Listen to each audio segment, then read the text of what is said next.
What is up, YouTube, Facebook, Twitter, Apple, Spotify, and everyone tuned in on the Texas Sports Unfiltered app? Welcome in to another edition of Bucky and BK live on Texas Sports Unfiltered and on the free TSU app. Today is Tuesday, October 29th, 2024, and the Buck and I are with you for the next 2 hours. On today's show, the Yankees are on the brink, how the Dodgers took a commanding 3-0 lead in the World Series, and a discussion about whether or not the Yankees can battle their way back in the Fall Classic. Plus, more follow-up from the Longhorns' 3-point win at Vanderbilt. How would you grade the Texas performance on the road in Nashville over the weekend? We've got some sound from Steve Sarkisian, who met with the media yesterday to further recap the Horns' first ever true road win in the SEC. We've got some more NFL to get into. We'll recap the Monday Night Football game from last night. Mike McCarthy has spoken about the Trayvon Diggs incident that took place after the game on Sunday night. And our guy Chris Phillips from SEC Unfiltered will join the program at 8:30 to recap all of the action from the Southeastern Conference from this past weekend. All of that and a ton of fun to be had over the next couple of hours. How are you, my friend? Doing good, man. And if you got allergies, be careful when you go outside today because the wind is stirring up a bunch of stuff. It is a windy son of a gun. All right. Well, it started last night, really, and it will continue on through the day today. So if you're worried about the stuff that's in the air, it's out there. All the stuff is out there. And I'm feeling it in here, just opening up the door. I got the sniffles and everything else. It's whatever's in the air. It's going to get me. It's going to get you today, too. Well, you did call for Tuesday rain during Monday's program. So. Yeah, the clouds are moving a little fast right now. I mean, they're on the move. I'm going to have to, I get that 24-hour period. I could go Wednesday, but I'm thinking I'm going more towards Wednesday night now. It's not kind of settled. It's not settling in today. There may be some rain east, but that wind is blowing from east to west, it looks like, today. And I'm going to say probably more like Wednesday night, Thursday morning. So you're already admitting defeat? I'm not admitting defeat. As a real weatherer, you have to be able to change because the weather changes. You know what I'm saying? Okay. So you miss predictions like a real weatherer, and so you change your predictions so you could be right? I've changed my predictions so I will give people the correct forecast. So I'm thinking more like Wednesday night, Thursday. Okay. Could get some rain, up north today, but here it's just those clouds are on the move today. So it's a little cool, a little windy. You playing golf today? Take your Allegra. If any of you people are out there thinking of going on Tuesday, which I am not because I am still a little handsy. Take my bandage off and worked the vibrating ball yesterday a little bit. There you go. You put the vibrator on your balls, and that helped your hand? Yeah, I put the ball in my hand. Not the balls, but the ball in my hand. Okay. I used to a little bit of pain. Still have the stitches in there, so that stitch kind of sticks up off the skin a little bit. That's what they do. And I don't get to go to the doctor until November 6th. And so I'm wondering, but November 5th is a golf day next Tuesday. So I'm trying to figure out, do I just go ahead and go golfing and then say I went golfing and then see the doctor? Because by next Tuesday, there shouldn't be any pain, even with the stitch in there. If I go Tommy 2 gloves and get a glove in there with, of course, my new 3-wood that I'll have to purchase because I've gone through this and I said I need a new club. Oh, that's your reward to yourself? Yes, that's exactly right. You went through a minor 15-minute. You've got to give them something, some kind of reward after surgery. My reward is I need a new 3-wood. Not liking the 3-wood that I'm hitting right now. So. Okay, yeah, 10-minute procedure that you went through, and all of a sudden you're buying yourself a new 3-wood. I would like to say it was 15 minutes, but I think you're right. It was like a 10-minute procedure when dude said, "Hey, we're almost done." I'm like, wait a minute, I didn't even get to go to sleep here. Hey, never a bad time to treat yourself. That's right. I like it. A little election day golf for the Buck next Tuesday, perhaps. Yeah, I need to get back. And there's some things I need to straighten. Maybe this whole hand thing is straighten out something in my swing. There you go. Let me tell you, just the movement here. And I helped take a tree off the truck and plant a tree yesterday. Dude, that thing is sore. That right in the middle of your palm, if they cut where your palm is there, Mm-hmm. that hurts. But I've just figured out all the different things I've gone through surgically.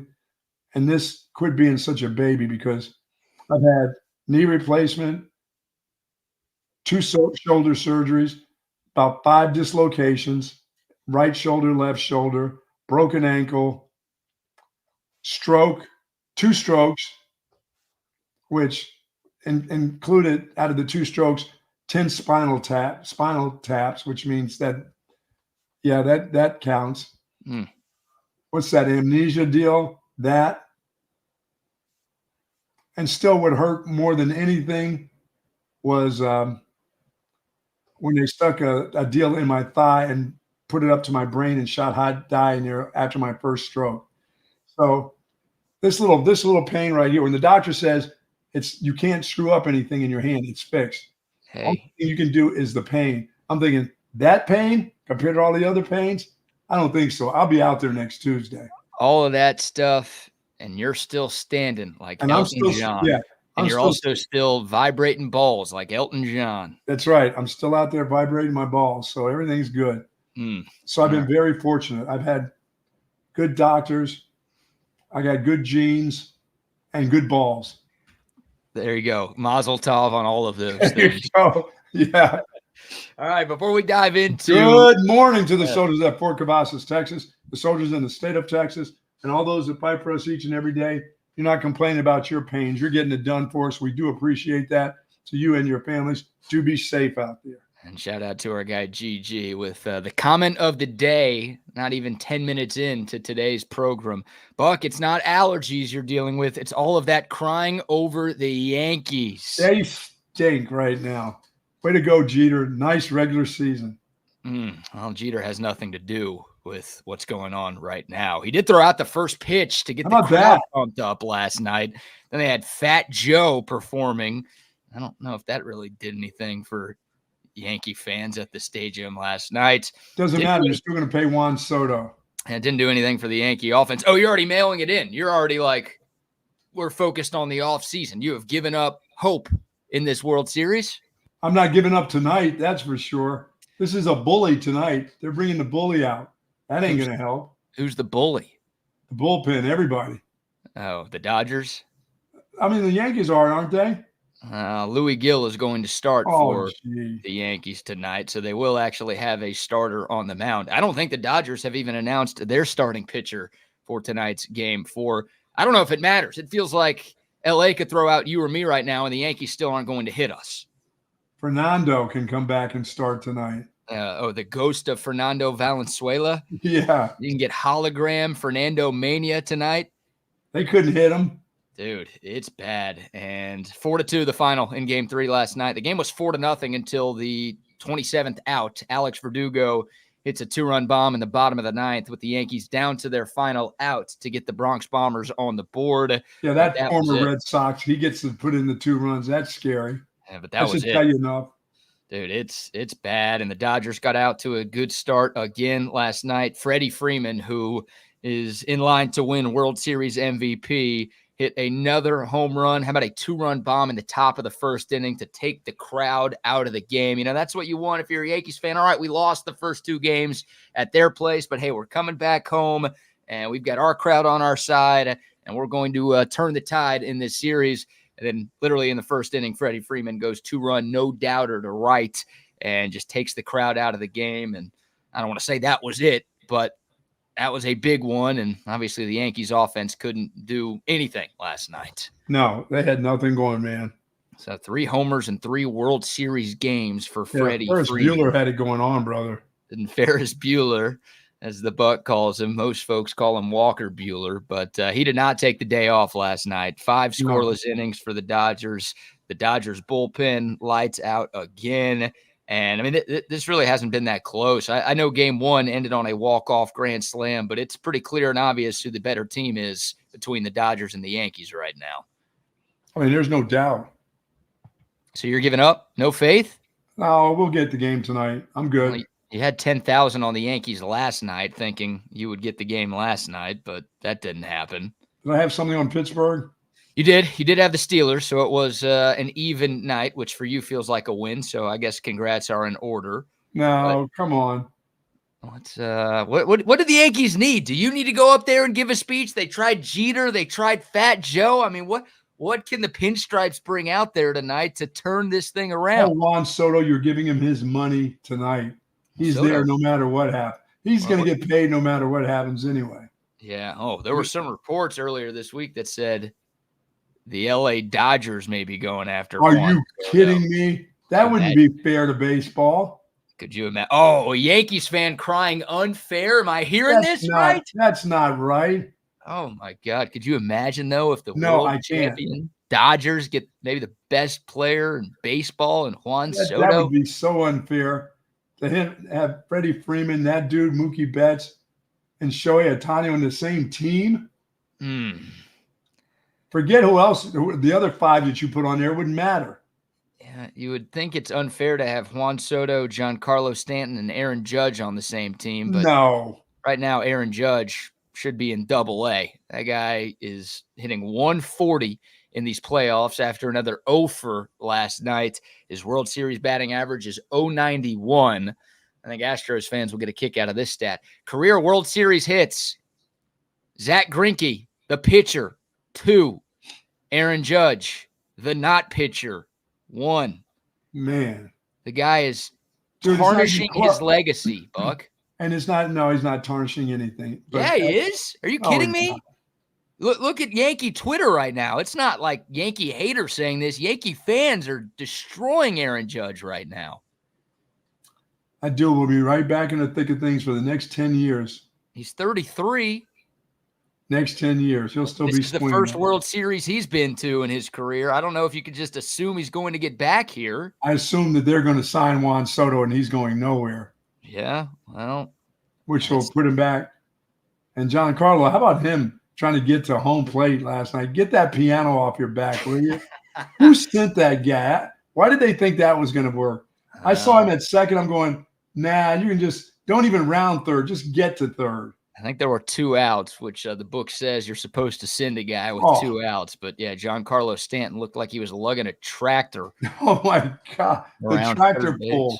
Yeah, and he got thrown out. Great throw by Teoscar Hernandez. A phenomenal tag by the Fresh Prince, Will Smith, behind the plate. And, look, the Yankees are desperate for runs, so you understand sending Stanton in that spot. But that guy might be the slowest player in baseball. Oh, my goodness. And we know he's dealt with a ton of leg injuries over his Freddie career. Freeman with the bad ankle was faster than that dude. Oh, twice as fast as that dude. So it's bad. Look, I picked the Yankees to win this series. I picked them to win in 7. I guess there's still a chance that can happen. Right. So have the faith. Keep the faith like I am. Oh, you are keeping the faith now. Of course I'm keeping the faith. They're not. What do you think? You think you just said you're moving on to the off season. Now you're back in. Do you think the round shoulder lady has started to sing yet? Come on, it's New York. I think it's opera. It's Broadway. This is just a show for them. I think. This is what they wanted, huh? Well, they won Game 7 back there. They want to build the drama of this series. They want the storyline of trying to become the second team in baseball history to come down from 3-0 to win a series. Yeah, as you said, there's how many more games there? 2 more? 2 more in New York, and if the Yanks win both, the series will shift back to Los Angeles. Yeah, the Dodgers are thinking about winning it at home anyway. Oh, you think so? They're going to mail it in these next 2 nights? Yeah, they'll mail it in. Ugh, good luck with that. They're on a mission right now. They'll go Colts quarterback and mail it in. They'll go Anthony Richardson and take a play. Well, I'm too tired. I'm too tired for this next play. Yeah, well, I got a tough time thinking that's going to happen. I think the Dodgers bring out the brooms tonight, dude. The Yankees look lifeless right brooms? Now. Yeah. The Yankees have 2 players who are playing well right now. The Dodgers have seemingly everybody in their lineup contributing. And for the Yankees, anybody comes to the plate gets a hit. Yeah, for the Yankees, it's Juan Soto and it's Giancarlo Stanton. Like everybody else is cold right now. And when you've got maybe the best hitter on the planet giving you absolutely nothing in the biggest games of his career, I just don't know how you can expect a win against this Dodgers team. Count out Verdugo. after last night. Yeah, Verdugo, who hit the pinch hit bomb, 2 outs in the ninth, probably get the start today. But it's bad. It's bad for your Yanks right now, and the meltdown has commenced.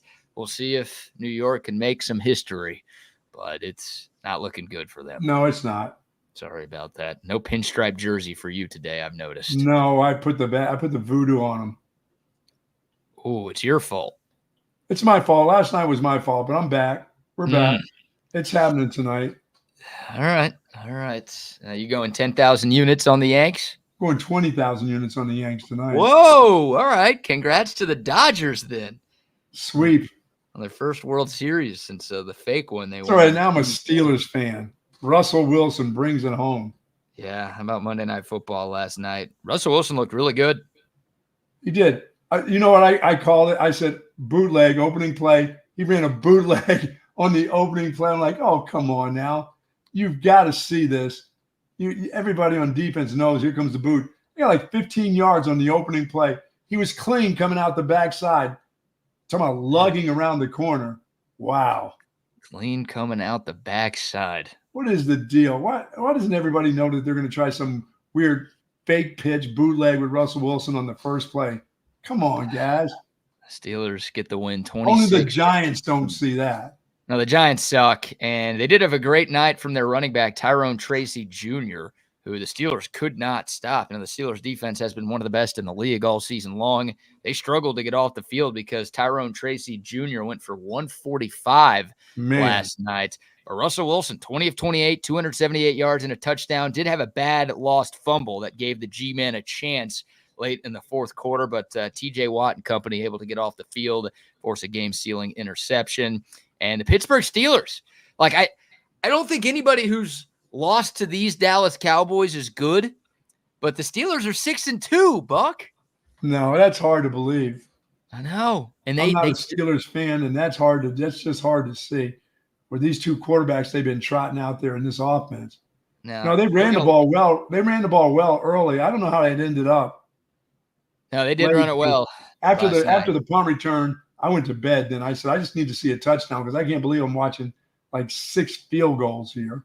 Yeah, it was a slightly more entertaining game than I anticipated. The Giants had a few chances down by 8 in the fourth quarter. They couldn't get it done. But you're right. The first half was a field goal fest, right? It was 9-9 at the break with 6 combined field goals between the two. And you had the Calvin Austin punt return touchdown to finally get somebody in the end zone. And then Calvin Austin caught a touchdown pass as well. And the Steelers, they haven't – here, I'm giving the Texas football argument for the Pittsburgh Steelers right now. They haven't really played anybody. Like here are the 6 wins for Pittsburgh. Their most impressive win came in week 1 where they beat Atlanta. Mm-hmm. They beat Denver. They beat the Chargers. They beat the Raiders, and they beat the 2 New York teams. Wow. And the 2 losses for Pittsburgh, it's not like they've lost to 2 great teams. They lost to Indy and they lost to Dallas. So they really have not played like any legit Super Bowl contender. No. Now the next 2 weeks, at Commanders, home Baltimore. So we're going to learn a lot about Russell Wilson and these Pittsburgh Steelers. Because right now, I don't know how many people outside of Pittsburgh view the Steelers as a legit contender. I don't still. Not in that conference, no. Now, if they win these next 2 games, I think you have to. Because Washington's really good. They're 6-2, and Baltimore's one of the favorites to win it all this year. So show me a little something, Pittsburgh. But they've won 22 straight Monday night games at home, Buck. That's the reason I took them was, you like the stats. When you got a stat like that, you got to ride. You can't go against that. Oh, I mean, it's insane. Like, if you've got to play at Heinz Field or whatever the hell it's called now on a Monday night, you don't even need to show up to the game. You ain't going to win. I wouldn't have won that game, but my cousin pushed that down to 6 instead of 7. I'm like, 7? Are you kidding me? You didn't even need to do that. They won by 8. I know. I didn't need to do it, but I did. Yeah. Well, you won it. Take that. I thought 7 was kind of brutal. I'm like, really? Yeah. How bad are the Giants? And then I saw it. The Giants are 2-6, and I mean, Brian Daboll is going to lose his job. Daniel Jones is going to lose his job. There's not a lot. They got all that money. I know. They do have an out of that contract after this year, right? It was a 4-year extension, and they set it up to where they had an out after 2 years. This is the second year. So they could pay Daniel Jones to leave if they wanted to this offseason.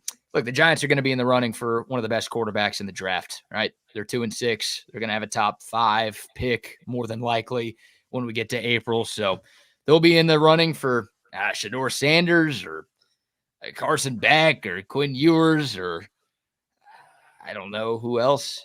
Dude, don't put Quinn Ewers in there. Well, there are a lot of teams that are desperate for a quarterback. They would be desperate if they took that dude right now the way he looks. Right. No, I don't disagree. I mean, I just pulled up a mock draft that has Cam Ward from Miami going 1-1. They've got Jalen Milroe, Garrett Nussmeier, Shedeur Sanders all going in the top 10. Wow. So in a normal quarterback draft class, I don't know if any of those guys are going in the top 10. Maybe Sanders at 8 or something like that. But wow, what a year for quarterbacks. Quinn Ewers might be the beneficiary of a down QB class and a lot of demand for a quarterback around the NFL. So I can see him. He was playing like a late first rounder right now. He is playing like a 5th rounder right now, if you ask me. He was a lot better on benefit of the doubt as a late first rounder. Okay. Yeah, look, he can play his way back into that discussion. I think he's put enough good on film that if he has a great second half of the season and leads Texas on a deep playoff run and then has a really good combine, then he can absolutely play his way back into the first round. But he's, these last 3 weeks, I don't think have been very kind. He looks like the guy with slow feet. That looks like the guy in a 40-yard dash that run around 4.75, 4.8. Just barely beating a lineman or a tight end in a 40. Yeah. Barely beating them. Yeah, well, he's not known for his speed, and anybody who drafts Quinn Ewers expecting him to be a dual threat, I think is going to have a bad time. But you better have a pretty good offensive line. Yeah, you do. I think that's imperative for any quarterback, but we've seen that with Quinn these last couple of weeks. So I don't think I still don't think he's at his healthiest, and he's not at his healthiest physically and mentally right now. Mm-hmm. Well, let's dive into that here. We'll talk some more Texas football. We'll continue to recap the win over Vanderbilt. Once again, our guy Chris Phillips from SEC Unfiltered will join us in about 5 minutes. We'll get his thoughts on the Texas win and also some of the other action from around the conference. But before that, Buck, let's give our first round of sponsor shout-outs today. Let me say hello to my friends at Relax the Back. I'm in my chair, BK. My hand may feel bad, but my back is feeling fantastic, and it always has since I found Relax the Back. And I love this chair. I love all the chairs that they have. And folks, if you've got a bad back, whether it's your lumbar area or thoracic area, or if you've got neck and shoulder problems, head on over there and check out the Tempur-Pedic pillows that they have to offer you there, the human scale office chairs and desk. Of course, you're going to love it. The recliners are fantastic. Everything that they have over there, all the different accessories. Like I said, I had the giant vibrating ball that I put underneath my hamstring. I put it on my hand yesterday. It is absolutely incredible. They have Tempur-Pedic mattresses there for you too. Adjustable mattresses and adjustable mattress sets that I think you're going to really, really enjoy. If you know somebody with a bad back, give them the opportunity. Tell them to head on over to the 2 unbelievable locations they have at the Hill Country Galleria, across from Whole Foods, and in North Austin at the Gateway Shopping Center, across from the Container Store. Live pain-free like the Buck and Relax the Back. Yes, sir. Yes, sir. Now a word from our man, Tom McKay, and the kid over at Audiovisual Consultations. Hi, this is Tom McKay with Audiovisual Consultations. And Camilla McKay. Kid, what time is it? Old man, it's back to sports time. The hockey and football seasons are upon us. And baseball is winding down to the best part. And what about basketball season? I'm 5'2". Who the hell cares about basketball? Yeah, we're talking about watching, not playing. And in that case, you've got everyone covered, right? That's right. Audiovisual Consultations has been providing awesome systems and service throughout Texas for over 30 years. Installing home entertainment systems and livening up restaurants with incredible audio and video systems. We're talking multi-screen video walls. And home entertainment that puts you in the best seat in the stadium. Just give us a call at 512-255-8678. Hey, aren't you forgetting something? Oh, yeah, I almost forgot. Hug your kids until they beg you to stop. Watch a game with your friends. And make love to whoever the hell you want. Just give us a call at 512-255-8678 or visit us at avconsultations.com. Go Stars! Go Bruins! Kid. There you go. Shout out AV Consultations. Many thanks to them. And also some love to our friends at Waterloo Printing and Graphics. Y'all see the TSU hat I'm rocking today. That was made by our friends at Waterloo Printing and Graphics. If you've got a business that needs hats, shirts, signs, posters, anything, reach out to Waterloo Printing and Graphics. Our buddy Adam is a big Texas fan. He's a big Texas Sports Unfiltered fan, and he will provide you with great customer service and exceptional turnaround time. Reach out, 512-300-9641. That's 512-300-9641. You can call him or text him, and he will take care of you. Yes, sir. All right, Buck. Let's let you hear one from Steve Sarkisian here. Just his opening statement from yesterday's press conference, a little bit of recap on the win against Vanderbilt and looking ahead to this bye week and what the Longhorns hope to accomplish during this bye week. What are we doing this week to continue to build up the depth of our roster, of our younger players, because we never know. We've seen the injury bug bite us at a few positions now where young players need to get ready to play. And so this week is really important for that. We need to get some of the guys that have been nicked up healthy and get them back into the fold. And then we need our other guys to get fresh. At this point in the season, at the end of October, as we head into early November, nobody's operating at 100% of what their ability is. Everybody's dealing with something. But as I touched on with the team, as close as we can get them back to 100%, the better that's going to serve us over this 4-game stretch here that we have coming up. And so we've got things that we need to work on schematically. We've got things we need to work on philosophically that are true to our program. We've got things to work on for individual players, whether they're a young player or a veteran player that's we need to get healthy. But all in all, proud through 8 games to be where we're at. We know our best football is still ahead of us, and now it's our job to get that out of everybody so that we can play the best football we need to play that is required in November. Yeah, I mean, this is the hard part of your schedule, and everybody has it too. But when you're more talented than most of the teams that you'll play, you need to get back to playing dominating football. That's mentally and physically. And we haven't seen that. We really haven't seen that since the Michigan game. Everything else has been you're just better than the other teams. And when you played Georgia, you weren't better than they were. They played at a standard that you haven't seen before in your 3 years of being here. You haven't seen that standard. You saw what the standard of the SEC is, and that was Georgia football. But you haven't played truly dominating football since Michigan. But you're just better than everybody else. But you got to get back to dominating football, and they can. If they get the guys back to being healthy, they get rid of some of this mental bull crap that they're going through with this offensive line, individual players, and as a group, they can start playing dominating football for the rest of the time, because they'll have to do that when they get on the road against Arkansas. You're going to get the screwjeeps put to you by the officiating. It's just going to happen. You're gonna get ready to be hosed in Fayetteville. So you got to overcome that by just being a better team. You need to play great. You'll play great football against Florida, obviously at home. They'll have some like athletes, but you're just better. They'll still be struggling. You're just better than they are. But you get to Fayetteville, that's going to be somebody's going to try to stick it to you there. And you know what you're going to have at College Station. Just know it's going to be there.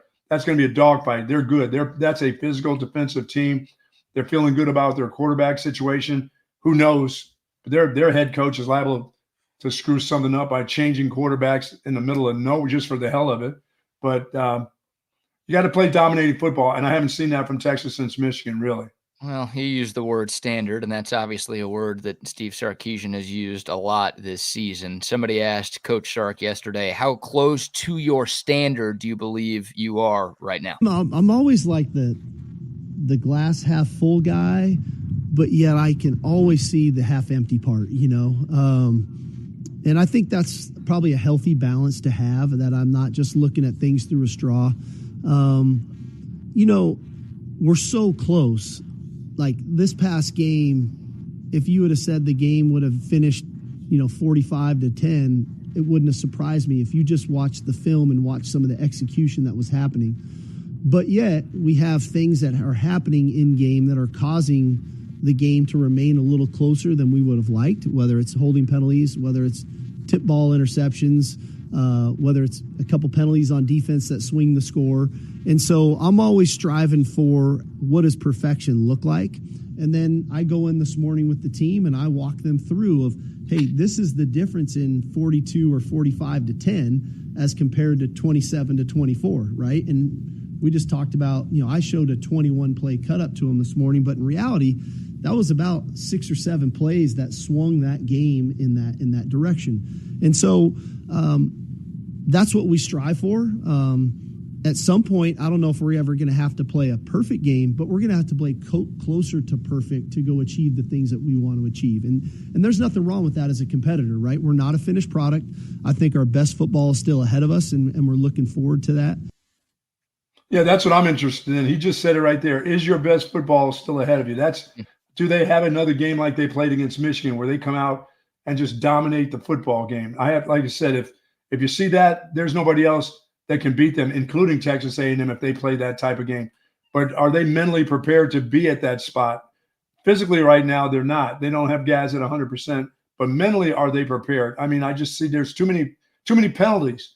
And that's been that way for a while. That hasn't all of a sudden gone down to 3 penalties. That's gone back to the average of that 7 or more.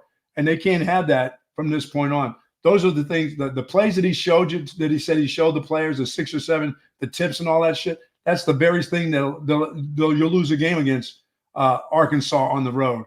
Or even a group like Florida, you'll be in a dogfight, which you shouldn't be in, Yeah. But you'll lose a game like that against A&M if you have those kind of mistakes. Just a tip pass for an interception. Well, 1 turnover in that game could lose you the game. 8 penalties in that game can lose you the game. Yep. So when I say dominating, I don't mean dominating just from a physical standpoint. I'm talking about from a mental standpoint of where your head is in a game. There's far too many mistakes that are being made. And can you get back to the Michigan? But that's yet to be seen. But we'll see. Maybe this week off will do that. Maybe you get your wide receiver that can streak down the field and you can throw the ball down the field. And I think I think you're right, BK. You said it yesterday. You said that this offensive scheme of Sark's doesn't look anything like it looked when he had those kind of receivers at Alabama. This has now gotten to the point of let's give our quarterback some accurate throws, some dink and dunks. That guy was Mr. Let's go ahead and get it deep. We got players that can get down the field. Let's see if we can throw it down there. I mean, has he really come off of that? From accurate throws?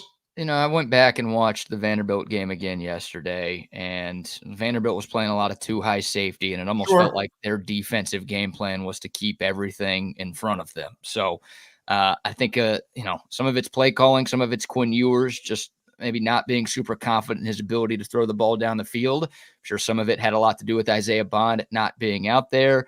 But, I think a lot of it had to do with Vanderbilt maybe saying that, hey, Texas, see if you can put together 8, 9, 10 play drives without having 2 holding penalties in the drive or jump off side. Yeah, we don't think you can do that. And it, led to a close game, right? And then Texas was its own worst enemy. Like a lot of people might hear Steve Sarkisian say, oh, we were a couple of plays away from winning that game 45-10.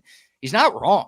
Think about just one play, Buck. I'm going to give you one play that because it didn't happen the way that it could have, maybe the way that it should have, the whole conversation about the Longhorns' performance in Nashville is different. I think this one play is the reason Texas fell from 5 to 6 in the AP poll.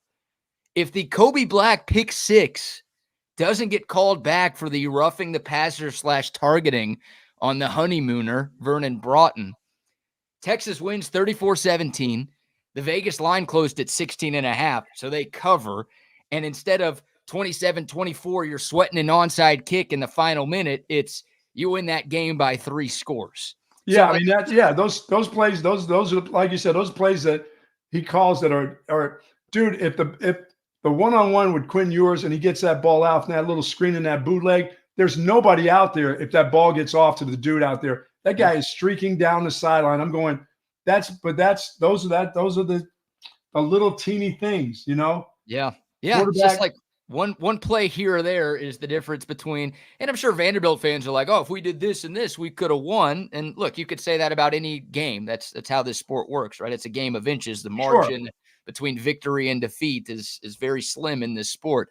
But yeah, there's just, a holding penalty on a 3rd and 1 that killed a drive because it turned it to a 3rd and 11, right? That play you talked about, like a play that could have been perfect if Quinn Ewers just sidearmed it or didn't lollipop it where a defender could have tipped it. Like there's just a couple of plays that kept this from being a much more comfortable Texas win, and that it really just would have changed the entire conversation amongst Longhorn fans and amongst college football pundits around the country.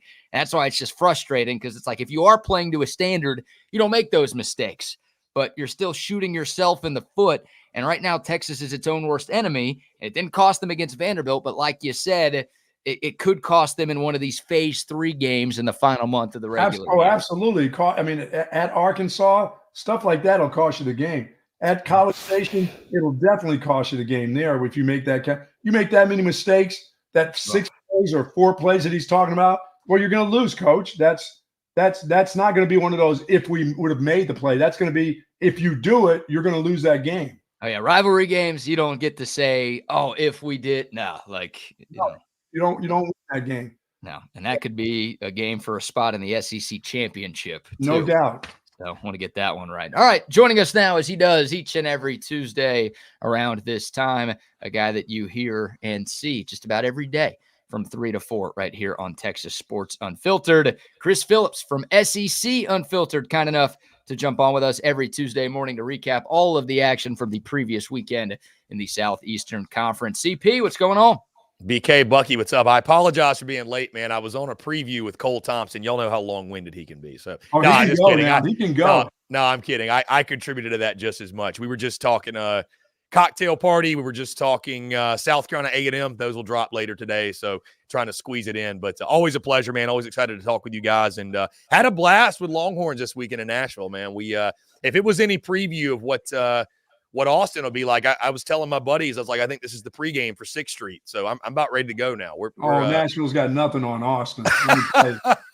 Nothing, man. Hey, I'll tell you this, Bucky. Broadway took their best swing. I can tell you that. Did they? They took their best swing, but the boys, again, I was out with Texas boys, so it was nothing to us. We were fine. It was no match for us. How you feeling?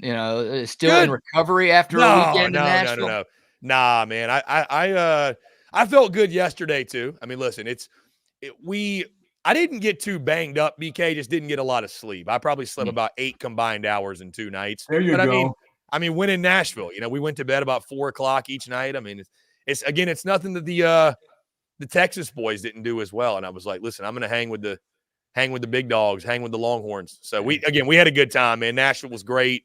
Again, met a lot of Longhorn fans. Again, I know we'll get into the game. A lot of really interesting. It's fun talking to the common fans out and about, their takeaways on the teams and such, and hearing folks, let's just say, talk about the quarterback position was quite entertaining. But, either way, no, it was a blast, man. A lot of great people. What did you think? What did you think of the game? I looked at it, Chris, and I knew you'd be there, and you've seen a lot of SEC games. That's not the old Vanderbilt, but that's not a great Vanderbilt team. That's a Texas team that hasn't played dominating football since the Michigan game right now. And they can get by teams like Vanderbilt. I wasn't excited about the way the officiating went, because I got to believe if Texas got close to 10 penalties and a bunch of them were holding on the offensive line, Vandy's got to hold some of the Texas players. And I'm going to say this: Big 12 officials, we've been around them for years.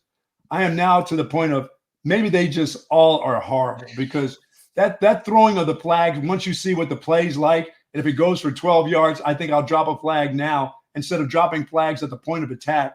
Is just, I don't know if you've seen that a lot in the SEC, that the guys wait to see what the play's like, and then the flags come out instead of throwing the flags immediately when they think there's a holding penalty. I really wasn't down with that. I know Texas has the ability to reach and grab with this offensive line because they're not as great as everybody thinks. One of the best lines in the country. They got a lot of flaws on that offensive line right now, and it's starting to show. Well, Bucky, if you think the officiating's bad, my friend, just wait till we get to basketball and baseball season. You're in for a treat, really, truly. I mean, no, it's the officiating in the second half. Listen, I think there were definitely some ticky-tack. I mean, when you get 4 holding calls in what felt like 1 quarter, I know it was in the second half, but Yeah, and I know Sark talked about it. I heard actually some of his comments yesterday mentioning some of the drive killers and some of the penalties.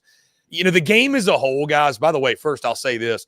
It worked out perfectly for me specifically because the game was close enough where I'm sure I gave BK over there a scare, but I didn't get fired because Texas lost. So it worked out great. I actually wasn't all that upset. I was like, hey, we'd have been having to have some really uncomfortable conversations yesterday had Texas found a way to lose that game. So I was actually glad it worked out the way it did. No, I mean, listen, there's no such thing as a bad road win in the SEC, especially when it comes against a top 25 football team.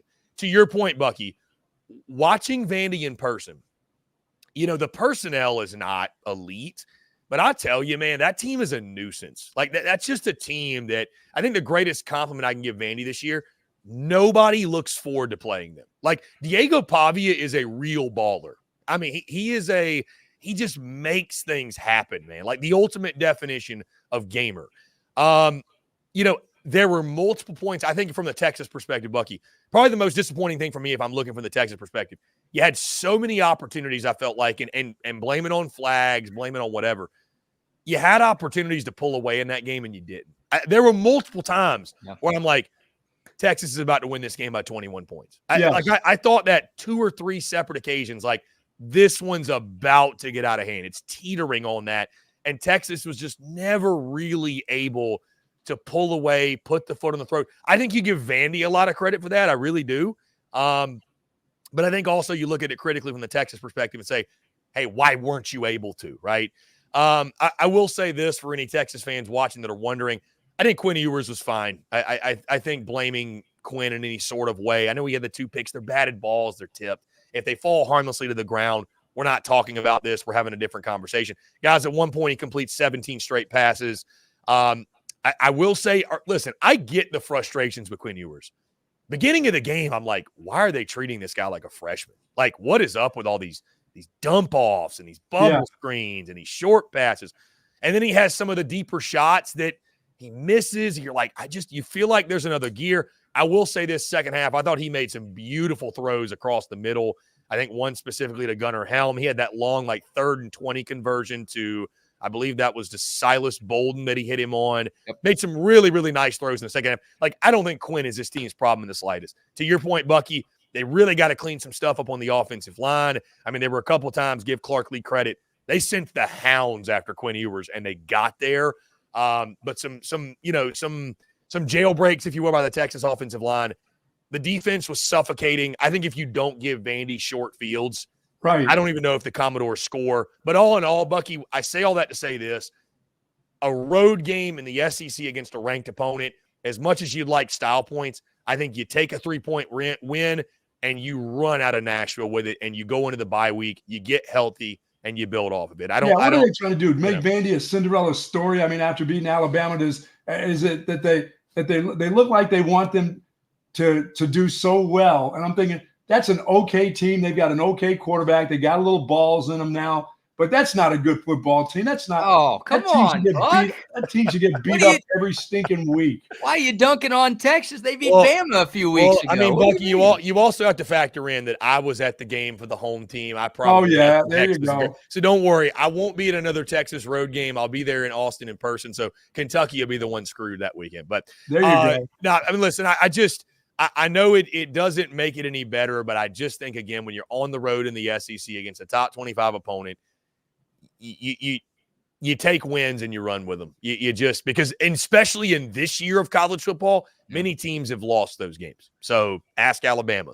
So I think Vandy's a really, really scrappy club. They certainly don't have the talent of a Texas, but I tell you this, there's a lot of mid-tier SEC teams that should be throwing the bag at Vanderbilt's, by the way, Tim Beck, not Texas's Tim Beck. I had to clarify this again over the weekend. Vandy's Tim Beck, not the Tim Beck that Longhorn fans think of. Sure. That OC for Vandy, he just does enough to frustrate you and keep you off balance. There's a lot of motion. There's, with the option game, and he's got the perfect trigger man in Diego Pavia to make it work. But, biggest thing I saw, if I'm a Texas fan, again, got to get the O-line cleaned up. We got to get the O-line cleaned up. It's inexcusable to get pushed around, to not be able to run the football against a Vandy front that, listen, I think Clark Lee had a good plan, but you're going to face much better fronts down the stretch. So that, to me, Bucky, be the big thing. Get the O-line cleaned up. I think the rest Chris, of it. I'll say this. You can't let Vandy go in with looking at the film of what Georgia did and imitate that and still confuse you. You can't do that. You just have better talent. I mean, They were going to try that even with the players that they had, and they were successful in pressuring the quarterback again. They sacked him with some of those same looks, and I'm going, wait a minute, you just saw those looks against unbelievable players. You can't let the Vandy players think that they can run this defense and get away with it. And there are occasions they got away with it. You can't let the same scheme with less personnel still beat you. It's inexcusable, Bucky, to your point at that point. Yeah. So I'm sure they'll look at all that in the bye week, make the adjustments, but you better, because again, you're going to face better defensive fronts down the stretch and some defensive minds that they're going to see it on film too. So if you don't adjust, you know what you're going to get. Chris Phillips from SEC Unfiltered joining us here on Bucky and BK. All right, Chris, moving on to the rest of the Southeastern Conference. The game of the weekend in the SEC, the battle for first place in the league, took place in College Station, and it was a tale of two halves, right? LSU was up 17-7 at recess. Mike Elco makes the quarterback change to Marcel Reed, and the Aggies take off and win the game 38-23. Dominating performance by Texas A&M. Your big takeaways from what the Aggies were able to do, and do you view A&M as a legit contender to win the SEC? That's a great question. To win the SEC, I think I would say yes. I think at this point, I've been so hesitant to give A&M any credit and to drink the Kool-Aid, if you will. I'm starting to do so, though. I'm going to, because I was high on LSU going in. I picked LSU to win the football game. I think what A&M did with Marcel Reed under center in that second half, especially, I mean, guys, he's got to be the guy moving forward. I mean, I just, listen, I don't care what Connor Wigman's showing you in practice or what he did against Mizzou. Like, Marcel Reed's a gamer. That dude, again, whatever you're seeing in practice is fine, but I know what we're seeing in the games, and I know Mike Elko knows what he's seeing in the games. The dynamic he's bringing to that offense with his running ability, if he's able to do anything in the passing game, if they're able to set him up with some high completion stuff, he's got weapons on the outside to work with. I think he can make the strides necessary down the stretch in the passing game. Defensively, they're as salty as any. I mean, guys, Garrett Nussmeier, another big takeaway for me. I mentioned this yesterday. He's the pitcher that throws 100 miles an hour, but at times has no clue where it's going. Yeah. Just so up and down, hot and cold, inconsistent. And guys, the perfect way to lose a road game in the SEC, to lose a football game, go on the road and turn it over a few times. You ain't going to win that football game against equal personnel, or if not lesser or more, if you have lesser than personnel, if you will. So, listen, I walked away wildly impressed with Texas A&M. I give them a lot of credit. We felt like they were capable of this, or I felt like they were. This was their biggest opportunity on that big stage. And, I thought, too, guys, the way they physically imposed their will in that second half. I think maybe the unsung hero of Texas A&M this season has been Tommy Moffitt, the strength and conditioning coach. I just – they look different physically, man, than they have in years past. And, this program, maybe not 100%. I think we'll find out more this weekend if they've completely washed the stench away. But it feels like much of the stench of the Jimbo Fisher era is officially gone, and maybe that was indicated by Mike Elko in the postgame. Making some not so subtle comments about his former boss, so which I thought was an interesting take. But either way, guys, Marcel Reed's got to be the guy moving forward. I think A&M's for real, man. I really do. I think likelihood of Lone Star Showdown having SEC title and college football playoff implications for at minimum one side, if not both, is very likely. And I think Texas A&M ending up in Atlanta, as crazy as it sounds, I think it's a strong possibility at this point, guys. I mean, listen, I think this weekend against South Carolina at night, huge test for them. Huge test going on the road in that environment. But, man, the first step is complete in taking down a really good LSU team. And Kyle Field was an absolute madhouse. And, I mean, yeah, I give a lot of credit, and I tip the cap to A&M. And again, I think we realistically do have to talk about them as an SEC championship contender in regards to could win the SEC title, which – I know the irony is not lost on any of us that in Texas's first year, A&M is starting to figure it out. Yeah, I mean, it's kind of funny. Hey, LSU coaches, how about spying that quarterback that can run his ass off? I love the way you could tell Bucky LSU did not prepare for him at all. How do you do that? How do you? I mean, that's the dynamic in the South Carolina game with that defense. I think is fascinating. Like they're going to spend all week prepping for that guy. Like it seemed like LSU was not ready. Right? They didn't think he was going to even. They didn't think he would step foot in that game. I mean, there could have been a possibility that the wingman could have got hurt. He gets hurt a lot. You got to be prepared for the next guy. They looked like they weren't prepared at all because it wasn't like, they ran the ball okay, the Aggies, but that kid would take off. He knew he could outrun those dudes. I mean, people are just going to play him, and their run game better be. They are for real on that defensive line. They got a mean on that defense, including that linebacker area.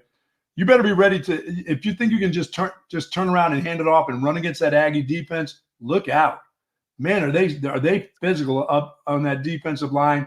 And in that front seven, they are nasty in there. But it looked like Kelly had. I'm like, dude, where's your guy spying this guy? Somebody's got to follow that guy around. He's going to take off.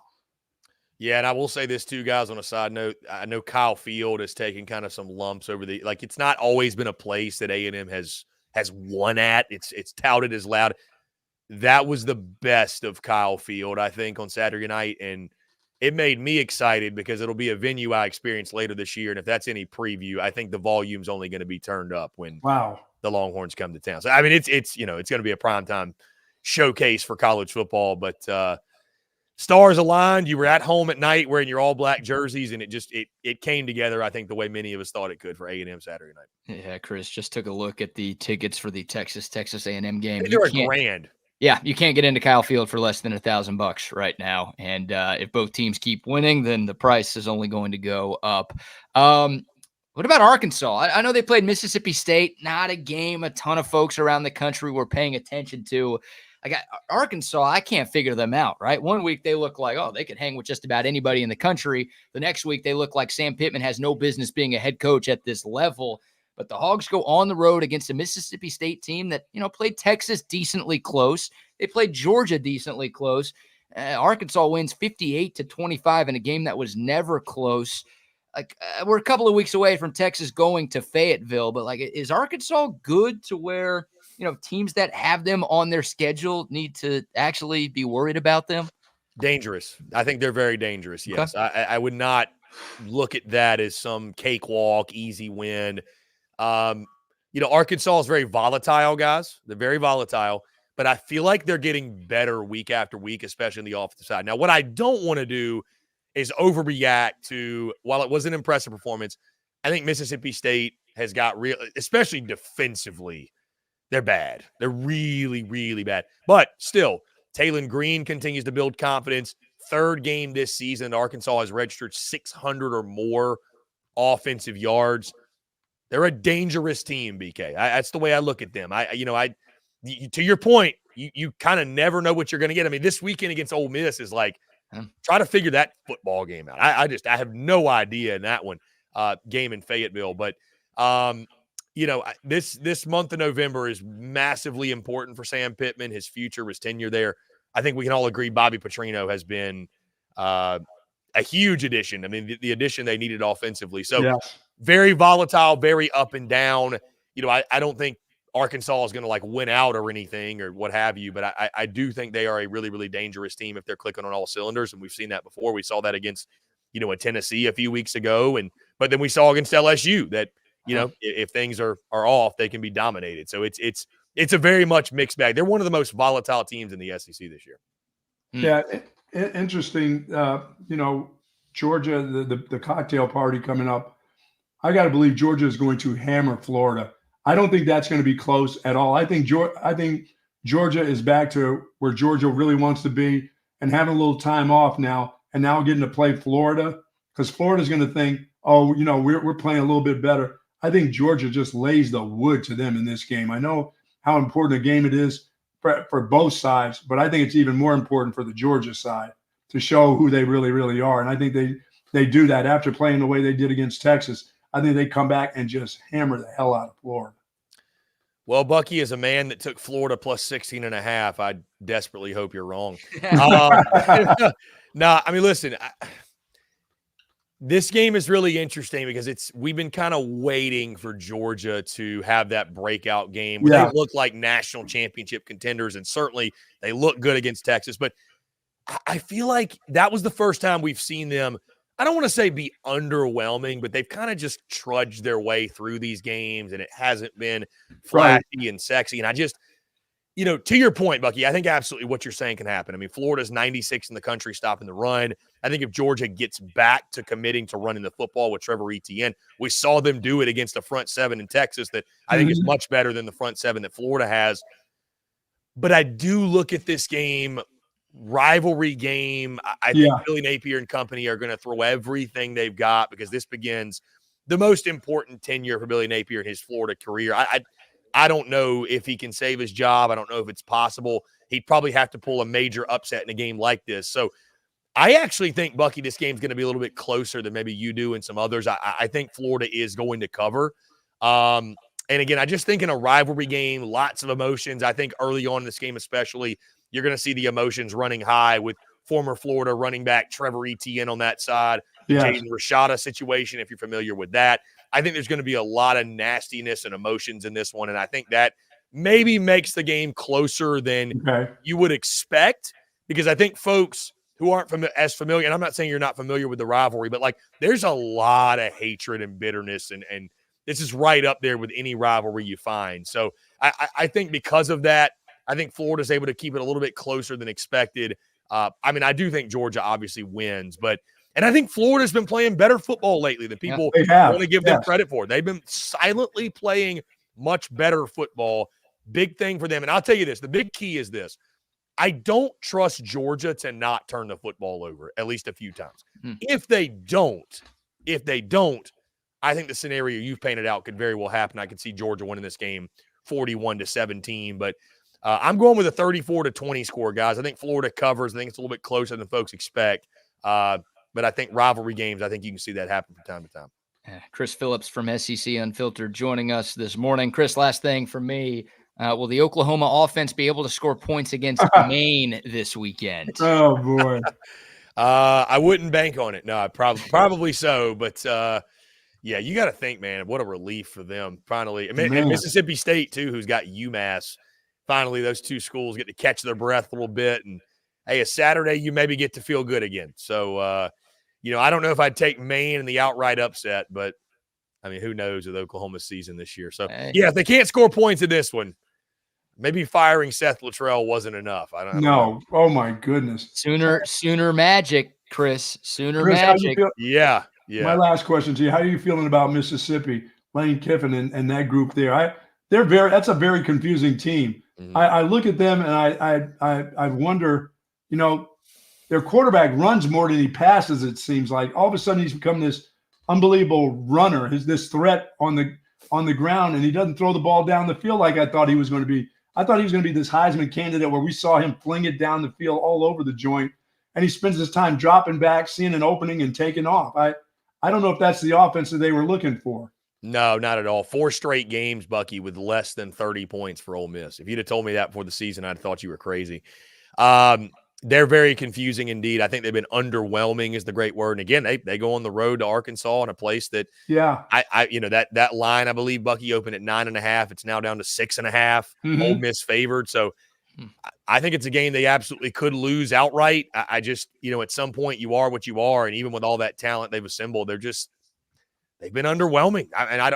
We keep waiting on it to click, but guys, we're getting into November, man. Like you kind of are what you are at this point to a degree. I mean, everybody can improve, but at some point we got to believe you when you show us who you are. So do you think, Chris, this is a great time for Texas to have that after playing back-to-back, games against Oklahoma, Georgia, and then now playing the game that they did on the road, a great time for a week off before you get right back into the thick of things to maybe get them back in line mentally as well as physically. Yeah, perfect time for the bye week, Bucky. I think perfect time to be able to go into what's going to be, think about it, the most important stretch of your season. These final few games, an SEC championship if it happens, and then a college football playoff, which I'm going to still say I think more than likely happens for Texas. Yeah, I mean, it's massively important. regroup, to get everybody, like you mentioned, not just physically, but mentally on the same page. I think the bye week couldn't have come at a better time. Yeah. And if you want more content from Chris Phillips, check out the work that he and the entire team at SEC Unfiltered does on the SEC Unfiltered YouTube channel and wherever you get your podcasts. And of course, be sure to catch the SEC Unfiltered Hour every weekday afternoon from 3 to 4 right here on Texas Sports Unfiltered. Chris, always enjoy, my man. Thanks for the breakdown, and look forward to talking again next week. Yeah, thanks, buddy. Yeah, BK Bucky, always a pleasure, guys. Appreciate you having me. Yeah, absolutely. Absolutely. Chris Phillips, don't forget, SEC Unfiltered. Check out the work that they do, and be sure to tune in once again, weekday afternoon from 3 to 4 right here on YouTube or Facebook or Twitter or on the Texas Sports Unfiltered app. All right, we'll dive into some of Chris's comments. We'll also dive back into some Texas Longhorn football, let you hear a little bit more from Steve Sarkisian's Monday presser. But before we do that, Buck, how about a few more sponsor shout-outs? Folks, if you're seeking that specialized patient-focused orthopedic care, contact our friends and the experts at Texas Orthopedics. Their physicians offer comprehensive surgical and non-surgical orthopedic care for children and adults, sports medicine, spinal care, joint replacement, rheumatology, trauma care, and more. Dr. Christopher Danny and Dr. Christopher Stockton, they are dedicated orthopedic surgeons there, and their goal is to get you right back into good health and the great quality of life that you deserve. Visit them at txortho.com. They're the largest independent orthopedic practice in the state of Texas. Yes, indeed. Much love to Texas Orthopedics. And also a shout out to our great friends at Real Truck. Bucky and BK, brought to you by Real Truck, the #1 truck accessory brand in the United States, with top selling upgrades for the ultimate Texas tailgate. They've got hitch grills, they've got powered coolers, they've got weatherproof awnings, they've got more to elevate your tailgates wherever you are. Check them out. Texas is still truck country. You can bring your truck to life simply by heading over to realtruck.com. Tons of accessories for trucks, for Jeeps, for Broncos. If you drive any of those things, head over to realtruck.com and elevate your truck game to the next level. Nice, especially if you're going down to coast fishing. They got the hookups for your fishing gear on their trucks. That is nice. You got everything you need right there. Absolutely, baby. man. Everything you need. Shout out to Olipop. I'm rocking the Olipop tee today. Nice. Proud to rep Olipop. Great tasting soda that's actually good for you. Olipop's slogan is a new kind of soda. That's exactly what it is. It tastes just like the stuff you grew up sipping, but there are health benefits in Olipop. Ingredients in there that support good digestive health. 9 grams of fiber in every can. Prebiotics, botanicals, and plant fibers in every can. I don't know what those things are. I just know that this stuff is good for you, and I know that it's good for your taste buds as well. 18 different flavors for you to try. I was at Target yesterday doing a little shopping. Bought me a vintage cola. Bought me another cream soda. My fridge is stocked with the Olipop. Wherever you buy your groceries, make sure the next time you're at the store, you are stocking your fridge with the greatness that is Olipop. Yeah, I'm a little confused about the way Mississippi, that offense really has changed from what it was last year, of getting the ball down the field to a quarterback that spends more time running than throwing these days. Yeah.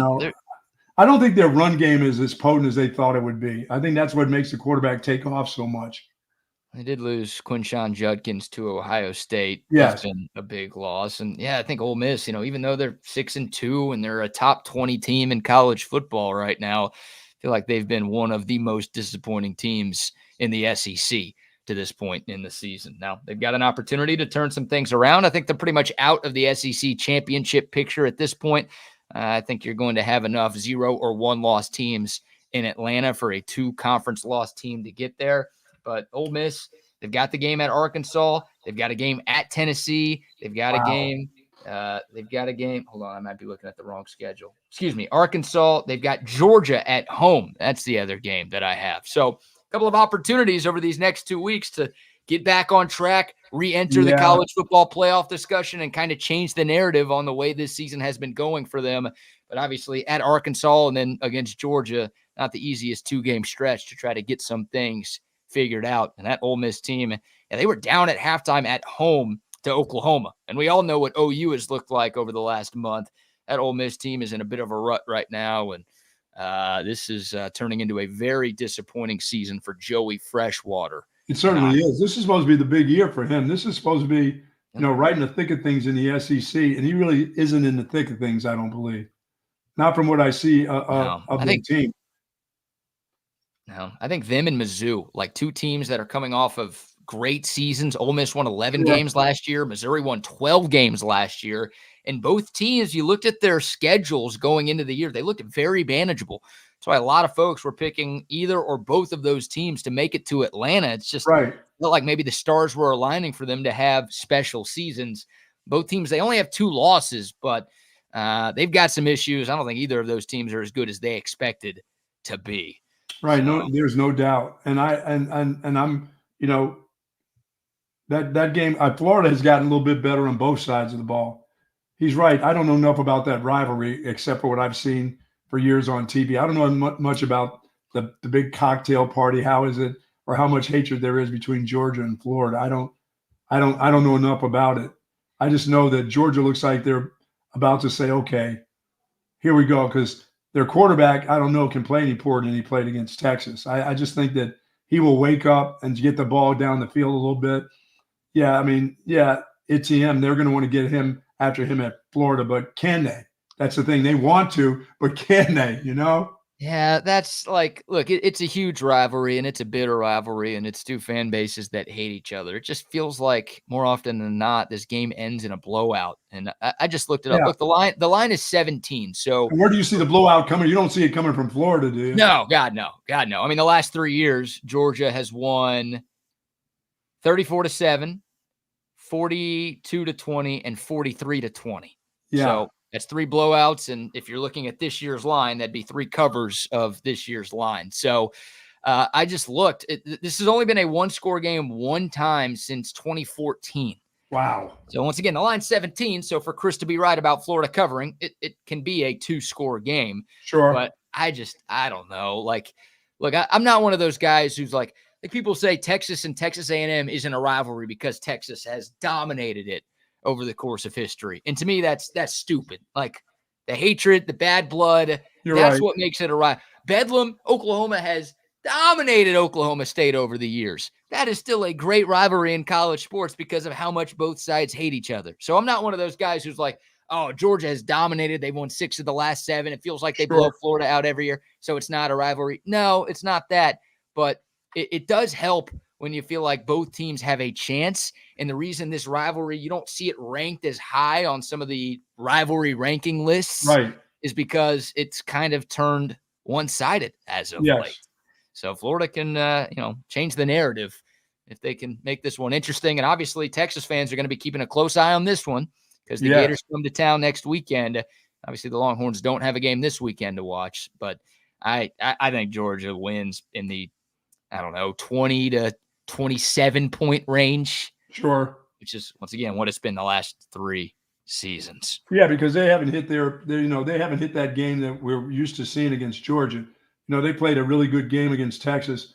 Texas gave them a lot, but I haven't seen because Carson Beck hasn't let it loose. You know what I mean? Where he has a game where he's throwing, 350 yards. They run the ball well, and that what we saw that Georgia defense, they can smother Florida.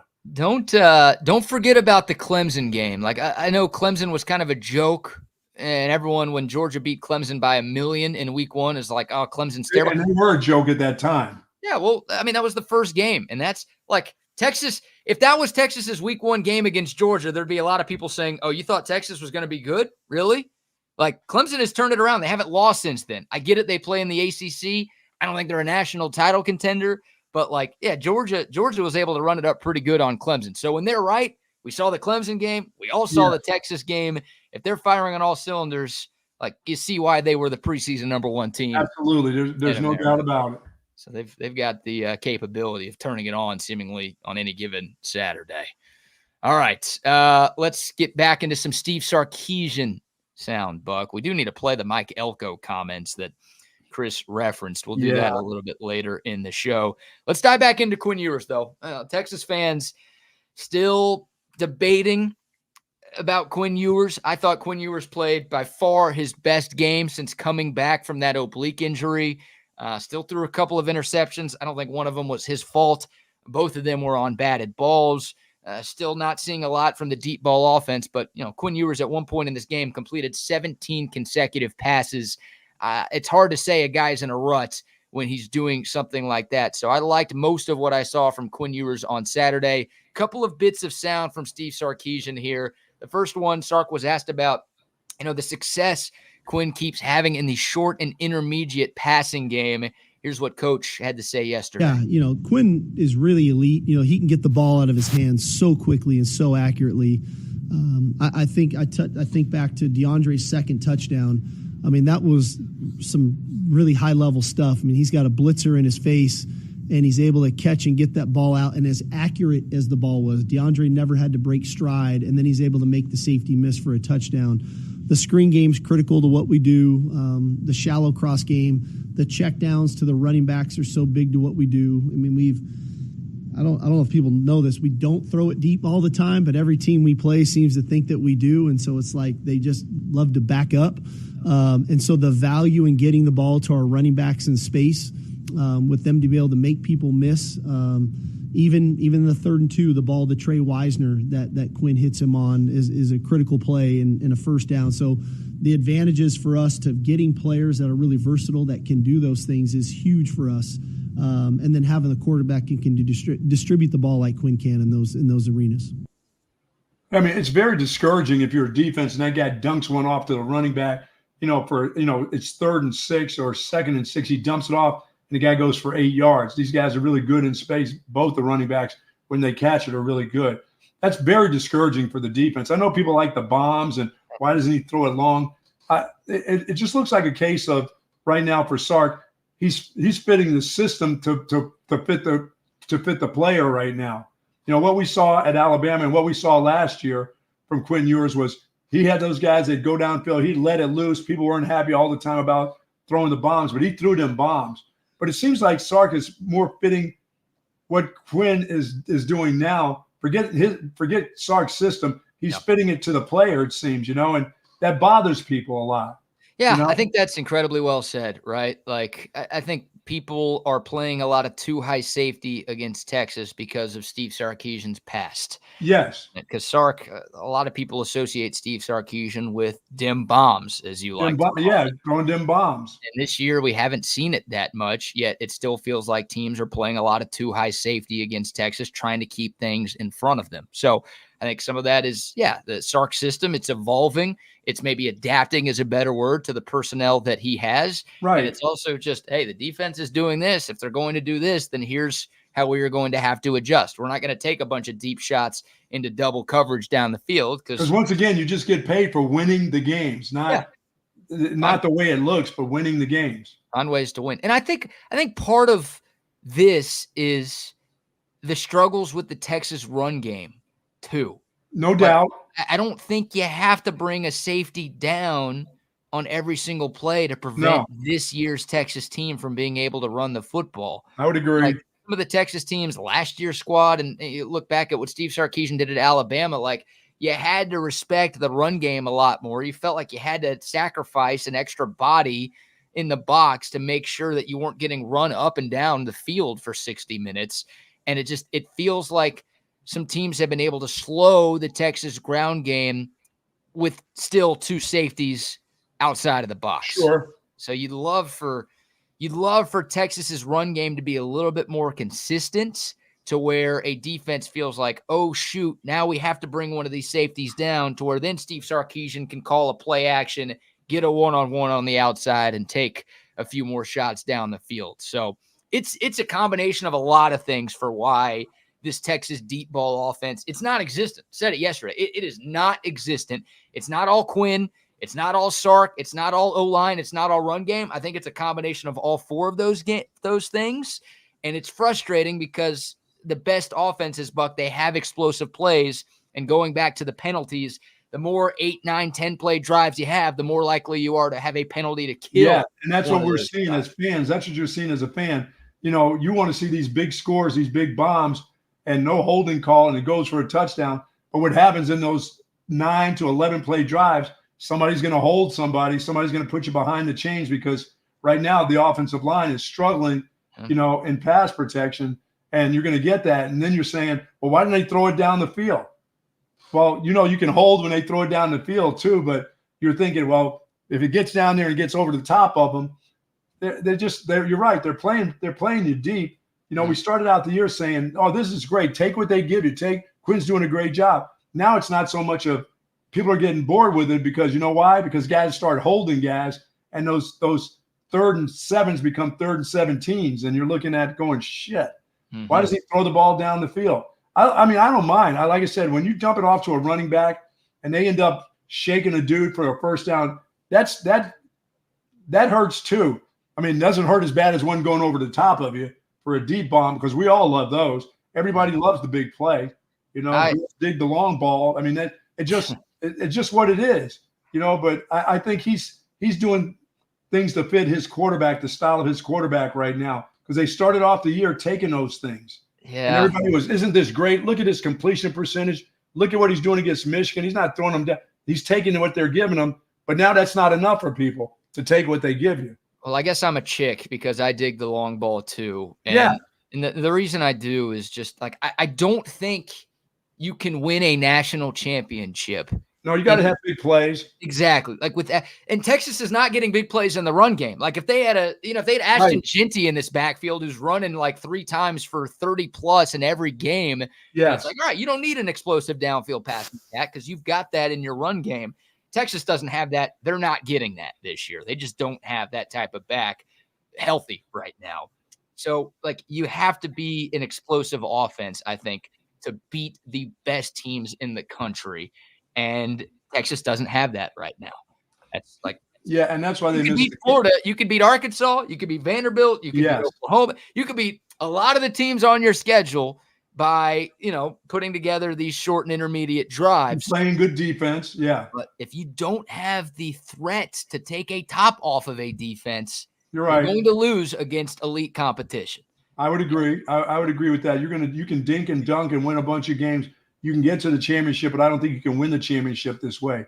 The ball has to go down the field. So that's why I'm bothered by it. Like, you're right, Buck. You keep winning games, it shuts everybody up. I'm just worried that, like, against a team that you're going to have to play in January or late December. Well, you're going to have to do that again. That ball has to go down the field against A&M because you're not going to turn around and hand it off and run the ball against that defense.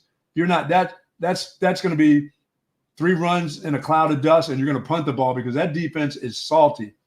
You're not all of a sudden going to be a great running team against the Aggies, or maybe even Arkansas in Fayetteville. You're not going to be able to do that stuff. So the ball has to go down the field. They got to get back to that. But I sure hate to see him give up some of those throws to the tight end or some of those intermediate balls. And I think he, like Sark says, he's doing a good job at that. Sure. It's hard to give those up because your tight end has been pretty explosive himself in some of those intermediate balls. So I don't want to give away accuracy for a bunch of deep balls that don't hit either. Right. And that's, that was the game plan on Saturday, right? Like Texas only took 2 or 3 super deep shots down the field. But the short and intermediate game, like if Texas doesn't have all those holds and they don't have those 2 interceptions, then I think we're saying, oh, the passing game looked great and Quinn looked great, right? It's once again, going back to Sark's earlier comments where just a couple of plays here or there, and this game's 45-10 instead of 27-24. Oh, hell, in the run game alone, if there's not those holding penalties, some of those are they gash them for 12, 13 yards, and then you look around, they're walking back the other way. After the play is done, I'm looking down like, wait a minute, that flag didn't throw. The guys on TV didn't say, oh, there's a holding penalty. It would be hesitant, and then they go, oh, there's a flag down the field. I'm like, what in the hell? It wasn't like right off the bat where the holding took place. It was like, okay, nice run. Sorry, there's a hold there. You had to be holding. Yeah, that's the biggest thing Texas has. Oh, that bothers me more than anything, the late holding call. Yeah. The ref's trying to find the flag in his pants and throws it late. That was annoying. But, you said it earlier, Texas has a penalty problem right now. Yes, they do.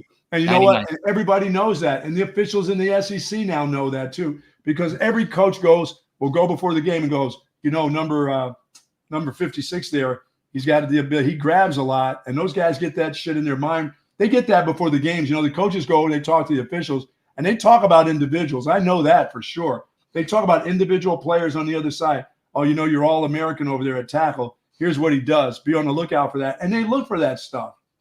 They do. All right, one more from Sark. This is a quick one on the passing game, and then I want to play another one from Sark because he was asked about cleaning up some penalties, right? Like, is it possible to clean that stuff up over the course of a bye week? But here's a little back and forth, the Q&A yesterday, where Steve Sarkisian was once again asked about the lack of deep shots for this Texas offense, and Sark got a tad bit testy with the media. How do you ensure that there's a balance vertically down the field? Is that reads, progressions? Tell them to move up, then we'll throw it over them. They played man-to-man on one snap that wasn't in the red area. We threw a touchdown pass over their head. Tell them to move up. So that's it? Yeah, he's right. Hey, if you want to see deep bombs, tell them to move up some and stop having two guys deep, and I will throw the ball at them. And when they do, we're gonna be prepared to throw ball deep. We're not throwing it into too deep coverage just for the sake so that you can say, well, oh, he let it loose, so it goes in the hands of the safety back there. Why would you do that? That's dumb. Yeah, and look, once again, a lot of it is scheme, and you're right. Like, if Vanderbilt's going to play too deep zone and just try to keep everything in front of you, then you got to take what's in front of you. But we brought up the stat yesterday. There are 79 quarterbacks in Power 4 college football this year. Quinn Ewers ranks 79th in average depth of target. Like, they're not completing passes. They're not throwing passes down the field. Dude, what Sark did at Alabama, he had a lot of deep crossing routes. I don't see very many of those. Oh, well, think about like last year, like at Alabama, Texas Right. at Alabama, you saw a lot of those. Like, so it's not like Quinn Ewers the last 2 years was taking more deep shots Yes. than he is this year. So I'm sure Sark will say all of that is what the defense is doing.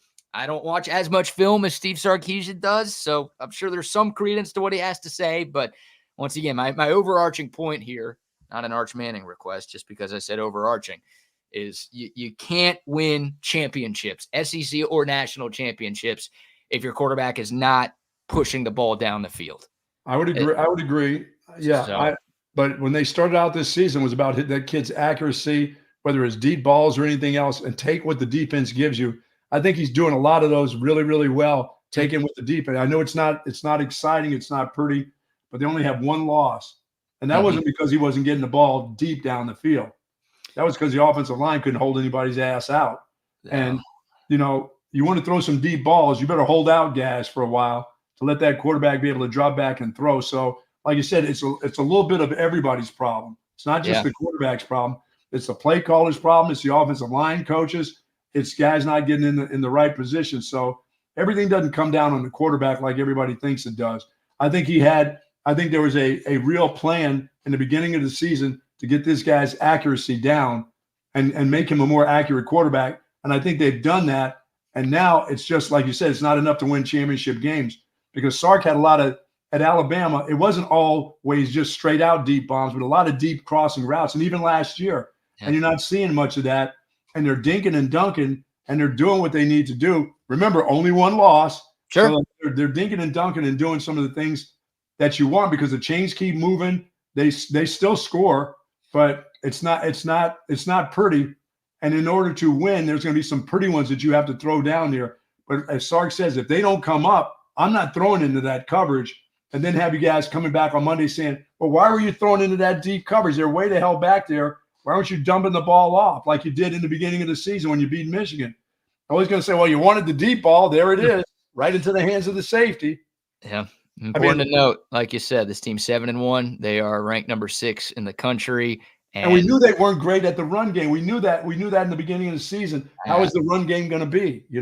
I was wrong. I thought it'd be better than it is. I mean, statistically, it hasn't been bad, but against the better opponents that Texas has gone up against, I don't think it's been as effective as we would have hoped. And the coach is not going to be patient with it. He's going to throw. He's going to do what he likes to do. He likes to throw.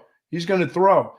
He's not going to have a 1,000-yard rusher. That ain't happening with this group. First time in the last 13 years that Steve Sarkisian, in the beginning, they're not that. It's not that type of. If it's going to be one guy, it was going to be the guy who was dropping it on the ground, who hadn't got a lot of carries lately. It was going to be that guy because he's going to break off a lot of long runs. But that guy's not turn around and handing it off to somebody 25, 30 times. It's just that's not him. They had 27. That usually is him, but this year it hasn't been him as much. And I think Sark would like for that to be him, but you got to do what works. And sure. Right now, Texas is okay. And look, there are a lot of Texas teams over the last decade that lose that game on Saturday. So I will not complain about a road win against a ranked team in the SEC, but some definite things to clean up. All right, before we hear one more from Steve Sarkisian, speaking of clean up, talking about cleaning up some of the penalty issues that Texas has had, let's give a few more shout outs, Buck, to a few more of our great sponsors. Our friends over at Woods Comfort Systems, as this weather starts to change, be prepared, folks, and make sure your air conditioning unit, which is about to shut off here in the next couple of weeks, make sure that heating unit is ready and set for some of these winter days. And it doesn't have to, believe me, it doesn't have to be 30 degrees before that heat will jump on for you, but make sure it's working properly. And at Woods Comfort Systems, you can do just that, whether it's air conditioning, heating, or plumbing. Woods Comfort System, close to 70 years of doing that in Central Texas. They are the best. Yes, sir. 512-842-5066. That is the phone number for Woods Comfort Systems, or you can find out more information online at woodscomfortsystems.com. Shout out to our friends at Parallel Lending as well. The markets seem like they're getting more and more volatile every single day, and the need to diversify your investments is more prevalent than ever before. While investing in stocks and bonds are sound strategies, the most savvy investors are diversifying their portfolio with alternative assets. And right now, the most popular alternative investment strategy is investing in private credit. Parallel Lending is a lender that provides short-term business purpose loans backed by single-family real estate here in the great state of Texas. And they just launched their flagship fund. They're targeting an 11.5% return rate for their investors. And the best part is your money's only locked up for 1 year. So if you've got some extra money lying around and you want to turn it into more money, who doesn't? Check out what our friends at Parallel Lending have going on right now. ParallelLending.com/fund. That's ParallelLending.com/fund. They are looking for investors in this flagship fund. They're already more than halfway to their goal. So get in on this quick. Once again, ParallelLending.com/fund. Accredited investors only. Returns not guaranteed. An investment in Parallel Fund involves risk. Please review all disclosures before investing. And folks, our good friends over at 34 Wine and Spirits. Now, if you're having a party, your local party, the week off and just watching some college football or hockey or baseball, call on them, the local store right there at the Southwest Parkway. But if you're having a big party, I asked the guys the other day, I said, after this month of October, what is it that you guys can't do? They become wholesalers. They're not just a corner store. They big parties, ACL, you name it, they are doing it now. I asked them, what is it that you can't do right now that you become a wholesale liquor distributor throughout Travis County? They said, we probably couldn't do a Super Bowl. I said, that's it? He said, that's it. Everything else we can do. We just did Circuit of the Americas for F1. He said, we can handle anything, any big corporate party that you want to have. And he said it won't take us long before we could handle a Super Bowl if we had to. So I don't know if they'll have it in Travis County, but you need to spread out a little bit because you maybe have to go. It may be somewhere around Bastrop County, Hayes County, or whatever. He said we can handle that. And then they're learning how to do it, and they're doing a fantastic job at 34 Wine and Spirits. How about a Super Bowl at DKR? Wow. They'll handle that. That's in Travis County. They send their product down there. They're sending half of their products down there for these games. Yeah. You know, along with their big hat product there at DKR, they can get it done. They make it work. And they also have the Altstadt beer at yes, they do. Wine and Spirits. If you are looking for a great beer to drink, who isn't looking for a great beer to drink? Check out Altstadt beer. It's brewed locally in Fredericksburg and easy to find. Available wherever you buy your beer all across the great state of Texas. Altstadt has a number of different brews. Check out their seasonal Oktoberfest. Weather's starting to cool down a little bit. You need to try this authentic German-style Oktoberfest beer that Altstadt creates. And hey, if that's not your thing, they've got the lager, they've got the Kolsch, they've got a Hefeweizen, they've got a light beer that's better than any light beer you see on those TV commercials. Stuff's a game changer. It's liquid gold, and I say it all the time. One sip of Altstadt, and you won't go back to the other beers you have been drinking in the past. Check it out. It is Altstadt beer. No impurities, no regrets. All right, last one from Steve Sarkisian before we shift gears here and let you hear from A&M head coach Mike Elco, who was taking shots at his former boss. Steve Sarkisian was asked, hey, is it possible to clean up the offensive line penalties during this bye week? Interesting answer here from the head coach. Oh, we can. You know, we got our crowd noise sometimes is louder in practice than it actually is in the game. And the variety of penalties was interesting. You know, we had one false start. two of our holding penalties actually came from tight ends. It really wasn't the offensive line, and so I think it got kind of spread around enough to where it's hard to say it's just one group. Even in pass protection, I'd love to say it was just one group. It really wasn't. We had a running back issue in protection. We had some O-line issue in protections. We had an RPO that they defended well, where Quinn had to eat the ball and take a sack. So sometimes you look at numbers and it's easy to point to that group. The offensive line is kind of like the quarterback, when the quarterback always gets too much praise when things go well and probably gets too much criticism when they don't. The offensive line isn't far behind, and so everybody's got to do their job better. Clearly, I think they know they can play better than they've played the last couple weeks. And that's our job. Myself, Coach Flood, everybody involved, the leaders, Jake Majors, that group. We've got a veteran group, and they've got some good football ahead of them, and they'll get there. That's two things at once. No, your offensive line isn't playing that well. They're playing okay. They're winning games, but they're not playing up to where they should be. You talk about culture and a standard that you play by. They're not playing up to the standard that they came into the season that they played at Michigan. It's not close. No, so you can clean up some stuff. You can only do one thing if a person continues to make the same mistake. You change that player. You don't go through continue with the same mistakes. And if you don't have anybody to back him up, that's tough. That's too bad. We've been around it. You've seen it when you see a guy in the NFL, the same guy keeps making the same mistakes, but they don't have anybody else. It's total disaster if you put somebody else in. I mean, I understand what he's doing, but he's got a couple guys on that offensive line that are screwing things up on a consistent basis right now.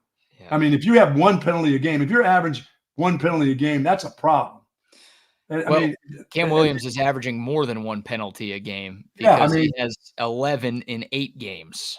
Yeah, I mean, Coach, that's nice. It's always going to have we understand you're going to have your players back, but they're not playing as well as they could be in both run or pass right now. And you can clean it up, and hopefully that you'll get that done. And this is having this week off, we'll get that done. But there's a whole lot of screaming and yelling. This isn't putting your arm around a guy right now. Not for those things. I mean, that 28,000 in Vandy, come on.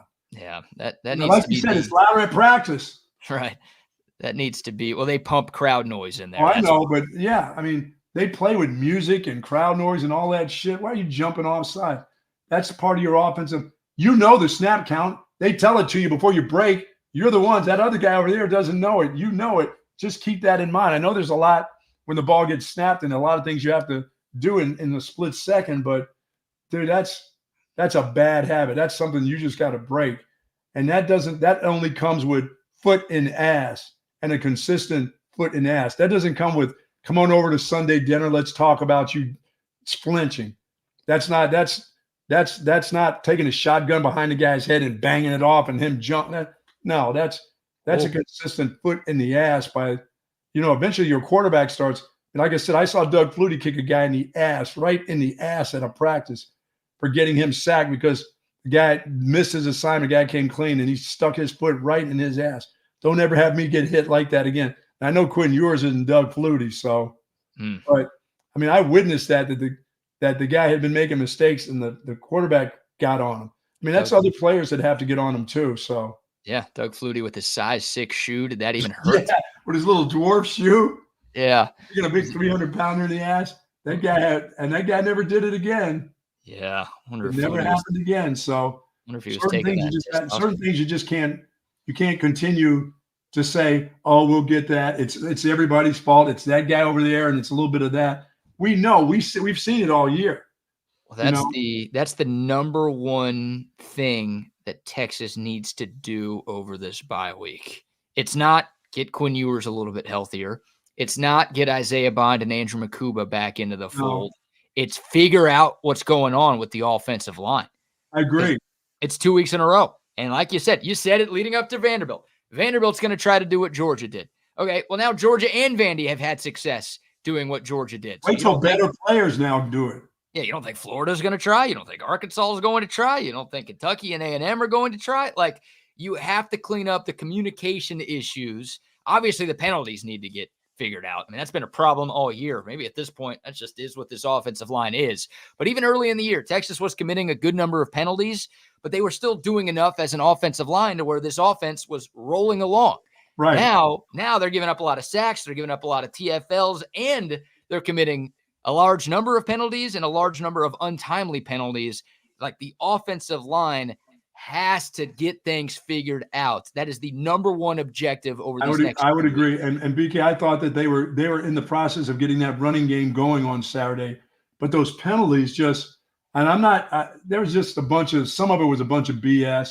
A bunch of it was the old, let's make Vandy the Cinderella story. Let's kind of keep this one kind of close. We don't, Texas can win, but we're going to keep it closer than it could be. Some of those penalties were horseshit. Some of them were probably yes. But once you get that, where coaches started being able to talk to officials about, watch number such and such and such, and these guys got their eye on them, any little thing they do, the guys will drop a flag.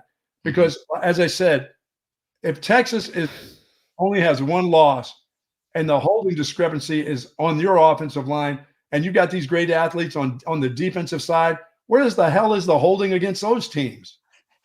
Those guys just don't get to get in there without somebody grabbing them and reach and clutch it. But I've seen that I saw that in the Big 12 against Texas, and now I'm seeing it in year number 1 in the SEC against them. It's got to be a two-way thing here. Texas has too many good athletes on defense, not for them to hold. First-round draft choices last year that went and didn't get a bunch of holding calls on. You had to be holding that big son of a bitch last year. Mm-hmm. I mean, he didn't have that many holds against him. I'm like, wait a minute, how does this work? Last year, it felt pretty easy to chalk it up to Texas being in its final year of the Big 12, right? Yes. Like, the Big 12's pissed that Texas and Oklahoma are leaving. So Oklahoma got screwed by the officials a lot last year. And we kind of talked about it going into last season, like, hey, be ready for the refs to be a storyline in every conference game this year, because Brett Yormark is going to try to throw one final punch at you before you leave. This year, though, I didn't want to believe it was the water bottle throwing thing that they did. I just think it had more to do with Vandy and the Cinderella story. Oh, they beat Alabama. And all I heard last week was, oh, they're going to make it tough on Texas. I was thinking, who's going to make it tough on Texas? Vandy or who else? Hey, remember, who's making the call to make it so tough? Texas is a pledge. Texas is a pledge in this fraternity that is the SEC. Yeah. So the Longhorns have to pay their dues. Maybe part of the initiation process is dealing with some garbage calls in your first year. Got to find out if the Aggies went through there in their initiation deal. And it's so funny. It's so funny because there could be other fan bases listening to this saying like, dude, you just got a call overturned because you threw water bottles on the field and you're complaining about refs. They missed the call in the first place. Yeah, no kidding. The fans had to do the ref's job for them. I still can't get over how mad people are at that incident. Was it a bad look for Texas? Of course, but oh my God, like, you're mad that the refs got a call right just because it helped Texas? So I don't know. Texas is a pledge, man. We gotta pay our dues to get into this. I don't want to be paying dues. Hey, you shouldn't be paying dues at home. You're supposed to get those calls at home. It's supposed to be the other two teams that get it. Texas gets it at home. They get screwed at their own home field. That's not supposed to happen. We got to throw bottles on the field. Dude, I don't want that. I want to get this going. I want to get that Fayetteville game over. That is going to be – I'm telling you right now, wait till you see that flag throwing deal there. Oh, yeah. Trying to keep that dude his job. Well, hell, they don't want him in there, so maybe it won't be that way. Well, the hope is, and I say this all the time across every sport, like, you got to beat the other team and you got to beat the refs. But also, you want to go into every game beating the other team badly enough to where the refs cannot be a factor. That's why you have to get back to playing the kind of ball you played against at the Michigan game, where there's nothing that they can do that can stop what you do. You're just better than the other team. I just haven't seen that. It's like I can't get that back in my mind, that game. It's like I want to see that game all over again and see what they did. What was it that they did so well in that game besides running, throwing, and playing defense? I guess everything. That was the most complete game. You could say Colorado State or UTSA or ULM. Those were all complete games. But, yeah, in terms of, like, power opponents, that was the one game where Texas really dominated in all three phases. They haven't quite done that yet, where I think the defense has dominated in just about every game. but the offense has sputtered at times as of late, and the special teams game has sputtered at times as of late. And that's the problem with the penalties, Buck. Like, Sark's right that you see 10 penalties. They weren't all on the offensive line, right? But the issue is the offensive line has been doing it all season long, but it's become contagious. Like, earlier in the year, it was just the O-line committing penalties. Now you've got tight ends doing it. Now you've got the defense committing costly penalties. Now you got Warren Roberson on seemingly every kickoff or punt committing a holding penalty. He's got 3 of those in the last 2 games in special teams. Like, what was just an O-line issue, because it wasn't corrected on the offensive line, has now infiltrated to the rest of the team. So Sark, and he's going to have his players' backs. I'm sure behind closed doors, he is chewing all of his players out for the penalties. But, like, you can't sit here and say that, oh, it's okay that it's not just the offensive line. Like, no, this problem, because it wasn't resolved, is now becoming, it's like a virus that is spreading to more of the locker room than what it was at the beginning of the season. Yeah, you better look at that Georgia film, because on your defense, on your offensive line side, everybody's going to try it. Everybody's going to put guys in somebody's face. They're going to drop a few. They're going to bring a few. They're going to try to confuse you up front because they know if you're not solid, your foundation isn't solid on the offensive line, you have a tendency to reach and grab. Oh, that's my guy over there. He comes through this gap. I don't get my body over there, but I can get my hands out there to reach and grab. They're all going to do it, and they're going to have better athletes doing it than you just saw at Vandy, because they got you 4 times. Yeah, they did. That's the thing I couldn't believe. I said, it's the same defense. Every coach is going to see a film, and they're going to think they can do it. And I'm thinking, okay, let Vandy try to do this and then get a run down their guts where they've got their offensive their linebackers sitting in a gap, and one of their offensive linemen gets a hold of him and rides him down, and they have a big run that goes off. Nope, they have a big run that goes off, but it's a holding penalty. So now with good players, everybody's going to try it because the bad players got away with it. Oh, yeah. I'm not saying they're bad players. You know what I'm saying? Yeah, I know what you're saying. And it'll be a test, these Final Four games for Texas. Phase 3. And our guy Chip Brown, who you can hear with Zay Collier every afternoon from 1 to 3 on Chip and Zay, he's got this little slogan: penalty-free in Phase 3. That's his goal. Penalty-free in Phase 3. Texas right now 99th in the country in terms of penalties per game. They've got to clean that up because right now they are their own worst enemy. And look, A&M's just as good as Texas right now, but if Texas loses any of these next 3 games leading up to A&M, it will be because Texas beat themselves. It won't be because I agree 100%. Yeah, because Florida, Arkansas, and Kentucky, I know the game's at Arkansas. Doesn't matter. Texas is going to be favored by more than a touchdown in all 3 of those games. And the only way Texas is going to slip up in any of those 3 is if they keep committing penalties or they keep turning the football over the way that they have. I'm waiting for something special in special teams. All I keep seeing is 36-yard punts. I know. Yeah, we didn't get to that yesterday because there was a lot else to get to. But, Michael Kern. Look, Texas did down a punt at the 1. So we'll give Michael Kern credit. We'll give DeAndre Moore credit. What a game for that dude. Catching 2 touchdowns, also downing that punt at the 1-yard line. Like, that guy was everywhere on Saturday. But, 36 yards a punt for Michael Kern. That's unacceptable. You might have to open up the competition because Ian Ratliff was the punter the 2 previous games. Yeah, he did okay, didn't he? He had a couple of bad ones, but, like, his average against Georgia was 42, which is 6 yards better than the average against Vanderbilt with Michael Kern. So there was a competition in the offseason. Kern did enough to win the gig. You might have to reopen up that competition with this open week and go back to Ratliff because that's you can't be having 35-yard punts, dude. No. Not in this league where field position matters as much as it does. All right, a few more sponsor shout-outs here. Then we'll let you hear from Mike Elco. And also we've got a pretty hilarious video out of Dallas where a big fat guy tried to play in a kid's play place, and needless to say. Oh, no, something happened. He didn't get stuck. Oh, no. Needless to say, things didn't go super well. But before that, some more sponsor love. Folks, it is now the holiday season, so head on over to Sue Patrick, get all your gear. Wait a minute. We still got football season. What about the holiday season? Forget it. You just need to get the new apparel, some of the long sleeve stuff, the Tommy Bahamas that they have at Sue Patrick. Of course, they got that wide variety of men's and women's clothing there. Free shipping on online orders over $49. Free curbside pickup. But do drop by the store at 5222 Burnett Road. It feels weird that we're not there this week, but I guess we'll be there soon, maybe next week or so. But man, oh man, they got everything that you need. It's almost time for me to go in there, get ready to get my Christmas shopping in before Thanksgiving, of course, get it all done before Thanksgiving.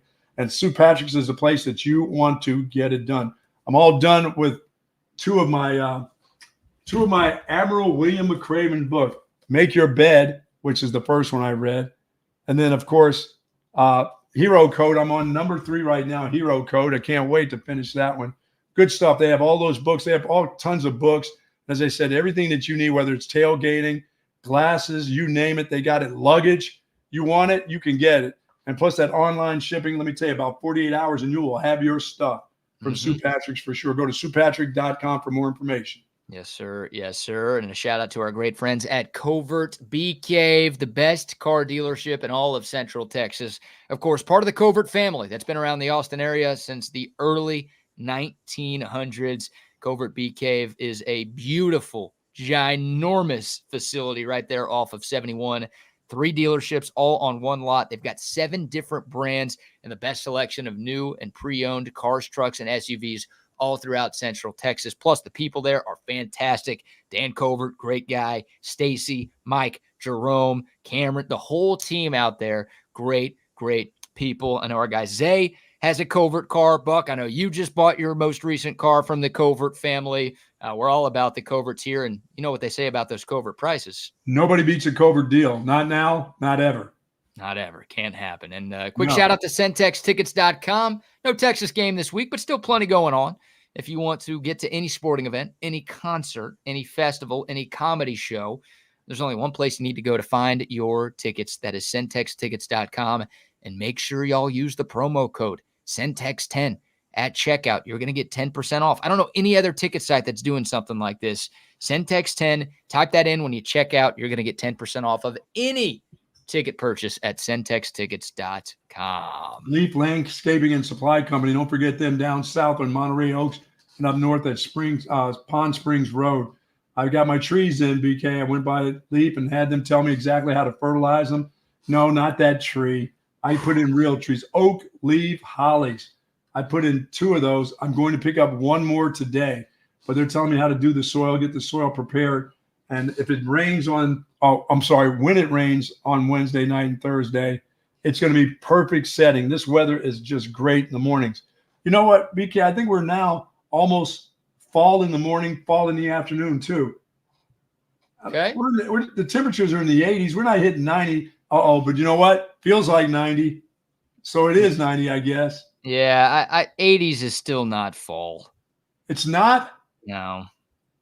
I mean, unless it's like 80 or 81. But if we're talking like mid to high 80s, yeah, I guess the high can be like 80 or 81, and I'll call that fall. But if we're still can't be 87, 86, no, and calling it fall, okay. High today is 86. High tomorrow is 90. That's not fall. No. That's summer. This has been a long stretch. Yeah, it has. Remember, I don't call out numbers. I just call out rain, okay? It's been a lot of bullshit. That's what it's been. Tired of this. All right. Good stuff. Leaf Landscape Supply. Discount there if you mention Texas Sports Unfiltered. Right. We'll hook you up. I'm telling you, support our sponsors. We do all the time. We go to these places all of the time, and y'all should too. They're going to take care of you every time you walk into the store, every time you buy online, every time you support our sponsors. They will pay you back by supporting you. All right, Mike Elco, Buck. Look, Texas A&M, one of the best stories in college football this year. Love them or hate them. The fact that they are doing what they are doing in the first year of the Mike Elco era. I mean, the Aggies were the biggest laughingstock in college football after they paid Jimbo Fisher $76 million to leave. Right? I mean, everyone was dunking on A&M. They spent all that money on Jimbo. They gave him the extension, and then they fired him. And it's like, wow, this is embarrassing. You guys can't get out of your own way. They were losing players. They were losing 25, 30 players. They had the whole coaching fiasco where they thought they had hired Stoops away from Kentucky, and then the fans freaked out, and then Stoops wasn't hired, and then the AD left, and they end up with Mike Elco. It's been a whirlwind for Texas A&M over the last year. And yet here they are, 7-1, the only unbeaten team in the SEC. they're playing some damn good ball right now under Coach Elco. This was weird, though. After A&M knocked off LSU in the battle for first place at Kyle Field on Saturday night, he was asked about, the culture at Texas A&M, which has helped lead to this 7-1 start. And Mike Elko didn't use any names in particular, but it sure felt like he was taking a shot at one particular somebody with this post-game comment. Yeah, I think it's the way we talk to the young people. I think the things that we talk about, the messaging, how we bring really good people into the building. We talk about doing things together. We talk about culture, and everyone talks about it, but then we go out and we live it every day. And I think we back up our actions. We're very honest. We're very open. And this is a real program. It's not fake. It's not a politician running this program, talking fast and BSing everybody. This is a real program. And for all the recruits out there, this is a real place. Yeah, I mean, him saying this is not a politician running the program, that was it right there. Somebody said that's a direct shot at Jimbo right there, a guy who hired him, who gave him an opportunity to come there as a defensive coordinator. You could have kept that part out of it. You could have talked about the culture has changed around here, but you didn't have to say that I'm not a politician running it. I'm just a football coach. That was the shot right there that was like heard around the country right there. That was not necessary by Mike Elko right there. Dude, your program had a bunch of guys leaving and all that other stuff. All you have to do is talk about this is, hey, for recruits, if you come here, you're not going to leave. This is going to be a place that's pleasant. You're going to enjoy your stay here. You're going to be coached well. But that shot right there, I'm not a politician. It's not run by a politician. That was garbage on his part. Yeah, Elko he got into a little bit of a roll there, right? Everything he was saying was right, and then it was like he was building. An AD or somebody should have tapped him on the leg or something at the conference, or taken their pen and jabbed it in his thigh at that time and said, "Oh, sorry," you screamed, and then rethought what he was saying. That wasn't a good look. No, it wasn't. And you wonder, so Mike Elko, that was on Saturday after the game, right? And Mike Elko held his game week press conference yesterday, the same way Steve Sarkisian did here in Austin. And Elko basically said it was asinine if you thought he was taking a shot at Jimbo Fisher. No, it was asinine for you to say it. We knew exactly what you were doing. I mean, what are you, stupid? Well, that's like, who else could that be? Some people were saying, it was a shot at Brian Kelly. And like, you could call Brian Kelly a politician. Brian Kelly's not a fast talker. Like, no. When I hear politician and fast talker, the first name, even if Mike Elko didn't say it, if the head coach at Louisville was saying politician and fast talking college football coach, I would think Jimbo Fisher. It's exactly where my mind would go. And that's exactly where he was going. And of course, Jimbo Fisher was the guy who was at A&M, who couldn't get it figured out, who never got his culture up off the ground. He was talking about how you're supposed to talk to kids are different today. That's what he was doing. He was like, no, we don't chase them out of here. The other guy was chasing them out, got him to the point where he couldn't communicate with them. But I know I'm the guy who can communicate with them. That's what he's telling everybody. I'm the communicator. The last coach you had here couldn't communicate to the kids. That's why we lost so many players out of the program. Okay, Elko, let's stand up and give you a big round of applause. Good for you. And I wonder if this is, I'm sure folks are still trying to negatively recruit against A&M by talking about Jimbo Fisher and what he did wrong and the huge buyout that A&M just paid him to leave. So maybe it's Mike Elko just like, hey, things are different around here. Maybe that was his goal with that comment. But once like I just don't. It's different here now. Yeah, I just don't know how that can be interpreted as a shot at anybody else besides Jimbo Fisher. Like, the guy who gave you a chance to be a defensive coordinator. That's it. Like, Elko only has that job because Jimbo hired him to be the defensive coordinator a couple of years ago. Like, if Mike Elko goes from, I don't know, Washington. Just what he did at Duke was not going to be enough. Right, yeah. If he was the DC at Washington, he gets hired at Duke. He's the head coach at Duke and has the 2 good years that he has. Right. There's zero chance he's the head coach at A&M. The only reason Mike Elko was even in the running for that gig is because Jimbo Fisher brought in Mike Elko to be his DC, and Elko had success as the DC there in College Station. So for him to do that, I don't care what any Aggie fan says. I don't care what Elko said yesterday. That is a direct shot. You don't see coaches do that. No. Take a shot at the guy. Like, whenever Sark's asked about Nick Saban, what does he say? Oh, yeah, he's talking about how great he is. I learned everything. I learned a whole lot from him, from Coach Saban. Guy saved my life. Love that guy. And Mike Elco, the situations are different, but Mike Elco, like, wasn't asked about Jimbo Fisher, but he just takes that shot at Jimbo. Yeah, that makes him sound like too much of a me guy. I didn't think he was that guy, but he made himself seem like a me guy. You know, here's what I've done here. First of all, you hadn't done shit. You're having a good year. Wait till you actually do something at A&M, you know? It's nice for you to get that gig, but that guy helped you get that job. So you don't do that. You know, as many weird things as I've been around with John Magovic, I would never have badmouthed him at another place if I'd have gone somewhere else. I would have never done that. It's just, you don't do that. Why would you do that? Guy gave you an opportunity. I know. Yeah, and it's you're right. It's unlike Mike Elco. Like, this, I think, is like his first sort of press conference faux pas that he's had. Sure, you're talking about getting caught up in the moment. I mean, but dude, that's just stop yourself. Yeah, he's kind of a boring guy. Like, we saw him at SEC Media Days in Dallas, and it was like, give us something, Mike. Like, give us. Is that what he was doing? Was he just trying to give you something to go overboard? No, he was like stern, to the point, coach speak, and that's been a big part of A&M being as good as they are. It's like, we're about football here. We're not about the extra stuff. We don't need to do that stuff anymore. We're just about ball, and that's what Mike Elko's always done. So it was just a weird slip up for him, something that he doesn't do, or at least hasn't done to this point. I love when you make the mistake and then you try to tell everybody, here's what I truly meant, when we all know. I mean, come on, dude. All right, well, here's the comment. We'll play it for you here to give proper context. Here's Mike Elco yesterday addressing those comments from Saturday. The last thing, and it's just comical that I actually have to do this, but it's necessary. In the post game, I was asked to kind of give a synopsis on how we sell culture to our program. In doing so, I made a statement that seemed like a very benign statement that somehow managed to be taken as a shot directly at people.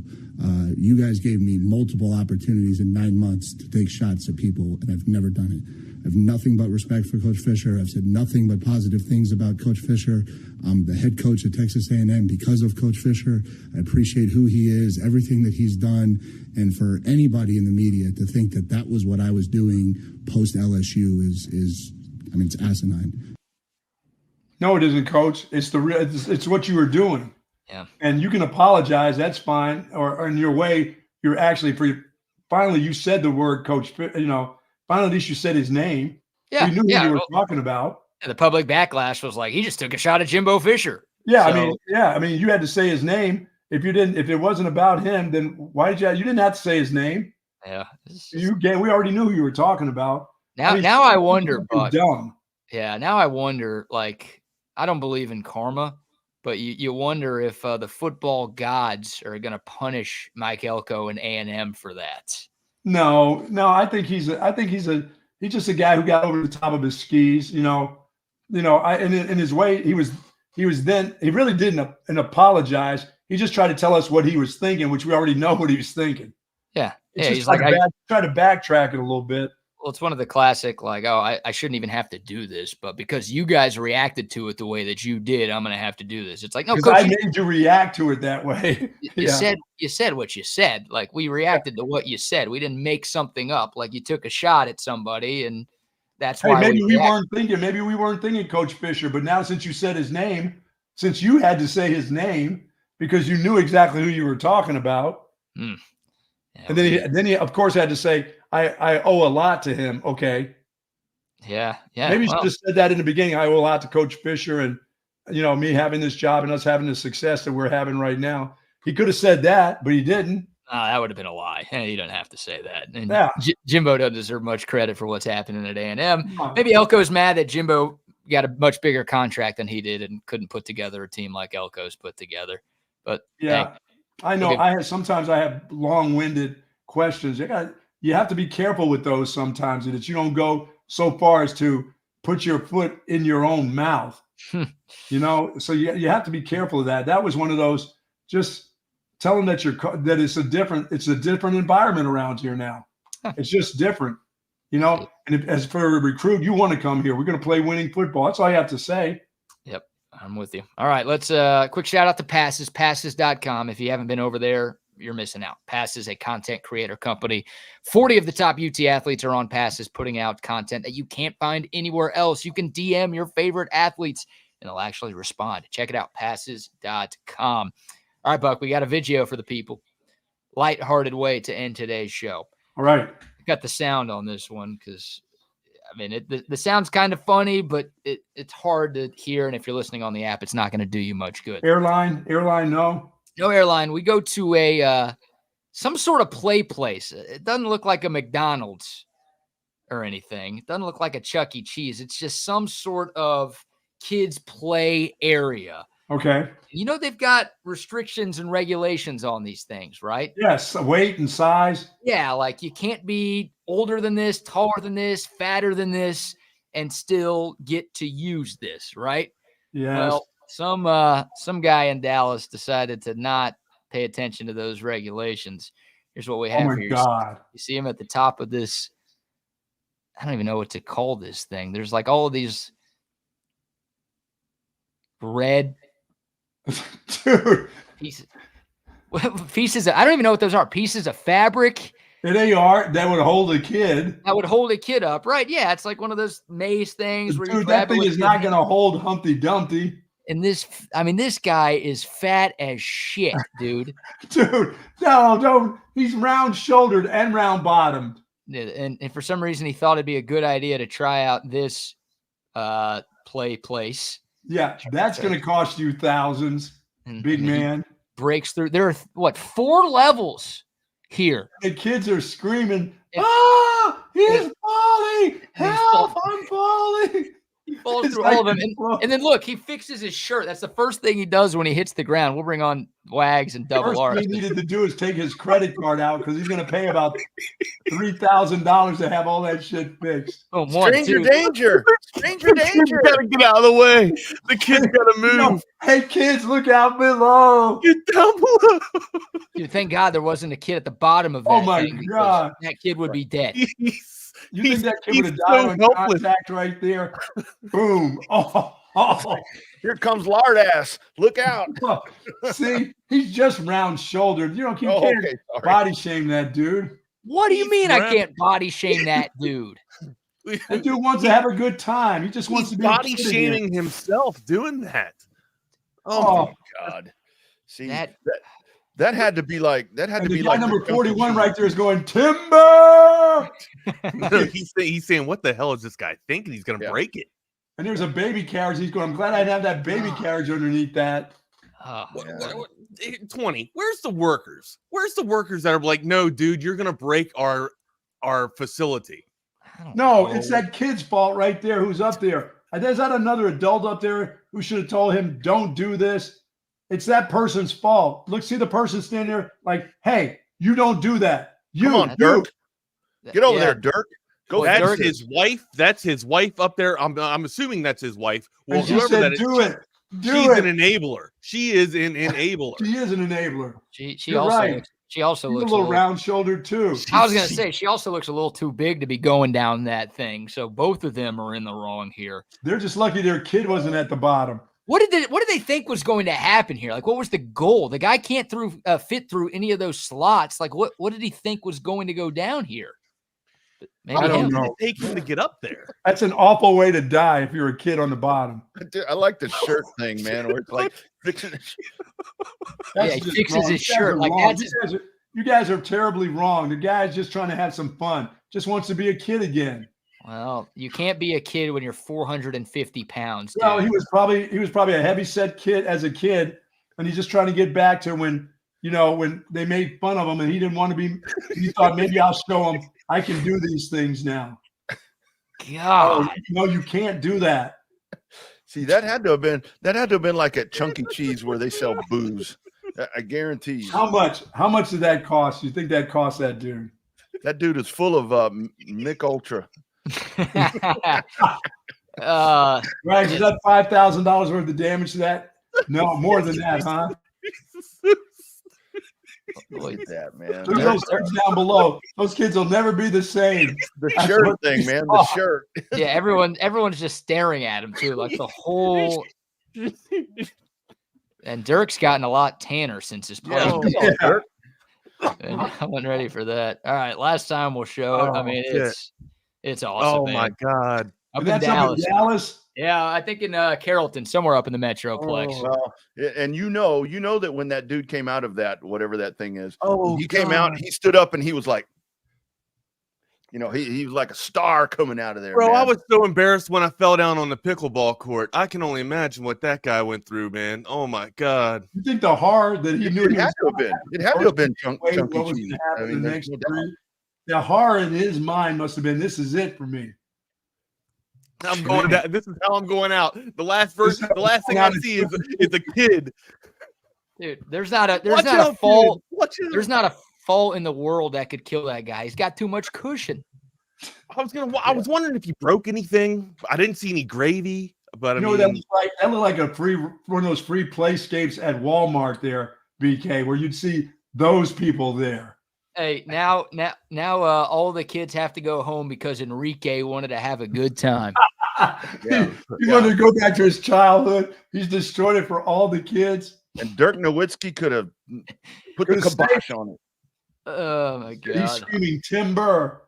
All right. I was just like, I gotta go. Gotta go. Later, Buck. Because the gear there has to be compromised, right? Like it can't be fully serviceable at the moment. Yeah, no, I mean that's be stretched. Yeah, that's done. Like it ripped, Right. Everything ripped. So if you walk out there, you're literally just gonna fall to your death. So no, they got the yellow tape around that one right now. That is closed. That is that's attempted murder for that fat At guy first, I thought there were little holes in there to slide through for the kids to kind of like make their way and kind of. Yeah, no, that's what it is. the But concept. you're supposed to just fall like a tiny little bit, right? That's why they have 4 But he levels. ripped it.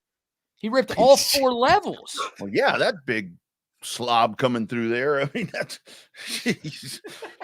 The shirt. Seriously, the shirt thing is the best part. Come on, man.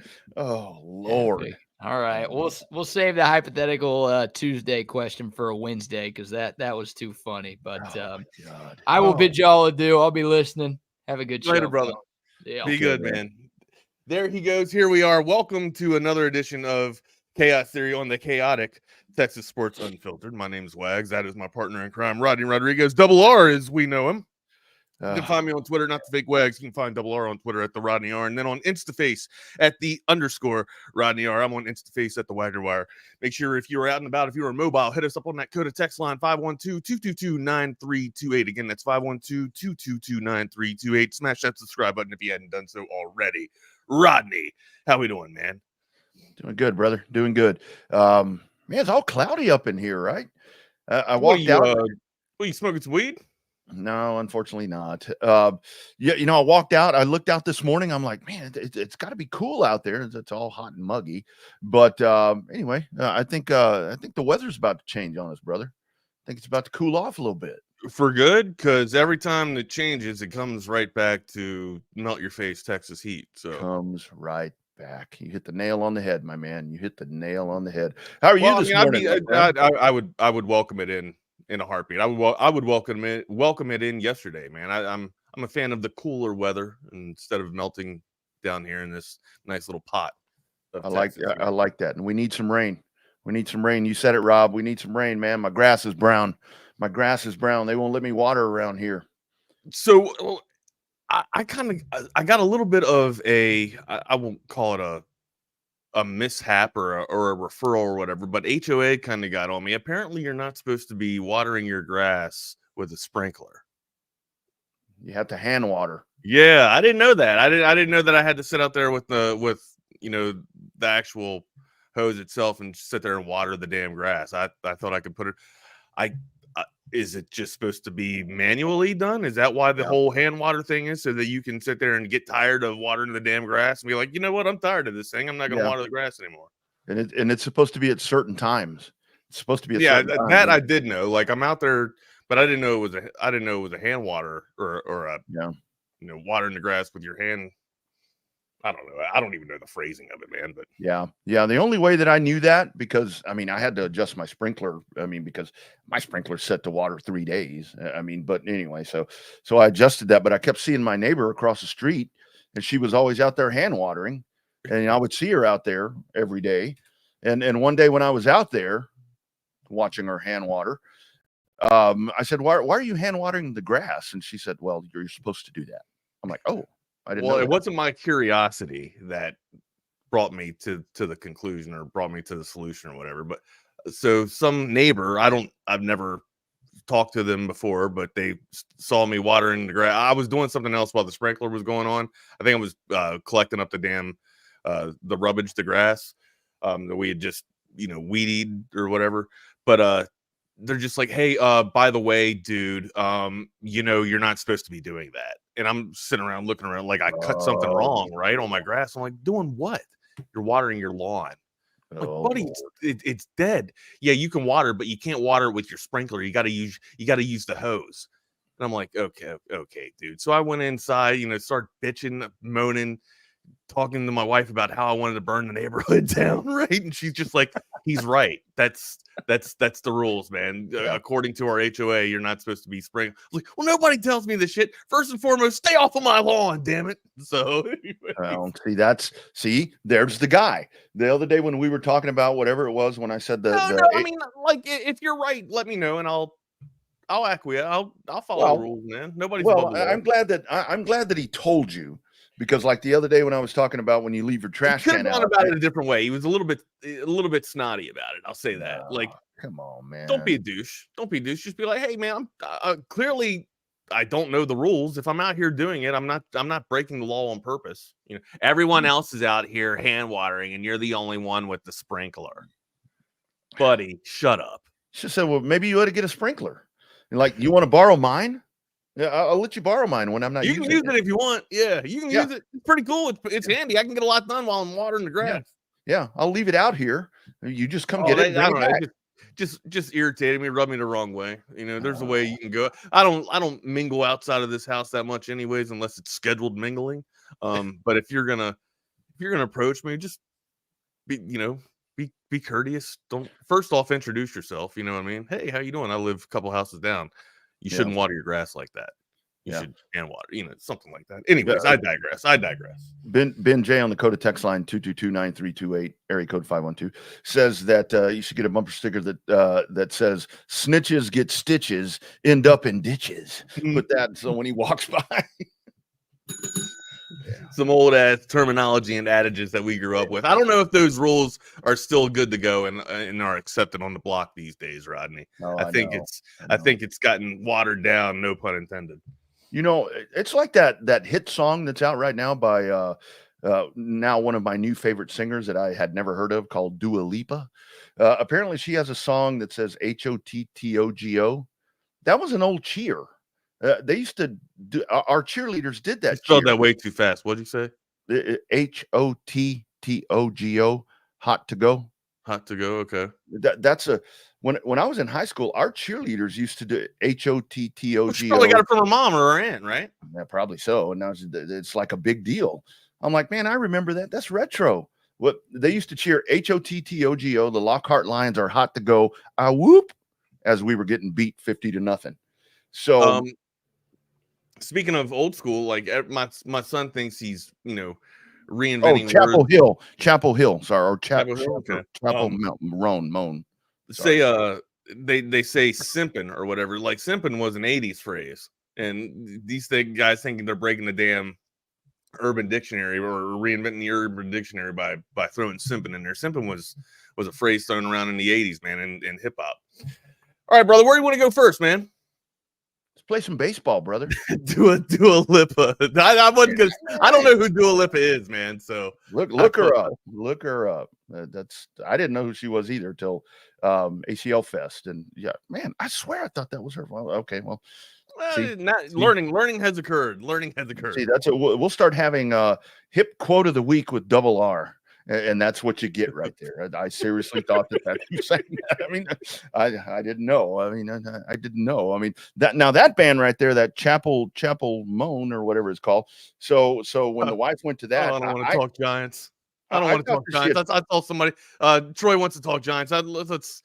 Okay. Let's dance all around. I don't want to talk Monday Night Football. Look, I do want to say something about the Giants.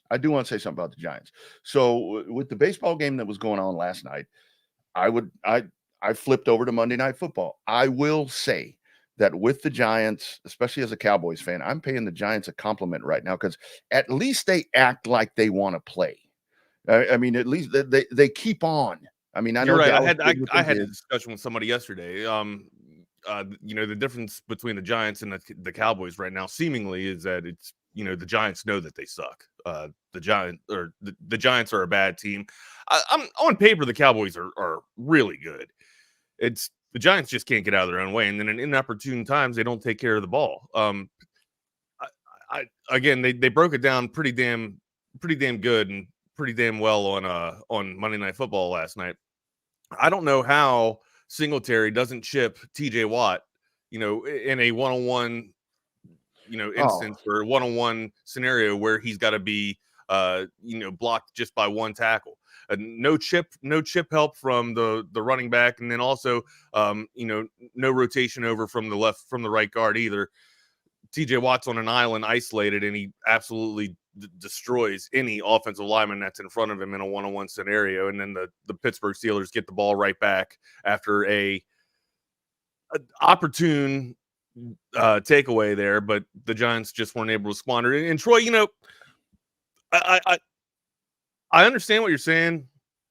Daniel Jones, I don't know if Daniel Jones is the next Sam Darnold. Daniel Jones is definitely in a bad situation, but Daniel Jones, I feel like he also adds to that situation with the lack of experience that he has, or maybe he's pressing too hard trying to make a play, and it's just getting away from him. But there's balls that he throws, 5 yards, 7 yards outside of or over the head of the would-be wide receiver or the intended target.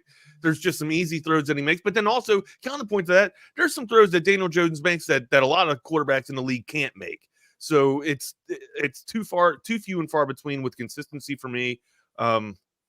If people had that sort of a lease for Justin Fields and we're so willing to get him out of Chicago, I feel like that's kind of the vibe and where people will be for Daniel Jones moving forward in that New York element. I've seen enough in my opinion. I've seen enough. Like everybody's got to get fired. And what's the alternative? I mean, at this point, look, I mean, this is obviously going to be the Commanders division at this point, which I called. I just knew that something was going to click there, and that's worked out. Philadelphia the other day looked like the Philadelphia Eagles that we come to expect. Dallas is a mess, and the whole thing is, I mean, with the Giants, I seriously think the Giants can finish third in the division at this point. Yesterday, when we were kind of talking about the Cowboys' schedule coming up, I may have mentioned the Cowboys won't win a game until Thanksgiving. That's when they play the Giants. Now I'm not so sure because they'll beat the Giants. I don't know, man. The Giants. I mean, at least the Giants play every play. I mean, the Cowboys. The Giants' defense is legit. I know. And that's that's the thing when I look at that, when it comes to that Thanksgiving Day game, and I know that's a month out, but still it's like Dallas can't run the ball. I mean, Dak and CD are not, whatever. It's like I said, I will give the Giants credit. There's no quit in that team. I mean, they keep with a lot of problems. It's a lot more than Daniel Jones, in my opinion. Hey man, give me Singletary on my team. I would love that. Because Dallas has no running back, but the fight did not quit in that team, and I'll take that any day. I know that's a professional ball game, but at the end of the game, when your team is lost, I don't like to see smiles on the team that lost. It's just, I know everybody's out there having a fun time and seeing their friends, and everybody's collecting a paycheck, but at the end of the day, it's got to mean something, right? It's got to piss you off if you lose. Yeah. And right now, I'm not seeing angry faces on the Giants when they lose. I just see all right, man. Next week, hey man, what you doing tonight? Cool, I'll call you. That's what I'm seeing. So, and I think that point right there, Wags, is where it comes back to the organizational issues there with the Giants. And Troy's absolutely right. Like the front office has given no confidence or a bill of confidence for Daniel Jones. And if you're looking for a backbone to lean on, if you're Daniel Jones, you don't have one. Yeah, you don't. You can try and confide in Dable if you want to, but the writing's on a wall. But Dable's going to be gone next year, and so will Daniel Jones. So Yeah. There's going to be a house cleaning going on there. So you're playing. Maybe those two can reunite somewhere and try and figure this thing out, because I think Dable's a fantastic offensive coordinator. I think he grew Josh Allen's game. Josh Allen is a stud, right? He's an alpha, but still, like, Dable also got him to the next level of his game in the and in the NFL. I think that Dable can do the same thing for Daniel Jones, maybe in the right environment. Yeah. And that's where I do hope for Daniel Jones through all of this, that he goes and finds, I mean, I don't know if he'll be Sam Darnold. I don't know if he'll be one of those guys that has that change of scenery thing that makes him a better quarterback. But I mean, I hope he does. Because that Hard Knocks thing is, man, that's it was brutal to watch in real time. Man. And it's brutal to watch going back. You go back and watch it now with the reruns, and you're just like, my God, I can't believe they did it like that. Very, very unprofessional, I would say. And honestly, I can't believe they agreed to allow the cameras in to go behind the scenes like that. Yeah. To allow the players to see what goes down and how they're valued or undervalued. That's a little too much access. And if you're that front office, you know they're there. I mean, they're there. I mean, save that discussion for another time. But I mean, that's what did we talk about yesterday? Clicks and watches and subscriptions and all that. That's what it's all about. That's it. By baby. the way, subscribe to TSU if you haven't yet. Throw that in there. Make sure. So on that note, with Monday Night Football, so it is now. I saw something this morning where it said, Pittsburgh, they're in the driver's seat to win that division. I'm like, they look good. Wilson started off slow again last night, but again, that's kind of a testament to the Giants defense. The Giants defense isn't a slouch. I know, Thibodeau's not, he's hurt. He wasn't on the field, but still the Giants were still able to get after it. The thing that makes Pittsburgh just the constant threat in the North is their defense. And hell, I mean, that's kind of what kept Cleveland in the running for it last year too, was their defense. In spite of all their shortcomings on the offensive side of the ball, their defense was still able to keep them in there. Pittsburgh's kind of the same way. I don't think that the Pittsburgh offense is playing at a crazy high end right now. They're playing average football or mid football, but their defense is just keeping them. Their defense is giving them opportunity, at least 3 opportunities a game to score, and that's more than most teams have right now in the NFL. Pittsburgh should be contesting for the North Championship, but right, I mean, I'd be fool. I think we'd all be foolish to sit there and write Baltimore off right now. Yeah, I agree, and now looking back in hindsight, you got a bye week that's coming up for Pittsburgh. And in hindsight, for plugging in Russell Wilson right now to get him 2 games in here against the 2 New York teams, which they win both of those games. Russ looks pretty good though, Rodney. He looks pretty good against those 2 teams. Like he looks okay. Now you get the Commanders and Baltimore when you come off the bye week. So I think it's been really good to get him in there to get the rust off Russ. And then you get a bye week right there for him. So now I think going to Washington, you certainly you're going to get a better feel how he's going to command. How you like that? Command against the Commanders, the Pittsburgh Steelers. And then the following week, you get Baltimore at home. So I think that's going to be the real litmus test, in my opinion, to where you go back and you say, okay, if they're able to win both of those games, because Washington is good.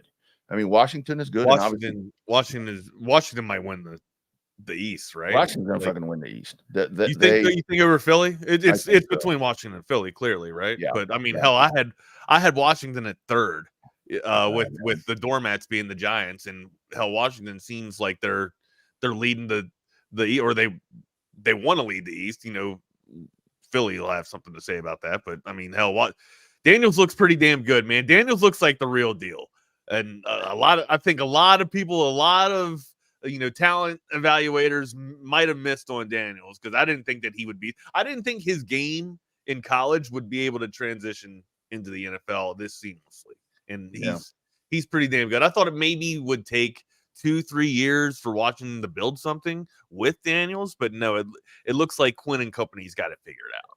Yeah, the tide has turned there. I mean, Washington, They're going in the right direction. I knew It's that was culture. gonna happen. It's culture. Culture. It's culture. You get a toxic ownership group out of the way, and that's why, like, going back to Dallas. I mean, I know that's Jerry's thing, and you're not going to get that family out of there, and that's why I think that you need to be, if you're a Cowboys fan. I mean, I hear tear it down and rebuild it and all that. I mean, it's going to be a while. It's going to be a while, and then when it's rebuilt and when you can go in there and supplement, we're going to continue to have what we've had.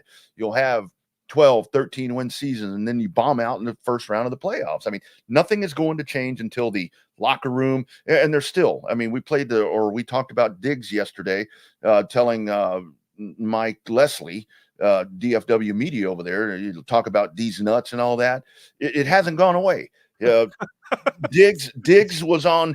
I honestly can't believe I can't believe he came out of the locker room to do that with his phone. With his phone. So then, I mean, so Diggs goes on Micah. I mean, Parsons. didn't take his pads off. No, I mean, nothing. No, like he came off the field. So Diggs is on Micah Parsons' podcast, who, by the way, isn't playing Micah Parsons, and they're talking about, well, the media should be taking care of us.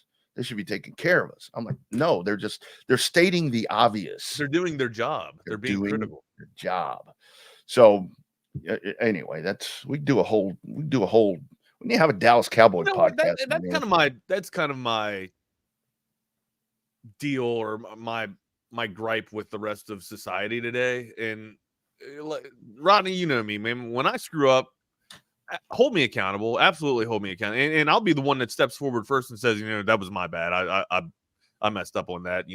My fault. I apologize. How can I atone for it? Nobody wants to take ownership of their faults. Nobody wants to be held accountable anymore, man. No one is perfect. You are going to mess up. Guess what? You're even allowed to mess up in the right situations, right? Like, it can't be crazy, outrageous, out of this world mess ups to where you just can't come back from, but still you're allowed to have mistakes. You just are. Okay. It's all right to have mistakes, dude. Own up to them and have the accountability, and people will help. The comeback story is one of the best stories in America, dude. Embrace it. Absolutely embrace it, dude. I absolutely agree. Me off, man. And that was like the other day. You know what, man? You must have tapped into. You tapped into me last night. You got my emotions stirred up a little bit here. Uh-oh. What'd you say to me last night? I tapped into you last night? Maybe. I don't know. I guess I should have felt it a little bit more. Yeah, is that why I woke up feeling a little different? Drained? Okay. Were you drained? I don't know. Apparently so. Last night? What's that? Did you watch any baseball last night? I did. Man, give me a good game. I was after game one. I'm like, this is going to be great. This is going to be the epic series. This is going to be what I've been waiting for. This is going to be what Wags and me have been talking about. Yanks, where are you? Where's Aaron Judge? Yeah, Dak Prescott. I'm telling you, same thing. Honestly, where's Shohei Ohtani? He's 1 for 11. He's hurt. I know. But he's 1 for 11. But they're 3-0 in the series, so it's not a big deal. But yeah. Where is Aaron Judge? It goes back to the old adage that the hurlers are going to dominate, or the hurlers will prevail, right? The lumber tends to get quiet at times. We all know that. The bats go to sleep, and the hurlers usually prevail. That's exactly what you're seeing in the series. Walker Buehler last night, 5 frames, looked fantastic. And then how about Dave Roberts going to the pen? I mean, this is what he's lived and died with the entire postseason. He utilizes pitchers. I mean, maybe throws them through a third of an inning, 2/3 of an inning, but still gets about 20 to 25 pitches out of them, pulls them, and then keeps their arms fresh and keeps them available to go last night. It's the overwork that you do with your bullpen. Like, once you have to be disciplined enough when a pitcher gets to this pitch count, this is his last batter that he's going to face. We pull him regardless of the matchup, of the PvP matchup that's going down. You get the next pitcher in there and try and roll with, I guess, the trends that you're trying to set, right? It seems to be working out for Dave Roberts and the Dodgers right now. Yeah, it absolutely does. And I'm curious because I checked even right before we came on. It's TBD versus Gill tonight, the pitching matchup. So it's like Luis Gill for the Yankees. Gill, Gill, Gill. No, I got you. It's Gill. No, Yeah. it's Gil though. They pronounce it Gil. as Gil, Well, but we're Gil. American. We'll say Gil. Well, yeah, whatever. So yeah, TBD. So where are the Dodgers going to go? I mean, that's a bullpen game. I mean, I guess that's what we're going to get. Yeah, Gil, like Gil's fried chicken in San Marcos. Oh, that was good. The old timers will know that. But it, I go back to Judge. To me, that really is the story. I tell you what was really. I'm glad I was tuned in last night. Look, man, I'm old and I'm slow and I'm fat and I'm only going to laugh just because it looked funny on TV. But when Mike Stanton was running from third, I'm like, that dude's in quicksand. Whoosh, whoosh, whoosh. It's like, go a little faster. The problem with Stanton is that remember David Boston? I do. I don't know if people remember David Boston, the Arizona Cardinal wide receiver from Ohio State. Basically, David Boston was so huge, not like fat like the dude that broke the kids' playset that we were watching. He's so huge in the fact like he was just one big muscle like that, and that's why he was so prone to injury, because every time that he would move or he would run a route, he would pull something. That's just he looked like DK Metcalf before DK Metcalf, but DK Metcalf can move around at the speed of light. And David Boston couldn't. That's kind of what we got here, man. One big muscle that's going to get pulled. That's what you got. Yeah. You know what's so great about Texas Sports Unfiltered? I mean, a lot of things are great about Texas Sports Unfiltered, is that I can throw something out like I just did, and the code of text line says, R, Gil's fried chicken was my childhood staple growing up in San Marcos. See, we got the coolest people that check in on this program. I got to write down all these spots and venues that you guys talk about, because apparently the best fried chicken around here is called Gus's fried chicken from some of the conversations that I've put together. But now there's a Gil's fried chicken. Well, it's old. I think it's gone. I think it's gone by now. I don't know if Gabe from Lockhart's on here, but like Dobbs fried chicken in Lockhart. Oh my God, that stuff was so good. I like Bush's. I really like Bush's. And I can mess up a couple of boxes of Bush's chicken. Bush's has the biggest breasts you're going to find, and I think they're huge. I mean, they're huge, and that and the sides are great. That tea, like our man Rick Epstein says, Bush's, it's good. If we're gonna talk about chicken, if we're gonna talk about special places, you got to go with if you don't mention the Favorites Bowl from KFC, you're absolutely remiss, and you're not on your game. For $5 you can get the Favorites Bowl, Rodney, and it's fantastic. It's got a little bit of corn, some mashed potatoes, some chicken clumps in there. Delicious with the gravy. Oh man. It's all deadly, my guy. It's all deadly. Got a Tumble 22 shout out on the code of text line from #BeNasty. Some of the best flavored and crazy recipes for chicken. Tumble 22, man. If you like hot chicken and spicy chicken, absolutely Tumble 22. Yeah. Call it up. And like Ben J says, who doesn't love a nice, natural, juicy breast? I mean, everybody does. You're all on it today, my guy. Church's chicken, yes. I was actually driving this weekend to Corpus, and I saw that now it says Church's Texas fried chicken, and I like that because it is definitely a Texas company. So yeah, super cool there. Yeah, Popeyes. Yeah, Bush's. The breasts aren't bad either. I like Bush's. Anyway, I don't know how we got to the fried chicken stuff. You being an old man and wanting to get on breasts. Oh man, now I'm gonna have to go out and get some fried chicken. Golden Chick. Remember Bucky used to sing the Golden Chick song. Golden Chick. Since we're on it, who does have the best chicken? Yeah, shoot. Is it Cane's? Where do you classify Cane's chicken at? Like, I absolutely love Raising Cane's, but I think it's more of this. I think I'm more of a saucier in that. Like, I think that's what lures me into Cane's is their sauce, not exactly. Their sauce is not amazing. Much their chicken. It's their. I love the bread. Right, like skip the coleslaw. I'll miss the coleslaw. I'll actually substitute the coleslaw out for an extra slice of bread. Now, here's the kicker, gents. When you go there and you get that bread, ask him to butter it on both sides. Seems a little crazy and it seems excessive, but it's delicious. Yeah. Butter that bread on both sides, please. You say please, and just it's the magic special word. Something happens. Do they tell you as that line in Weird Science? Would you like me to butter your muffin? They say that in Weird Science. Yeah. Weird Science is probably one of my favorite. It's one of the best coming of age movies in my repertoire there. Yeah, that dude Chet. Bill Remember Paxton. Chet? Yeah, he told Kelly LeBrock, "How about I butter your muffin?" I can't remember. I can't recall that one. I know RDJ's in Weird Science. That's a good movie, man. That is the cult classic. Wasn't that like the kid's dream? Build your own woman. I don't know if I'd snort cane sauce, but I could probably guzzle the cane sauce. It's that good. Cane sauce is really good. Maybe not guzzle it. I could sip on it.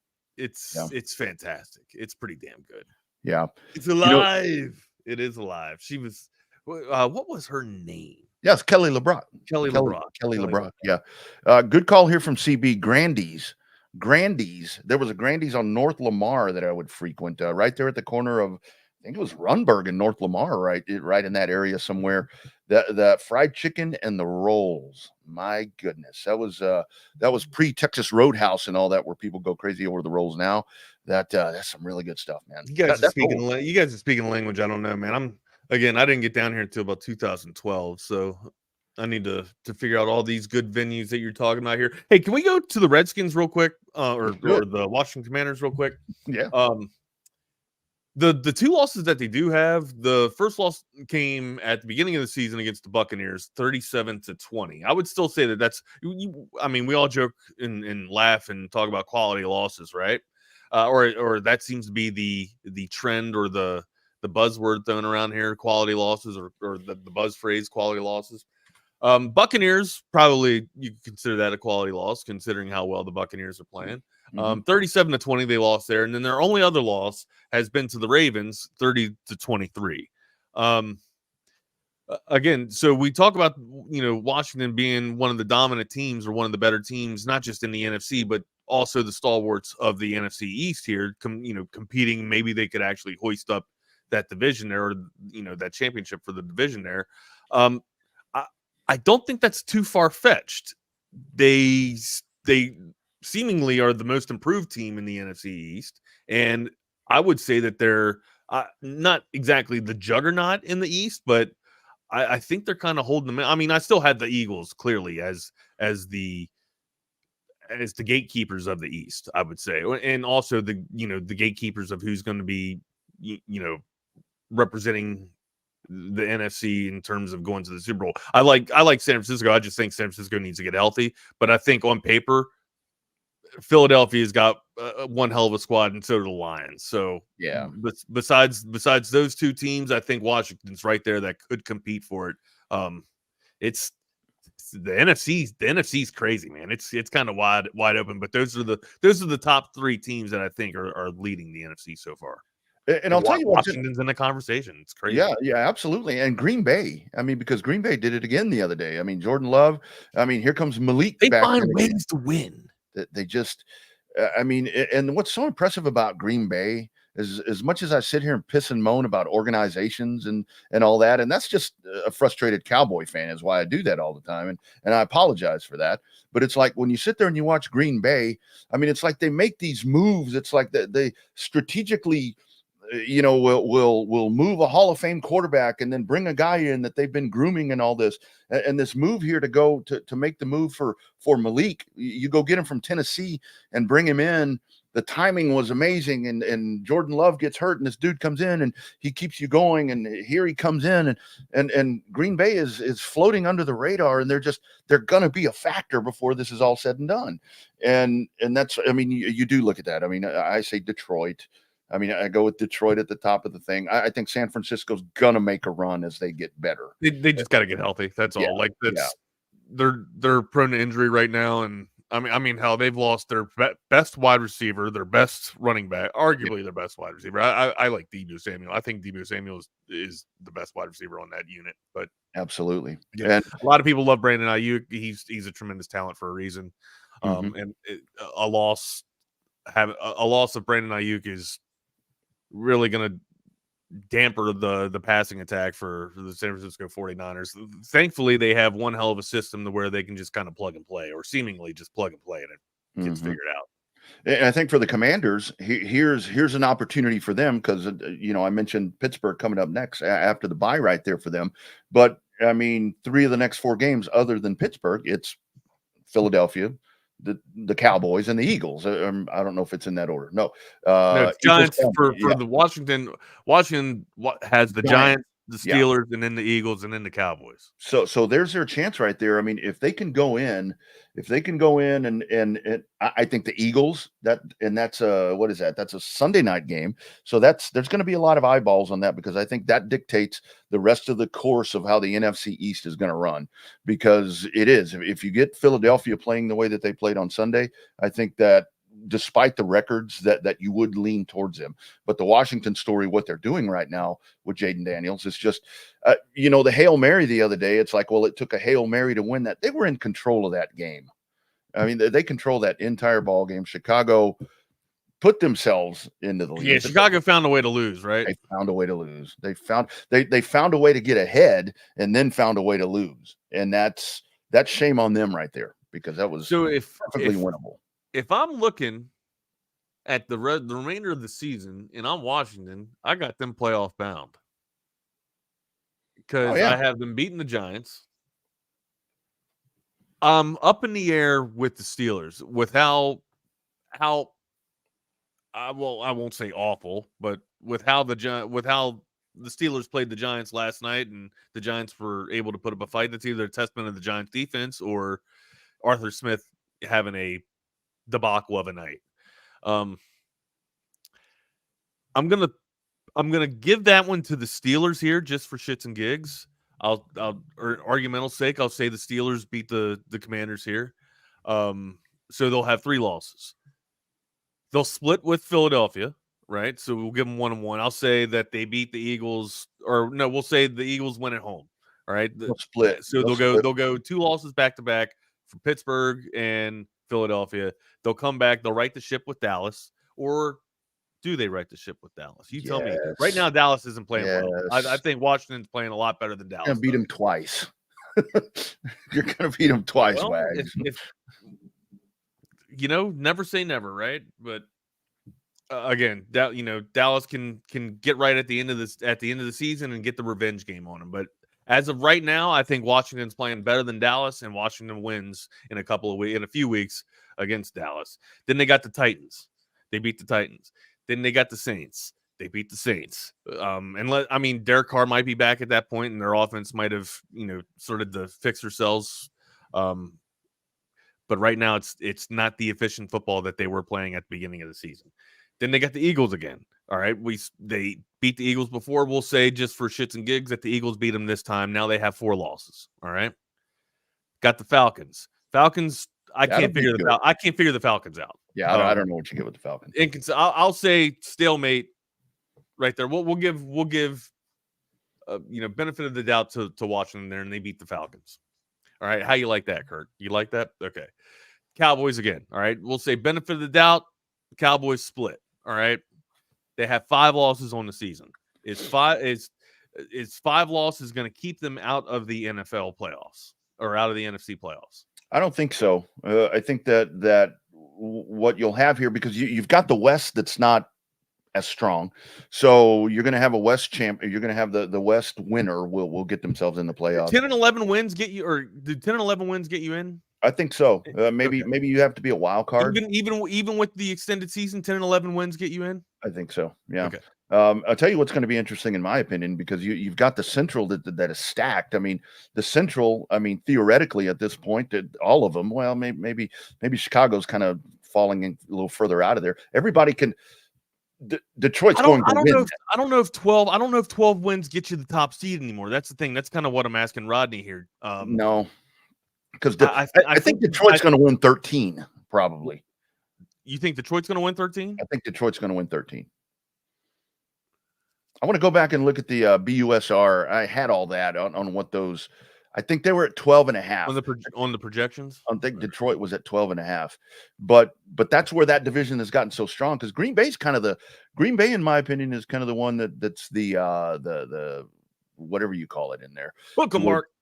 To where they could kind of shake this up a little bit. But I do think Detroit wins 13. To me, right now, October 29th, they're the class of the NFC. But this shit really doesn't count until we get to the middle of November. That's where we may look at this, and it's like everything has just kind of flipped itself around. NFC is cloudy. NFC's got a lot of NFC's got a lot of competition. It does. Where the AFC is like really clear. The AFC's over there beating themselves up just to get beat by Kansas City.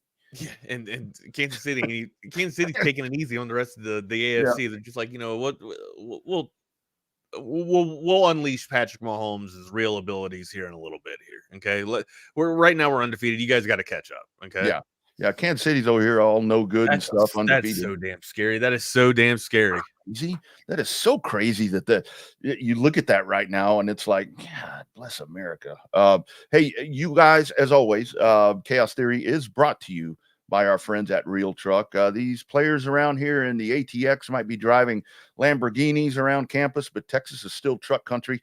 Gear up with Real Truck for your ultimate Texas tailgate with top-selling upgrades like hitch grills, powered coolers, weatherproof awnings, and more. Bring your truck to life at realtruck.com. They give you a hook 'em horns. What does this stuff look like, Double R? Well, check it out. Just like this.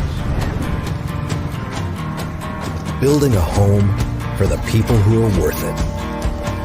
Stepping out, throwing in a line, and dropping the tailgate for a picnic. And finding far-off campsites with the people you're closest to. Upgrade your truck, Jeep, or Bronco with over 1 million parts and accessories. And bring your truck to life. Real Truck.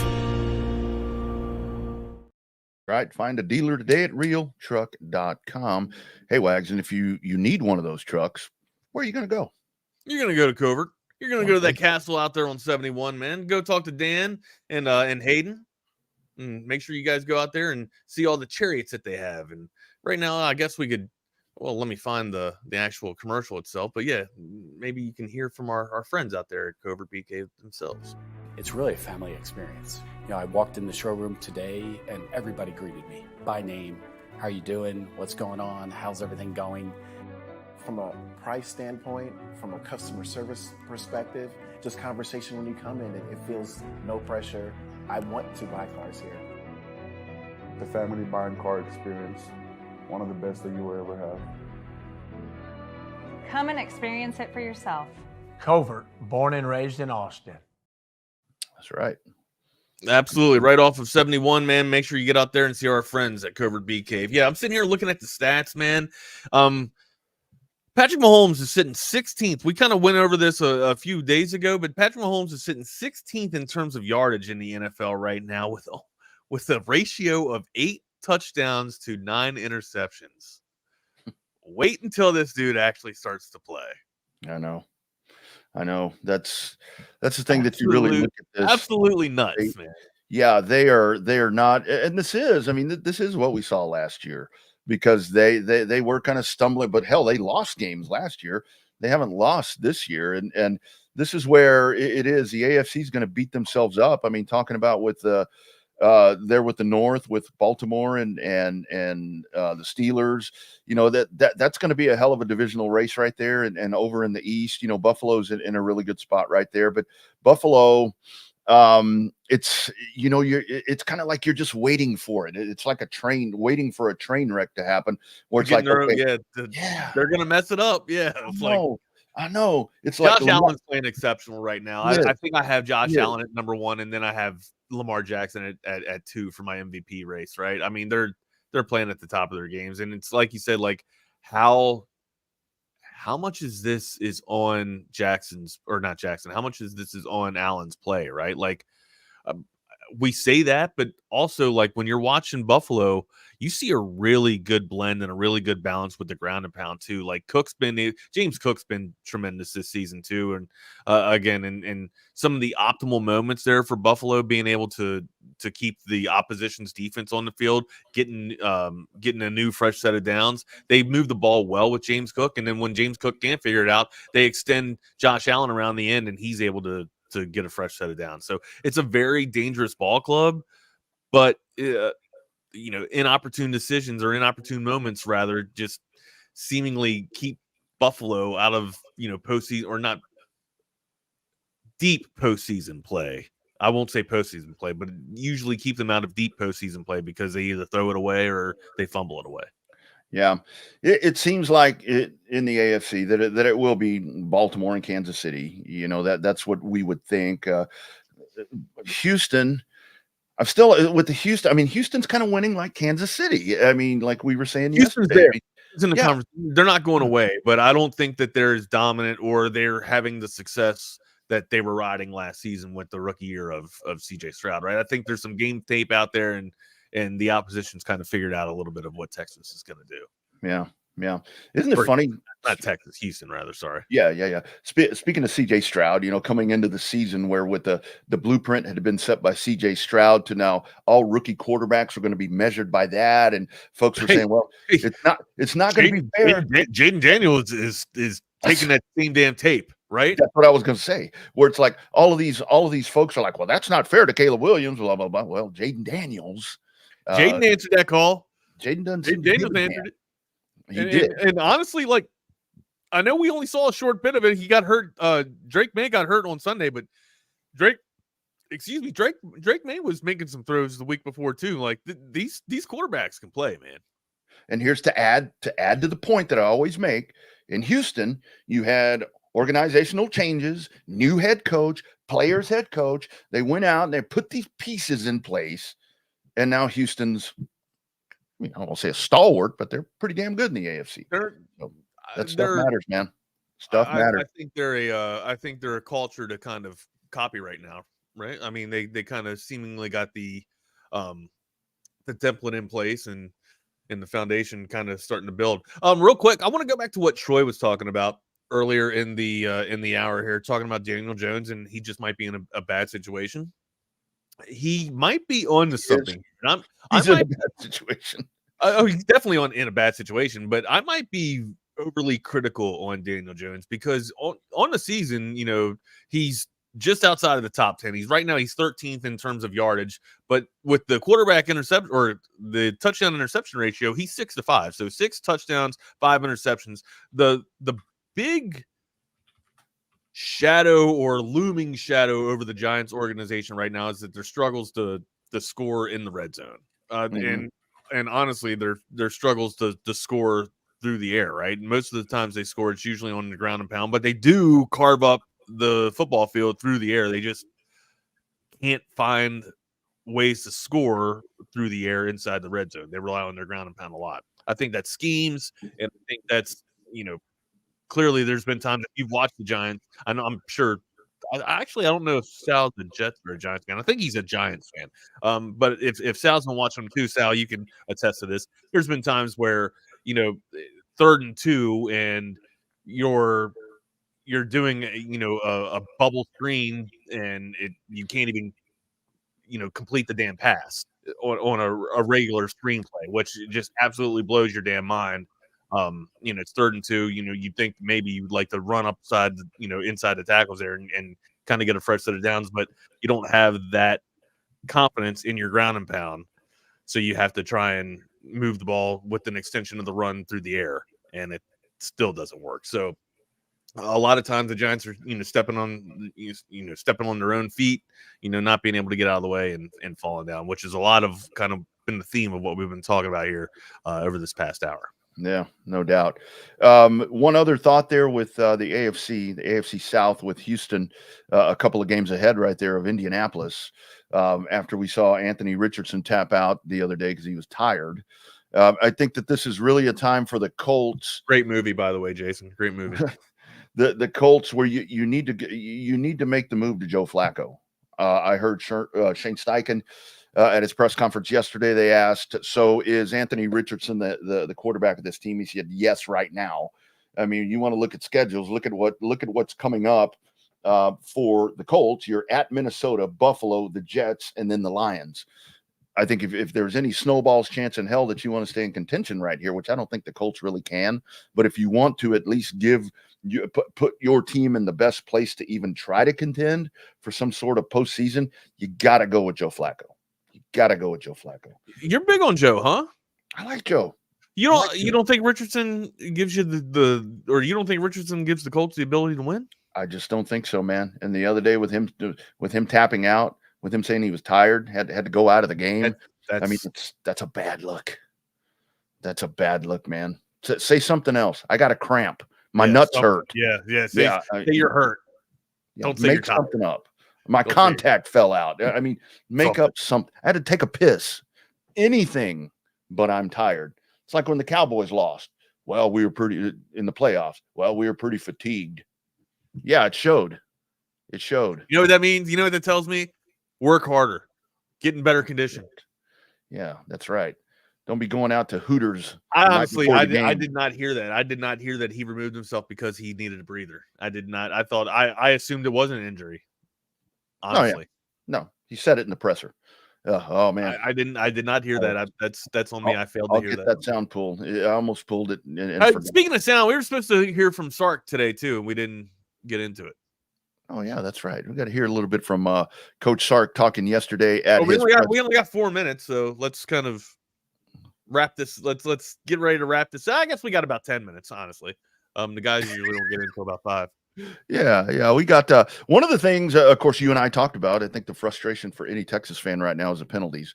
I mean, 10 penalties in the game on Saturday. That was poignantly one of the things that was thrown at Sark. His comments on how to clean that stuff up. No, we can. We got our crowd noise sometimes is louder in practice than it actually is in the game. And the variety of penalties was interesting. We had one false start. 2 of our holding penalties actually came from tight ends. It really wasn't the offensive line, and so I think it got kind of spread around enough to where it's hard to say it's just one group. Even in pass protection, I'd love to say it was just one group. It really wasn't. We had a running back issue in protection. We had some O-line issue in protections. We had an RPO that they defended well, where Quinn had to eat the ball and take a sack. So sometimes you look at numbers and it's easy to point to that group. The offensive line is kind of like the quarterback, when the quarterback always gets too much praise when things go well and probably gets too much, criticism when they don't. The offensive line isn't far behind, and so everybody's got to do their job better. Clearly, I think they know they can play better than they've played the last couple weeks. And that's our job. Myself, Coach Flood, everybody involved, the leaders, Jake Majors, that group. We've got a veteran group, and they've got some good football ahead of them, and they'll get there. All right, so basically what I heard is he doesn't think that there is a problem with the offensive line.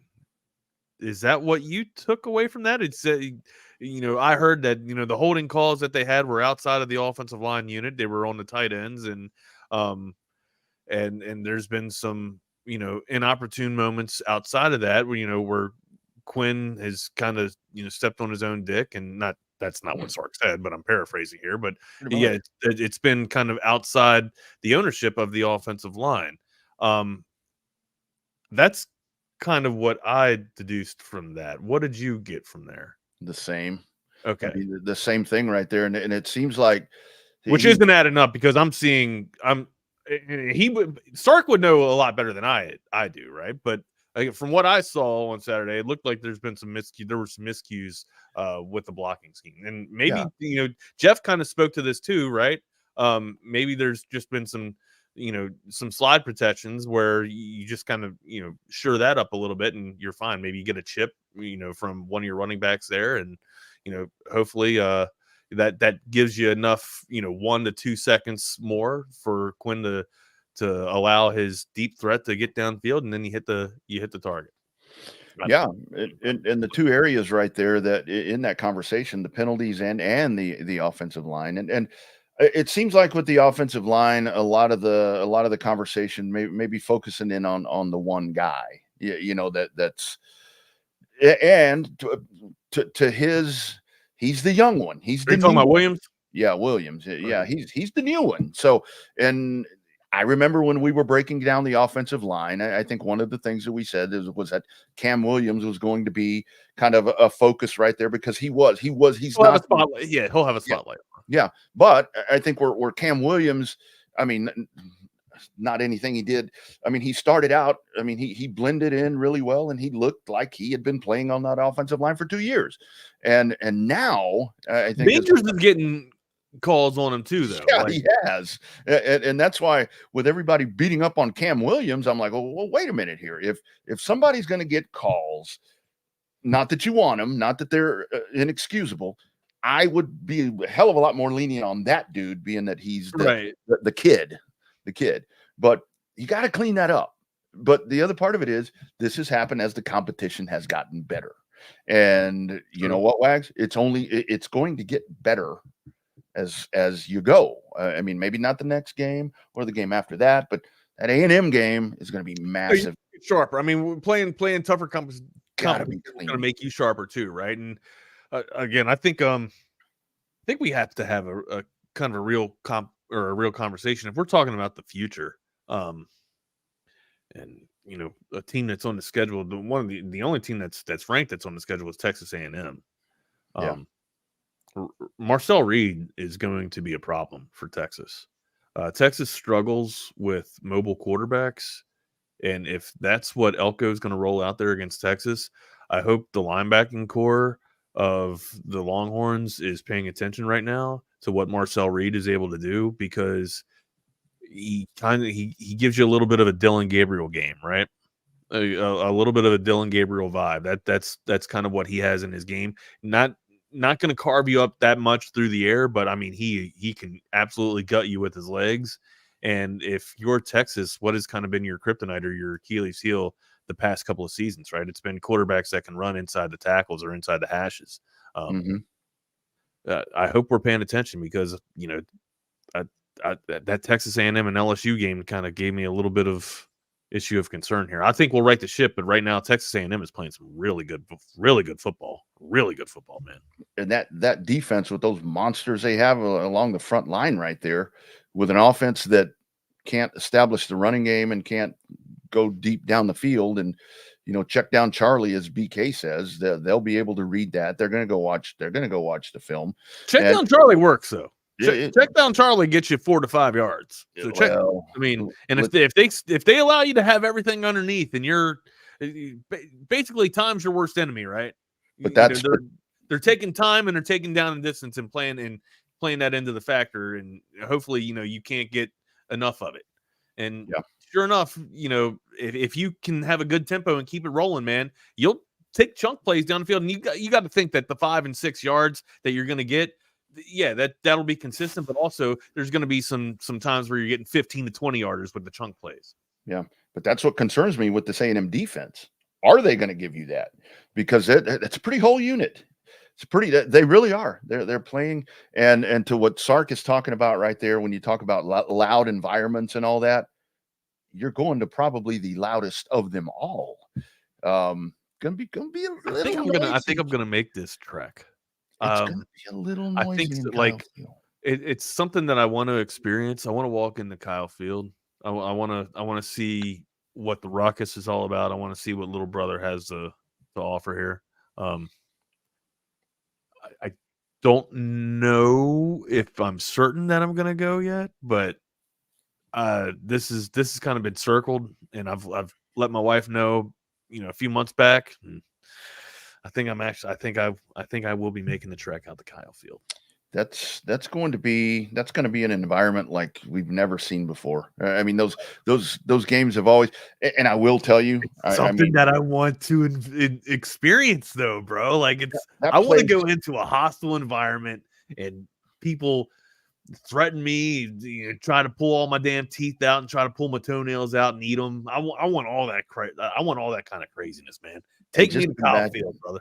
And just imagine if it works out that game, you're playing for a spot in the SEC. Yeah, bro. Gee, a lot on the line, man. A lot on the line. It couldn't have worked out any better. Right quick, it was in here. I did find it before Jordan comes on. Here's Anthony Richardson at the press conference. It's tired. I ain't gonna lie. That was a lot of running right there that I did, and I don't think I was gonna be able to go that next play. So I just just told saying I just needed a break right there. You know what?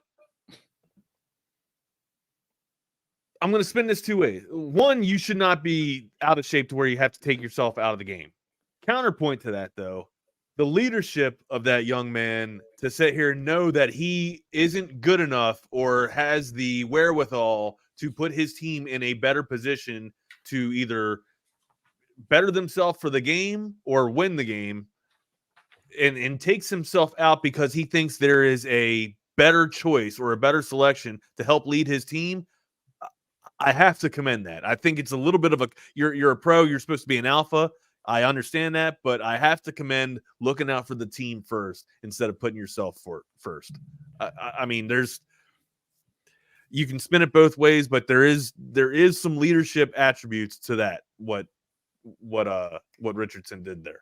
Man, I just still said, man, I had a cramp. I'm with you, man. Eye on your shield, bro. Bring my shield back to me. You know what I mean? But damn, dude, say something different, spin it a different way, being like, man, I tweaked something, I tweaked my calf.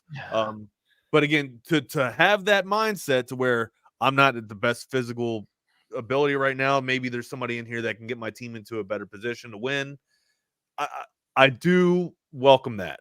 However, get yourself right, get in better condition, get in better shape. And the next time, if that does happen, say that you took a little bit of a cramp or a knock or something. That you're tired. Tweak something, just wanted to make sure. And the whole thing, this is a guy where people are questioning his ability anyway. And then you do that. It's like, that's my whole thing. Start throwing the ball and stop running the ball. Yeah, man. It's like, hell, take a timeout. I mean, geez, just don't. Go ahead and do it, but just don't. I'm trying to spin it optimally for the guy. Yeah.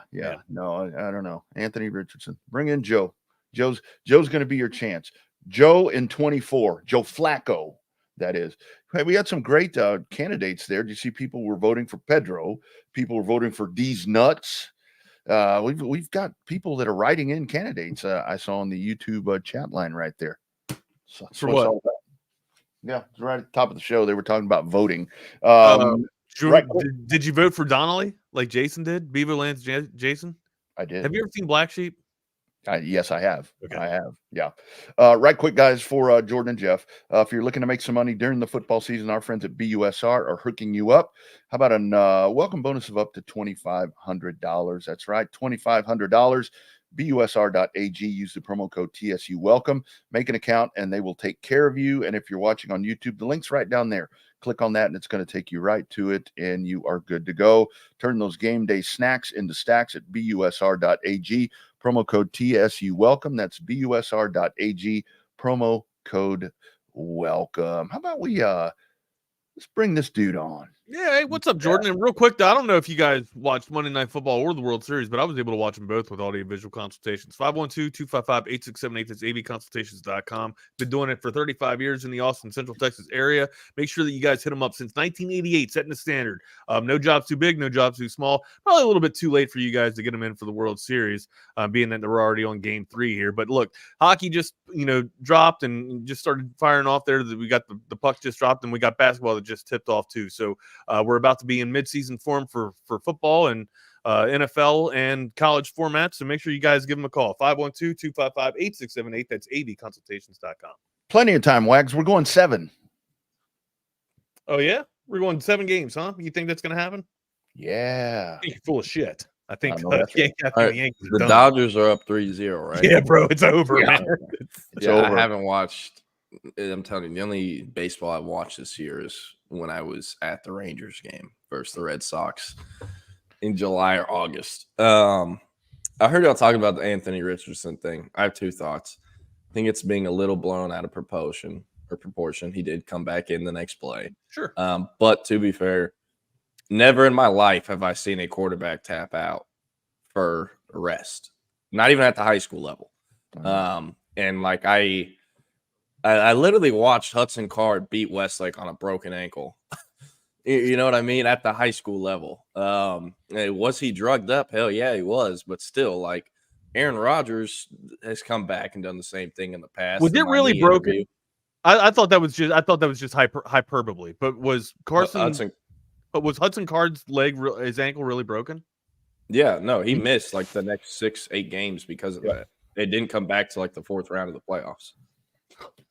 I I watched Sam Ellinger beat Katie, tore his meniscus in the first half and played on it. They're like, you could tell he was hobbling.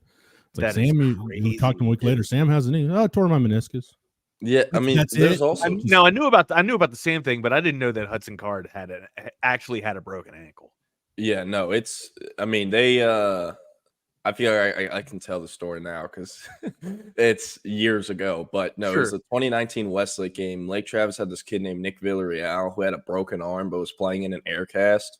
And they had some like numbing shot for him to where if he was going to re-injure that arm, they could give it to him so he wouldn't have to go to the hospital right away. Once Hudson broke his ankle right before halftime, they just gave him the shot. Oh my God. And that's how it happened. Yeah. So, hey, that was the last time Lake Travis beat Westlake because they lost on Friday. Bad trombone. Hey, shout out to Hudson. But no, wanted to say, like, I listened to this podcast about a year or two ago. It was Bussin' with the Boys, and they had on, I'm blanking on his name. They had on this wrestler from Iowa who is statistically one of the best wrestlers in college wrestling history. What's his name? No. Kale Sanderson. I don't know. But anyways, he won like 3 national titles in 4 years.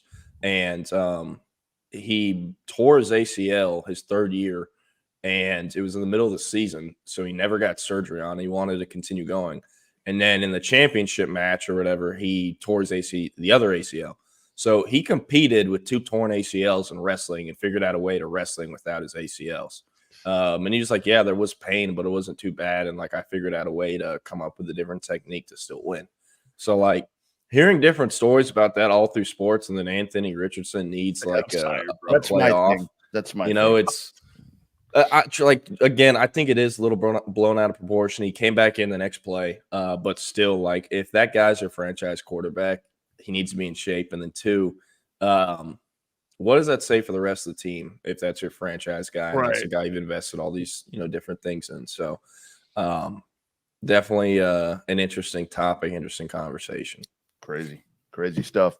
Spencer Lee, by the way, was the wrestler. Yes, that was it. Yep.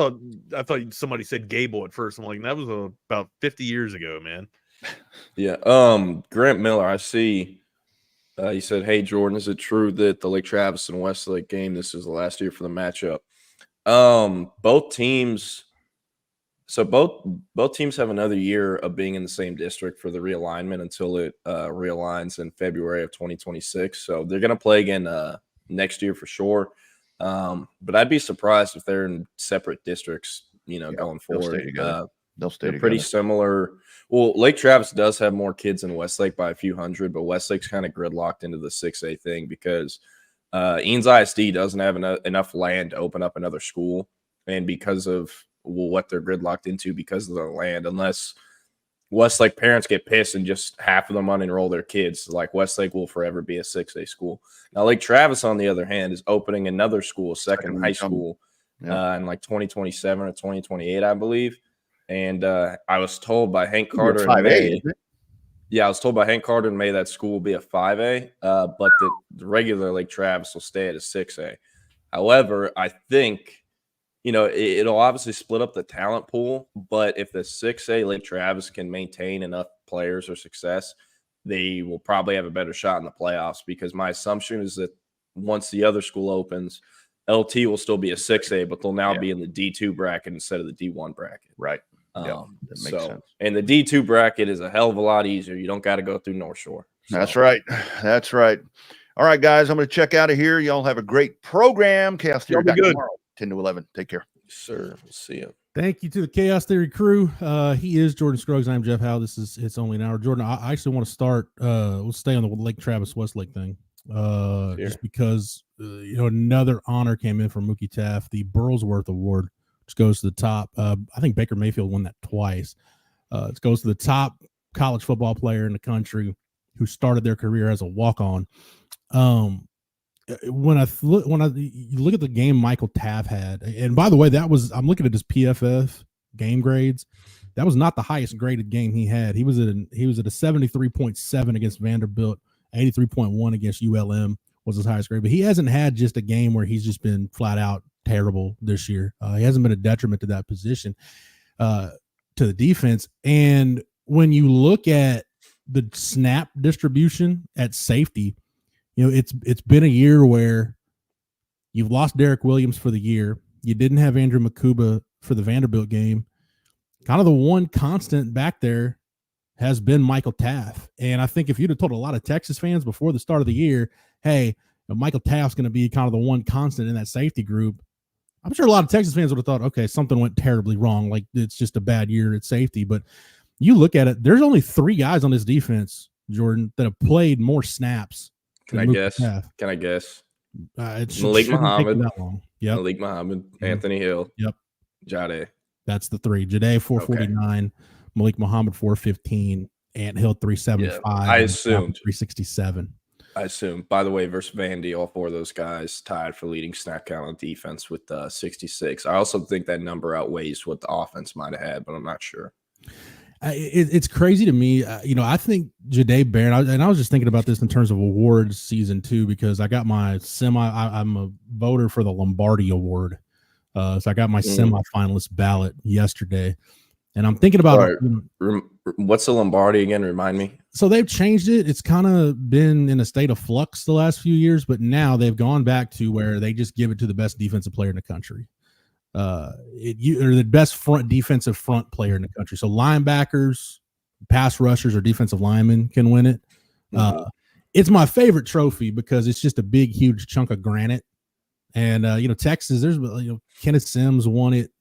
Tony DeGreat won it. Brian Arakpo's won it. So it has a pretty say his name. Texas. But I was thinking about this. If you look at Jade Barron's numbers, Texas leads the SEC in interceptions with 12. And he's got 3 of them. I think for a defense that hasn't gotten thrown on a ton, like there just haven't been that many opportunities, I think that's going to help Jade, assuming that, he's marketed correctly by the folks at UT. But I was thinking about this just in terms of, the layout of the secondary. There's going to be quite a few guys in that secondary. I think Jade, Taft, Gilbo, pretty much all your starters are going to be in line for all SEC honors at the end of the year. And, like I said, none of these guys have been a detriment, to Texas pass defense. It's one of the best pass defenses in the country. Again, they just haven't gotten thrown on a ton. And when teams have thrown, that combination of the pass rush and defending on the back end has been really good. Even the Georgia game where Carson Beck, you look at the yardage numbers that they're up there, he still threw 3 interceptions in that game. And Jade picked him off twice. So I don't know. I was just thinking about, like I said, just Taft and looking at the big picture and awards and whatnot. But the fact that he's been kind of the thing, kind of the glue holding that thing together at safety, he's been the one constant. And the fact that the level of play is better, Jordan, I think, than it was at any point last year at that position. I think it says a lot for Mookie Taft and the type of talent that he is. I mean, I think anybody that watched him at Westlake, watched him in high school, knew, all right, this dude can play. Like, doesn't matter how many offers he has or whatever. And preferred walk-ons are one of those things that I think some people get excited about, not realizing, okay, how many of these guys are really going to make an impact by the time they're done. But that was one that when he committed to Texas and we knew he was coming to Texas as a preferred walk-on, that one just felt like a steal. Like Mookie Taft should have been a scholarship player somewhere in FBS, but he wasn't. Yeah. But that's everybody else's loss has been Texas' game. Yeah. Also, I want to comment. Can we just acknowledge that like 99% of the Texas market, including media and fans, was not calling him Mookie until this year? I knew that they called him that at Westlake. Yeah. I never heard any, like, because they called him that in youth ball, dog. Yeah. Like, he's had the name Mookie since he was tearing up my ass and LQIA's ass and like 10U ball. So we spent quite a bit of time around that Westlake program. Craig Way and I did, because we did Todd Dodge's coach's show his last year. They did at Rudy's, right? No, we just did it at the studio because that was the COVID year. So we just ended, because the drive from the old Horn studio to Westlake is literally like, I mean, if coach wanted to get a workout in, he could have walked from his office to the station and gotten there in about 10 minutes. But we did it. So getting to know Coach Dodge better, and then getting to know Coach Salazar. I never heard him referred to as Michael Taft. It was always Mookie. As it should be. No, I've always liked Michael Taft, man. Always been a fan of his. Very easy to root for. And I'm happy with how well he's playing this year, and that he's getting his flowers from other people who are first finding out about him this year. Is he Texas' best safety? Probably not. Maybe. Is he Texas' best NFL prospect at safety? No. But he's an incredibly high floor player. He's never, ever going to mess. He always knows where the ball is going. He always knows where the play is going. The thing with him, athletically, he can't get there every time. But he's the smartest player on the field. I'm willing to put a significant, probably amount of money on now, at least on the Texas defense. So the way I kind of look at him and what he brings, and this might sound crazy. People might get mad at me because I always bring him up. The way I kind of look at Michael Taft and the way he plays safety is similar to how I view Torian York at A&M. He's a really, really high floor player. You don't have to worry about him being in the wrong spot. He's one of the smartest, if not the smartest guys on the field. But every now and then there will be some plays where athletically he just can't make them. He can't get there. And that's fine because the value he brings on defense and what he does for the other spots. So one of my favorite storylines this season is not only are there 3 all-star defensive backs, all 3 of them are playing at a phenomenal level. And it's a great story. I will say, and I was talking to someone about this on Sunday. Thank you. I was waiting for it. So it's really interesting to think. And with the way Texas recruits the Austin area, under Tom Herman, I feel like they were offering too many kids because they wanted to please people and they knew they couldn't take some of those kids. Yeah. That ends up blowing up in your face pretty quickly. On the flip side of that, if you wait to offer kids until you know, okay, we're 1,000% going to take this kid, that also causes hard feelings because you have coaches and players in the Austin area who feel as if they're Texas level guys when they're not, right? Mm-hmm.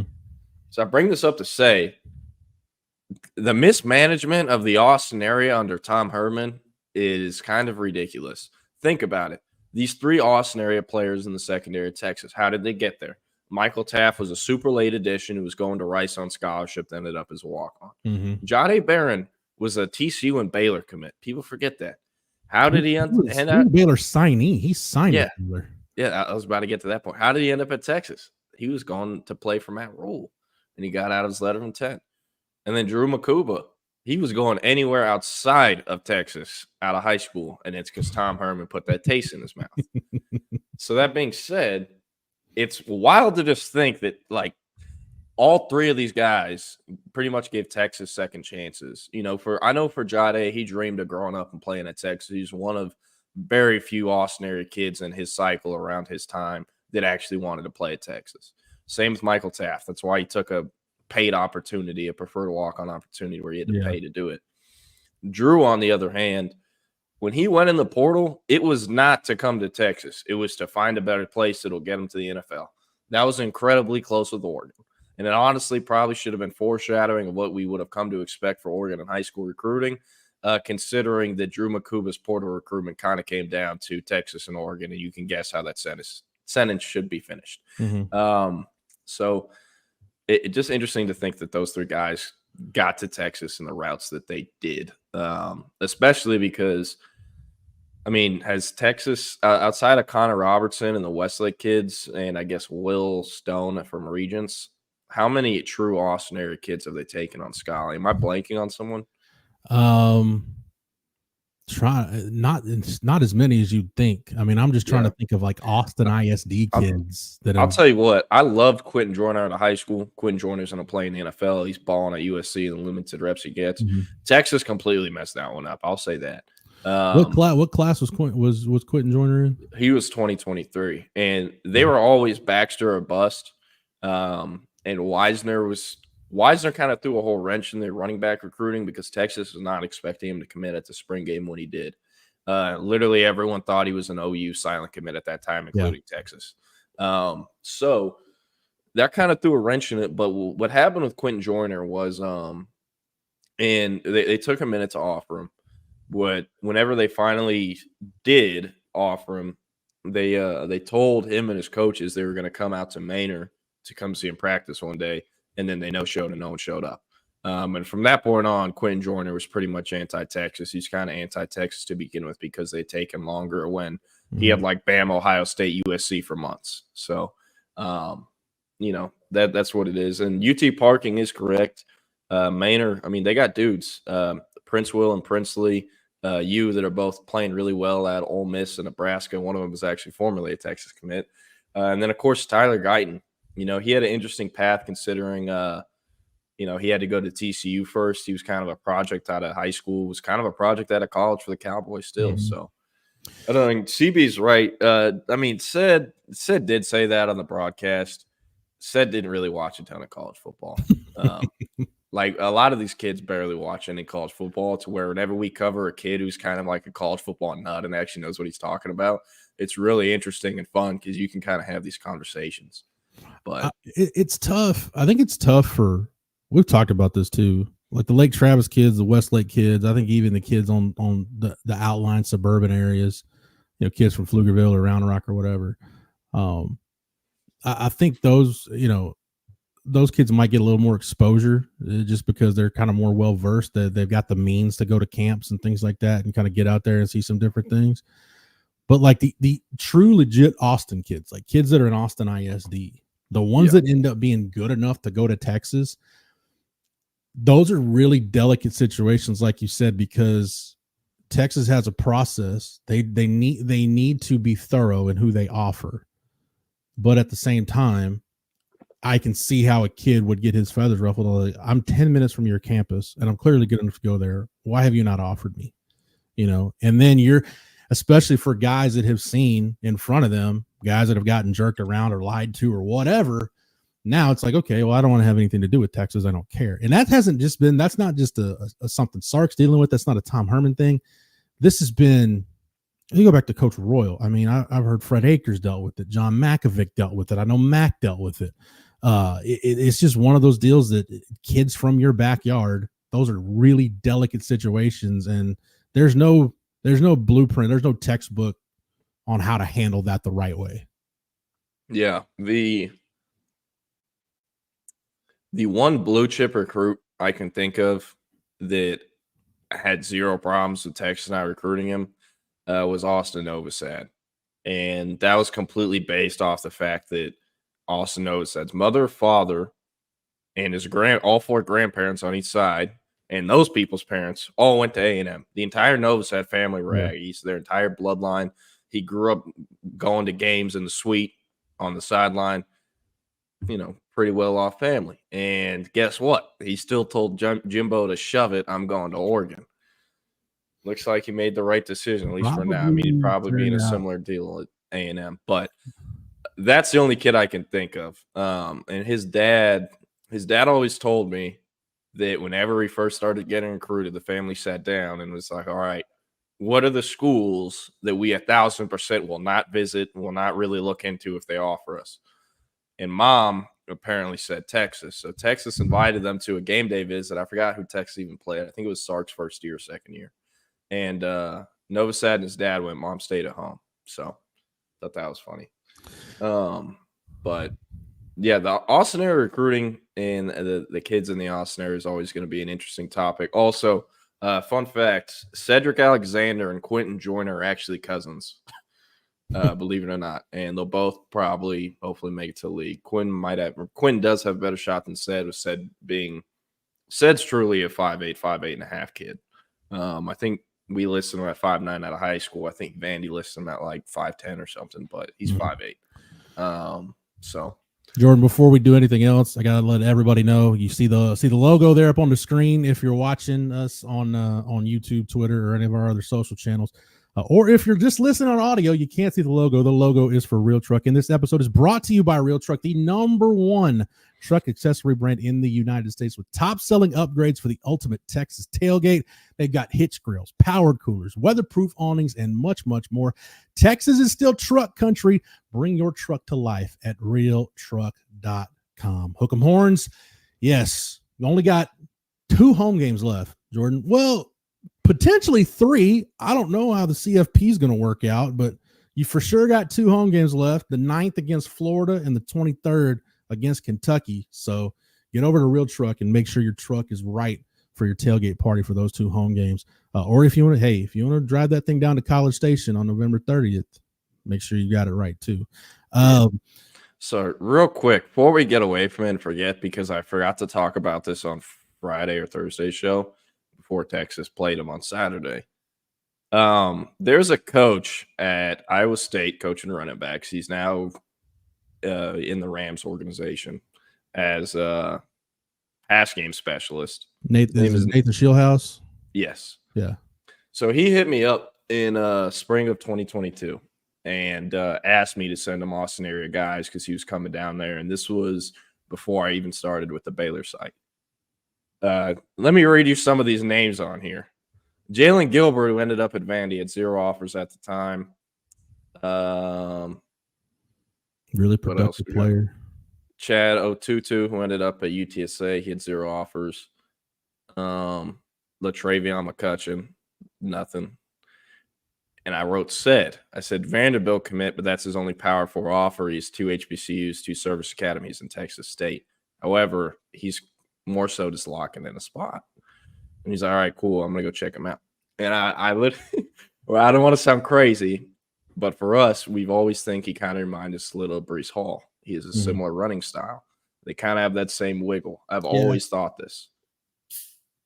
2 days later, text me back. The running back at LBJ may be one of the best players I've seen this spring. And he offered him 5 days later for Iowa State.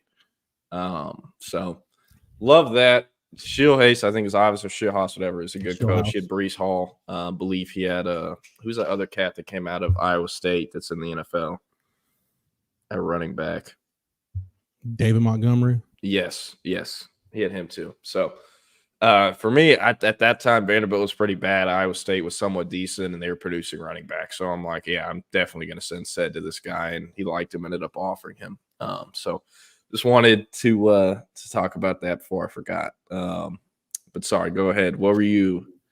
No, I mentioned the CFP, and today, 1 week from today, the first college football playoff rankings. Matter of fact, I'm pretty sure that's right. It's 1 week from today because it's the 5th. Yeah, 1 week from today, the first college football playoff rankings come out. And if you start looking at the 1-loss teams, Jordan, how Texas stacks up, in the grand scheme of things, if the Longhorns take care of their business the rest of the way, including going down to College Station and beating Texas A&M in the regular season finale, you got to feel like if they make the SEC championship game, they're in the playoff.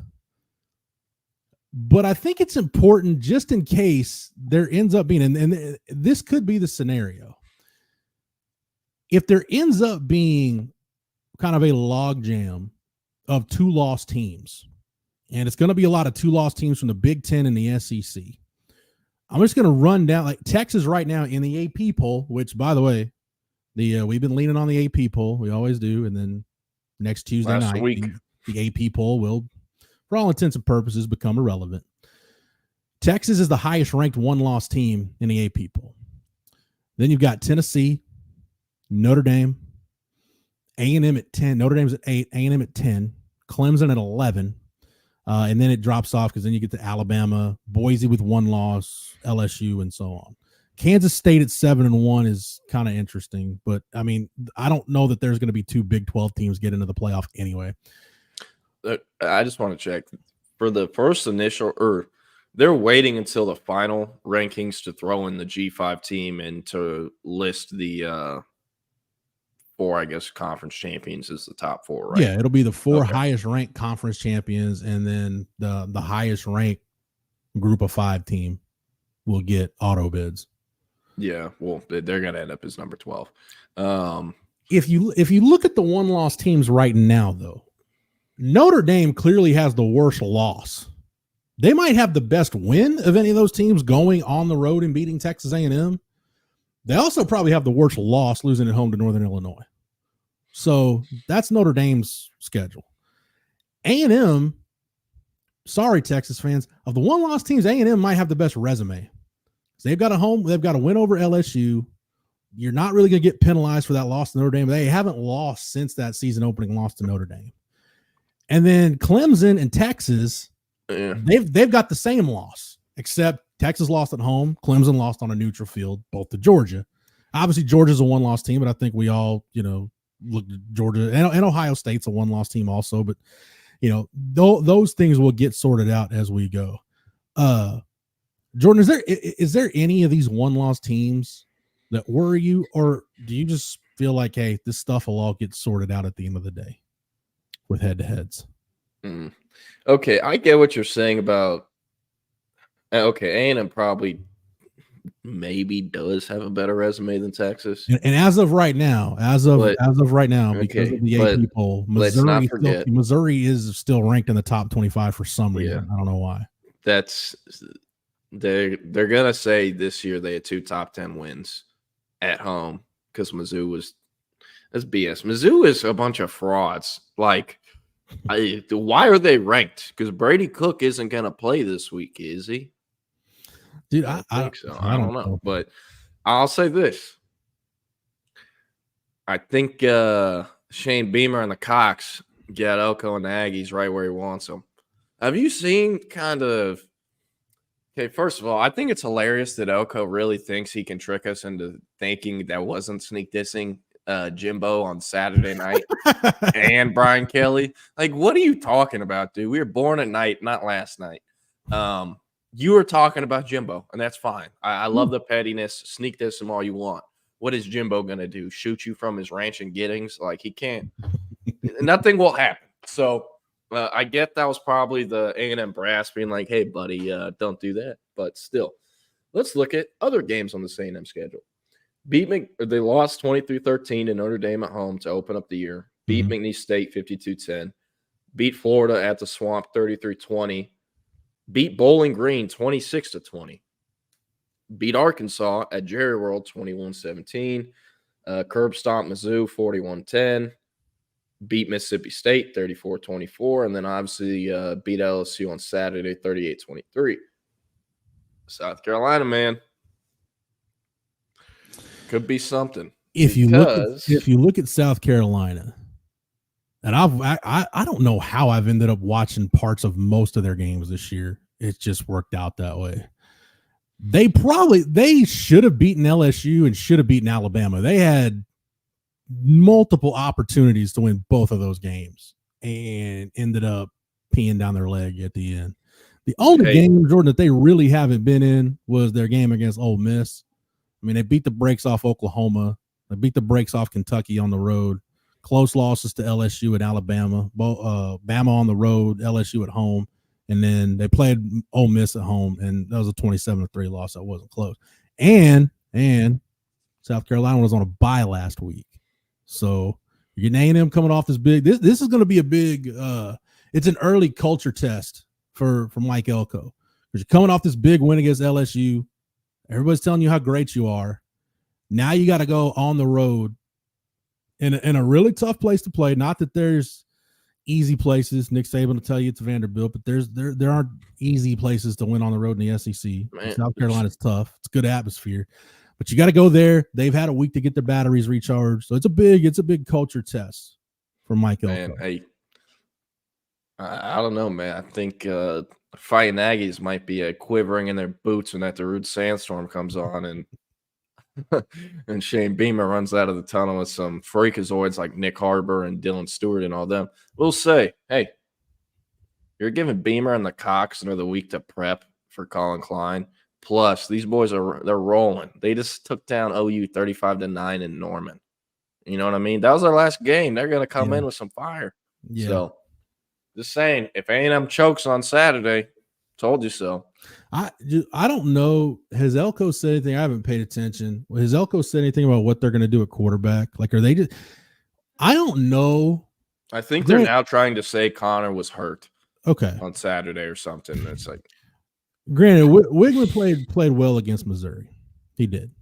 But after he was terrible against Notre Dame, and they started going to Marcel Reed. Marcel Reed started that game. You mentioned that Florida game in the Swamp. Now, I watched some of that game. He started that game, played well. I don't know why they didn't just stick with him. Like, I haven't watched every single snap A&M has played this year, right? But my eyes have told me when I've watched those two quarterbacks, my eyes have told me one is clearly better than the other. One moves the football much more consistently than the other one does. One probably fits how Colin Klein wants to run the offense than the other one does. So I just don't know what I'm missing, Jordan. I don't know what I'm missing. Yeah, I don't really know what it is either. I think clear and obvious choice would be Marcel Reed.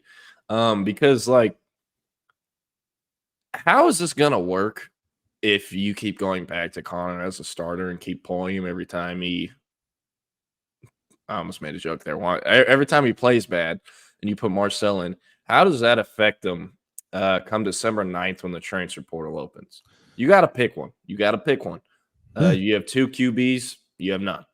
And with Marcel Reed, and kind of feel like I saw the way Elco talked after, and he's like, we have two QBs we love. We use both of them, and, we're totally comfortable doing that. Sure, maybe this kind of souped up 18-wheeler package with Marcel Reed, since he can actually throw the ball sometimes, is going to help. But how many weeks can they get away using that? Like, you know what I mean? It needs to be one of their guys' actual offense, one of their guys' teams, not both of theirs. Yeah. So, and for me, if I'm Colin Klein, I'm taking Marcel Reed. I don't care that Wigman's the highest paid player on the A&M roster. He won't be after this year because he shouldn't be on the roster after this year. Go with Marcel as the guy. Take another portal QB as a body to have. And then your third string is going to be Hussein Longstreet, the 5-star freshman, who is similar to the way I talk about Deuce Knight, where he has to sit on the bench for a year. He's not going to be ready to play.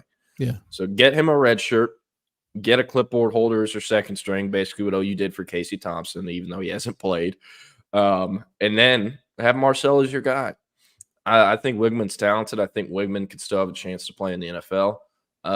But if both of these guys come back to A&M next year, it's just going to be they're going to be talking about this situation all year. I don't see any way both guys come back. I can see Wigman, if this continues, so they keep playing both of them, I can see Wigman asking to sit down with Elco and being like, hey, can you just be honest with me? Who do you think is going to be the guy? And if he's like, well, we want y'all to compete through spring or whatever, I tell Elco to shove it. I'm gone. I'm not going to go through. Somebody will pay Connor Wigman in the portal. Exactly. And also, the dumbest thing possible would be for a QB to go through spring training with his old team and then enter the portal in April to where he only has fall camp with his new team. So, if you look at the way Texas has handled quarterbacks since Sark has been there, I think that's the best way you have to handle it. And look, what gets said behind the scenes, we'll never know the depths of those conversations. But in terms of publicly, Sark, go back to 2022. Sark made it very clear Quinn Ewers is his guy, right? Even though Hudson Card had started games and was a good soldier, getting back to some Westlake Lake Travis as we hit the home stretch of the show here. Hudson Card knew the deal. He knew Quinn was the guy. He knew life as a backup quarterback sucks because you got to prepare like you're going to play, even though you're probably not. But hey, when it came time to hit the portal, everybody knew Hudson Card was going to hit the portal. And there was no animosity. It's just like, hey, Sark's doing what's best for this program. You're going to do what's best for yourself. And we all part friends, right? No hard feelings. Same thing with Malik Murphy. Would Sark love to have Malik Murphy on this roster right now? 100%. But hey, he's not, as Murphy may or may not be, he's not better than Arch Manning. And Arch is going to be the backup this year, no matter what. And we could say there would have been a competition, but we know how that competition would have ended. And so Malik, hey, thanks for everything you did. You helped us get to the playoff, but hey, we'll go ahead and go to the portal. We'll shake hands and best of luck to you. Like, that's what you said though, Jordan. That's key, is behind the scenes. If you're just honest, and to me, the public perception is, and the picture that we get is, Sark has made decisions, stuck with it, trusted those decisions, and seen them through. Those quarterback deals are a real test for Mike Elco, because like I said, you could think you're doing what's best for the program and try to keep both of them, but in the process of trying to keep both of them, we've seen this before, you can end up losing both of them too. Yeah. And I mean, one thing I think could be really interesting. Let's say they keep kind of rolling this thing where they're primarily playing wingman, but they bring in Marcel Reed a few snaps a game, and he can kind of get loose or do his thing or whatever. What happens if that continues the rest of the season, and then the portal opens and someone tampers with wingman and gets him to leave, and so they had to commit to Marcel as their guy? But the thing is, when he has to play a full 4 quarters of football and they have an entire game and scheme surrounded around him, by game 4 or game 3 next season, people are going to have him figured out much better than they do now. Yeah. And he's probably not going to be the player he is now. Like, think about Gerard Hurd's first few games compared to how his production leveled out once people figured him out and how to kind of defend against him. The same thing will probably happen to Marcel Reed if he ends up being their guy. And then let's talk about a hypothetical scenario there, because the A&M fan base showed us earlier. I mean, they've shown us multiple times. They will turn on the QBs very quickly. They've done it multiple times this year. So let's say he drops a game, they lose. He's not playing well. Who's sitting on the bench? A 5-star QB who saw on Longstreet. Mm-hmm. And now we have this entire cycle over again. So CB brings it up. Kyle Allen, Kyler Murray, same thing. You know, similar. QB controversies are never fun. And at least for Texas, for us, it's very nice knowing, or at least that the plan is supposed to be Arch as the guy the next 2 years, and we don't really have to cover our QB controversy until what I anticipate the 2027 season. So I like that part. Also, QB recruiting under Sark is pretty nice. He kind of goes one guy at a time and makes our jobs working in recruiting easier. Yeah. But one interesting thing I want to talk about, because I think it will have dominoes in college football. Michigan is making a serious push for Bryce Underwood. And if you don't know who Bryce Underwood is, he's the number 1 overall prospect in the 2025 class. He's a quarterback out of Belleville, Michigan, spelled the same like Belleville in the state of Texas, where DJ Sanders is from. If I'm not mistaken, it's kind of not quite Detroit, but Detroit metro area. And it's one of the better schools in the state of Michigan when it comes to producing prospects. They send at least 1, if not 2, if not 3 Power 5 kids every year. Like I know Bama, one of their rotating D linemen, Damon Payne Jr., he was a 5-star in the 2022 class, I believe. He came out of Belleville. And my buddy who I talk about that's a Michigan fan actually went to Belleville too, back in the day for high school. But Michigan's making a serious push there. It's being reported they buttoned up their NIL collective much more, and that they are, prepared to go into a bidding war with LSU. On the flip side of that, it's also being reported LSU is going to raise the number to whatever Michigan is. So that being said, Bryce Underwood, it's already being reported he'll make at least $5 million in 3 years in college. I would not be surprised if that number gets north of 7. I mean, after all, I believe Nico Imaleva's deal that was years ago, it came out to like 7.2 across 3.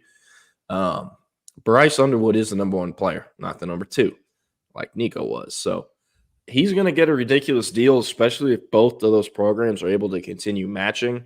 I talked about it, I think, last week, but one thing that's really interesting is the open Eastern Carolina job. And Joe Sloan, the LSU offensive coordinator, he's an Eastern Carolina alum, played quarterback for them, and is the runaway favorite for that Eastern Carolina head coaching job.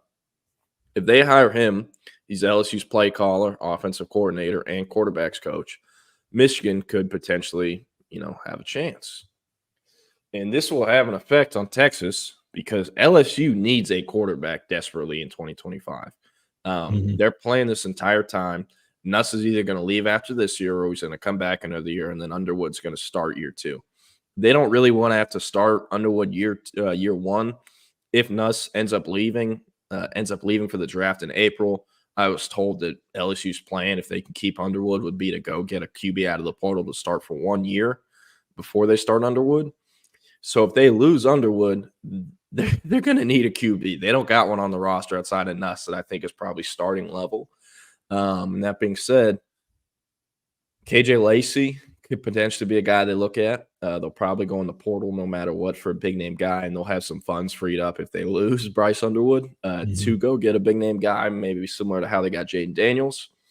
On the flip side, if Michigan gets Bryce Underwood, their chances are going to go up for Javian Osborne, who, to my knowledge, Texas and Michigan are his top 2. Jabin Osborne is Texas RB1 in 2026.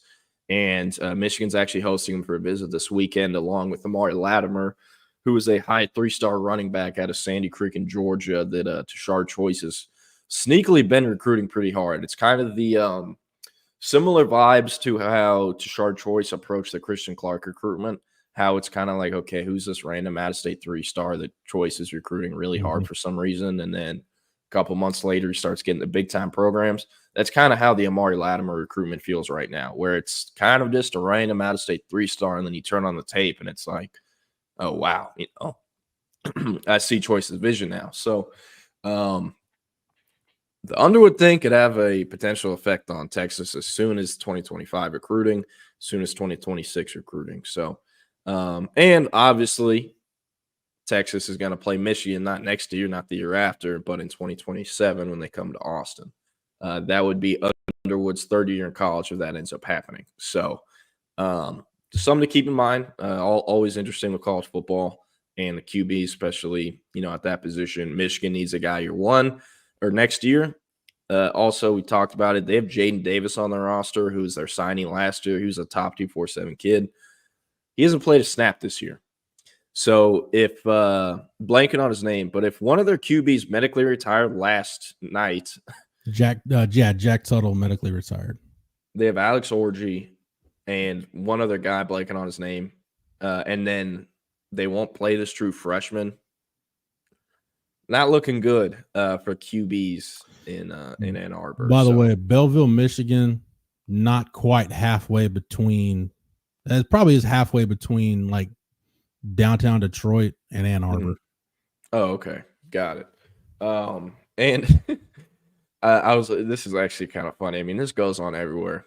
But I was told by my buddy who went to Belleville that the reason they're so good, they compete for state every year. It's because like the head coach goes out and finds these kids in middle school, and like I'm not joking. My buddy told me the head coach will literally have like 4 or 5 of these kids stay at his house. Jeez. Like throughout high school. So I don't know if that's to do with Underwood. Stuff like that goes on, outside of Texas. It'll happen in Texas sometimes. So you almost never hear about it. It's a lot harder to get away with because the UIL is a much more buttoned up legislative organization than just about any other states. Like in Louisiana, I've been to a spring game that had like 6 teams at it with full pads on. So what's interesting is, oh, sorry. Also, one thing I forgot: the 2 people in Michigan are having recruit Underwood. And I read about this morning. Sharon Moore, the head coach, right, and Sean McGee, who is their GM. Sean McGee. This is his second time in Michigan. I looked this up this morning. They hired him as a GM in the spring. Prior to that, he was chief of staff of the Chicago Bears the last 2 years. Prior to that, he was on Michigan for 5 years. The last 4 is assistant AD for football, the first year as player personnel. Where is he at, though, before Michigan? He was at Navy from 2012 to 2016.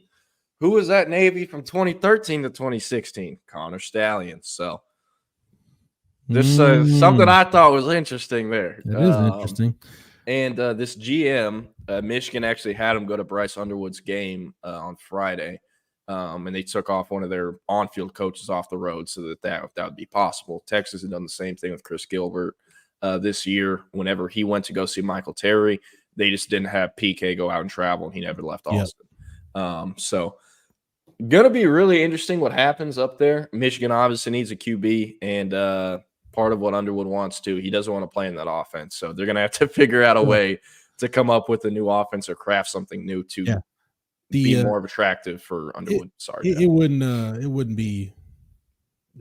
be worth it to overhaul the offense. The other thing too with Bryce Underwood to watch is just file it away, Texas fans, because if Bryce Underwood does end up going to Michigan, chances are he'll be Michigan's quarterback when Michigan goes to Austin in 2027.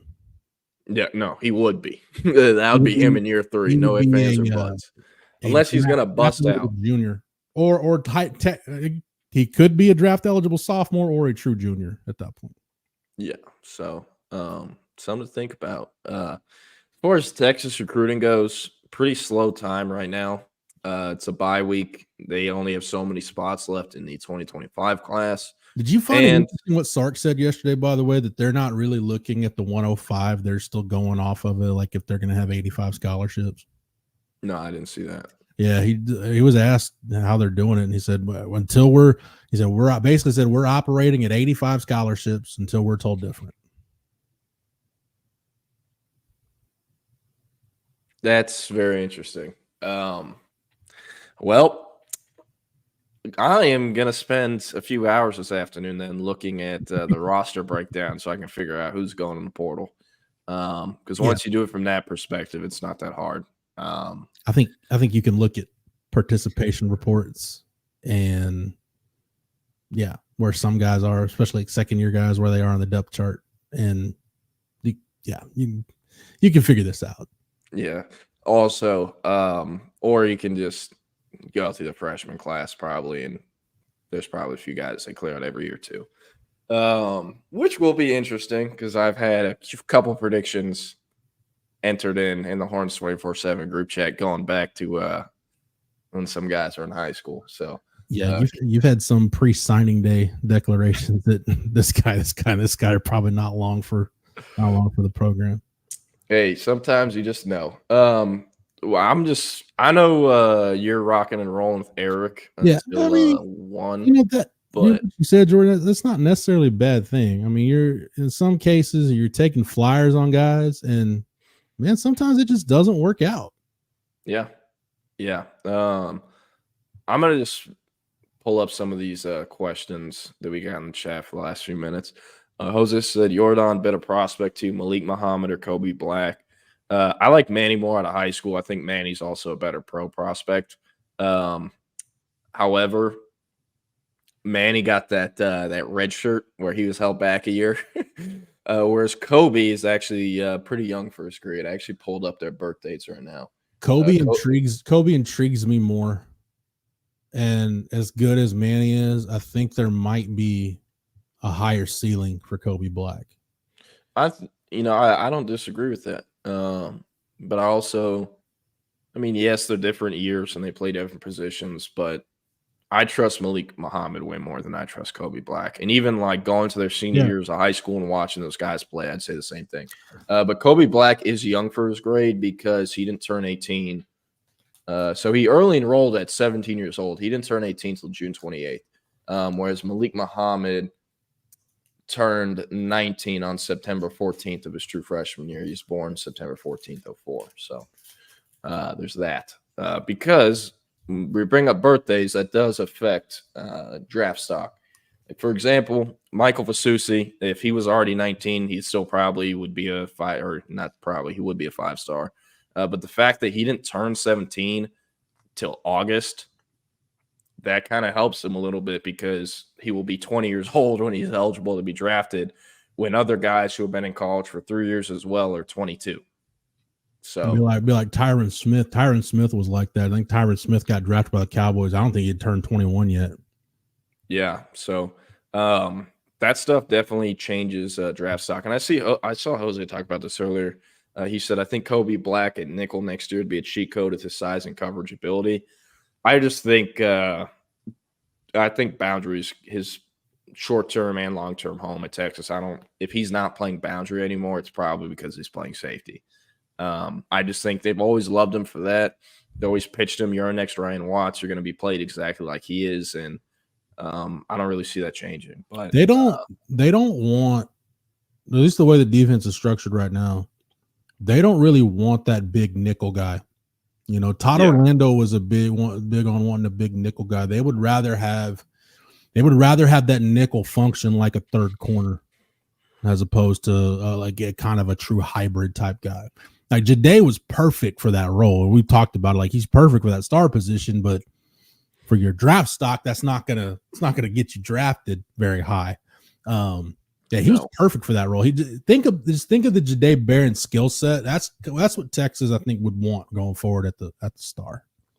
Yeah, and whenever Texas got Jelani McDonald out of high school, that commitment really intrigued me because I'd seen Jelani McDonald in high school, and I actually seen him play basketball too. Mm-hmm. And for Jelani, I looked at him as, okay, this dude can be a safety, a backer, or a jumbo nickel. And the funny thing is that All-American, he only played corner. All he played was corner. Yeah. You want to guess who coached him at All-American with the corners that year? Oh, was it Fenner? Jamal Fenner. Yeah. And then Texas hired him about 2 weeks later. Yeah. The other thing too, Jordan, like you could also, and the more PK and Johnny Nansen really, because like they had to hit the ground running this offseason. I mean, they got the game plan, do some things, but when they can really sit down in the offseason and break some things down and figure out what they want this defense to really look like going forward, I think they could take kind of that third down role they've got from Mo Blackwell right now, where you're kind of almost like a dime linebacker. Yeah. I think that could be kind of, you think about like Todd Orlando had that with the Joker position. We've seen other Texas defensive coordinators kind of have that, where you've got that big nickel, that big defensive back that you can put on the field in a dime package that can function like a linebacker. That could be a really good role for Jelani McDonald. Now, what does that do to his draft stock? I don't know.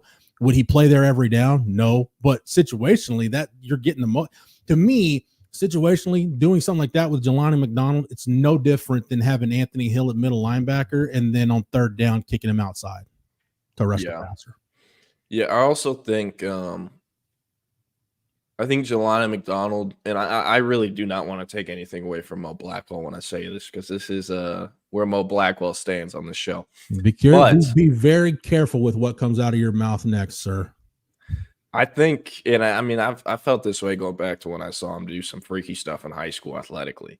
I think Jelani McDonald could one day turn into what Mo Blackwell was supposed to be.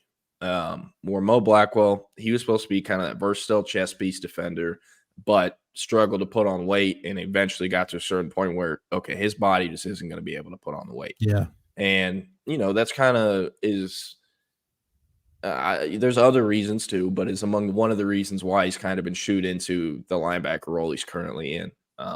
And I mean, again, don't want to take anything away from Mo Blackwell. Might be surprising to people to hear this, but I mean, one of the main voices in that locker room, one of the more respected voices in that locker room, one of the harder workers in that locker room. So still think he can, finish out the season strong, but I think Jelani really has a lot of potential to maybe turn into that and kind of that defensive chess piece. Jake Bayless said, saw Jonah Williams will miss the rest of the season. What kind of injury is it? It is a hairline clavicle fracture. He's going to be out 4 to 6 weeks. Thursday, Friday, Saturday of this week will be the second to last week of the Texas high school football regular season. So he could potentially come back as soon as the second round or as soon as the fourth round or somewhere in there, second, third, or fourth. The thing is, I don't know what Galveston Ball's playoff path is. And without Jonah Williams, I mean, they're a much different team considering he has like 18 non-offensive touchdowns since week 1 of his sophomore season. So that being said, probably won't see him play again. Could be season ending, but it'll depend how far Galveston Ball can get without him. I believe they will make the playoffs or have already kind of clinched. I'm not sure though. But that's the injury. Nonetheless, should be good to go. My assumption is by the time he shows up in January, but we won't know until, we get to January. So there's that. CB's over here talking about Charlie Brewer, who not trying to take anything away from him, but Charlie Brewer should have medically retired way earlier, or just medically retired. He got hit in the head way too much, and you could, by the end of high school, you could already tell. By the way, just for the record, Mo Blackwell still has not stocked long sleeve dry fit shirts in his NIL shop. So I want to support my guy, but how dare he? You gotta get the long sleeve dry fit, man. Yeah. So I'm going through these questions.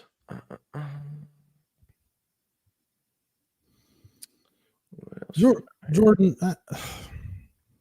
I don't want to put you on the spot, just because I know your relationship with Micah Hudson, and I don't know how much you talked to his people or heard stuff reverberating from Lubbock, but has that situation not been to anybody's liking, the way things have unfolded?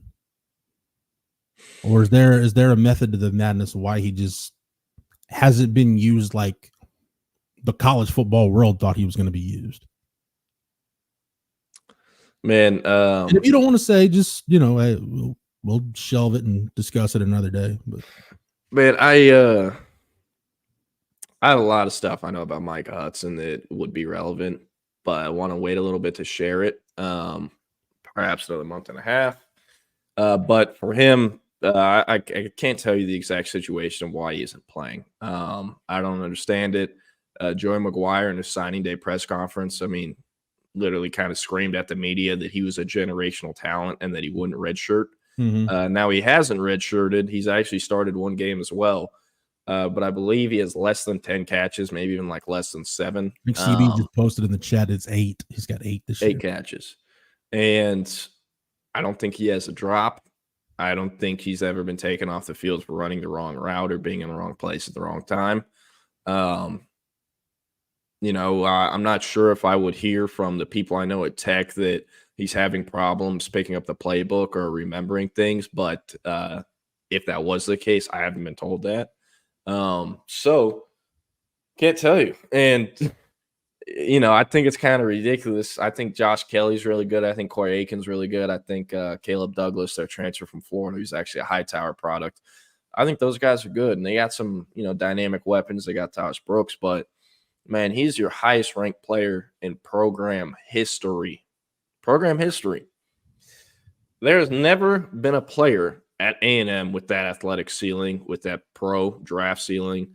And he just sits on the bench. And it's I never want to use the word coaching malpractice, but at that point, he gives you a better shot to win. Yeah. He does. And rotate him in the ball game. You don't got to start him and give him at least 2-3 targets a game. Get him going. Because what happens, would it be surprising if he goes in the portal that their highest ranked player, their highest rated player in program history, barely plays as a freshman? Would that be shocking if he goes in the portal? No, it wouldn't. Because they haven't done the things that they acted like they were going to do and like they told him out of high school. Part of why he chose Tech, the relationships. They made more effort than anyone else did in all of college football in recruiting him.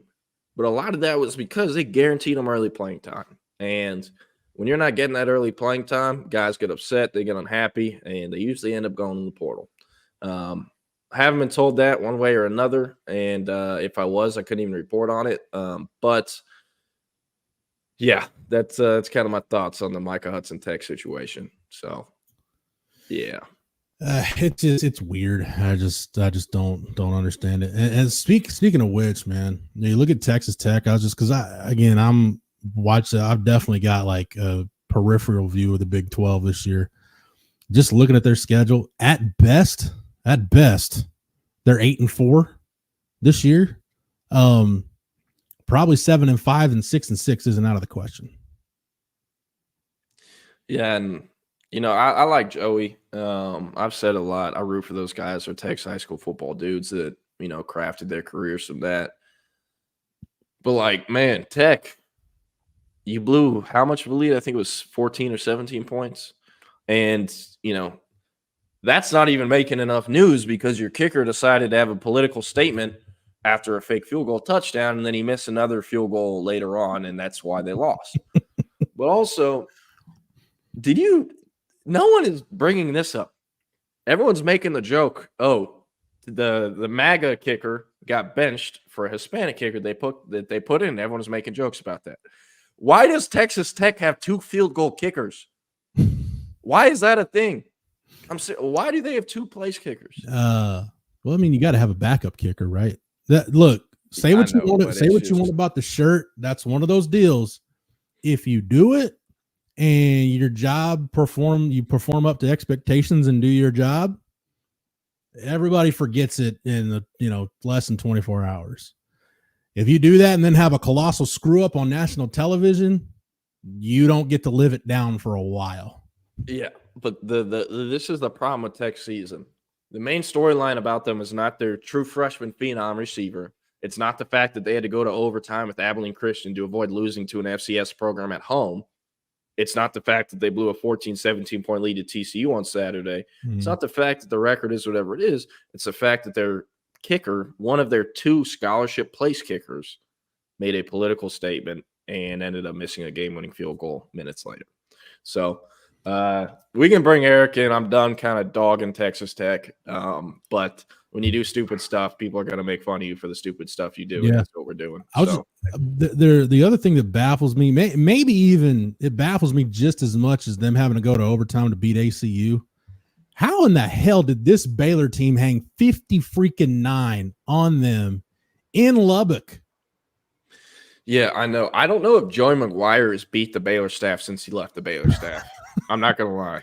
I'm about to fact check that. I don't think so, because I think no, because the year that Aranda was there, like Aranda's first year, Joey took the Tech job like middle of the year when Matt Wells got fired. Okay, Joey beat him last year 39-14 in Waco. Okay. But yeah, outside of that, Aranda's 2-1 versus McGuire. I remember the only reason I remember the 2022 game is that was I think Tech was up at halftime, but then they inducted Patrick Mahomes into the whatever it is, the Ring of Honor, the Hall of Honor, whatever Tech has. And Jackson Mahomes and Brittany Mahomes were on the sideline. I remember the Twitter machine being like, "Oh, God, we're so screwed." Yeah, the Tech ended up getting run out of their own building. Hey, how about this all-time rivalry with the Butt Bowl? This is one of the more competitive rivalries I've seen in a minute when looking at Wikipedia. I did not expect it to be this close. I don't know what I expected, but it wasn't this. Man, so, the shout out to Baylor the Butt Bowl. The Baylor Tech rivalry also gave the Butt Bowl. Eric, I don't. Thank you, Jordan. Thank you for driving the Butt Bowl. The Butt Bowl. The Butt Bowl. There you go. Gave us, Eric. I don't know if you've ever seen this. The Mike Leach post game speech to his team where they had lost to a Baylor team. That 09 Baylor team. Robert Griffin had gotten hurt early in the year. They weren't very good, and they Tech didn't play well. They played them at AT&T Stadium, and Leach just rips into the team, and because they weren't consistent. And it's really one of the better Mike Leach rants. I just ripped into his team after that Baylor game. I've never heard that rant, Jeff. I'll send it to you. It's worth a watch. Really quick, not to belabor the point, just kind of circle back to what Jordan was talking about. I'm just curious your guys' thoughts. And I'm not going to get political on this program. It's not my bag. I covered politics for a year and change. If I wanted to do that, I'd go back to doing that. But am I, Jeff? You understand this, right? And Jordan, you do too. You're dealing with 18 to 23-year-old kids, so they're going to do dumb things at times, right? Or just things that you really wish they wouldn't do. But am I so just being old and crusty when I say that, like, when you do something like that, it's just so putting you above the team, and especially when, like, you're not even a good team, that it just rubbed me the wrong way. Like I'll give you an example, right? Jeff, you might not have been there for this, but this happened last year. If you guys remember, Shedeur Sanders and I think Travis Hunter both came to a press conference last year after a win, the early part of the season, with like the big sunglasses on, stunting, and it was like this whole deal. Mm-hmm. And I think that may have been like a midweek game or like a Thursday game or a Friday game, something like that. Because Xavier Worthy the next day came to the Wyoming press conference with said shades on and got sent back. I was like, yo, take those off. Right. And my thing is just when you do, again, I'm pretty, flexible when it comes to players expressing themselves. I just saw that and I'm like, the combination of being the kicker, you're not on a good team, and just putting yourself above everyone else. I'm not here for anyone's politics. Just doing it. I don't care which side you're on. That just was like, what are you doing? Yeah, you could have just stopped at you're the kicker. Like, if history, those who don't learn from history are doomed to repeat it. Like, or whatever the line is. Like, take it from Mike Vanderjagt. When you run your mouth off as a kicker, it never ends well. Yeah. Did y'all see the Wazoo punter who could have flopped and taken a roughing the kicker, but instead got into it with the dude who roughed him, and then there wasn't a flag because he didn't sell the rough? It was hilarious. His last name was Janikowski. So everyone is like, oh, these boys should have known better because he kind of gave the dude the business He was one of the bigger bodied punters. But Jordan, I do remember that now. And, Jeff, this should be up my alley, but I don't know if that is, Seabass's kid or whatnot. You have to assume with the name it probably is. But I actually did see that clip, and I saw a Husky or punter. So I'm assuming there's some relation to Seabass. No relation to former NFL kicker Really? Sebastian Janikowski, according to his Washington State profile. Oh, okay. But he goes, I mean, hey, 6'1", 226 for a kicker it's a little bit on the thicker side for a kicker. Yeah. Jeff, I just remember Sebastian Janikowski at Florida State.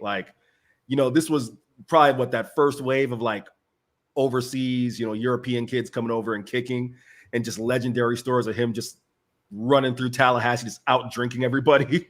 Dude, he almost, I think he was still at Florida State. I don't think this was his Raiders time. Didn't he almost get they threatened to deport him because he was under investigation for something? I know for sure he'd gotten some sort of alcohol, whether it was a bar fight or something like that, something that effect happened at FSU. And I do think there was some a big deal to where they had to be no, we need him in the country to kick for us. So yeah, I do remember that. I don't think that's when he was with Oakland. I think that's in college. I'm reading it right here. This was in 2000. Yeah.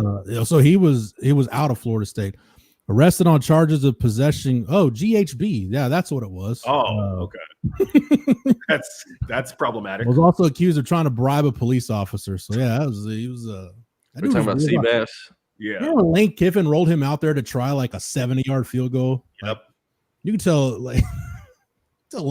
Lane's bag of F's were just it was empty at that point. He had none left to give as a Raider coach. Oh, well, hey boys, I'm about to get out of here, but before I do, they started talking about Mike Leach, and it made me think about the scene from Friday Night Lights. So we're gonna watch this again. Fun fact: Kyle Chandler actually, I don't know if he still lives in Dripping Springs, but lived in Dripping Springs for a minute, and his kids went to Dripping Springs School District. So nice, fun fact. But I love Leach because of that, and who he is. Great guy in college football, and sad he's obviously no longer with us. But gonna get out of here. Just want to play that clip, and I'll see y'all tomorrow. Y'all have a good 45 minutes. Yep, we'll be back to do it tomorrow. I guess now stay tuned for false start because Keenan is out today. I'm sitting in with Eric. There goes Jordan. Yeah, fun. I got several Mike Leach stories, but the one that's coming to mind right now is the Texas High School Coaches Association convention is a big deal during the summer, late July, and all the D1 coaches in the state go down there. And they do the open panel, the Q&A. Craig Way hosts it. He MCs, and Craig does a great job. But Mike Leach would never go. He was on vacation right around then. And apparently one year they asked Mike Leach to go. And this is one of those things you probably think it, but may not want to say it out loud, which Mike Leach never cared about saying things out loud. And apparently he told pretty much everybody on the board at the THSCA, well, I don't know why I want to go down there anyway. Y'all are all going to tell all your kids to go to Texas, and Texas are ranking them anyway. So why do I even need to bother to go? I've heard that one before. And I don't think it's from you, but I know I've heard it since I've been on the beat. That's when I was introduced to that one. Leach, first off, rest in peace. Leach is, I'll admit, Leach kind of rubbed me the wrong way a little bit there at the end at Mississippi State. But I think more than anything else, to your point, Jeff, that kind of is just kind of what you get with him, right? Someone who was not afraid to speak off the cuff. And in that respect, I appreciate that about Mike Leach because I'm someone who, again, grew up in Florida. Steve Spurrier, you can't spell citrus without UT, right? You love things like that. Bobby Bowden, certainly not being afraid to speak off the cuff. So, definitely someone who was a college football coach from an era that I miss, in which, and listen, we know what it is, right? With the internet and the way things are, those little comments that might have been funny quips with the local media, they go national by the time, the hour's done. So that neuters a lot of coaches. But I do miss Jeff that era. For me growing up, it was No, I was kind of I didn't really get to. Barry Switzer was already done with Oklahoma by the time I got to where I was at. Jackie Sherrill was done at A&M, but it was like, just coaches that had their own quirks, like R.C. Slocum at A&M. Like, you listen to R.C. talk about a team, like, dude, are they like 0-6 right now? Like, oh no, they're ranked 5th in the country.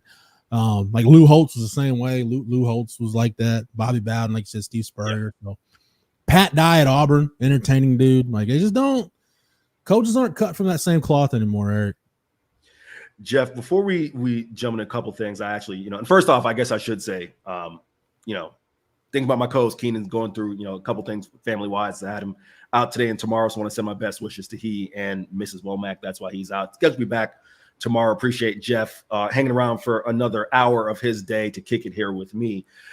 Jeff, I've been waiting probably like 4 days to show you this because you sent me down the rabbit hole. You and Jordan were talking about old Raycom sports, and that kind of being the peak. And I'm not going to lie, Jeff, let me go and just set the stage for you, right? I've talked about this on our show with Keenan. I'm just telling you right now, if this ends up with anything related to Biff Poggi, I'm going to be very upset. This is not a Biff Poggi one. Okay. I promise this is not a Biff Poggi one. Right. I'm going to leave Biff alone for the time being because, he's trying his best to put on a shirt despite, nevertheless. I've talked about this on the show, right? Like I do miss it's an era gone by of regional college sports, right? Mm-hmm. Obviously, Raycom Sports, Jefferson Pilot Sports, primarily were, in the southeast. I actually didn't realize, Jeff, till you and Jordan were having that conversation, that like Raycom's, kind of stretched out here because I thought it was primarily a southern thing. I'm trying to remember what the old deals were on the West Coast, but just the regional sports. And for those who may not know, the Raycom Game of the Week or Jefferson Pilot Game of the Week, it was never Texas Georgia from last week.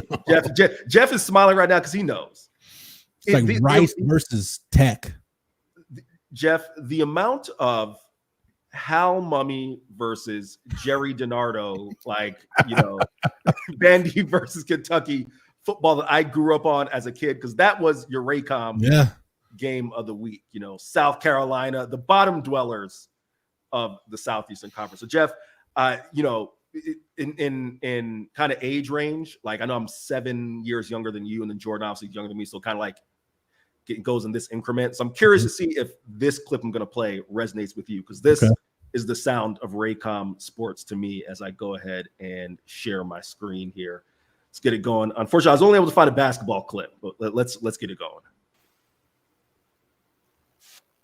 Sports and Jefferson Pilot Sports exclusive presentation of ACC basketball is brought to you by that was the sound. Food Lion, Raycom Sports by your Carolina Jeep Eagle dealers,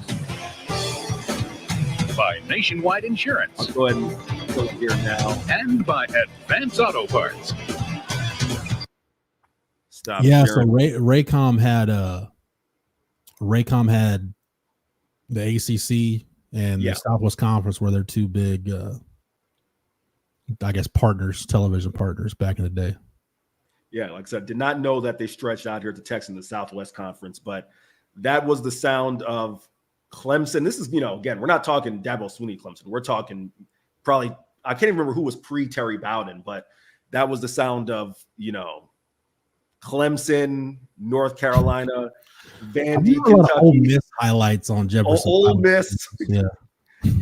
That's what that was the sound of, Jeff. So I had to play that one for you. Hey, here's kind of, I talked about this yesterday on the show with Joe Lonergan. Appreciate Joe hopping on, and I'm genuinely curious your thoughts, and you let me know if you think I'm overthinking it.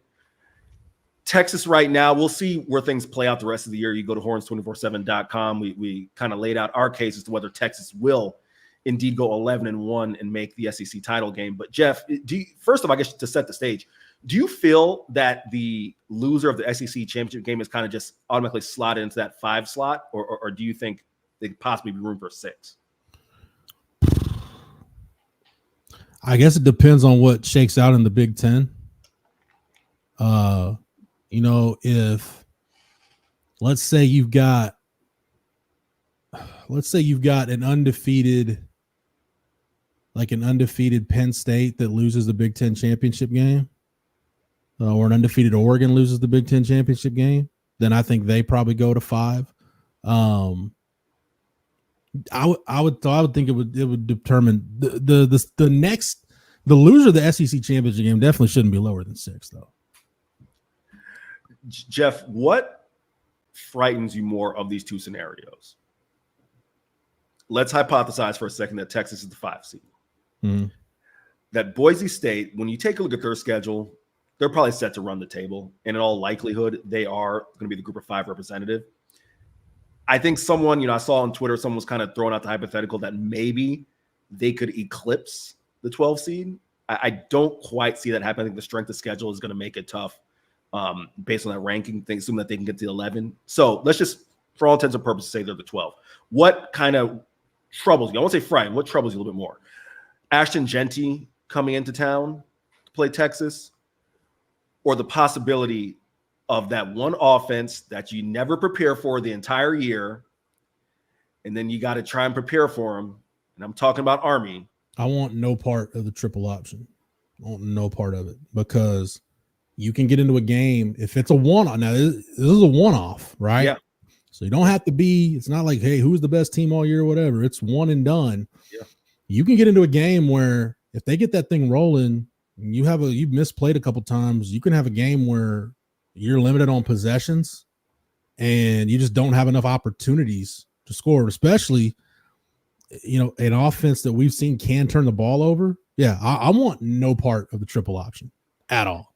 I'm right there with you. For as great of a player as Ashton Genty is, I mean, listen, and we probably have seen running back performances in the past, or maybe you just give it to a guy 40, 45 times and he carries you to victory. And I'm not saying that Ashton Genty isn't that type of player, but I don't think there's enough around Boise State for them to come into DKR and get a victory. I could absolutely see a scenario. Again, when I've kind of talked about this on Twitter, other places, people said, what are you talking about? Texas is way more talented. If you think that facing a triple option offense boils down to who's more talented, you don't know ball, right? We're talking about, or Jeff, go ahead really quick. I think about Kyler Murray's 1 year at OU. They played Army in a non-conference game, and Army took them to overtime.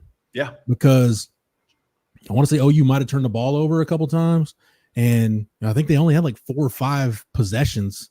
I mean, they had 28 points in regulation, but I think it's because they only had like 4 or 5 possessions that didn't end in a turnover because they just couldn't get the ball back. And Oklahoma wasn't very good on defense at the time, but that's the risk you run facing the triple option team. To what you said, if this offense was shown that it may turn the ball over once or twice, you turn over a couple times, you give Army a short field, couple possessions, that's one. And again, this is all hypothetical, right? If Texas runs a table and, we'll see if they can get a rematch with Georgia and possibly win the SEC, that eliminates this scenario. But in my mind, as I'm just trying to, project ahead as to what could be the path for Texas, really what got my mind down this path, Jeff, was Steve Sarkisian talking about during his Monday presser, the fact that, in essence, Texas may only really be at the halfway point of their year. Yeah. 8 games in, they may have another 6-7 games left. And just thinking about the path it could be to get them to January 20th, that's one that I would not want to see in my mind, just because of everything you laid out, Jeff. It's like our friend in Texas Sports Unfiltered colleague Bucky Godbolt says, you don't want to be playing those ankle biters from Army. You don't want to mess with them. What's interesting is, and this is going to be the stuff that we've got to sort through. And look, I think a lot of this stuff, really looking at the SEC, because that's the league Texas is in, so that's the league I've looked at more than any other. I think a lot of the stuff in the SEC will sort itself out with, I feel like you've got enough head-to-heads that things will get sorted out. But look at this. I want you to put this up on the screen, Eric, this post from Jake Bayless, where he said there's a scenario where the Big Ten has 3 undefeated teams since Oregon, Indiana, and Penn State don't play with each other. Like, it's wild to me. Your Longhorn Bear, I think it was, made a good point during our show. Had a message in the chat that said with the one drawback, if there is a drawback with super conferences, It's that it's almost impossible to make sure that everybody has a balanced competitive schedule. Right. You can't do it for everybody. Some teams might be overloaded. It might be a year. I mean, you look at Texas, like let's take Texas. Their best 2 wins by far are Vanderbilt and Michigan. Right. Okay. Do you hold it against Texas? How much do you hold it against them that Michigan just turned out to be pretty mediocre this year? Or do you give them a little bit of credit because they went out and scheduled Michigan and played that game on the road? Like, how does the committee look at that? I mean, I don't know. I don't envy being in that room, especially because now the criteria you're looking at and you're doing for 12 instead of for 4, and it's not the most deserving or the best or whatever. I think in the SEC, a lot of this stuff will work itself out, but that Big Ten could be a cluster by the time we're done. Jeff, really quick, because you kind of, raised something that I think is an interesting question. And we were there, SEC Media Days, sat through the presentation from Rich Clark. Thank you for your services. Everyone told Mr. Clark that morning there in Dallas. Rich Clark, the head of the CFP committee.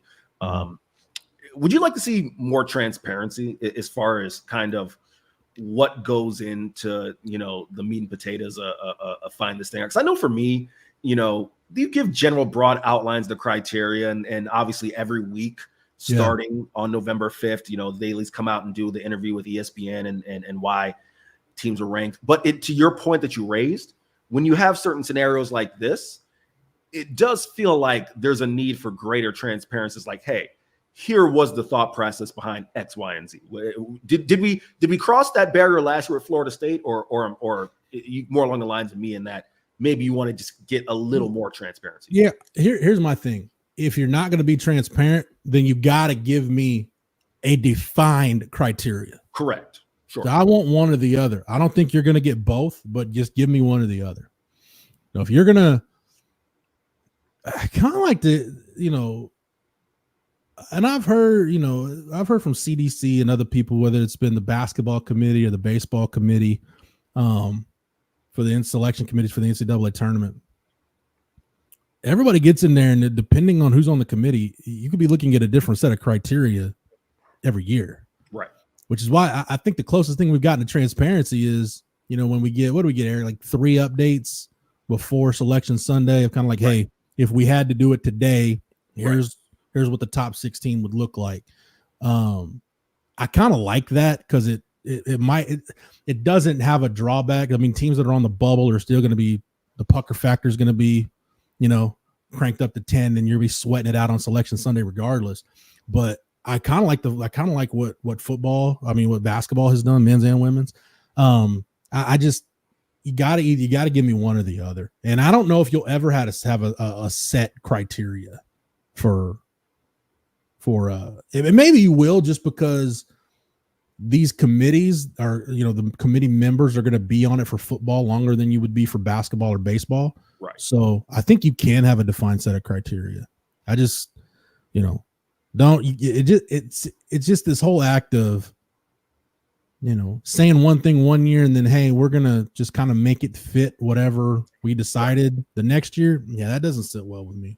I'm going to quickly run through some of the comments. Ike, as always, appreciate you rocking with us. CB, you ask, who from the Hornets 24/7 crew is heading to Vegas to cover the game on Monday? That would be nobody, but don't worry about it. We'll have you covered the rest of the year all the way through. So Jeff and I will handle that one from the crib.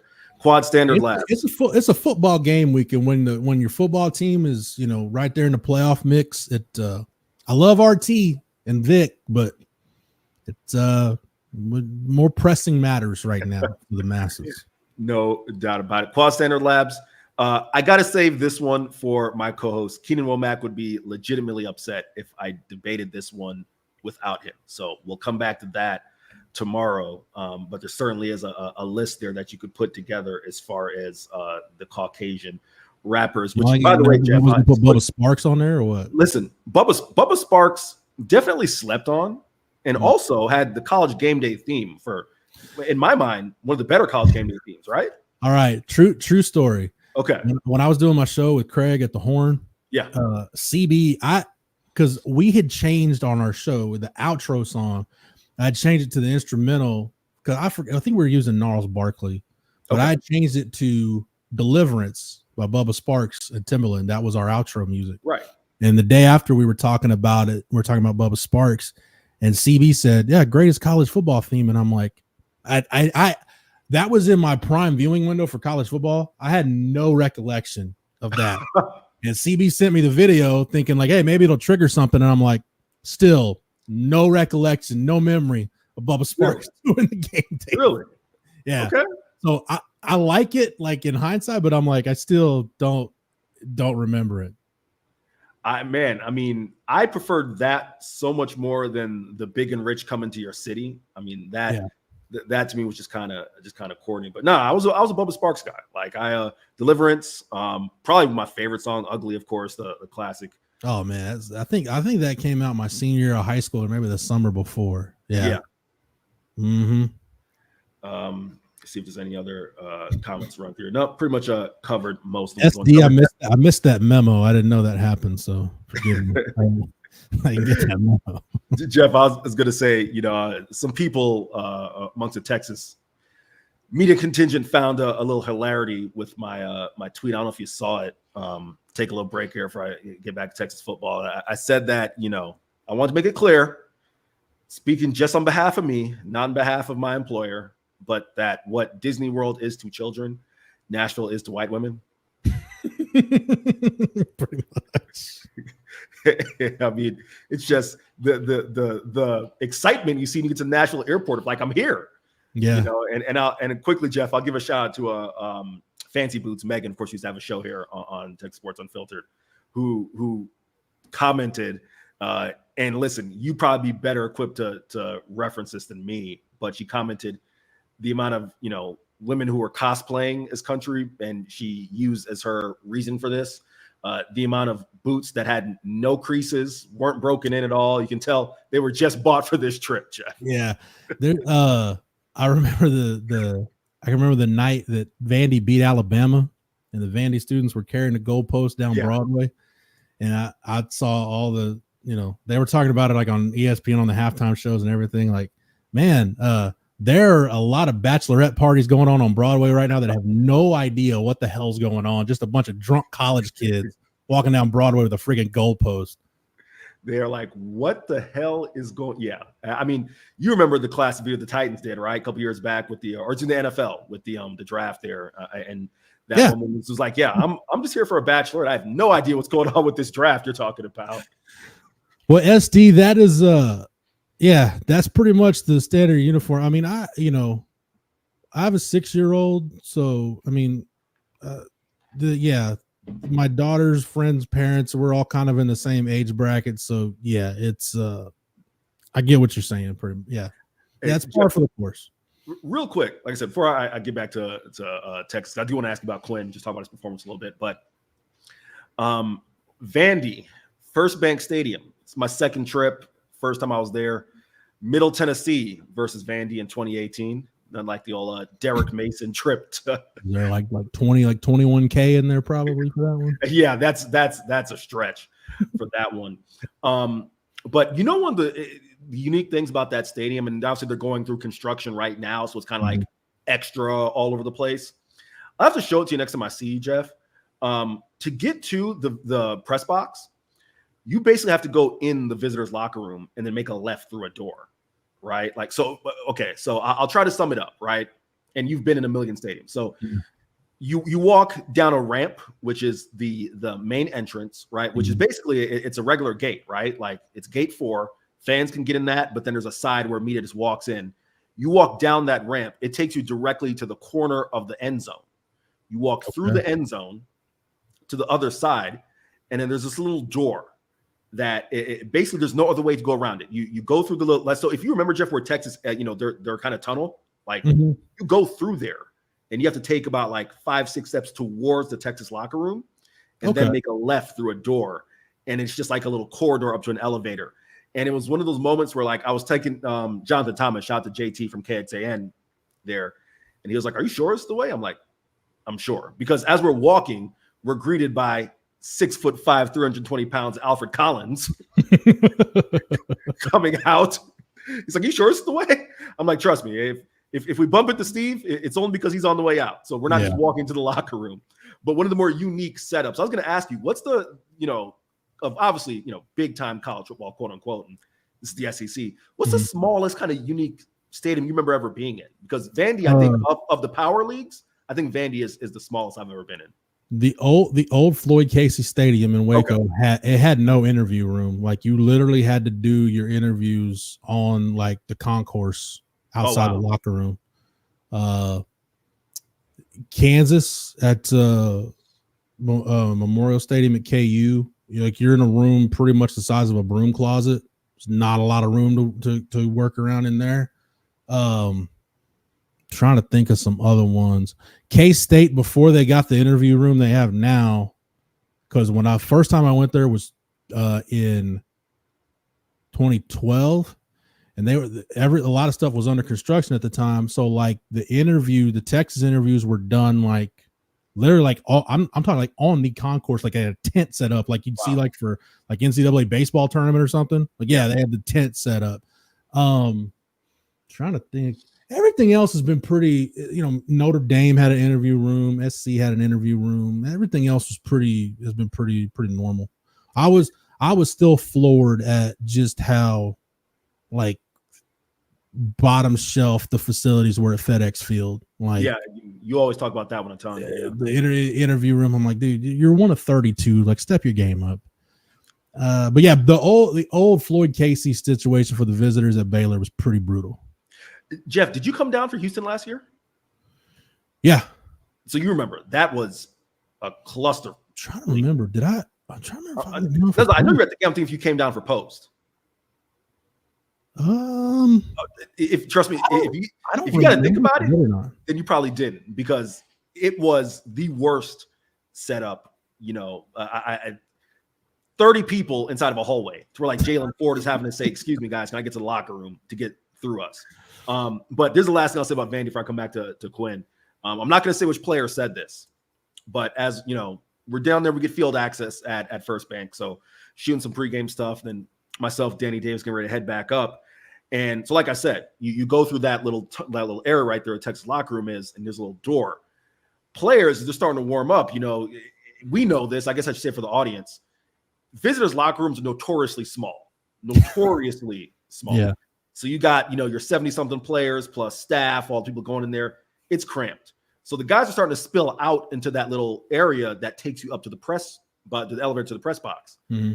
And I'm not going to say which player said this. The player said, "Man, I can't wait to whip these motherfuckers' ass. It's hot as hell in that locker room." It's hot as hell because about 10 guys to try to stretch had spilled out into that area where we had to walk to get to the. Well, that's what, like, go back to the LSU Texas situation in 2019 where LSU was complaining about, they turned off the air conditioning in the locker room. No, it's probably because the room y'all were in was not properly ventilated to ever be a locker room, number one. Number two, when you shove 100+ people in a room that small, it's going to get pretty funky, nasty, sweaty, soupy in there. So, yeah. Most definitely. Jake Bayless said, I'll go to CB's comment first real quick. CB said it looked like there was many Texas fans as Vandy in the stands. Yeah, I didn't get a chance to see what side they shot it from, but definitely the not home side, the visitor side stands, Jeff. Yeah. I mean, that thing was 75-80% Texas fans. Just of the student section of Vandy was in that corner. Jake Bayless. The Vandy Stadium, in a lot of ways, reminds me of the old Floyd Casey, because whatever I've covered a few Texas Baylor games there, especially like before Baylor got respectable. It would probably be like 80%. It was basically a de facto home game for Texas. Jake Bill said, tiniest concourse ever walked through is at First Bank. I will say walking through those concourses at the Cotton Bowl maybe just feels small because of how many people are there. Mm-hmm. But trying to get through to that post game, that feels pretty tiny. I'll address this one, Jeff. CB asked, if it's a bigger stadium, does the pregame Ryan Wingo situation happen, or does that happen at any stadium? I literally, so CB kind of, I guess I'll set the stage.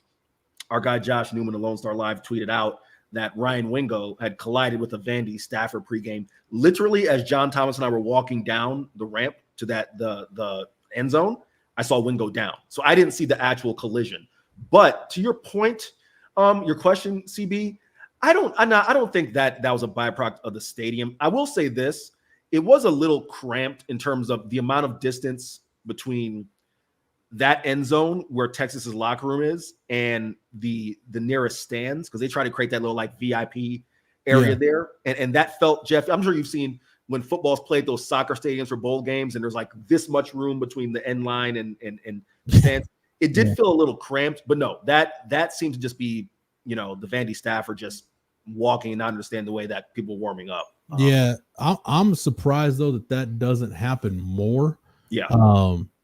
Because if anybody's been there, so for a Texas game, the quarterbacks and the skill guys will go out and basically they'll throw the route, they'll do the route tree before, then they'll go back in, the kickers and punters will come out, and then, you'll get more guys coming out for warmups. And basically you're just throwing balls from the end zone out to midfield. Most, and this is coaches and staffers on both sides, they congregate around midfield. They exchange pleasantries. If you got a buddy that coaches, at that place or whatever, that's when that stuff happens. Most people are cognizant to stay out of the way and kind of, if you congregate like right around the midfield logo, that's usually the safest place to be. But if you get a straggler that's not paying attention, it's like I said, I'm surprised it doesn't happen more. It's definitely something to your point. When you have at Jeff, if you had to guesstimate at the peak of warmups, 150, 160 people on a field at any given time. I mean, is that? When both teams are out full dress, it gets cramped. So to Jeff's point, it is kind of unique that it doesn't happen more often. Jake wants to ask you this question. Jeff, did you cover the SC game in 17? I did, and was told Chris Hummer and I, because Chris's hotel was right next to mine, so we rode to the game together. Chris drove, and we just got told, hey, it's a night game. Whenever the game's over, do not mess around driving around outside the stadium. Just get in the car and go back to the hotel, because apparently really like Watts is like right next to, or Compton's like right next to the SC campus. So like you mess around, you're probably gonna end up having a bad night. So the Coliseum, Jake, they have, I'm trying to think, they had not yet started renovations. I think they were about to for the Rams, because I think the Rams had 1 or 2 more years left in the Coliseum. So they had not started renovations. And it reminded me a lot of the Cotton Bowl, because I didn't expect it to be that big of a dump. I mean, it's a charming dump, but it was a dump. Probably should take a moment here, Jeff, and shout out the fine folks make Texas Sports Unfiltered go. And if you're in the market for a new vehicle, look no further than our friends at Covert BK, but we'll let them tell you all about it. We'll be back in 30 seconds. It's really a family experience. I walked in the showroom today and everybody greeted me by name. How you doing? What's going on? How's everything going? From a price standpoint, from a customer service perspective, just conversation when you come in, it feels no pressure. I want to buy cars here.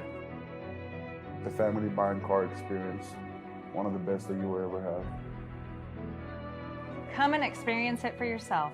Covert, born and raised in Austin. Jeff, what do you make, or I guess I should just start generally speaking, what did you make of Quinn Ewers' performance on Saturday? The by far the best we've seen since he's returned. I don't think that's debatable. I said this yesterday, and I'll just go ahead and just re-rack it. Early in Quinn's career, go back to 22, and even at times in 23, early, one of my biggest complaints was forcing throws down the field, not taking what the defense gave him. And I thought that was him being just a young, inexperienced quarterback. And I also thought that was Sark being impatient. My thing now that he's taking what the defense is giving him, which is they don't want to get burned by the deep ball. And that's not just because of Quinn's prowess, however you want to look at it, through the deep ball. Texas has enough speed that they can blow by just about anybody in the country in terms of the secondary. Their wide receivers are going to be faster than pretty much every secondary they face. And So you're taking what the defense gives you. I just can't complain. And hey, you complete 17 passes in a row. That can be hard to do against air, first off. So if you want to use the argument, well, short passes, that's not elite. Anybody could do that. Well, no, not really. One of the strengths of Quinn's game is the RPO series, being able to get the ball out quick, getting into the perimeter. And I don't have a problem with it. I did think, though, Eric, there was 2 throws that encouraged me more than anything. It was late in the fourth quarter. It was the 3rd and 19, I think they had, 3rd and 18. He completes a ball to Silas Bolden where he feels pressure, steps up, and delivers just a freaking dart to Bolden for 24 yards and a first down. Yeah. Then they had that drive that started with the Kelvin Banks hold. Jaden Blue gets tackled for a loss. So you're at 2nd and 21, and he does the same thing. Fires one to Ryan Wingo. Same deal. Feels pressure, doesn't panic, steps up, throws a bullet, and now you got 3rd and 6 or whatever, and then Jaden Blue runs for the first down on that field goal drive. I thought those 2 throws were the 2 best plays he's made since he's been back. So hopefully, regardless of the numbers or the interceptions or whatever, hopefully he got some of that confidence that he had been missing. Hopefully he found some of that late in that game with some of the throws he made. That's the biggest thing I took away. I'm glad you went in that direction, because that's basically where I was going to land. Is I see some of the things, and granted, again, it had probably has more to do with the climate we're in, Twitter and social media and everything else. Just kind of paralysis by analysis when I see people just over analyzing. In my mind, Quinn's not pushing it downfield. Quinn's not doing this. All right, guys, let's. And I'm not caping up for Steve Sarkisian, but I thought he hit the nail on the head. Jeff, where the press boxes at Vandy, I mean, we're dead center, 50-yard line.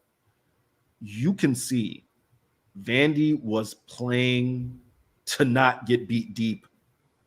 I don't want to put a percentage on it, but a lot in terms of their coverage.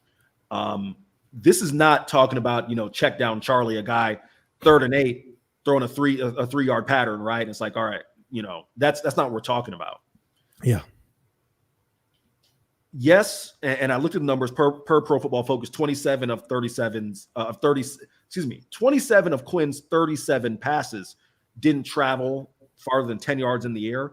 But damn it, that's the Quinn Ewers that when I joined the beat in July of last year, the thing that Quinn said probably 3 or 4 times, Big 12 media days, can't go broke taking a profit. That's the thing that Steve Sarkisian says to him, right? Can't go broke taking a profit.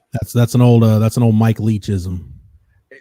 So bring it all the way back around full circle, and you're better equipped than I to talk about Quinn's 22, in which seemingly that was not the case. They were not taking advantage of those plays that were there.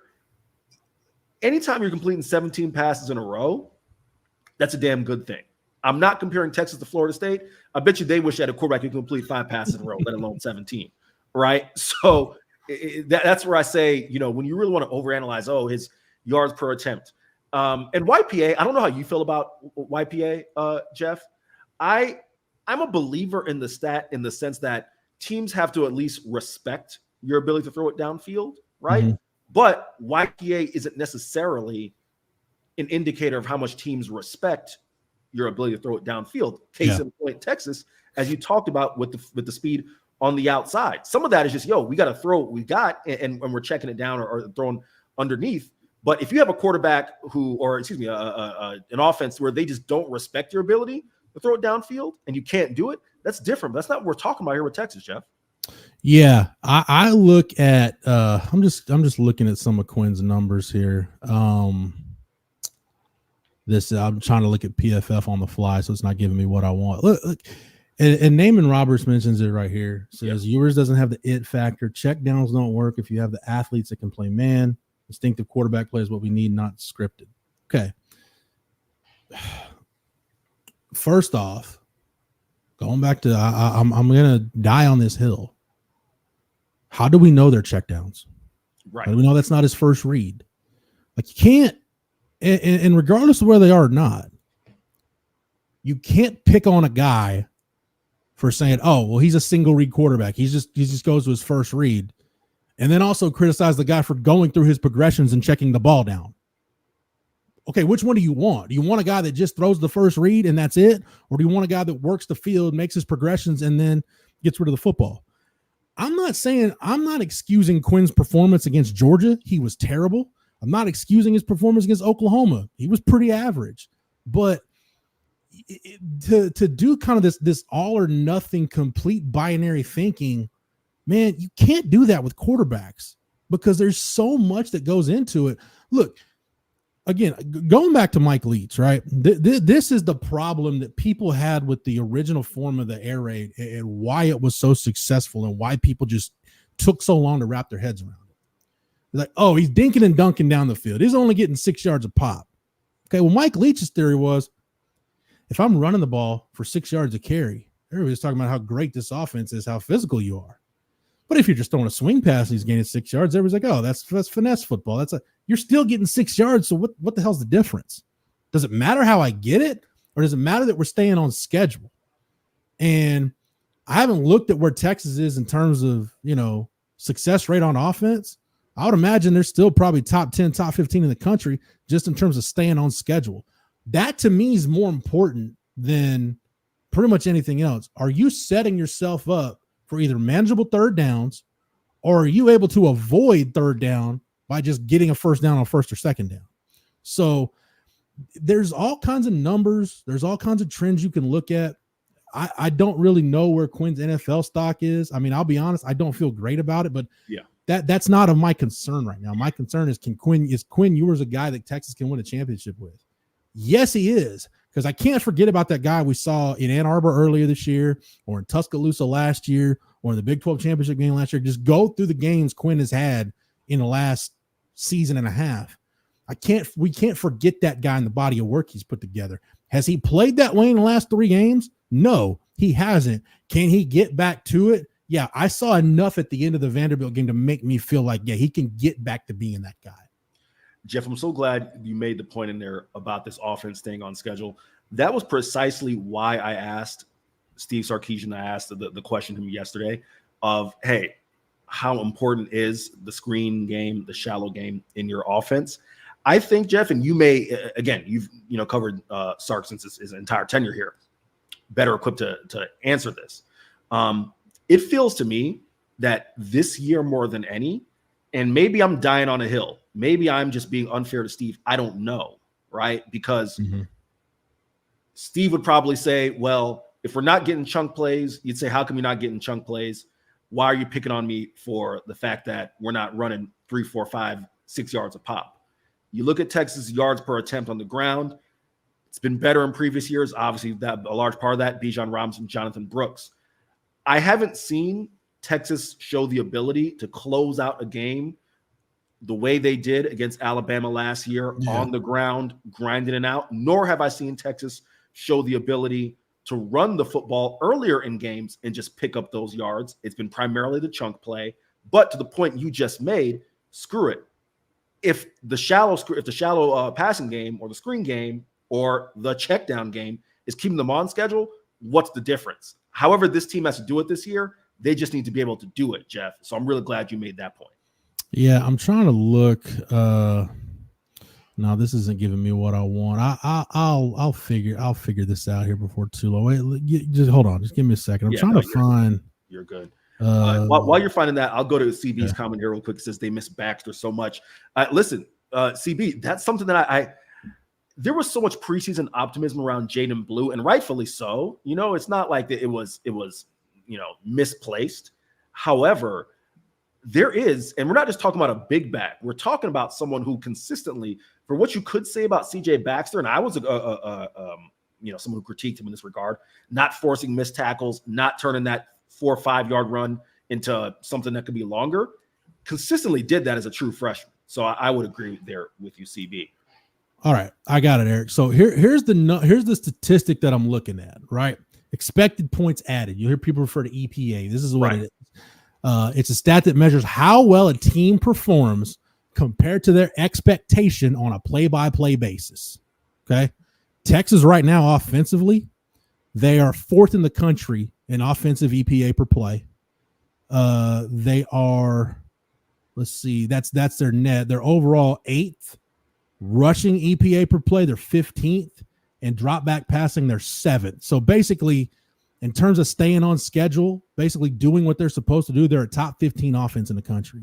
That might sound like me spinning it or whatever, but you got to dig deep into the numbers. It can't just be this binary all or nothing thinking it is black or it is white, it is right or it is wrong. You got to dig deeper to find out what's really going on. And you may not find out what's going on. So look, this is no different than like Patrick Mahomes was dealing with this, and I think right now still is dealing with this to some extent. What happened a couple of years ago? Everybody started playing the Chiefs too high. They started playing them too high safeties. Yeah. Okay. What happened? Yards per pass attempt dropped. Explosive plays dropped. Oh my God, what's wrong with Mahomes? What's wrong with the Chiefs? They're still winning Super Bowls. Last time I checked, they're just having to do it a little bit of a different way. At some point, they're going to be able. The deep balls will open up. At some point, they're going to be there. But I think to your point, Eric, the more critical thing is the ability to run the football when you need to run it. Right. When Sark talks about balance, that's what he's talking about. It's not about, percentage of running plays to passing plays, because so much stuff in his offense is RPOs. Like sometimes we don't know if it's a run option, a run pass option, a pass option with just a run look. So you can't really go from that. The balance is, can we do whatever we want whenever we want to do it when we need to do it? And right now, I don't know if it's just an issue with the backs. I don't know if it's an issue with scheme, whatever it is. They're just not able to do that right now running the football. Or the damnest thing is when they are able to do it running the football, there's usually a penalty or something that negates the good stuff they're doing. So, Jeff, one last thing. As Zay's in the waiting room, we'll wait for Chip to come on as well. I'm going to throw up this comment from Hard Knock Gospel because I think this is something, if you just polled a majority of fans, however you want to quantify a majority, I feel like they would resonate with this statement, right? And I'm curious your thoughts. How many, fans or what percentage of fans you think it's just a visual thing? We're around Quinn all the time. Quinn is not. I'll give you, Jeff, you'll appreciate this.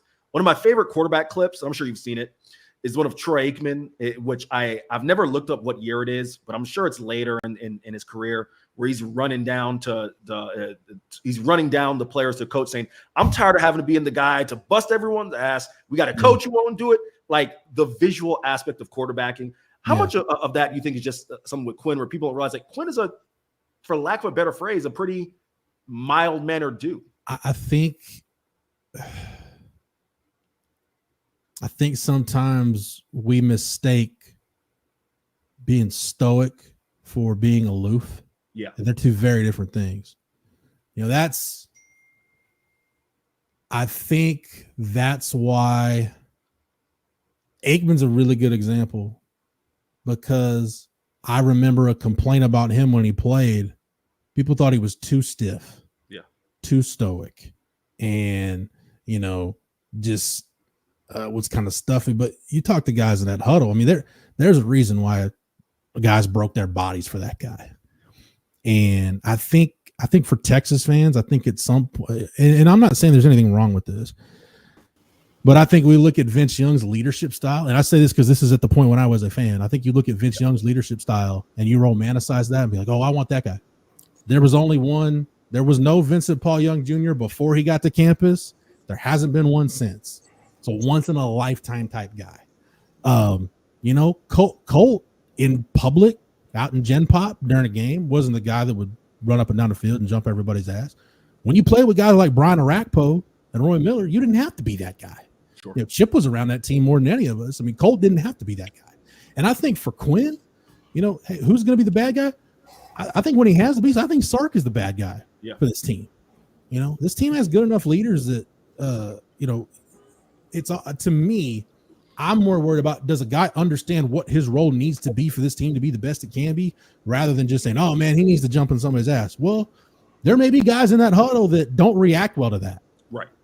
There are some guys like that. Zay, your dad was a coach long enough. It's all about knowing personalities and who reacts to what. There might be one guy that, hey, yeah, you need to kick him in the ass. You need to jump down his throat. And there might be a guy that you do that same thing to, and he might just completely shut down. So I'm more worried about, from a quarterback standpoint, is he willing to be the guy that understands what being the face of the franchise is all about? And I think Quinn gets that, because trust me, I've been around Texas quarterbacks that didn't get that. Either didn't want to get that or had no concept of what that was. And Quinn understands that. He gets it. Here's the last thing I'll add before I pass it to Chip and Zay. The reason I wanted to address that comment, because I think it's, and I'm not picking on Hard Knock Gospel, but the reason I think it's an unfair critique is, Chip, you know this as well. Jeff, you know this. Zay, there wasn't one time in the lead up to this season that, whether it was publicly or just things we heard, this team wasn't universally behind Quinn Ewers. And to me, that matters more than the public front of running down someone's ass, right? Like, if it's wholesale, we're behind number 3, then that public demonstrative front, it's irrelevant. Because guess what? We've all seen quarterbacks in our time who those guys don't believe in that guy, but they want to play that public tough guy, and it's hollow. So I'll pass to you guys on that. Well, I'm interested. What do you guys think about how much of Quinn's sluggishness, uneasiness, the last, well, certainly against OU and Georgia, how much of it was physical? How much of it was mental? Ooh, I go ahead, Jeff. I think it's two different things, Chip. I think the Georgia game started physical and then became mental really quick. I think the sluggishness early, I think it's physical. I think I'm not saying he's, ailing, but he's not 100%. And I don't know that he will be the rest of the year, but he doesn't look like the same guy mechanically, functionally now that he looked like before the injury. And maybe he just needs the bye week just to kind of gather his bearings and heal up a little bit. And maybe he'll be fine for the last 4 games, but I think it had, the sluggishness has been physical, but I don't think I'm spilling any secrets here. I think in the Georgia game, it did bleed over to where it was mental, because he was seeing ghosts. We were talking about that in the press box. Like, he's got happy feet. He's not settled. He's anxious. Like, he's seeing ghosts. It was not good against Georgia. Chip, I'll quickly add, because Jeff touched on, pretty much a lot of us touched on there. I was asking myself, what's the difference? Because Quinn knows how to come back from injury. He obviously did it well in 22, worked out well, did it well in 23. I'm like, what's one thing that I'm missing? To Jeff's point, I am not a QB expert, right? I'm not going to break down someone's mechanics, but something did just look different about Quinn's whole operation, with the way he would maneuver the pocket, just his whole setup back there, that, to Jeff's point, that felt more health related, and that it didn't look as smooth as what you see. And that's the only word maybe fluid is a better word, that you get from a healthy Quinn Ewers, Chip. Yeah, I mean, because I think you look at his third quarter against Georgia and you say, okay, 7 of 10, 2 touchdowns. He had it going, cuts it to 23-15, and it was too little too late, but there was a positive response to getting sat down. And then against Vanderbilt, the first half, he throws the tip pass interception. He goes 17 of 17 after that, 3 touchdowns. So we're seeing more of Quinn getting back to form. He's not all the way there. But the penalties, I mean, you cannot deny these penalties there was a penalty on every possession in the second half outside of his interception in the second half. It's funny, Chip, because in the roundtable coming off the Georgia game, we talked about, our topic was, what's one thing that concerns you? And you said penalties, and mine was turnovers. And those two things, and I think Sark was right on Monday. I wouldn't disagree with him. Those two things took a game that should have been about 45-10 and made it a 27-24 game. Yeah. Because you couldn't stop turning the ball over. You put the defense on short fields. And Eric was talking about the run game, and it's like there's been times where they just haven't been able to get it going. And then it seems like the times they have gotten it going when they needed it to, there's a hold or something's going on where now all of a sudden, let's wipe out this 12-yard run by Jaden Blue. Now we're behind the chains again. So, yeah, at some point, that stuff's just got to get corrected. I mean, taking care of the football and being disciplined, that's the kind of stuff that takes no effort. Yeah. Fellas. Right, fellas. Have a great show. Really quick, again, think about my co-host, Keenan Womack. Should be back tomorrow. We'll play it by ear. But again, thank you to Jeff Howe for hanging out for an extra hour. We will be back tomorrow. Hopefully, I will be here on time. Jeff, you may have to hang around an extra 20 minutes because Rodney Terry will be available from 11:15 to 11:55. 5. We're gonna shock the world this year, Jeff. Shock the world, baby. Eric, you got to. Hey, I'm excited about Trey Johnson dropping 31 in this close scrimmage against Colorado, putting up 30 burgers already. Eric, you got to tell Scotty Mack to get more. Like, we need like half hour on the hour stuff like this. 45 nonsense is driving me nuts already. They have been weirdly on the 5s. We'll start at 12:25. I'm like, the hell? Why what are we doing here? So, all right, fellas, y'all have a great show. Chip, Zay, have a good show. Appreciate y'all. Hey, Henry, appreciate y'all. Hey, in the immortal words of Judy Brown, happiness is a choice. We're happy to spend some time with us on a Tuesday. Kind of the, we get to the other reaction from the weekend on Tuesdays that we, kind of afford Texas on Mondays. But Zay, I think it's going to be an interesting weekend because everyone's going to be watching to see how Texas A&M handles their big moment against LSU, and now they're going to South Carolina. South Carolina is unpredictable, but South Carolina's defense is pretty good.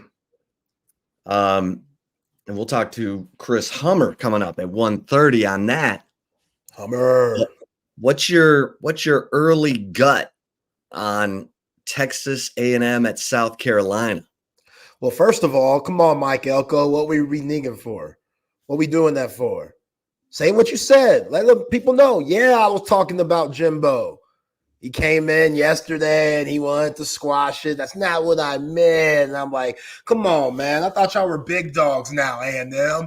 Y'all back to looking like Reveille. You know what I'm saying? That's not a good look, Mike Elko. Stand on business. Stand 10 toes down.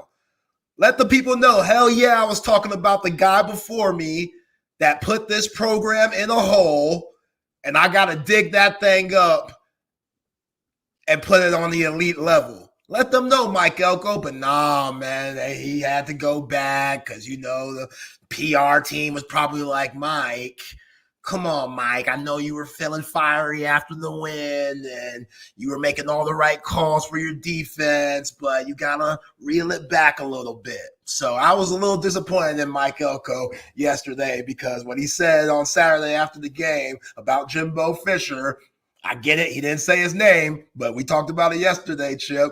He was talking about Jimbo, that fast talking, whatever, all that stuff he was saying. We know who he was talking about.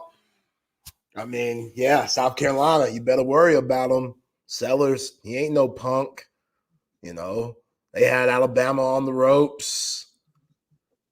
They ain't nothing to muck with. And you heard our guy Chris Phillips on SEC Unfiltered, that stadium at night gets rowdy. It gets rowdy. You getting a lot of love in College Station this week. Down at Northgate, they're probably at Northgate having a good old time after the game on Saturday. Getting that love. All right, be careful. Be careful. Be careful. Yeah. Be careful. Yeah, I want them to win. Again, I get it, Texas fan. That don't make sense. But for Texas' sake, you need them to keep winning. So when you meet them a day after Thanksgiving, it's on and popping to get to the ATL. I'm trying to be at Magic City, man. I ain't trying to be for the breast and thighs. I'm just going for the wings. You know what I'm saying? I'm on my Lou Will. Lou Will, he wasn't up there leaving the bubble trying to, see some tail. He was in there for the wings. I heard they got one of the best restaurants in all of Atlanta. It just happens to be in probably the most popular strip club in the world. So, yeah, I'm trying to see what that's about. Ain't nothing wrong with that, Right. Yeah. I'm trying to see the breasts and butts. I'm trying to see the wings. I'm trying to see the wings. I'm a big man. I like to eat. Right. Well, here's why I know this just flummoxes Texas fans. But if Texas wins out, if Georgia wins out, and if LSU wins out, then it's probably Texas, Georgia. But you're getting down into the nitty-gritty tiebreakers, and the nitty-gritty tiebreakers are all the conference opponents you've played, the cumulative winning percentage. And LSU has, like, their uncommon opponents, and this is going to sound confusing, but they have 5 common opponents: Arkansas, Florida, A&M, Vandy, and OU. And if the tiebreaker just stopped at the second tiebreaker, Texas has it because they would have beaten A&M and LSU would have lost to A&M. But if Georgia's in the mix, because Georgia has the head-to-head against Texas, then you go into the next round of tiebreakers. LSU has the tiebreaker with Georgia because they would have beaten Alabama. So it's you really kind of do need A&M to keep winning so that you beat the best possible A&M at the end, because the other thing is, what if Tennessee wins out? What if Tennessee wins out? I don't know that Georgia wouldn't be good. Yeah, I mean, if Tennessee wins out, that means they would have beaten Georgia. But if Texas wins out, that means they would have beaten Arkansas, where Tennessee lost to Arkansas. Right. But if you're in it with LSU, none of those 3 teams play each other. So if it's Texas, LSU, and Tennessee, and this is where the whole tiebreaker situation in these super conferences now is going to get really weird. It's going to be an issue. There's going to be acrimony, and no one's really focusing in on it right now because there's still games to be played. But if Tennessee, LSU, and Texas win out, Texas and Tennessee would have the same 6-1 record against common opponents. LSU would have the tiebreaker with Tennessee because they would have beaten Arkansas. And LSU would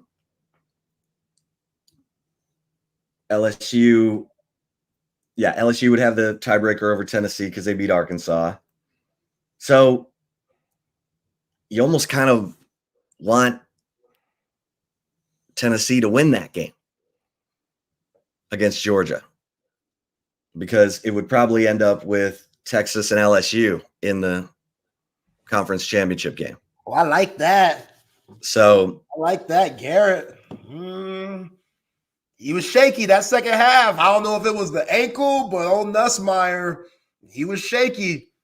We knew he was, but we also know when he's good, he can be really good and lead them to victories. And yeah, they had so many problems. I think LSU lost that game more than A&M won it. I mean, shout out to Mike Elco and what he did with that defense. They brought the boom and making the move to Marcel Reed. That was terrific. But your kicker smokes 2. Then you have a bad snap on one play where it hits the holder's chest. He's out here looking like Beavis and Butthead. It's like, bro. Like, I know that drives Brian Kelly crazy. He's a hothead already. He was trying not to choke somebody on that sideline. He's such a freaking hothead. I think his GM just quit. Really? For abuse? Well, I don't know about that, but I know he's no picnic. Yo, I mean, quit? In the middle of the season? There's one thing to be fired and let go. When someone quits, something's going on. Something fishy's going on. How's Brian Kelly treating them boys, man? You still got to treat men like men. We get it. There's a hierarchy here, but you can't be going around disrespecting folks, losing it, spitting in people's faces, cussing their ass out, which, again, we're speculating here, but if something came out on Brian Kelly like that, would we be surprised? I wouldn't. I wouldn't be surprised one bit. But, yeah, if your GM's out here quitting and stuff, Come on now, middle of the season. The season's not that bad. Oh, okay. Brian Kelly's chief of staff, Beth Ricks, is no longer with the program after spending more than a decade with Coach Brian Kelly, marking a big change in staff. So, okay, so it might just be the end of the road, because she's been with him for 10 years. She's seen him. Yeah, she's seen the good and the bad. Yeah, the reason for the resignation is unknown. Yeah, so I gotta be messy about that. Advocate. Yeah. So she's a resident. Her last day was October 2nd. So it's just now getting out. No reason given for the departure. Rex had been Kelly's chief of staff for 12 years at Notre Dame before joining him at LSU. Yeah. She was responsible for overseeing all aspects of the program and acted as the primary point person for Kelly on all matters. She also worked with his nonprofit organization, the Kelly Cares Foundation, which raises funds for breast cancer research. Yeah. It was probably a huge culture change for her going from South Bend to Baton Rouge. She went to Cincinnati. Okay. And she worked as an athletics trainer at Cincinnati from 2001 to 2008 before joining Kelly's staff at Cincinnati. And she's been with him ever since. So. Okay. I mean, who knows? Yeah, who knows? Oh. He's no picnic. I mean, I've reported over at horns247.com that I've heard that Scott Woodward, the athletic director, wanted Bo Davis more than Brian Kelly wanted Bo Davis, and that Bo wasn't crazy about working for Brian Kelly. Now, I think the defensive line's playing better at LSU, and they brought in some dudes. So, it's been, their defense is better. But Brian Kelly's no picnic. He is tough.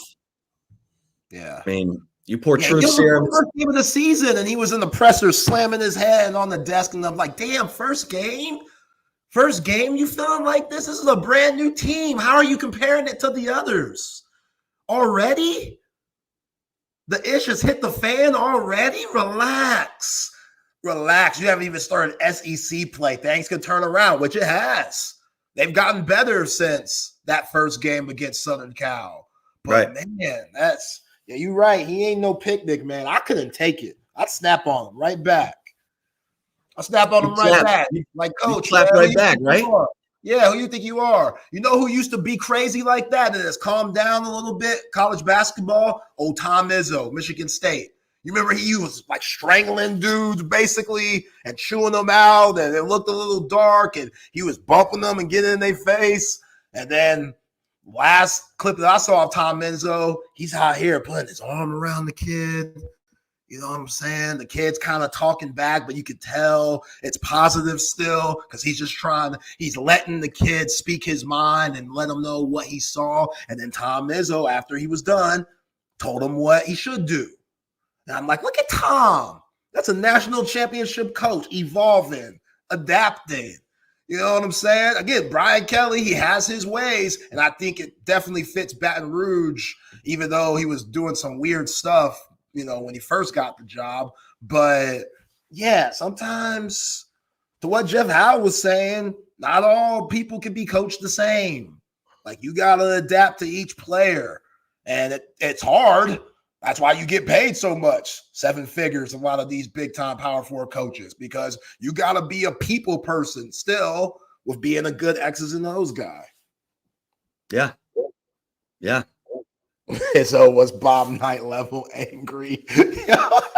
Your boy Bob. My guy. Your boy Bob. God bless his guy. soul, man. So I'm covering the Dallas Cowboys, and Bill Parcells is the coach. Oof. And Jock Taylor and I are the Cowboys beat writers covering, for the Dallas Morning News. And we get in for our one-on-one or, with Bill Parcells. And I introduce myself and he's like, "Oh, you're Bob Knight's buddy." And I was like, "Oh God." He was like, "Yeah, I remember that." Of course, those two were friends. Oh yeah. I'm like, great. Wonder what those two had to say. I mean, all I did was ask questions at a press conference, and he was, swatting my questions away like Didn't he send your ass in the back? Mutombo. You had to get in the back of the line? Oh yeah, I kept getting in line. Because he was like, I said, "I'd like to ask a follow-up." And he's like, "No, let's move on." And then he goes, "How many people want to hear a follow-up from this guy?" And the whole crowd. Oh man, he got the crowd into it on you. Oh yeah. They're like, "Boo." So I get back in line. And then I got up there, I asked my follow-up question, and he started talking about orange juice. I guess he had some endorsement deal with Minute Maid orange juice. Okay. I feel him. So yeah, it was comical. Yeah, Parcells, he got it. He was crazy as hell, but he could adapt to the players. He understood that Lawrence Taylor needed this cocaine to be effective. He was probably like, "Yo, just make sure you don't overdose. Be ready on Sundays because you're going to get me to the Hall of Fame and we're going to win." He would have Harry Carson manage LT. And Harry Carson's like, "Why I got to do that? Why can't you do that?" He's like, "Because you're a player. Just make sure he's here. Just make sure he's getting on the bus." Yeah, I mean, that's part of the gig. Those would be some good. That'd be a good 30 for 30. Harry Carson talking about managing Lawrence Taylor during his cocaine days. Just let him do him. Let him do him, man. Well, I mean, he did get in some trouble off the field, which, it's hard to completely control that type of guy. But for the most part, during his playing days, he was there on Sundays. Arguably the greatest defensive player to ever hit the gridiron. Like, if Lawrence Taylor's not in your number one, he's definitely in your top five. If he's not in your top five, then you don't know football, and I have to question your football intelligence. Have I told you the Michael Crabtree, Bob Knight story? Yeah. So So. Sonny Dykes was the receivers coach, recruiting coordinator at Tech, and Crabtree was thinking about playing basketball and football at Tech. And so it's a big recruiting weekend. Sonny Dykes brings Crabtree to Bob Knight's office, and they're talking, and Sonny's phone goes off. And Knight's like, "Hey, turn that off." And Sonny's like, "Sorry." And he steps outside. He's got all these recruits he's trying to manage. Comes back in. His phone goes off again. And Knight says, "Hey, I told you to turn that damn thing off." And Sonny's like, "Sorry." He gets up, goes outside, comes back in. And then his phone goes off again. And Knight says, "God damn, I told you to turn that line off." And Crabtree says, "Hey, coach, we're good. We're done." And he got up and left. Oh, man. That was Damn you, Bob Knight. Because Bob Knight was a little nicer. Maybe he plays basketball and he doesn't make that damn catch that doesn't send the Longhorns to the national championship game. Oh, yeah. That was classic. Yeah, I asked Crabtree about that at the ESPN Home Depot Awards at the end of the season. So he was done at Tech, so he didn't mind sharing that story. Oh, man. And I can totally see it. Oh, yeah. Because Bob Knight, he couldn't turn it off. He was just constantly manic. Yeah. All right. Let's bring in our man, Chris Hummer, National College Football Guru for 24/7 Sports. Hummer, It's getting some interesting times in college football as we head into the home stretch. Let's start with, you want to start with A&M and what they did against LSU and Mike Elco ripping Jimbo Fisher to shreds and then coming back and saying, nah. Yeah. Do you think he was even talking about Jimbo Hummer? Or do you think he was talking about someone else? Because somebody on our text line said he was talking about Sark, and I didn't even think about it like that. I think more than likely it was Jimbo. There's not a lot of people, like he described him as fast talking, if I remember correctly, and I don't think anybody talks faster than Jimbo. But maybe I'm wrong. There's a lot of coaches he could be referencing. I wouldn't really consider Jimbo a politician at the same time, so I don't want to try to interpret words I don't necessarily understand, but the fast talking element of that certainly reminds you of Jimbo for sure. What'd you think of the product on the field, Hummer? It was a weird game. LSU looked like they were in control. Then, Marcel Reed comes in. Nussmeier makes some mistakes. What'd you think of that game? I thought LSU played really poorly, to be honest. They didn't take advantage of the opportunities they had in the first half in a couple circumstances, and also obviously played really bad in the second half, both in terms of Garrett Nussmeier making a lot of mistakes and then the defense not being prepared to handle Marcel Reed, it felt like. But I think you have to give credit to Mike Elco and his staff. They've clearly built an identity of this football team. They've stabilized the program. A&M has not had anything close to consistent quarterback play this year, and they're still 7-1, which I think is the sign of a really good coaching staff. It certainly helps when you have the best defensive line in college football, arguably, and a really good secondary that the team put together through the transfer portal. So I think Mike Elco and his staff have done a really nice job turning around that program on the fly, and I don't think I'd bet Texas A&M to win the national championship or anything at this point, even if they are the last remaining SEC unbeaten. But I think you have to give that staff a ton of credit. I mean, this is the second time Mike Elco's done this, by the way. He inherited a 3-win team from David Cutcliffe back in 2022 or 2021, one of those 2 years. And then he won 9 games immediately that season. So they went from 3-9 to 9-1. And he obviously inherited a very messy situation, a bit of a dumpster fire in terms of that roster and some of the personalities and the culture there. And now they're have the inside track to winning the SEC, which says a ton. And we don't know who's going to be starting at quarterback against South Carolina, right? Yeah, we don't. I mean, I guess, in my opinion, based on the way Marcel Reed would be played at the end of the game, it'd be surprising if it wasn't Marcel Reed. But I also think there's a reason why A&M staff went back to Connor Weigman. He obviously played horrendous in the first half on Saturday, but he just kind of similar to the Oklahoma situation, he just gives you more of the passer than Marcel Reed does. And Marcel Reed only threw 2 passes on Saturday after he came in the game. So it's not like that's an element he really brought to the table. But it'll be interesting. I would imagine Marcel makes more sense on Saturday given South Carolina's pass rush. But that is, I mean, it's kind of an advantage now, right, for A&M? You've proven you can win with your quarterback situation being murky, and now they can make it even murkier for opposing defenses because it was clear in the second half last week that LSU wasn't totally prepared for Marcel Reed in the kind of option game they were running. Yeah, I'm right there with you. I felt more like LSU lost it than A&M won it, but you still got to give A&M their credit. I know before the season, the big question on the Aggies was, will Connor Weigman fit what Colin Klein likes to do with usually who has a dual threat quarterback? And that hasn't been seen because, like you said, it's been real murky there.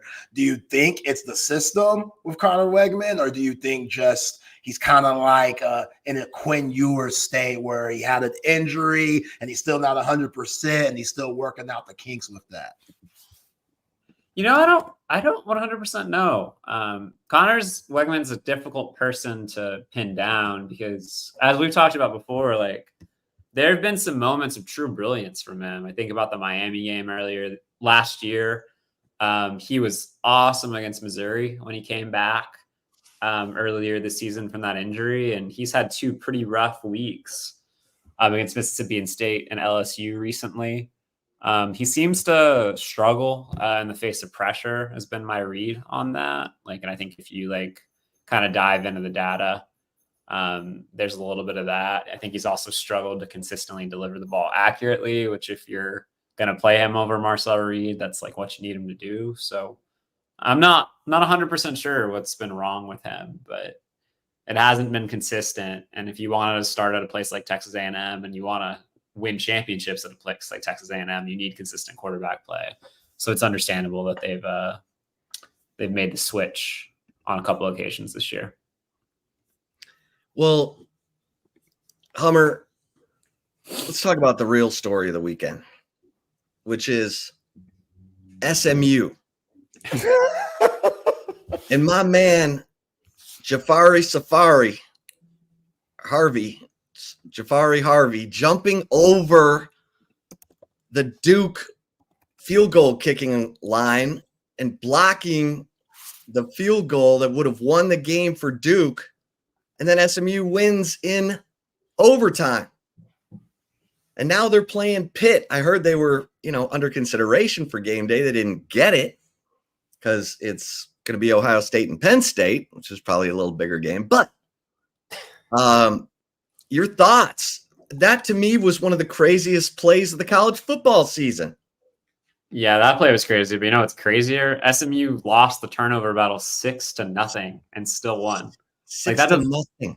That does not happen in college football. It just does not happen. I don't think it's happened since 2012. And I think our CBS research team had a stat. I'm not going to get it exactly right off the top of my head, but I think it was teams that had lost the turnover battle 6-0 or something like 200, 2 and 240 the last 40 years. You're not supposed to win in that situation, but give SMU's defense credit. We don't talk enough about that unit, but that's been a real strength for the team this season outside of a hiccup or two. It's certainly been the more consistent unit all year. Top 20 defense for SMU. And yeah, if you win a game like that against a good team, and I don't know if Duke's a great team, but they've been a good team this year. You are better than people are giving you credit for. And SMU is definitely better than people are giving it credit for. I think they're a legitimate ACC threat. I don't think there's a team in the ACC they can't beat. I wouldn't pick them over Clemson or Miami, but I certainly think they would have a shot. None of them play each other. Yeah, the ACC schedule is so bad this year. It is Charmin soft for all these contenders. So I think Miami and SMU have the tiebreakers if they win out, which is crazy.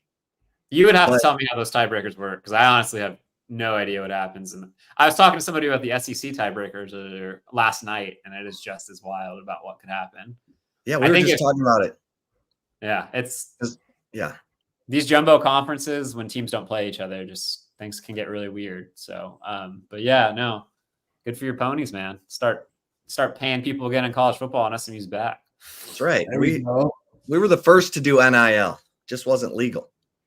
Yeah, Aaron Dickerson never took that El Camino. He didn't take it. It was just, No, he got the Trans Am from A&M. He said thanks, and he just drove off. Because what was A&M going to do? Yeah, report yourself, right? Yeah, that's the most gangsta move of all time. He took the Trans Am from A&M and drove it to SMU. It's cold-blooded. But Hummer, Texas Longhorns squeaked by in Nashville against those scrappy Commodores. What'd you think of the game? Obviously, the penalties are a problem. We've been discussing that. Quinn Ewers throws 2 picks, but still has those 17 straight completions. Your thought on the Horns? Yeah, I think my thought coming away from that game is this is now 2 weeks in a row where an offensive line with 100+ starts struggled to really control a game. And that's what Texas needs that unit to do. Obviously 2 picks are not ideal from Quinn Ewers, but they were both on tips. And I don't know if you can assign 100% of the blame to Quinn in those situations. It is interesting, though, that 3 of his 6 interceptions this year have come on batted balls. So that's like something to monitor for Texas moving forward. But at the end of the day, I think what did Texas average? Like 3 yards a carry against Vanderbilt? That's not Georgia on the other side of the ball. Like, you need to control the line of scrimmage if you're Texas. And the offensive line failed to do that. And then on top of everything else, the offensive line shot the offense in the foot several times with penalties, as you mentioned. So Kyle Flood's unit has to play a little bit better if Texas wants to reach its goals. But at the same time, like, very impressed by Texas' defense. Like, difficult to defend Vanderbilt with what they do on offense. The option plays they run, kind of the pistol looks they have. Like, it looks different than everybody else Texas has played this year, and they handled that to perfection. Well, not to perfection, but like 2 of the 3 scores they gave up were really short territory possessions. So I was impressed by the way the defense handled itself. But if the offensive line is going to continue to play this way, I think Texas is a little more vulnerable than people think it was going to be. Yeah, I mean, it's been this offense obviously has not been the same since the Quinn Ewers injury. It's been, or his return, I should say. But the competition went up since his return. I mean, Georgia and Vanderbilt. Who'd have thunk that Vanderbilt would be a ranked matchup, Hummer? No one's given any respect to Vanderbilt. They're a 7-point dog at Auburn this week. I'll take Vanderbilt. Me too. What? That's a tough game. I will say that's a tough game for Vanderbilt. Auburn doesn't do a lot well this year, but they do have a top 15 run defense. And if you're going to shut down Vanderbilt, it starts with that front. So Diego Pavia is going to have to throw the ball a little bit more than Vanderbilt would usually like him to, I think, on Saturday to win. So I'll be curious about the result of that one. It's also the team that turns over the ball the most in the SEC versus the team that turns the ball over the least. So that is an interesting matchup there. You ever been to Vanderbilt? Yeah. Not for a game. I've been there for a couple practices. Okay. That stadium, they're like redoing it. They should have just blown it up and started over. I told Zay the soccer team in Nashville wanted to do a partnership stadium. They should have done that. I think they have a hard enough time getting students on campus to go to the games consistently, and if you move it 5 miles away, that might be tough. Yeah. But it's getting better over there. But the baseball team still has the nicer facilities at the moment. Yeah. Hummer, those Ohio State Buckeyes, a team that you say or have said on this show is the best team in the nation, even after the Oregon loss. They had a tough one against Nebraska where they squeaked by. Now they have an even bigger one with Penn State. How do you think this game is going to go?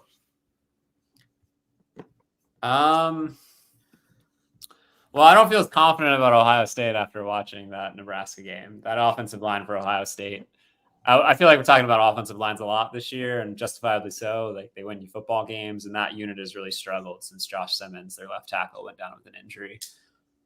So I'm a little nervous about that best team in the country declaration about Ohio State coming out of Oregon.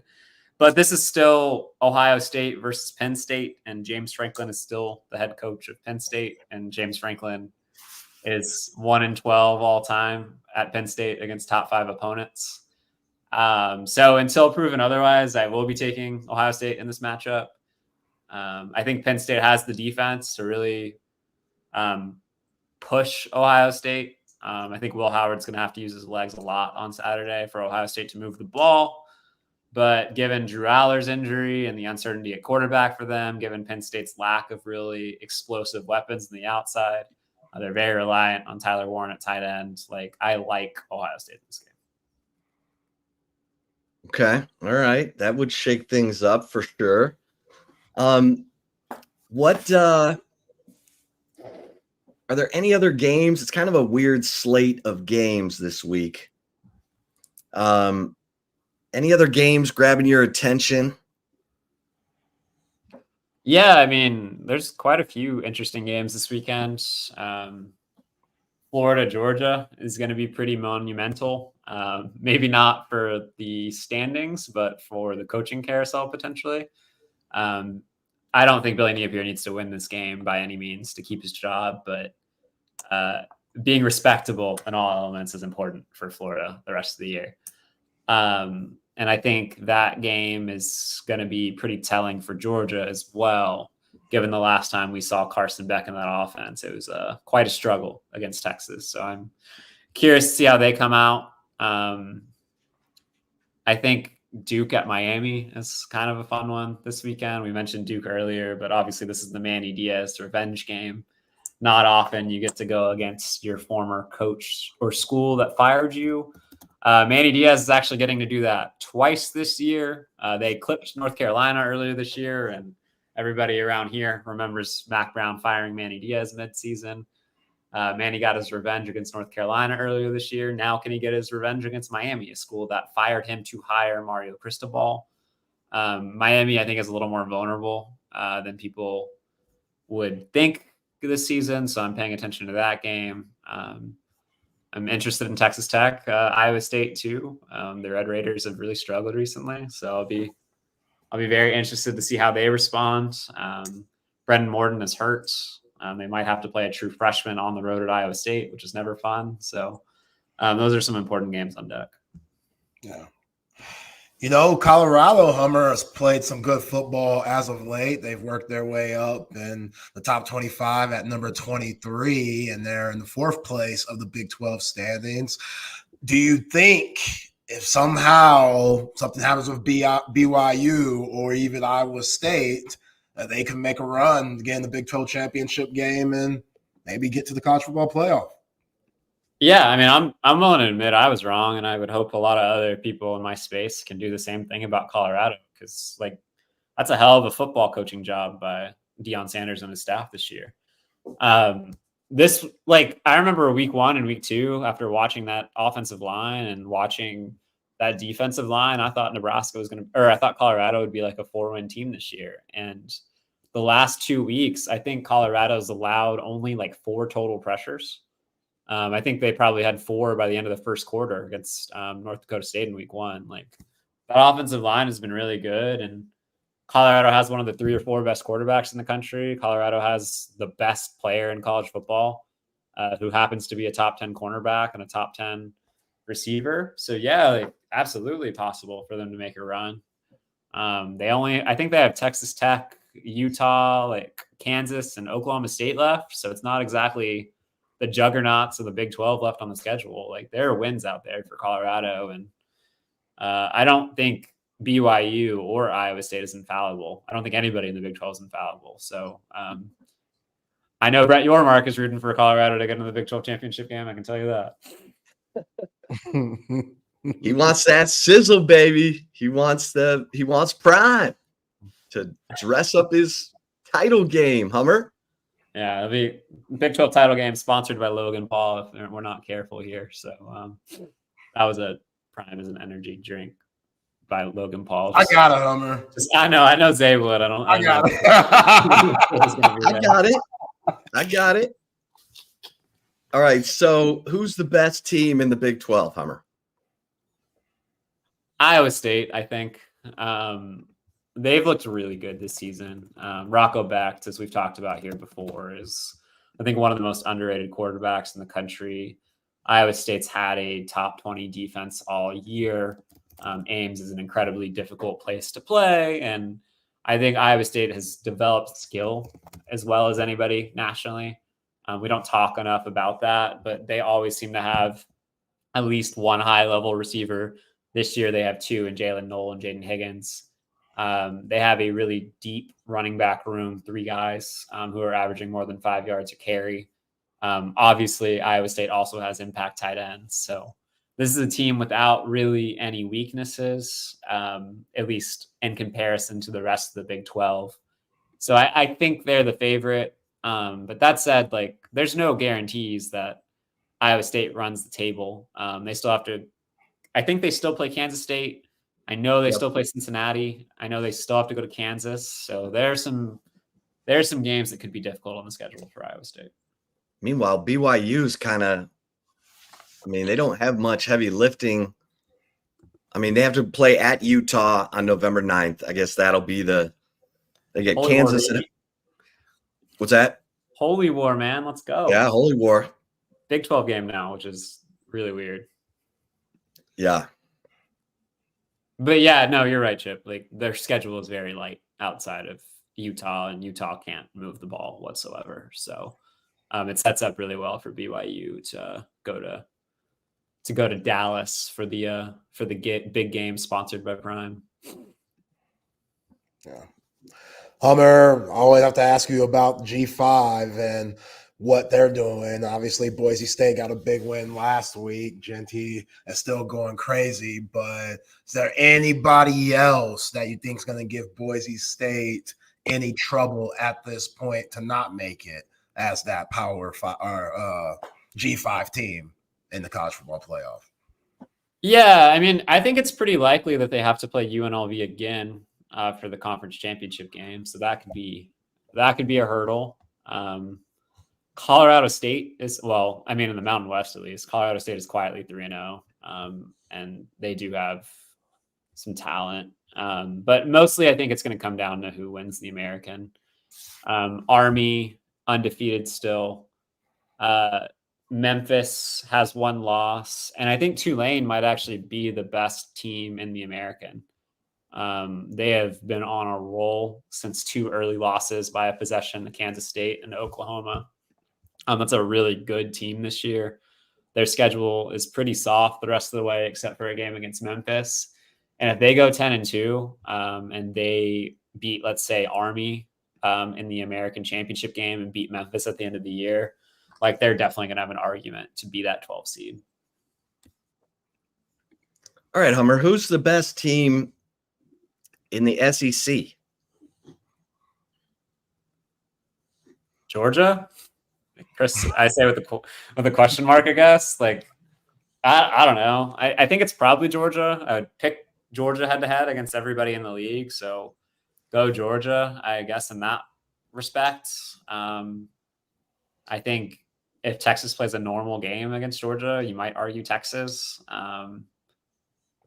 I could argue Tennessee if Nico plays well with that defense they have. I don't think it's LSU. I guess A&M as well. Can't really underestimate their defense, even though I think they have more flaws than Georgia, Tennessee, and Texas do. But I don't have a good answer for that. I think there's a lot of really good teams in the SEC this year. I don't know if there's an elite one. Yeah, you got to elevate at this time of year. I mean, you got to be doing this, and it looks like A&M is, but Texas kind of had that. They got bogged down by the quarterback situation, and now they need to elevate and clean up their act, because you take away the penalties, which you can't, but they've had penalties take points off the board 4 times this season, at least, directly, against Michigan, against Vanderbilt. They had a 64-yard return against Georgia wiped out. So it's going to be interesting. No doubt. Florida, Georgia. You think Florida has any chance in this game? Georgia's favored by 16.5. I think it'll be difficult. I think Kirby Smart and that defense against true freshman quarterbacks are a really difficult recipe for success. I have a lot of respect for DJ Lagway. I think he's immensely talented, but I think that's a really difficult position for Florida to be in. But Florida's defense has played a lot better in the second half of the year. Florida has began to stop the run, and I think if they can stop the run against Georgia, we've seen that Carson Beck can be a little careless with the football at times. So maybe Florida makes things interesting in that way. But yeah, I think it's going to be really tough. I think DJ Lagway is going to have to run for a lot of yards, and I think they're going to have to play turnover-free football for Georgia or for Florida to have any chance on Saturday. Yeah. Homer, are we really buying into Oregon? Like, again, Dan Lanning's done a hell of a job, #1 in the nation. They beat Ohio State at home, but I just feel like they're still not getting the respect from everybody else. Why do you think that is? I mean, Oregon's not really a blue blood brand like we associate with the rest of college football. Like, Oregon just isn't. So I think that plays a role in it. I think Oregon nearly losing to Idaho in week 1 and almost getting popped by Boise State probably still left a bit of a bad impression in people's mouths. And like, Oregon's all the way out there on the West Coast, like out there in Oregon, man. Like, I just don't think they get as much media buzz as everybody else. But this is a team that I think last week showed against Illinois that they can be absolutely dominant. I still have some questions about Dylan Gabriel, frankly. And I'm actually, sorry, I don't mean to change the subject. I'm curious, what do y'all think? So Dylan Gabriel's going to pass Case Keenum for #1 all time in passing yards in college football. Like, how do y'all feel about these records falling because of these forever quarterbacks? I think Dylan Gabriel's already played more games than Case Keenum did in his entire career. I just know that Dylan Gabriel is a winner, and he's not to Jaden Daniels level at all. Jaden Daniels was ridiculous because LSU's defense was hot garbage, and that guy kept winning them games. I think we're realizing Jaden Daniels is all kinds of special, but Dylan Gabriel's an eraser, man. He can get stuff done. I'm real interested to see how he navigates this Michigan defense at 2:30 on Saturday. Michigan has no quarterback, so Oregon is favored by 14.5 in Ann Arbor. Hell, one of Michigan's quarterbacks just retired. Jack Tuttle, right? For medical reasons. Yeah, I think his 5th career concussion. Yeah. So I think, he's deserving of having the records. I think he's played really good football everywhere he's been. I don't like it, Homer. I think 4 years after that, you shouldn't be qualified for these records, but whatever. There's that guard at North Carolina, RJ Davis. He's going into his 5th year. He's about to pass like Sam Perkins and Tyler Hansborough and all these North Carolina basketball legends because he played in way more games than them, and he's on his 5th season. Like, that doesn't sit well with me, you know? It's like Max Asmus. Yeah, that's he got into this. Max, but especially with him being a little guy, I don't know. I'm not a huge fan of these COVID records. Like, I'm not trying to take away things from players who've been good for an extended period of time, but like Case Keenum essentially played 3 full seasons of college football. He was a starter for 3 years at Houston. He had half a season of starts his true freshman year, and then I think 3 games before he went down with an injury another year. So he's played like 3.5 full seasons of college football, and he set this mark. And Dylan Gabriel, by the end of his career, will have played 5.5 full seasons of college football. It's not really the same, but was Case at Houston with Sumlin and Cliff Kingsbury? I feel like he probably was, yeah, because he was there from like 2007 to like 2010, if I remember correctly, and I think Sumlin was there at that time as well, because Sumlin came in after Bryles, right? Am I remembering that correctly? So yeah, I think so. Yeah. No, yep, 2008 to 2011. So he was there for the whole Case Keenum era. Yeah, that was Dana and running the show. Yeah, indeed. Dana Holgerson, who I sure is enjoying kicking his feet up this season. Probably at Carnival right now, or some exotic location. He's helping out TCU this year, but yeah, I don't think he's really working weekends or anything like that for them. So, you got any upset alerts, Hummer? I would have to look at the schedule. I have the games that my guy Brad Crawford and I picked. I did not have any massive upsets. I do think A&M is on upset watch against South Carolina, though, to be honest. Yeah. I could definitely see South Carolina winning that game at home. And how good is South Carolina's defense? Their front four is elite, like one of the 2 or 3 best front fours in the country, like no question. They're going to get pressure against anybody they play. So really, really good. Secondary solid, not elite, but solid. Yeah, that freshman they got as an edge rusher, he's an animal. Yeah, Dylan Stewart. Oh my gosh. What did I think it was Chris Long that said on a podcast, like he said essentially that dude is better than I ever was. And Chris Long was the number 2 overall pick in the draft, and he's going to be playing in the 2050s, which made me feel unbelievably old. But probably true, because that means if he has a 15-year NFL career, he will be playing in the 2050s. So vibes. Wow. Hummer, great stuff, my man. We always love the conversation. Absolutely. Appreciate you. Enjoy the bye week, guys. Thanks, Hummer. You too, man. Well, it's never a bye for you, but enjoy this next week of college football. No buys until February around these parts, but talk to y'all next week. All right, Hummer. Thanks, man. There he is, Chris Hummer, National College Football Guru, 24/7 Sports.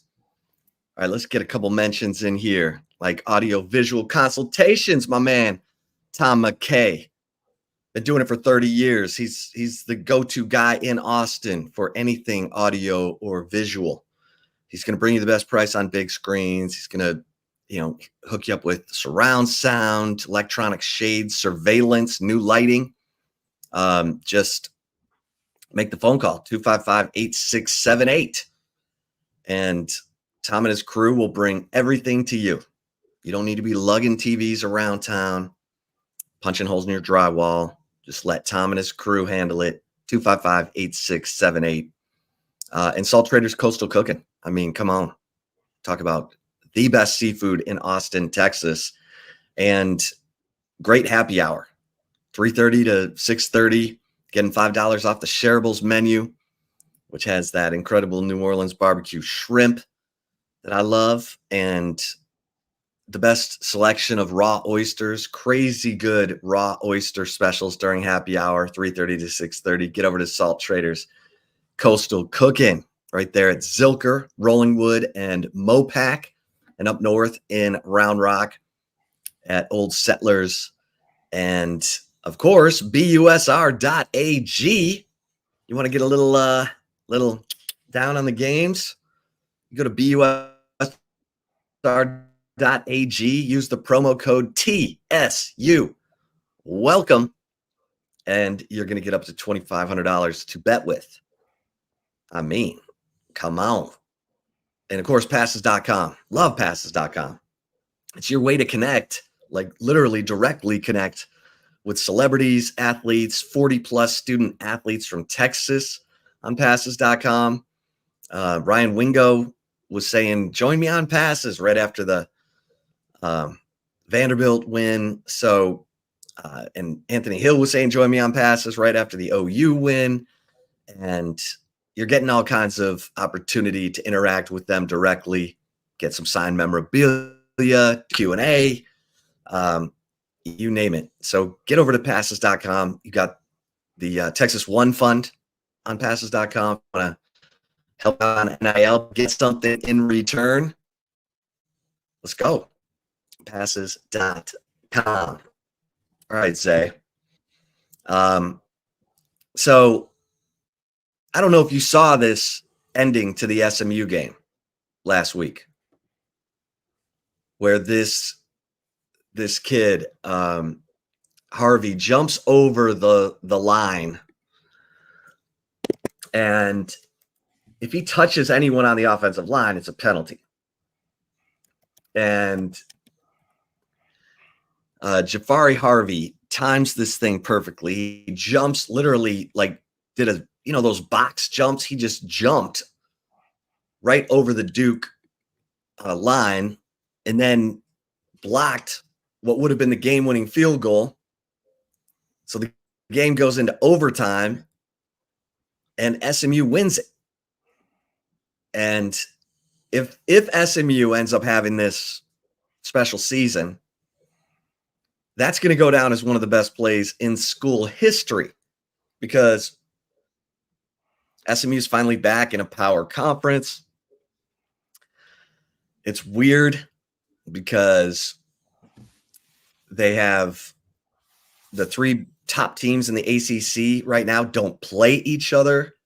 It could come down to tiebreakers if they all went out: Clemson, Miami, and SMU. And I believe I heard that SMU and Miami would have the tiebreakers, which would probably lead to chaos and anarchy. Remember, Florida State named SMU in its lawsuit as devaluing the ACC. SMU joining the conference was one of the reasons that Florida State said they wanted out. Because they said, now look what's happening. SMU's in the league, like as if they're hot garbage. And now SMU's 7-1 and Florida State's 1-7.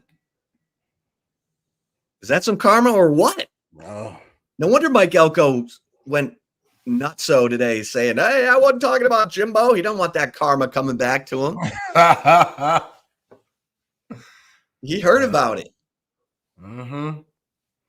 Yeah. Did you see the ending of that game? No, I missed it. I gotta go check it out. I didn't get no respect. I'm like everybody. I'm like Florida State with SMU. I haven't given them the respect. I gotta start doing that. I'm sorry. I know that's your alma mater. I apologize. They're for real. They're doing their thing. Well, I like got a man playing quarterback. Kevin Jennings. Yeah. SMU recruiting should be easy. All you gotta do is recruit around the city. Like, you find guys. Texas is finally recruiting Dallas, and it's paid off, huh? Paying off. Yeah. Anthony Hill, Colin Simmons. Come on, man. Quintravion Wisner. Yeah, they all over the place. They've always been all over the place. I don't know why till now. Finally start going up there. Yeah, that don't make much sense to me. But we didn't talk about this yesterday, but I asked him about the developmental guys. I asked him about Jarek Gibson, Jonte Cook, Sadir Mitchell, Jare Bledsoe. Because Sark brought up the fact that this off week was going to be important to the developmental guys. And he said, we still have full trust in Jarek Gibson. And he said, we need to get Jonte Cook going. And I've heard Silas Bolden passed up Jonte Cook because Silas Bolden is playing his ass off, chasing down fumble recoveries, grinding, even though he's not getting many reps. Whereas Jonte may be a little, pissed, pouty. And so I thought it was interesting that he brought that up, because he brought that up before I asked the question that, we need to get Jonte Cook going. And I told you, man, these NIL agents are out there. So we'll see how this goes. Because here's my honest take on this. And it's hard. I've been all over this defensive end position because I'm like, how do you sit down a starter who led you in sacks last year for a guy who wasn't making any plays through the first 6-7 games? And it's tough. But the way Texas is recruiting at receiver, if you're, I get it. You think it's your time? Are you doing what DeAndre Moore is doing? Are you doing what Matt Golden and Isaiah Bond have been doing? Have you been as explosive as Ryan Wingo? It's a tough room. And if you start listening to, hey man, grass is greener over here, it can take you right out of your game.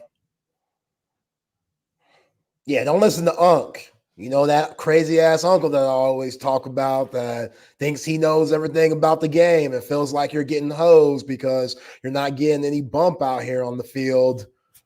Nah, stick to the grind. There's a reason why you're not playing. These other guys, they're more reliable. These other guys are producing. So, yeah, it's tough to get on the field. We talked about it before the season started. That Sark doesn't normally do this. Sark doesn't normally rotate receivers. That's not his thing. He finds his guys and he sticks with them. He's been doing that more and more. It's just Silas Bolden, with all the experience that he has, the selflessness that he is, you know, punt returning, making things happen. Like you said, diving for balls, like we saw in the Oklahoma game. Like he's working his way in. Wow. One of the last big opportunities that we saw of Jonte Cook, he dropped the touchdown pass. He dropped the touchdown pass. That was a huge play, especially in the moment. With how thick the room is, you can't afford to do that. That could put you in the doghouse, especially if you let it affect you. You're not going to have too many chances. And he came back in that same game and had a crossing route that he caught for a good amount of yardage. But since then, we haven't seen the dude. So I'm still big on him. Again, going back to his DeSoto days, he was special. Sometimes it just takes guys 2 years or so. Like, that's okay. We're such a microwave society. Food tastes better in the oven a lot of the time. Not everybody's on that microwave game. That's okay. Let's just let it stick.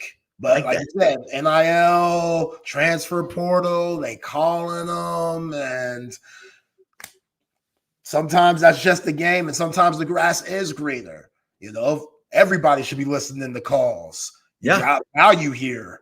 Like NIL, trust your value. If you feel like you ain't getting broke off that paper that you deserve, not everybody wants to buy into the process. So I hope Jonte Cook can stay grounded, Sadir Mitchell, you know, all of those guys, Xavier Filsaime. I know he's probably looking at the situation of, dang, man, maybe if I was still committed to Florida, I'd be getting tick right now.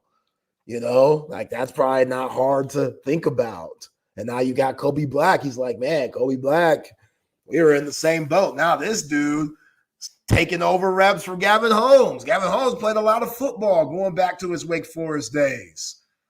But, damn, I want everybody to play, man, especially because when you're at Texas, you know how talented a lot of these guys are.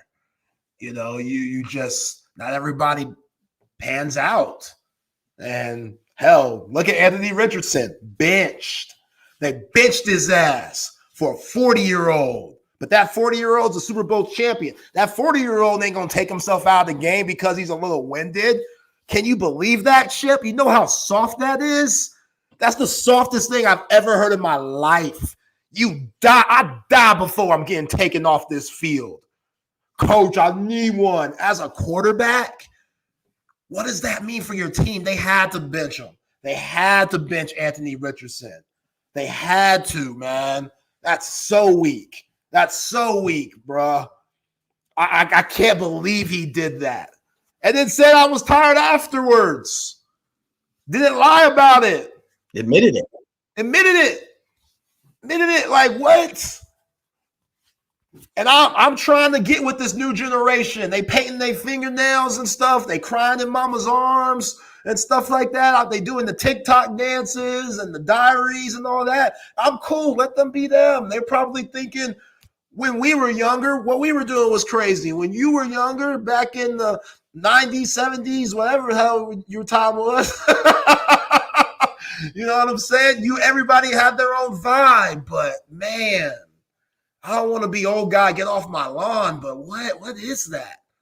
I don't get that. And Joe Flacco's better. Sorry, y'all invested in Anthony Richardson. Y'all bust. It was a bust there. The 2023 quarterback class is trash.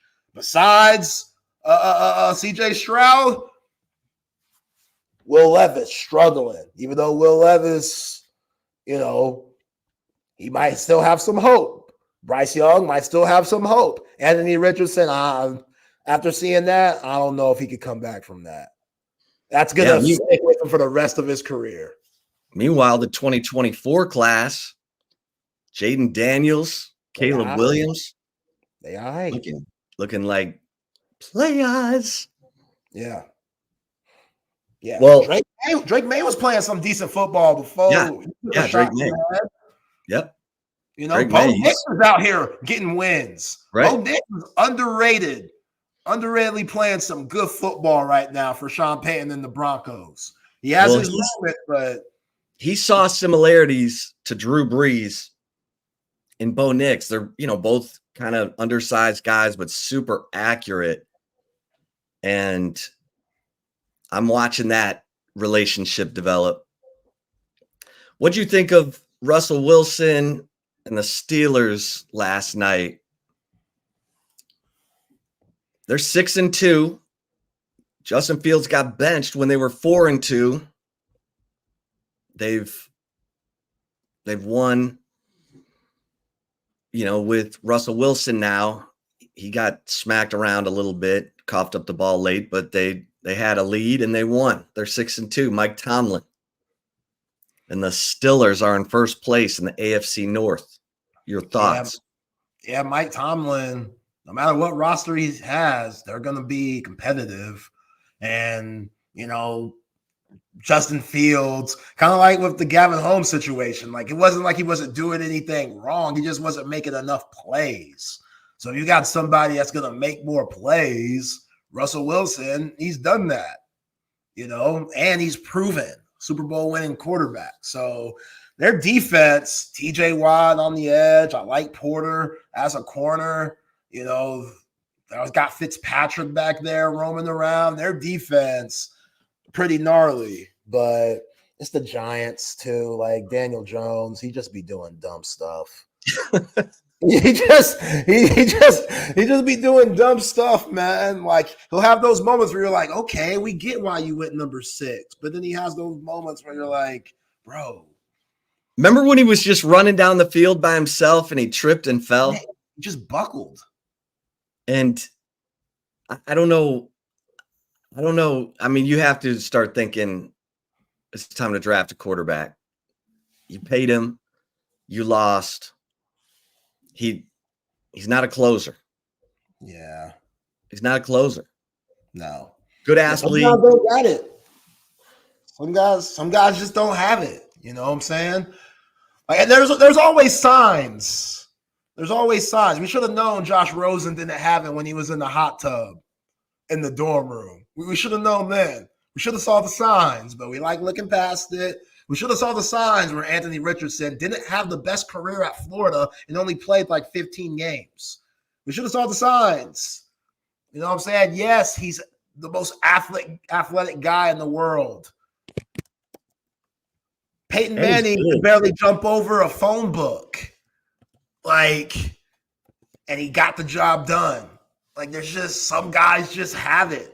Like Anthony Richardson, you can tell he don't even prepare, man. He's on that Jamarcus Russell type wave. Like, is he watching film? Y'all need to check and make sure when y'all get that film back, like, has it been watched? Johnny Manziel, that type, just relies on athleticism and thinks that it's going to translate when they get to the next level. When it's like, man, how naive are you?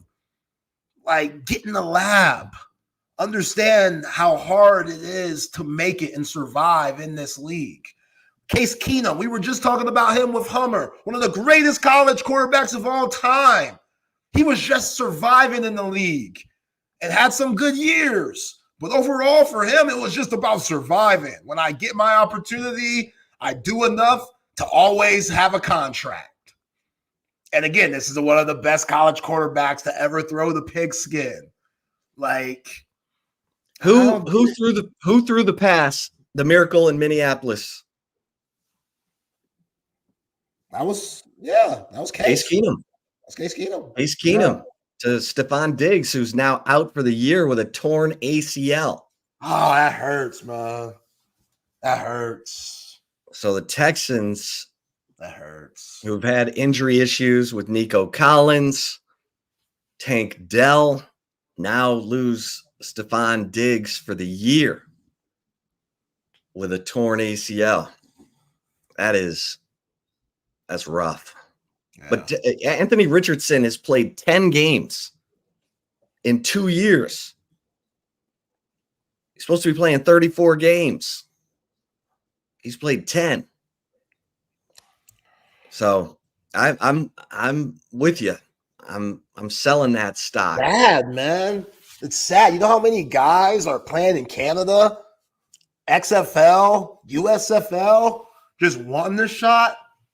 Then this guy's a first-round pick, and he's just throwing it away. Like, to come out of a game, I can't even, like, I can't even describe. At least limp off.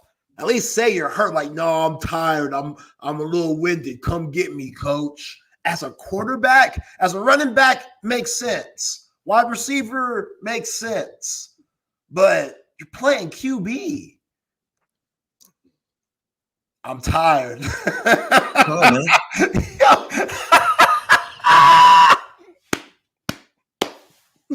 I'm tired. Like, what does your coach say? What do you say as a coach? Like, what do you mean? We're rolling here. This is a division game, by the way. This is our rival. We're playing the Texans. This is a rival game. If you don't know, Anthony, this is kind of a big game. It was for first place in the division. And you don't want to play. That's what you're telling me. Oh, you got to bench him. You got to bench him. And now it's Joe's team. Let Joe come out and sling it. Joe's the better quarterback anyway. Like, sometimes guys need to sit. Aaron Rodgers sat. Jordan Love sat. Just throw them in the fire. We're paying them this much money. Let's just throw them in the fire, even though we have a better quarterback on the bench that we're giving nickel and dimes to. That loves the game so much. At 40, Chip, he's willing to put his body on the line. 40. I want him on my team. This dude, he should be in Mexico somewhere enjoying the fruits of his labor on vacation, enjoying retirement. And the dude says, no, I want to grind. I want to grind again because I can't give the game up. I want that. I want that on my team, especially when the Colts, it's not like they're rump roast. They're competitive. You know, they got some dudes. Where's my man Sam Ehlinger? Is my man Sam Ehlinger still on the roster? Is he the third string? Yeah. Sam would never come out. Never. You would have to drag Sam's ass out the game. Drag him out. Sam Ehlinger, come on, man. Oh, that makes me so mad. Hey, Anthony Richardson, you a brother two playing quarterback. You ain't gonna get many chances. You better take advantage. It's not like those opportunities don't just grow on trees. Like, I know the things have changed, but you heard John Brown when he comes on the show with us. He said he didn't even try to make his three sons play the position because he knew. And obviously things have changed since then, but he knew, usually it doesn't work out. Usually people in the organization, they don't, their views are pretty ignorant. Let's not even try it. So to make it, I'm tired. Like, what if I just left you here doing the show by yourself? You know what, Chip? I'm tired. Like, I'm tired. You got it. So we haven't talked about Jameis Winston. Jameis Winston, who's he's like a revival preacher in his pregame huddles with his teammates. God, he's so country. And he comes up with these great lines. How can the sky be the limit if we've had men on the moon? And by God, he beat the Ravens. Yo. That's what I'm saying. Like, as corny as he is, he loves the game. Corny. That's a great word for Jameis Winston. Yeah. He's corny. Oh, very corny. But very corny. He's like a revival preacher. Like, is he real? Because everything he says is like uplifting and positive, and you're like, okay, what's he really like? Yeah. Like when Deshaun Watson went down, he was almost in tears. Yo, man, that's one of the funniest post-game pressers ever. He's just funny. But you're right. He's very positive. Like, you need guys like him in the locker room. You know what I'm saying? Because he keeps things light. It's such a pressure game. It's so grueling. It's so taxing in so many different ways, mentally and physically, that you need guys like Jameis Winston that you can laugh at and he'll still be ready when his name's called. Like that throw that he had to win the game, that was a thing of beauty. Like this was a, former number 1 pick. Like the dude, he has a lot of talent, won the Heisman. It's not like he's just some scrub off the streets. It's just, he's always been a gunslinger, and his decision-making over the years, especially a couple of those years in Tampa Bay, a little questionable, but he's always going to be on the roster no matter what because of how he carries himself, whether it's corny or not. It works. Yeah. Yeah. Rex St. Charles. That's Jameis said that. He comes up with some interesting things. I mean, I can't remember. I think it was when he was in Tampa. He was talking about eating W's. And he made pancakes in the shape of W's for his offensive line. Yeah.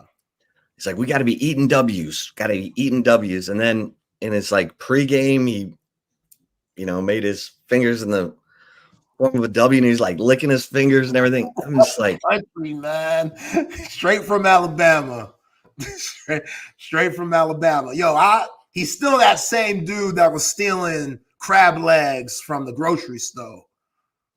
Well, he's still that same dude.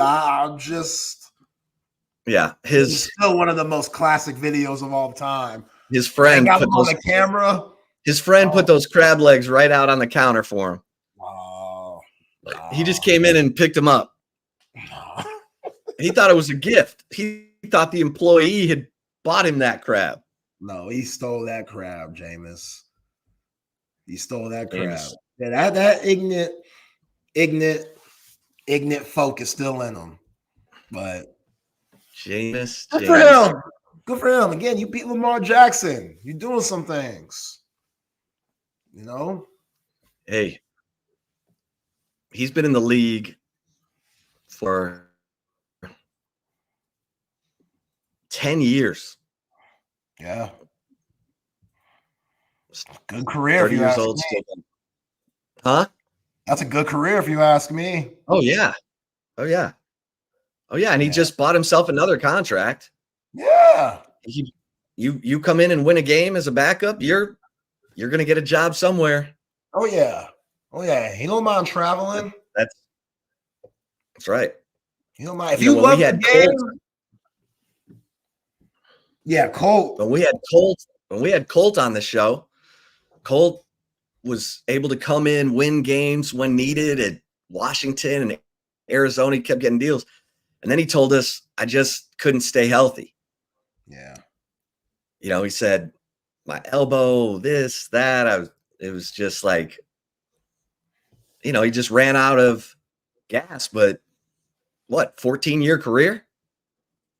Come on, man. Yeah. Made however many millions. 24 million. Let's go. Yeah. Good If it's life.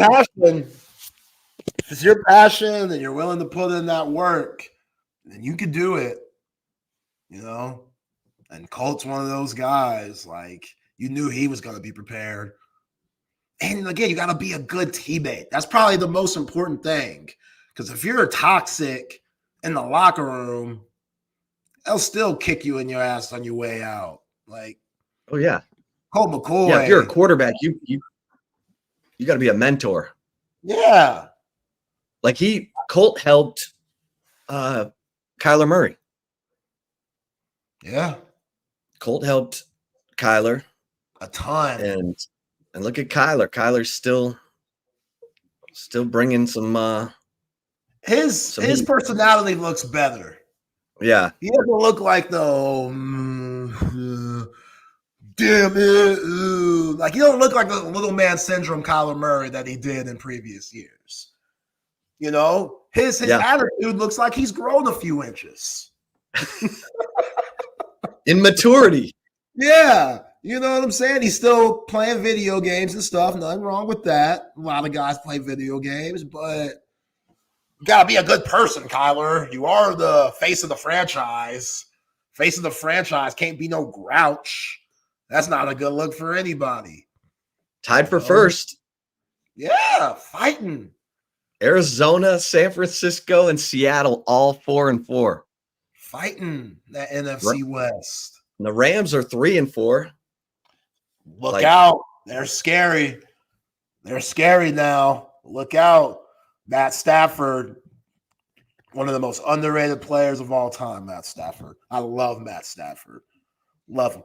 Do we know why he got out of Texas and went to Georgia? Is there who was it because Colt was there? What was it? No, Mac put a deadline on him. Mac said, I need you to commit by this date. And he wanted it early. And Matt Stafford was like, I'm not making a decision early. And so he was like, holla. Yeah, Mac was weird. Mac would, tell guys, all right, I'm offering, I think he offered Matt Stafford and Ryan Mallett and told him, I need an answer by this date. And the guys were like, no. I mean, he's sitting behind Colt. He's battling with Colt once he gets there. Because what was that, 06, his high school class? Who? Matt Stafford. No, he was, let's see. Before that? 05? Yeah. Okay. Yeah. Yeah, I get it, Mac. Yeah, Mac was probably real arrogant about his quarterback situation at that point. He just had Vince. Colts coming up. Mac was probably like, nah, we're doing good. Either you respect the deadline or we'll find somebody else. We're ringing out quarterbacks here when after Colt left, that clearly wasn't the case. So he was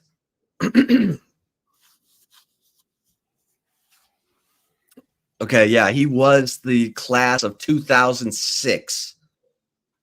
Colt was the class of 2005. And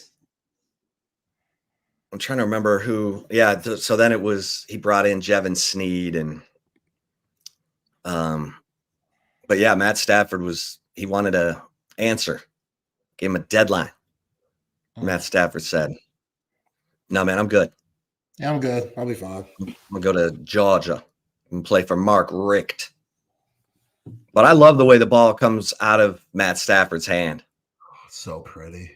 It is like, it's like watching Freddie Couples swing a golf club. So smooth. Oh, my God. Yeah, y'all wasted a lot of his years. You know that, right?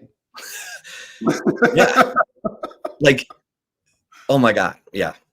I mean, at one point, how frustrating was that? Like to know you have like an elite quarterback. At one point, you had Matt Stafford, you had Megatron, you had Ndamukong Suh,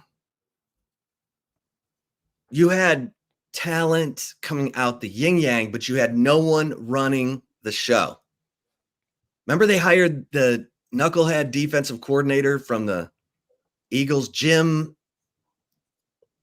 The guy was like a dolt. So then they fire him and they hire Jim Caldwell instead of hiring Mike Zimmer. I was like, Jim Caldwell. Like Jim Caldwell's gonna help, tame Ndamukong Suh and all that talent. You needed a taskmaster, and Jim Caldwell was a nice guy, and players ran over and just went down the hill. Yo, man. Yeah, it was awful. It was terrible. Oh my God. I mean, Caldwell looked like a villain in a horrible black movie. And then they hire Matt Patricia.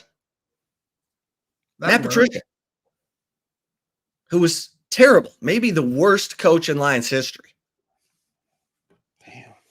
Terrible. You look cool in that backward hat, though. Finally, Willa Ford stepped forward and said, I'm going to take over now. And that's when stuff started changing. It'd be like if Jerry Jr. was running the Cowboys and Charlotte said, no, I'm in charge now. Or Jeannie Buss, you know what I mean? Mm-hmm. Oh, yeah, you know me and Jeannie Buss. Huh? You know me and Jeannie Buss. I love you love you some Jeannie Buss. Yeah, Jim Schwartz. Yeah, he's a good DC, but he was terrible as a head coach. Terrible. Jim Schwartz. Oh, boy. It's hard to make that jump, man. It took Belichick a little bit. Belichick was a terrific DC. And then he struggled a little bit as a head coach, and then he got Tom Brady. We know the rest. Yeah. Got to have players, but as you just said, they had players. they had some guys. Just couldn't put it all together. Well, let's see if the Lions can hold it together. It's a week-to-week league. You're 1 week away from humility. They're playing the Packers this week. Ooh. Jordan Love might be out. They might be playing Malik Willis. I like the chances against Malik Willis. Yeah, y'all put it on the Titans. That was ugly. That was ugly. Y'all look angry. I'm like, what y'all so angry about? Like, y'all look like that NFC Championship game really messed up, folks. Because y'all thought y'all were going to the Super Bowl last year. Y'all really did. I thought y'all were. I thought that was going to be a win. Oh God, they're up 17. Up 17 points. Blew Up it. 17. Second half at San Francisco. Kick the field goals. Y'all look like y'all are still mad from that. That's how they're playing. Running up the SCO, getting offensive linemen, making them wide receivers. Just ignorant. You can tell they like each other. Yeah. Like Amon-Ra and Jahmyr Gibbs showed up dressed as Spider-Man for the game against the Titans.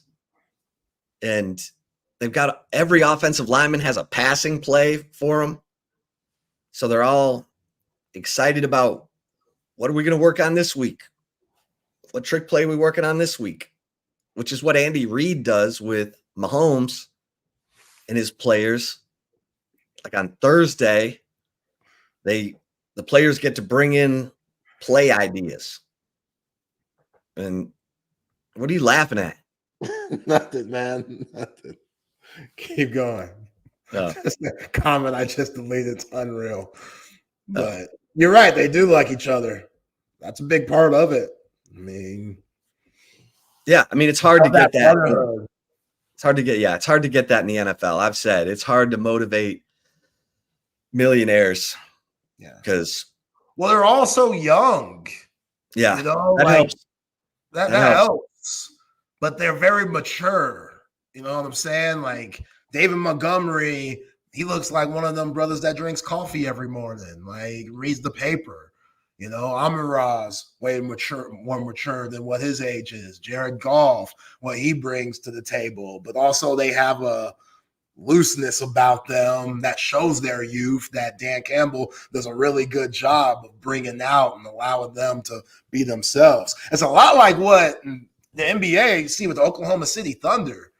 Like those guys, they might get to the finals. They were the number 1 seed last year with SGA leading the way, and they're as tight as any team in the league, just having fun, goofy, but they play hard and they're tough and they're very skilled. Like Lions and the Thunder, very synonymous with one another because they're trying to take that next step. And last year, both teams, they lost in the playoffs when they probably felt like they shouldn't. And they just got good youthful energy on both of those organizations. Well, let's get to the commentary before I hit the chip shot. Yeah, because it's going to get ignorant in the right call today. Okay, good. All right. Cover 3. Cover 3. Great food. Great place to hang out with your friends. Watch your favorite team. Great vibe. That's what I love about Cover 3. It's my go-to. I love the brick chicken and mac and cheese, the Sean Adams prime rib sandwich, the $7 social hour menu that you're getting. happy hour 3:30 to 6:30 every day, 3:30 to close on Mondays. Hopefully some of y'all headed over to Cover 3 for Monday Night Football last night. But, I mean, great food, great vibe, great place to hang out. And don't forget about brunch on the weekends. Got the do-it-yourself Bloody Mary bar, great brunch. Cover 3 right there on Anderson Lane, up north in Round Rock, off Old Settlers. And Cover 2 at 183 in Lake Creek. And yeah, Olipop to SMU for that crazy win over Duke. So it is my college reunion this weekend. Oh, awesome. And so it's SMU against Pitt Saturday night. And you got Pitt's undefeated. And SMU is favored by too much, actually, 7.5. But I'm excited to go see this team play. I'm excited to see all my buddies from back in the day. But I couldn't believe it. And I should have sent you did I send you the video of the kid jumping over the line and blocking the field goal? I don't think we could play games anyway on here. Oh, okay. Or highlights. Yeah. It's so preposterous. And I'm watching the end of that game and I'm like, wow, this is going to end with a thud. They're positioning the ball. They were playing for the field goal. They're letting the clock run down. Manny Diaz coaching those Blue Devils. And then the most improbable play you'll ever see. My man, Jafari Harvey, which is an unbelievable name, jumps over the line, like box jumps over the line. If he touches anybody, it's a penalty. And he jumps over the line and blocks this field goal. And suddenly they're headed into overtime.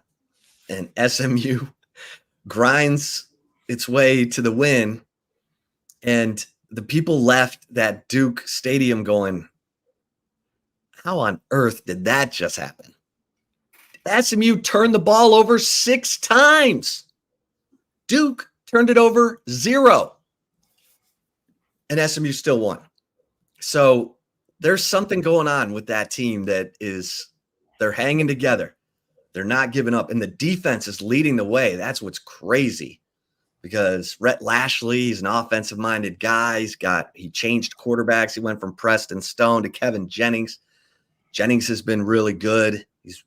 You can tell he's a heart and soul guy. Maybe Preston Stone didn't have that kind of heart and soul.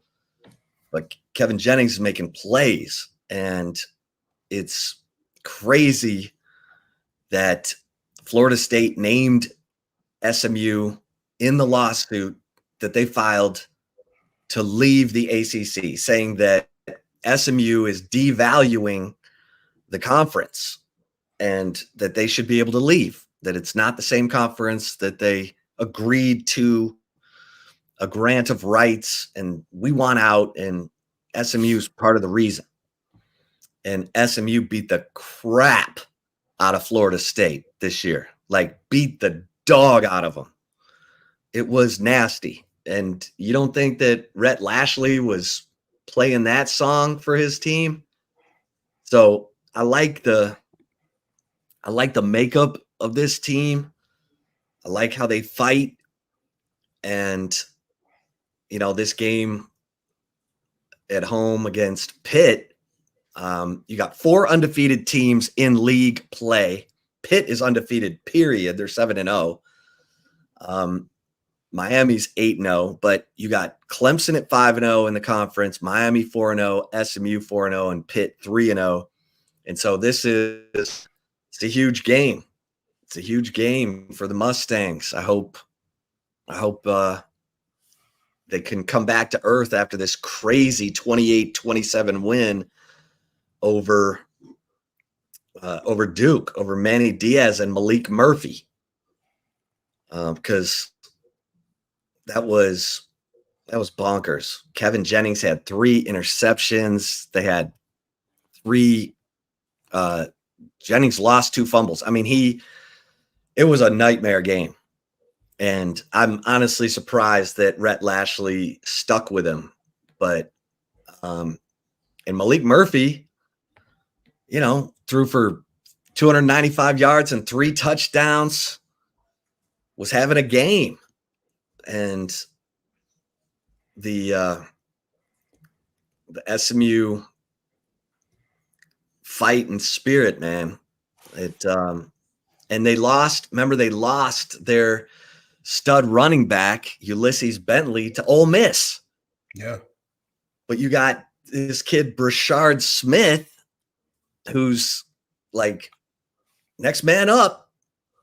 And he's been fantastic. He's averaging 6.4 yards a carry. He's got 9 touchdown runs. So kudos to Rhett Lashley. He's doing a good job of recruiting. They got some depth. And you win a game like that where people are leaving the stadium because it's a 30-yard field goal, chip shot. And my man Jafari Harvey said, nah, let's keep playing. Let's keep playing. So anyway, let's get to the right call. I love it. Go Mustangs. Pony Express back, baby. It's good to see. Yeah, man, you should flex on. You should be proud.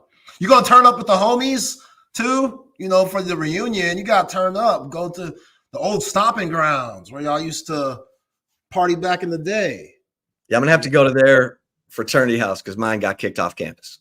Oh, damn. Y'all were wilding like that? Forever.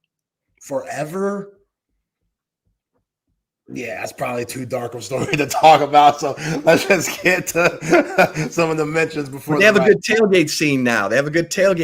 With the alcohol on campus. It's great. Okay, that's good at least.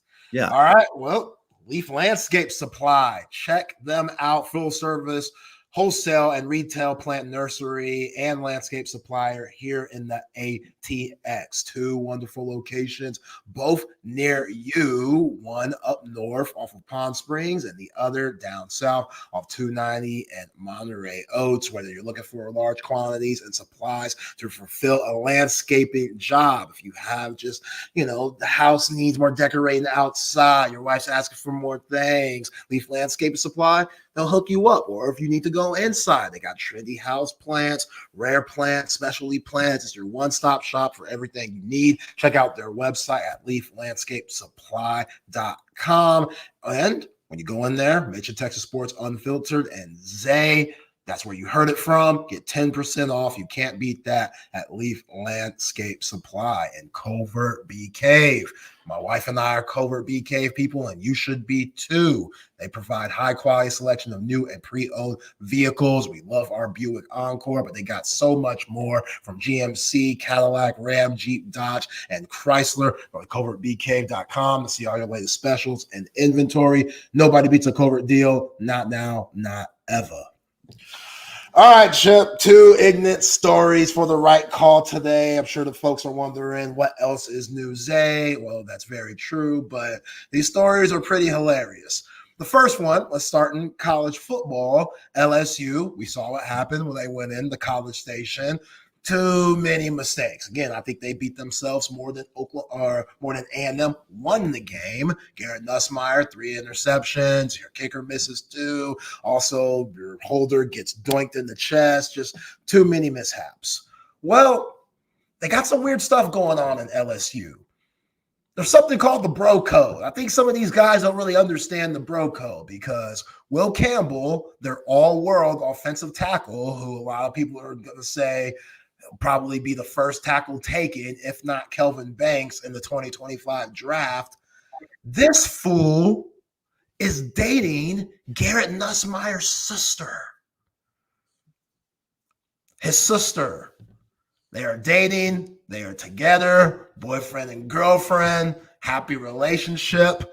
Garrett Nussmeier most of you people should know, is the quarterback for LSU. I don't know about that. Now, look, the chemistry might be so good. We were just talking about the Detroit Lions and the chemistry that they have in their locker room. It might be so good to where this is comfortable for everybody. If you're Garrett Nussmeier, I need this guy to protect me because I'm out here getting hit. I got happy feet. I'm throwing the ball up for grabs. So y'all aren't going to protect me, but this guy's dating my sister. And again, Will Campbell's really good. Who knows if those problems came from him? Again, A&M's front line, they're very good. So what they were throwing at Will Campbell and Garrett Nussmeier and Brian Kelly's crew, that's tough for a lot of teams to handle. But again, there's something called the bro code that you just don't cross. You know what I'm saying? All the women in Baton Rouge, if you've been to that campus, LSU, well, there's a lot of good things going on. You got pictures of his sister? Oh, yeah. You know we got the receipts ready. I mean, everybody's asking you, is she hot? You know, I don't want to put the girl down or anything. She looks good. Everybody has their own taste. There they go. All right. Yeah. You know? Yeah. So, all right. So he hasn't done anything to piss off the Nussmeiers at this point, right? That ain't the point. What do you mean he hasn't done? He's done something. He's done something. You know what I'm saying? He's done something. I'm seeing this guy every day and stuff. And he's out here taking my sister home. Who knows what they're doing in their time of privacy? Are you stirring the pot? Yeah, I'm stirring the pot. Okay. Yes, I'm stirring the pot. Because again, bro code. Now look, on another note, Garrett Nussmeier's like, you know what? My sister's going to be well off for the rest of her life if they stay together because Will Campbell is going to make some serious money the next 5 to 10 years. So as far as being a provider, you ain't got to worry about that if you're Garrett Nussmeier and the family. So cynical.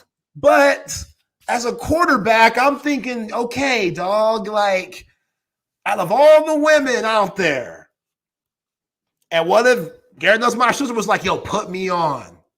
Put me on, bro. You got to let baby sister know, or older sister, whatever. I can't. This isn't, no. You're not going to cause any havoc in the locker room because y'all get into a fight. He hurts you. Now what? Do we just go back to the regular schedule programming? What if he wanted his sister to date this guy so that he's happy and is always taking care of Garrett Nussmeier? That's a great point, Chip. That's why you're one of the best. That is a great point. That could for sure be a thing. Absolutely. If that's the case, then Garrett Nussmeier is way ahead of the game. But also, I'm too prideful. Ain't no way one of my homies is out here putting my sister through the bed every night and then coming in and just acting like we cool and stuff. That don't sit right with me.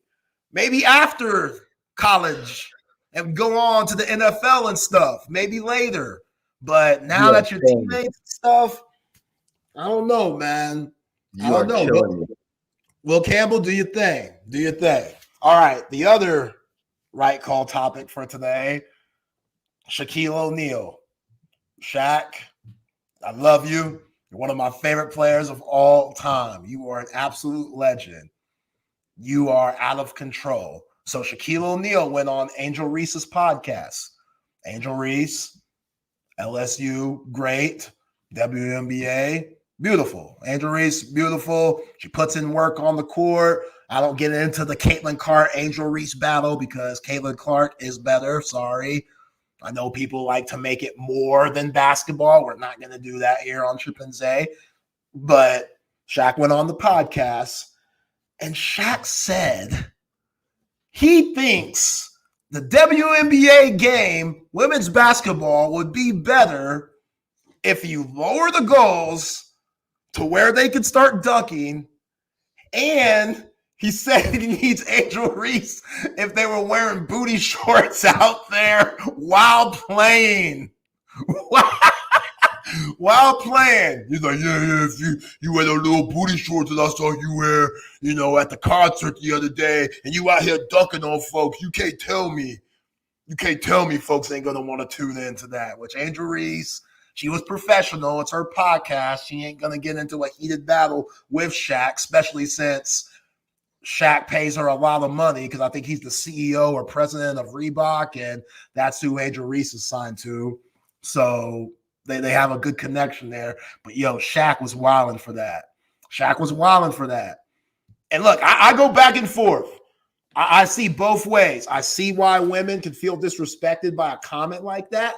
And I also see Shaq's point of view on trying to improve the game a little bit because dunking is cool. Dunking is a huge part of basketball. Big reason why a lot of people love it. Not everybody wants to see pick and roll Stockton and Malone. Not everybody wants to see a fadeaway jumper or a catch and shoot three. But a lot of people, they want to see somebody get dunked on. They want to see somebody go through the lane and throw down a nasty tomahawk. I get that. Definitely not naive to that. But again, there's a lot of things in the women's game that's very poetic and very beautiful on and off the court, clearly. And I think WNBA has done a great job of figuring out that balance, especially when they do the tunnels and show the women their outfits and stuff like that.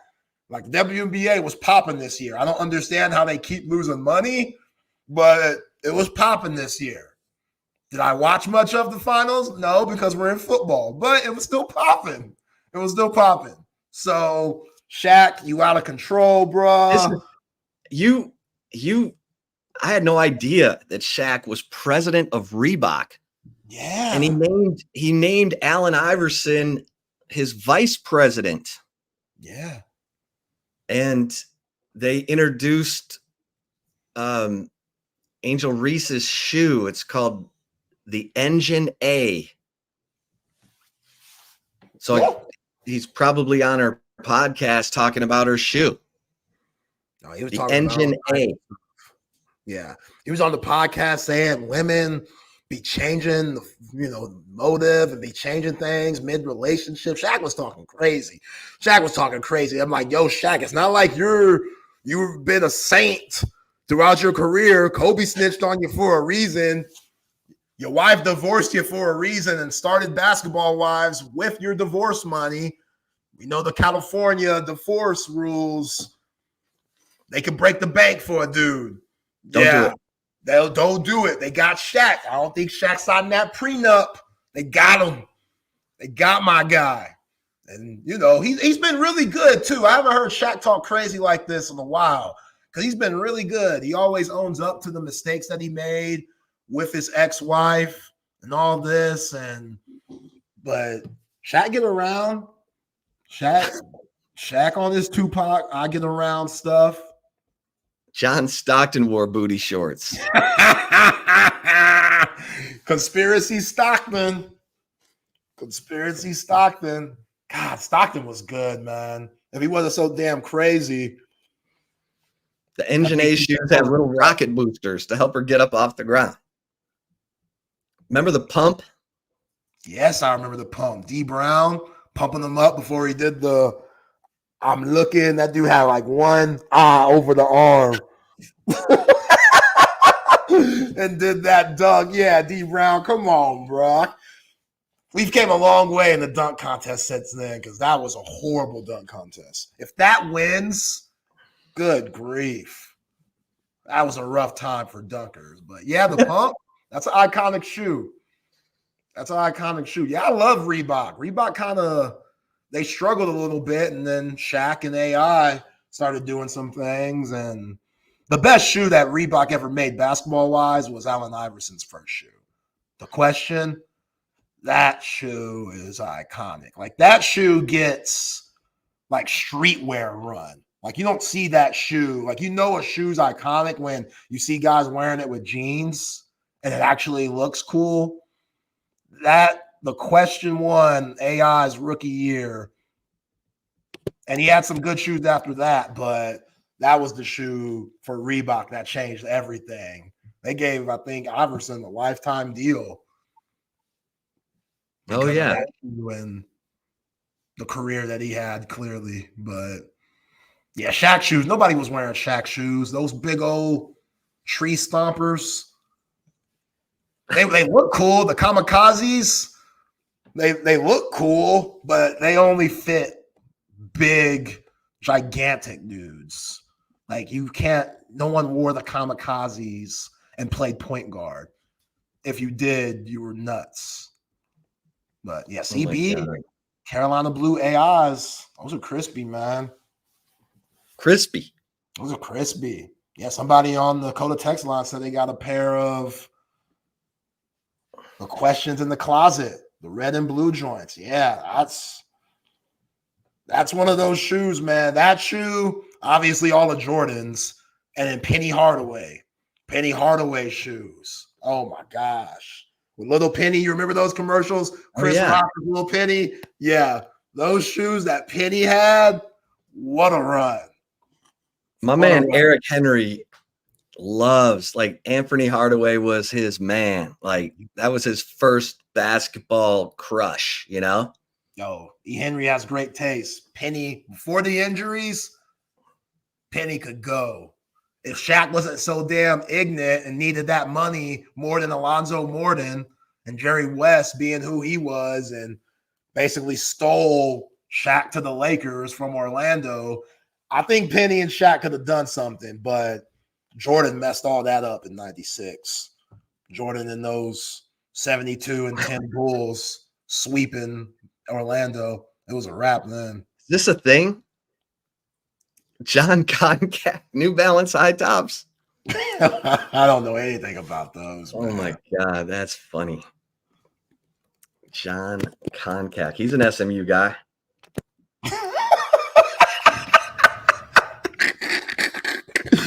John Concat.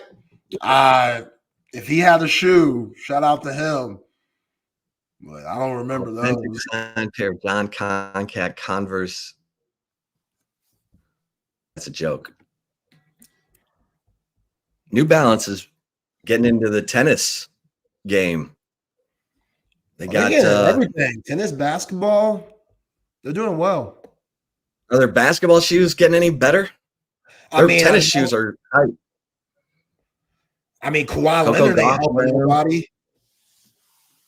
Yeah. Kawhi Leonard's their most, important athlete. High profile. Yeah. Nah, Steph's Under Armour, CB. And Steph, he kind of went the Michael Jordan route. He has his own brand, Curry brand, Under Armour, like the Jordan brand was under Nike. So, yeah, Under Armour, they invested a lot in the Steph, and I think they were rewarded because Steph, top 10 player of all time. All right, let's bring in our man, Chris Phillips, SEC Unfiltered. Chris, what are we not talking about with regard to the Texas A&M South Carolina game? What are people missing? Well, first thing I wanted to highlight was I've actually got a pair of AIs, the Reebok Question Low, the low top. Ooh. Phillies is like a teal blue and like a maroon like toe on it. I think those are AIs. It was a Reebok shoe for sure. Yeah, if it's the Question, then those are. I've got the Questions. Yeah. Yeah. I've got those. Yeah. God, you see now you're making me want to get. Hey, see, I got some things up my sleeve now. Yeah, you're a fly dude. I remember you at SEC Media Day with the all maroon suit. Like, I was okay, this man Chris, he don't play around. I wouldn't call myself a sneakerhead by any means, because, like, when I think of sneakerhead, I think of the guys that stock up on the shoes that, like, they'll wear like once a year, maybe. Like, I like to wear the stuff I get, but I do like nice kicks. Like, I've got the what were like the Jordan, I think there's 7s, like the hairs, what do they call that? The Bugs Bunny hair Jordans. I've got those. Yeah, I've got those. I love my gold toes. I don't even know how to explain it. There's Air Force Ones that are gold and black. I've got like a Hulk green pair of Air Force Ones. Got the crispy whites, of course. That's a staple in the rotation. Yeah. Yeah. So, anyways, I'm with it. I've got the Griffies too. I got the Griffies. Ooh. The high top Griffies. Man, you can't wear those much. No. There's not much that goes with that. Hey, they're fire though. They're fire. What are we missing in South Carolina A&M? That we're not talking about. What do you think? What's the better quarterback matchup for A&M against South Carolina? Is it Reed because he can run for his life?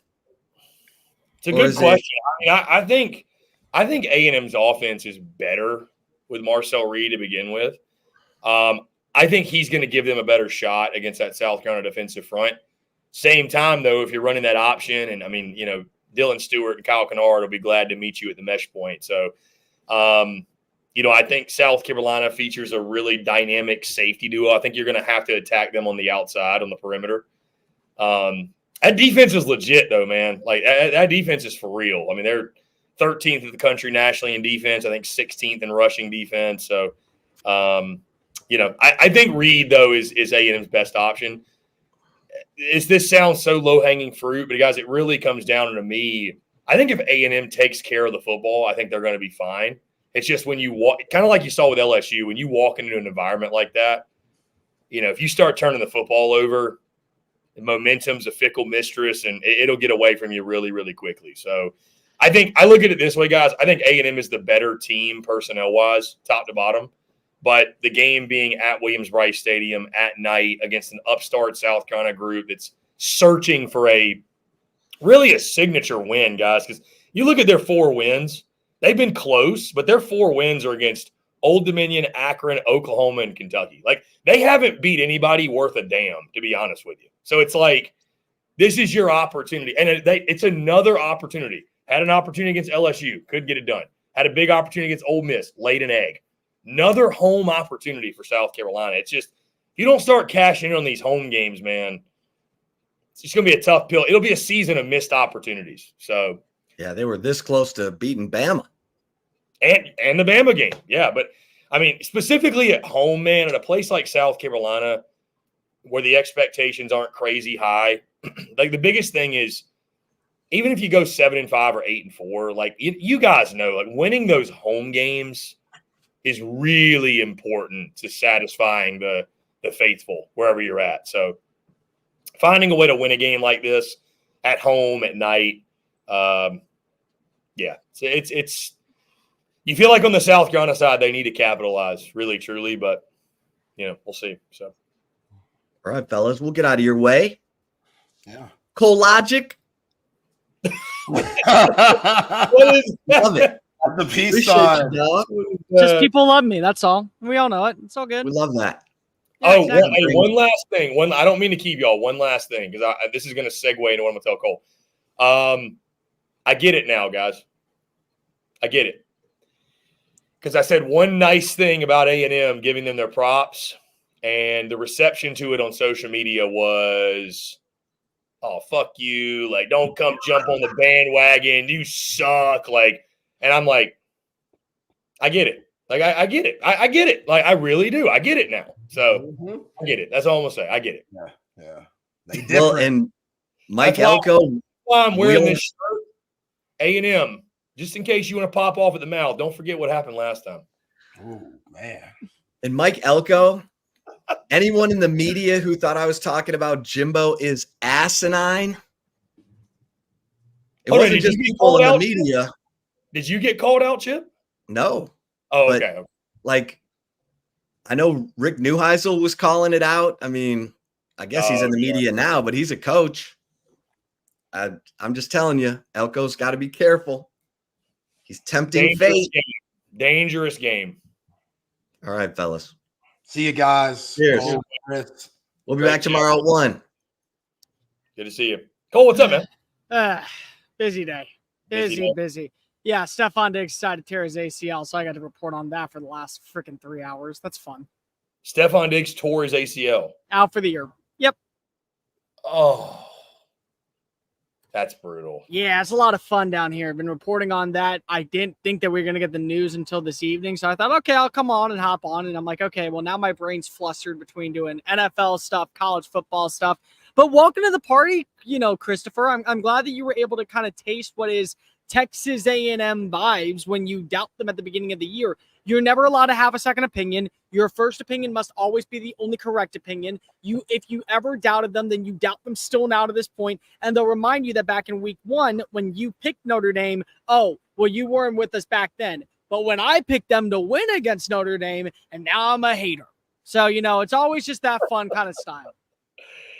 Yeah, I had this one guy chirping me, Cole, just essentially saying because, I made the point, Cole, and I stand by it that, and I think this is a fair take. I was like, hey, A&M has not won double-digit games since Johnny Manziel. I thought it was fair that coming into year 1 of Elco not to, set these crazy high expectations and just allow him to overachieve in year 1 and, give him a fair shake in year 1.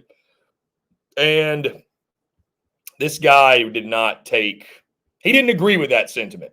Basically, he felt like there was sadness in my voice. I was holding out because I hate A&M. I secretly have a bias against A&M.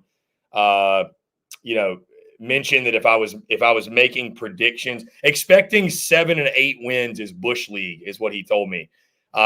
Basically, my logic was flawed because they had quarterbacks get hurt in years past, and so if I was making predictions based off of predicting that a quarterback would get injured, that's a, flawed logic there. So he said, quote, if you need injuries to hit your prediction, you suck at predicting. So So how about the fact that, they didn't have an offensive line for 3 years? That would have been a good prediction. You could have used that to your advantage and it would have worked. How about having the number 1 recruiting class in the history of college football only to go 5-7? That would have worked. How about the fact that you had quarterback inconsistencies because if you didn't know how to develop the position, that would have worked. How about the fact that you went 7-5 in 2021, 5-7 in 2022, 7-5 in 2019, 7-5 in 2020 and 2022. 5-7 in 2022, 7-5 in 2023. Oh, and on top of that, when you went 8-4, you didn't play in a bowl game because you had too many COVID issues that year. And Wake Forest went and played against Rutgers, who was 5-7 and got into a bowl game because you opted out. I don't know.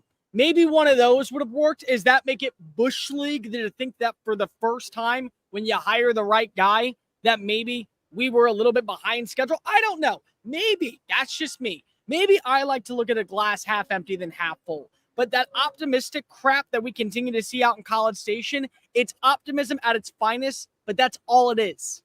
There was no predicting what we're seeing right now. Everyone could have told you Mike Elco is going to be the right reason for this program's turnaround. Mike Elco is going to be the guy who ends up being the biggest blessing for this organization. If you thought in year 1 they were going to be a 10-2 roster, you're out of your mind. I need you to pull up visual evidence, tweets right now from June, July, April. A&M will be a 10-2 roster because if not, you're lying through your teeth. You did not think this. You thought 8-4 was possible. You thought maybe 9-3 was possible. You did not think college football playoff this year. I gladly would love to see it. And you know what? I know that Nuno is one of our good friends. I know that Nuno is somebody that we have a lot of respect for. But that is the only person who I am going to give a solstice to because everyone else that I know thought 9-3 was on the horizon. He was the only person that said 10-2, and I believed it. Speaking of, I actually went on with our friend Nuno today. I saw that. How was it?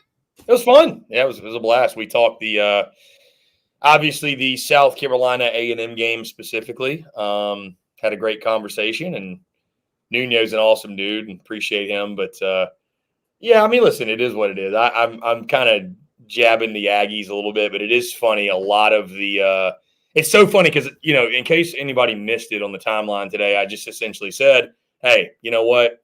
It's time to start drinking the A&M Kool-Aid. You know what? They've earned it. Here they are. They go into November controlling their destiny.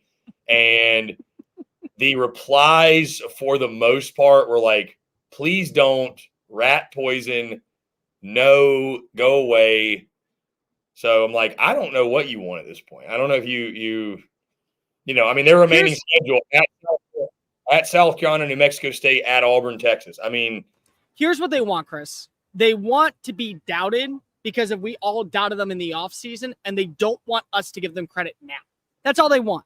They want to have their cake and eat it too, where they get to act like they're the underdogs in every single matchup, even though that now they've earned respect. But at the same time, I'm sorry, why are you drinking the Kool-Aid? I say this as kindly as possible, and I say this as somebody that got to cover this team up close and in person, knows the ins and outs of the program. This is a team that will find a way to lose between Auburn and South Carolina. In years past, that's all they did. They would play they'll play well against Texas. They beat Missouri, a top 10 team. They played pretty well for 3.5 quarters against Notre Dame. They beat LSU, and they'll find a way to either fumble the bag against Auburn and South Carolina, lose one of those games to keep it close, just like they did against Mississippi State, and they'll be 10-2, hoping to make the college football playoff. That's going to happen because that's A&M. And so I personally somewhat agree when they say, get off the bandwagon and all that stuff. What have we earned? What have you earned?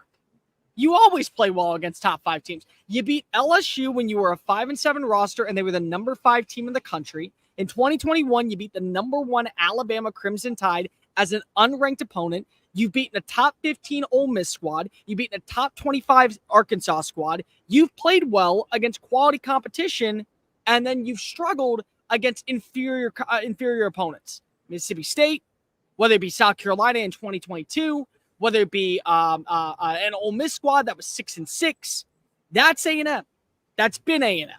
And so this is a game where you've talked about this multiple times on countless different directions.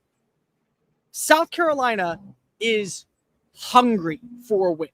South Carolina is salivating at the mouth after realizing what happened against Alabama, realizing what happened against Ole Miss, realizing what happened against LSU. But at the same time, pound for pound, which roster is better? Texas A&M. Who's going to show up on Saturday night? I'll tell you who definitely is. South Carolina. Will Texas A&M? Because the old Texas A&M never would. The old Texas A&M would be awesome in the big-time lights, and then when they would play against competition that is sub 500 or right around 500, they would make it a do-or-die moment at least once a year. Usually it was down in Starkville. Now it could be in Columbia, South Carolina. Yeah, I know one thing that'll show up. It's South Carolina's crowd. They will show up. It is a sellout officially. I mean, you ain't got to twist Gamecock fans' arm to show up and show out for a night game at Williams-Brice Stadium. I can assure you that. I want to get to these really quickly. Blind Squirrel. Anyone know where I can get a Clem Sucks hat? Boy, those are in the archives, I think, unless somebody else is making them now. Jake Bayless. Jake, what's up, man? They think the universe is out to get them. You get used to it. Yeah, so, basically. You do. Blind Squirrel, good to see you on the show. Well, good to see you too, Blind Squirrel. I appreciate you tuning in. So they think the universe is out to get them. I don't know. Maybe I'm giving too much credit too soon, but, you know, I felt like I'd been doubting all year, Cole. I felt like, you know what, I need to face the music. Not necessarily face, because that makes it sound like I'm pulling against them. I just needed to give credit where credit's due. I like to be fair on both sides. I picked LSU to beat A&M. I was high on LSU. I'm still high on LSU. And I think that was a good win, and I think A&M should be commended for it. Now, to your point, this game against South Carolina tells you almost more about where they are as a program. Yep. It really does. Like, let me ask you this, Cole. If they are to beat South Carolina and Auburn, will you change up your tune on where they are? Yes, 100%. If they can take care of those two opponents, then that'll really show in your mind that, like, there's a new culture. Yes. And by the way, I think that the culture's already been established. But you still always – well, okay. When you buy a brand new house, or when you buy a house that's been used, there is still the lingering stench of the previous owner that was there. And you may be able to sawdust the floors. You may be able to change up the cabinets. You may be able to completely revamp the entire feng shui in the place. But for a little while, you realize somebody else lived here. It could be, the old mail is still being delivered. There was a dent that was in this crown molding that now we have to get completely redone. It takes a while for that to change. And so the culture's completely shifted overnight. They got the right dude. They have somebody who absolutely fits what is needed down in College Station, somebody who demands excellence and is not going to settle for second place, somebody who is going to do everything in its power to make sure that they are winning on recruiting, they're winning in academics, they're winning in fundamentals, they're winning in consistency, technique, everything about it.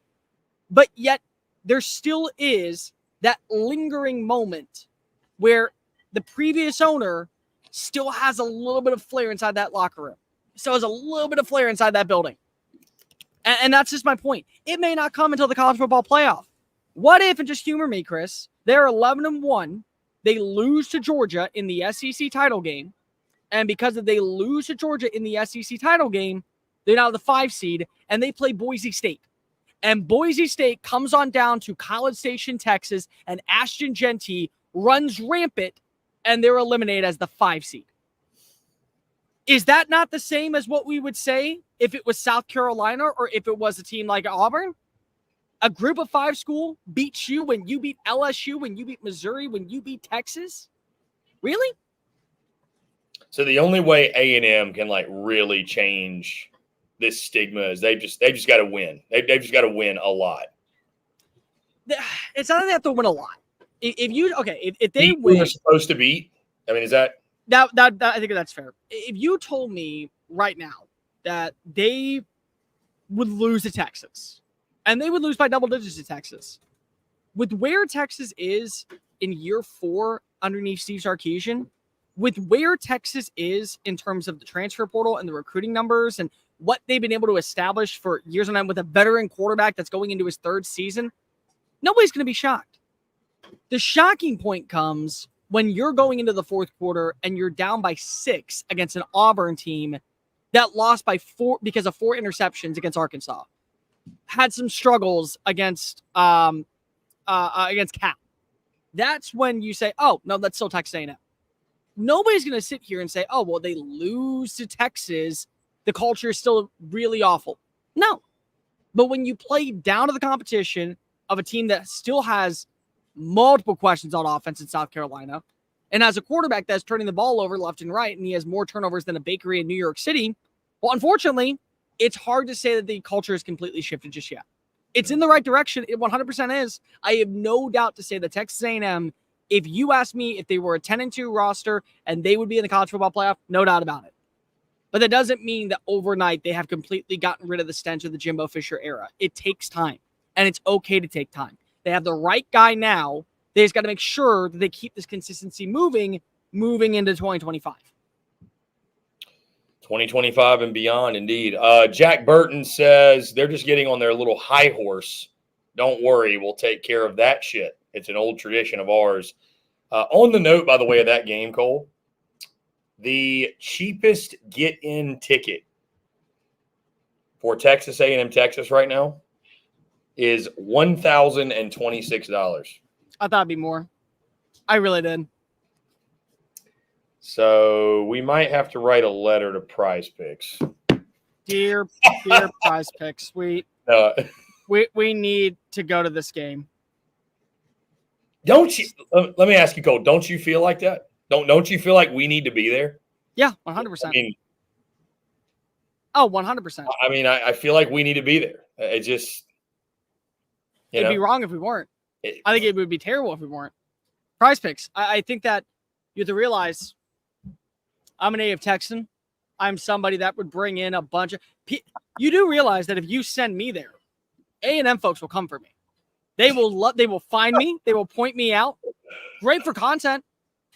Don't you? Isn't that what you want? They'll come for you in the negative, I think is what you're saying. Oh, but they'll come. But they will come. They will. I am the field of dreams out in College Station. I show up, they will come. You send him, they will come. They will come. It's gonna happen. I'm telling you. Prize Picks. I think that you understand the assignment here. I think that we all understand the assignment here. I'm looking. The flights aren't too bad. Well, for me, it's a drive. It's a 75-minute drive. Yeah. Well, you would also be. I would be flying into Houston. Yeah, so. I'd be taking care of you that day. Yeah. I don't know. We've got time. We've got time to figure it out. I was just kind of curious. But Jacksonville this weekend, cocktail party. That's just down the road. So we'll be having a good time. Tickets for that are actually pretty cheap, Cole. It's funny. Is it? Do what? What is it? $70. That's not bad. That really isn't. Well, it's funny because Florida's the away team and Georgia's the home team. And so I know they don't split it like they do Red River. They split it the other way, like from the end zones outward instead of from the 50. Yeah. So the entire visitor side is one side, the entire home side is the other. It's funny. The tickets are cheaper on the visitor side than they are on the home side. I wonder why. I wonder why. It's just kind of funny. I'm like, interesting. Very interesting. Cole, I got to get your take on this, by the way. SEC related, not college football related at the moment, but it is SEC related. What do you think about the Anthony Richardson thing? Him tapping out because he was tired. Oh, God. I was at the game. Did you talk about this already, like on some other show? No, but I was at the game. Like literally. Oh, that was against the Texans. Yeah, I was there, so I saw it. Were you confused? We thought he got injured. Literally, we thought because he left for a minute, and I had two friends that were on the beat for Indianapolis, and they're like, "Oh yeah, he probably left for an injury, like just get checked out for something," because he got hit 2 plays before that, and so he may have just played through the injury. But number one, at no point ever as a quarterback do you say, I got to tap out. I need a moment to breathe. The fastest way to lose the locker room is by saying, nah, I'm done. I need a break. You come in for me for a minute. At that point, and what happened, by the way? Oh, yeah. Joe Flacco, welcome back to the starting role. Elite. I say, you literally refuse to die in the world of the NFL, and now you're going to go down swinging and probably lead the Colts to a divisional championship this year. Congratulations, Indianapolis. This may have been the best thing to happen to you. But you will lose the locker room so quickly when you say, hey, I need a break. Because you want to know who doesn't get to get that break? An offensive tackle. You want to know who doesn't get to get that break? A wide receiver. You want to know who doesn't get to get that break? A running back that is pulverizing his way through that middle of the defense and getting hit by linebackers and nearly getting clocked by a safety at 20 miles an hour. But you need a break. Number two, why do you need a break? You're 23 years old. Are you in that bad a shape to where you can't stay on the football field for longer than one drive on a third down execution? By the way, Chris, this wasn't just a third down, I might also add in. This is 3rd and goal. They're in the red zone. They're in line to get a touchdown and take the lead in a divisional matchup in a game. I might also add in that if you were tied with Houston, not only would you guys have the same record, you would be tied for the divisional lead, and you would automatically get the tiebreaker because if you have a win over Tennessee right now, so if the season ended today, Indianapolis would actually win the division, and Houston would be a wild card team, and you're tapping out on 3rd down. What does that say about you? What does that say about your prerogatives? And I get it. We talked all the time about, like, what if Quinn Ewers actually opted out for the rest of the season? How bad of a look that would be for him. How bad of a look that would be for his agent. Oh, no. He's got to make sure he does what's best for him. Doesn't matter what the college football playoff is all about. It's the same thing. This is a divisional game that is a winnable matchup, and you're in the red zone, and you openly say, I was tired. Lie to the media. Say, I got to get checked out. I had to get checked out. And by the way, he looked better in the second half, but he was god-awful in the first half to where you were wondering, hey, Shane Steichen, why don't you want to make a quarterback switch here? You know, this is a game that is very much in your favor. Stephon Diggs is now out. You can kind of capitalize because CJ Stroud isn't going to be able to connect with any wide receiver. How about you go ahead and put in the vet and let him do his job the way that Texas A&M put in Marcel Reed, who did his job? Why don't we do the same thing? No, you went right back to him. And so it's an all-around bad look. It is a terrible look for Anthony Richardson because of what it says is, number one, what are you doing in the offseason to where you're not in shape to have the stamina to stay out there for one more play? And number two, it basically tells your entire team, I'm higher up than you because I play a more premium position. When I say I want a break, I get a break. You guys got to stay out there. It's a bad look. There's no way to save it either. Yeah. Like there's no, because you already said I was tired. You could have said I'm injured or I want to get checked out for something or, I just felt a pinch or something. Like anything like that. You could have been like, yeah, I was really tired, but you at least save your ass. But no, you say to the media, no, I need to clock out for a play. I checked out. Cole, are you in the press conferences like after the games? Yeah. You weren't in that one though, right? No, that's the Colts one. So I'm in the Texans one. Okay. I'm just like, I wonder what the reaction in that room was. Oh, I had a friend that was on the beat. He literally looked at me when we went back out to the press room. He's like, watch out, quick, watch out, just watch. And I remember he was flying back to Indy and we were talking on his way out. And it was the same guy who I told you about that said that Drew Pine, the best thing about him was he was so inaccurate that he can't throw interceptions. He's like, watch how quickly this locker room says that Joe Flacco will be the starter. Within 10 days, you will see Joe Flacco start again. It took 3. I mean, yeah, it's soft. It's I like you said, why not just lie? Anything. Just lie, bro. Just anything else. Anything else. Anything but that. That's the I don't know how in your mind you think that's going to like fly with your teammates. Oh, that they're going to be okay with it. Yeah. Yeah. It's just insane. I don't think any of us have ever seen anything like that ever before. No. So never seen anything like that ever. Cole, what's your feel in this Ole Miss Arkansas game, man? I saw you and I both, or excuse me. Okay. So I'm actually the only one going with the Hogs, which I'm terrified of, but I'm doing it. Yeah, what I said in the preview for what we did earlier, which by the way just dropped on SEC Unfiltered, so go check that out if you want. Shameless plug. The only thing that I can expect is to expect the unexpected in this game. That's it. Because if it's always a weird, wacky twist of events that happens wherever this game is played. Lane Kiffin is 2-2. He's 0-2 on the road at Fayetteville. He's 2-0 at home. But in the first time that he played Arkansas, it was a 52-51 finish. The second time he played Arkansas, it was a 27-20 finish. Both times that he went on the road, he lost by at least a touchdown. So expect the unexpected in this game. Expect this to be either a high scoring capacity to where Arkansas comes out swinging and Taylor Green looks like how he did against the other Magnolia State school, or expect Jackson Dart to throw 6 interceptions, them turn to Austin Simmons, and it'd be a blowout and out of the college football playoff conversation. Like, Arkansas is out of the playoff. They are.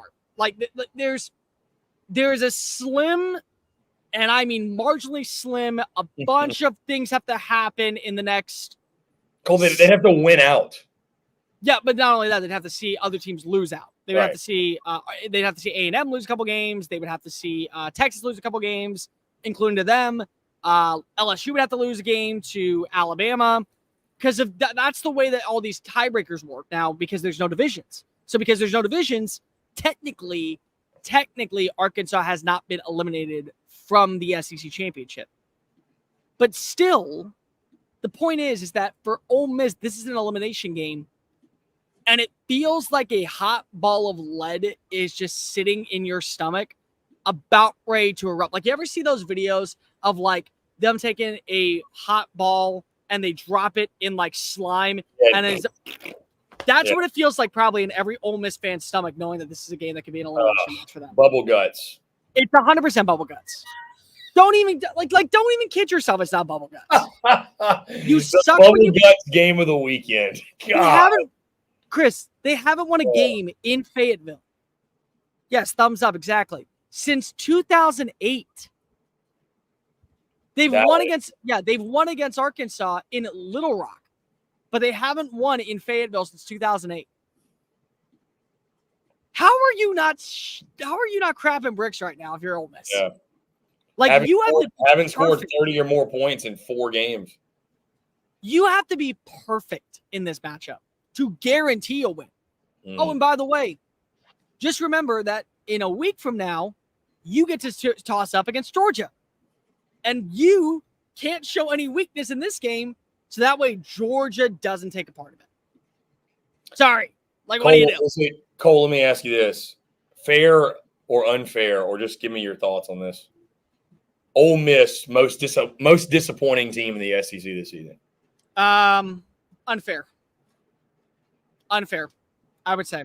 I think I will say there are two teams that are deserving of this more, but for different reasons. It's Auburn and Kentucky. Ole Miss Fair enough. Kentucky especially. Ole Miss is the most underwhelming contender left in the college football playoff race because that loss to Kentucky just looks inexcusable at this point. Yeah. But to me, Kentucky went out and they brought in a really good wide receiver in Jamori Macklin. They brought in a quarterback that apparently was pushing Carson Beck last year in Athens, Georgia. They brought in an offensive play caller that had worked for Taylor Green and helped Boise State win a Mountain West title. They brought in multiple defensive players, including a superstar linebacker in Jamon Dumas-Johnson. They added in a great safety. They brought in a couple of offensive linemen, and they still struggled to show consistency. They had a really good game against Ole Miss. They had a great game, and they just got scared shitless against Georgia, and everywhere else they've sucked. And Auburn was a team that when you look at them defensively, they're not that bad. They're not great, but they're not that bad. They have weapons. The offensive line has problems, but they can work through the problems. You see what works for them. A 278-yard rushing performance from Jarquez Hunter shows you that was always your bread and butter. But they've been masquerading as a bad team, and now they sit at 3-5 and 1-4 in conference play. And for them to probably at least feel like that things are trending in the right direction, they have to win out. And that means that they have to beat Alabama. That means they have to beat Texas A&M. That means they have to beat Vanderbilt. That means they have to beat whoever the other team is that they play, which I'm blanking off the top of my head. I know it's a non-con game. But that's what you got. ULM. Yeah, Louisiana, who, by the way, is not a bad team. General Booty. Who's not that bad. I mean, up until about a week ago, they were still in the hunt for the Sun Belt title. So it's like, those are more disappointing to me because I thought 8-4, 9-3 was potential. I figured that 10-2 or 9-3 could happen for Ole Miss. I didn't want to believe it. What? Do you remember what you predicted them at? 7-5 and 8-4. Yeah, I had 7-5 as well. Yeah, I mean, I can buy that. Auburn the most, and or Kentucky most disappointing. Yeah, I mean, to your point, man, it's crazy to think Auburn's got a chance to win back-to-back games for the first time this season. And it took them until October the 26th, Cole, to win their first game against a Power 4 opponent. Yep. This season. And it was against a Power 4 opponent that also has looked awful at times against other Power 4 opponents. Right. So, I mean, they sit, at three wins? 3-5. With Vandy, ULM, A&M, and Bama. Yeah. And they're only guaranteed one more win if they play up to their standard, which, again, is not guaranteed. I'm not going to rule out the Warhawks. And by the way, Vincent Bryant, who is an awesome dude, fantastic person, I hope UAB is paying attention to what's going on down in Monroe, Louisiana right now, because they could have had him. And now they destroyed a program that was built from the ground up by Bill Clark. And that pisses me off as somebody that lived in the state. That pisses me off. UAB? He was beloved there. Players wanted him there. And they said, let's go for the Flash and let's go for Kirkland brand Dion and see how this works out. And it has been a dumpster fire. Yeah, what's happened with the Trent Dilfer thing? He sucks. He sucks. Do you want me to say it in a nicer way? Okay. He cares more about his imagery than he does about the play calling. Yeah. Do you want me to say it in a more negative way? He is the single worst hire I have ever seen by a university trying to go for Flash. It is pathetic. And what was really interesting was that people thought that this year, with the returning starting offensive line, with a very quality quarterback in Jacob Zeno, and the expectations to be competitive in the American, he was going to be a favorite to go to Fresno State because if he's the former Fresno State quarterback. And he is god-awful. And not only has he cost him that job, he's probably cost him his job currently with the Blazers. UAB, a proud program, too, to your point. And Bryant's not coming back. Yeah. He's not. There's no reason for him to. Yeah. What was it a few years ago? They were going to like shut the program down, and they raise enough money or something? No, they did shut it down. No, that's like for a year, right? Yeah. No, my senior project at the University of Alabama for my journalism degree was on the rebirth of UAB football. Wow. I got to do a full in-depth process, and Bill Clark was one of the nicest human beings I ever met. He was a big reason why I was pulling for him to get a job at Auburn when they initially fired Gus Malzahn. I thought that he was a guy that had earned his stripes and belonged in a higher level of competition. His ability to recruit was second to none. He revitalized the entire Birmingham area. He kept so many kids close to home. He loves everything about the state of Alabama. And he had a medical scare and he had a back problem. And so he retired. And for the rest of the year, Bryant took over and they still were playing really well. And players loved him. And the second that they hired Dilfer, not only was Bryant gone, but half the team left in the transfer portal. They rebuilt that program from the bottom up. I mean, it was at the bare minimum scraps, a couple of shoulder pads, and a few helmets lying around. And by the way, they told Bill Clark, you can go get another head coaching job. We understand it.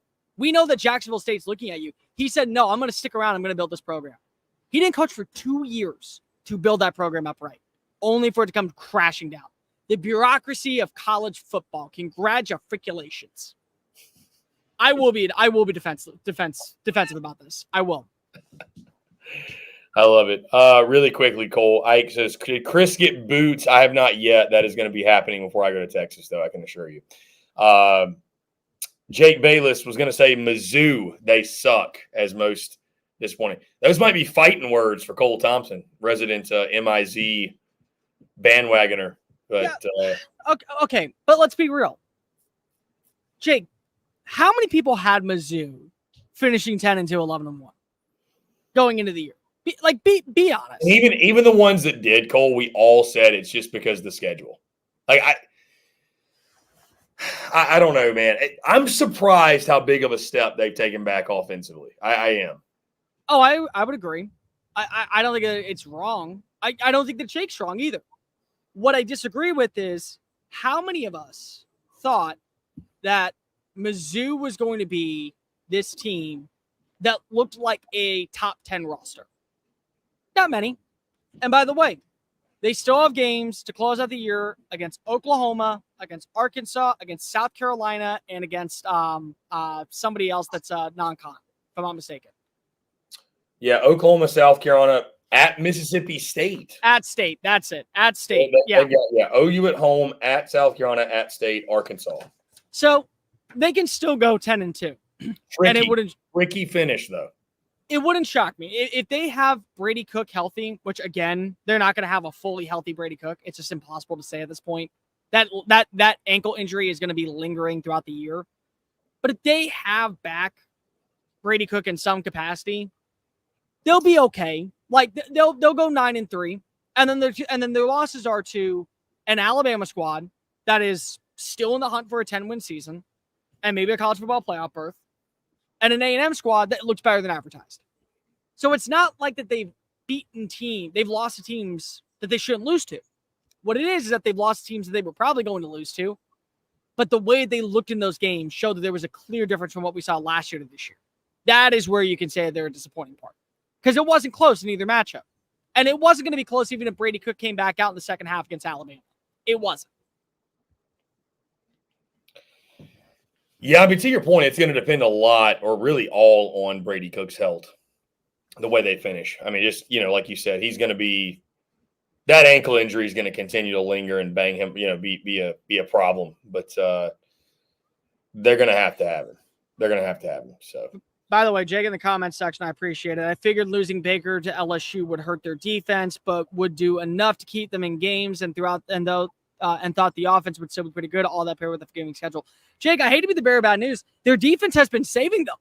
Yeah. Their defense has been actually the thing that's that's just so crazy to me. So crazy. They returned all 5 of their key starting weapons. On top of that, they went out of the transfer portal and got 2 studs from the Sun Belt Conference to be the running back replacements for Cody Schrader. And their defense is playing out of its mind compared to where its offensive consistency is right now. that is the dumbest part. That's the part that I'm still like, no freaking way. I will say though, Cole, I may recall, or you may recall in the preseason when I dropped Prize Picks season props, and I think Marcus Carroll's rushing total was like 1,000 yards or something like that. And I was told by Gabe DeArmond of Power Mizzou that Nate Noel was going to be the starter. So I took the under. Marcus Carroll is at 401 yards rushing with 5 games to go. So feel pretty safe saying he's not going to hit that 1,000-yard mark. Well, I mean, he could have a 425-yard game against Mississippi State and problem solved. Good. He could do it. Chandler's in or Bo Scatabo. That's what I'm saying. Wait, Bo Scatabo?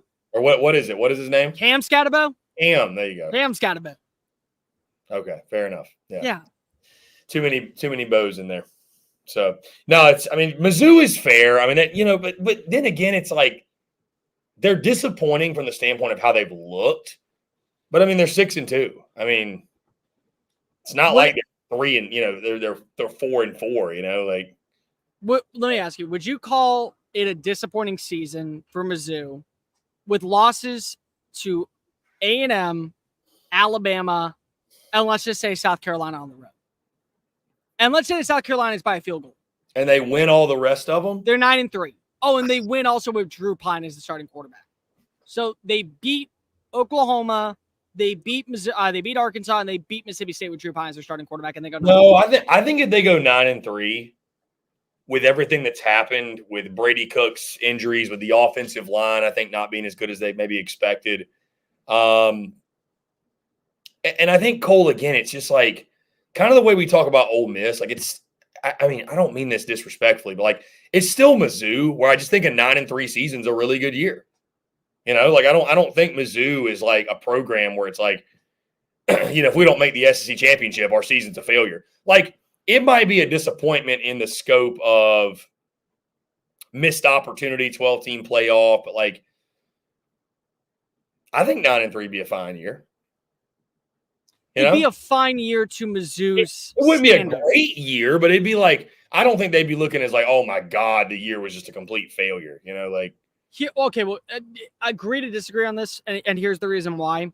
Because if I also view right now with the way that you still have to beat Georgia down in Oxford, Ole Miss 9-3 is a failure.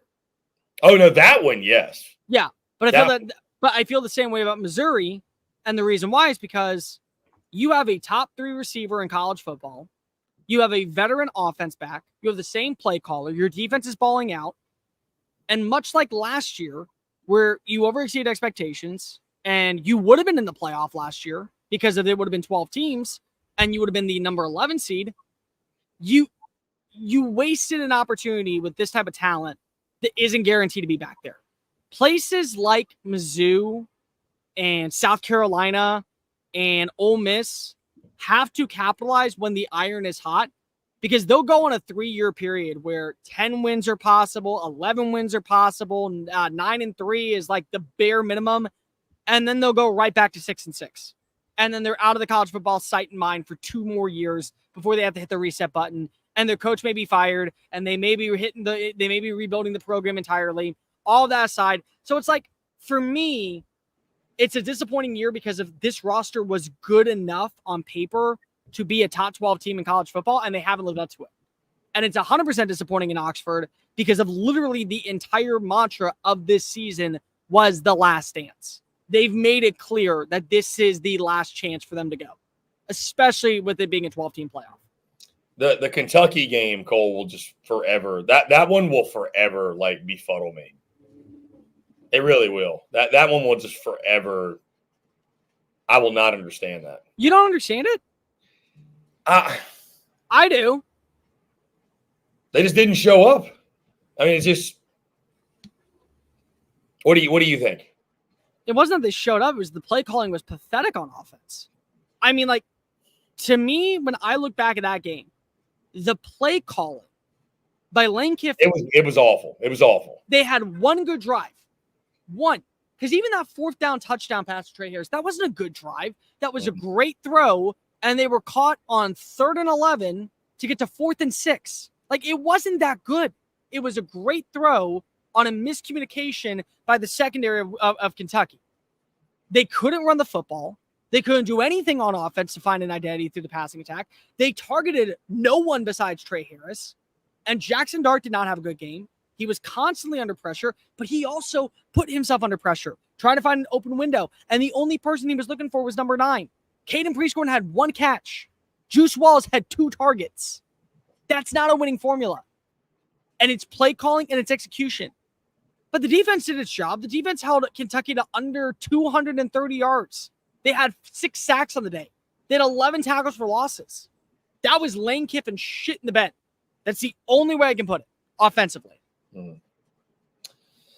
I mean, to your point, Cole, you are not wrong. It just like, yeah, this Ole Miss team missing the playoff is going to be truly a failure of a season. But what if they don't? Got to beat Georgia. I mean, you got to beat Arkansas first. You got to beat Georgia. Well, yeah. You have to beat Georgia. I mean, they have to win out. Well, yeah, but I'm just saying, think about their schedule. They lose by 6 combined points to an LSU squad that's probably going to be 10-2 or 9-3. They lose by 3 points to a Kentucky team that 2 weeks before played up to the level of a standard against Georgia. And they beat Georgia. I mean, that's enough for me to say, at worst, they are the 12th seed. Yeah. What's going to be really, really funny to me, Chris, is seeing how, and I'll throw them in here too, because I don't think that anybody else besides Boise State would get it. But if Boise State continues to play the way that they have, and they get the 11th seed, I'm going to laugh so hard. They're going to mess it up for somebody. Yeah, it's going to be interesting how it all unfolds. Do you think it happens? I think the G5's getting the 12 seed. I'm not guaranteeing that. I'm not. I don't think they're going to host a playoff game. Like, I don't think that they'll get the 8 seed or something like that. It would not shock me to see them get the 10 seed. If they play the way they look at all year, it will not shock me if they get the 10 seed. Can I be honest with you, Cole? I don't know if anybody else is like this. I have not really, like, I've seen a few, like the last few weeks, I've seen it on, like the playoff predictors and stuff. I haven't paid any attention to that.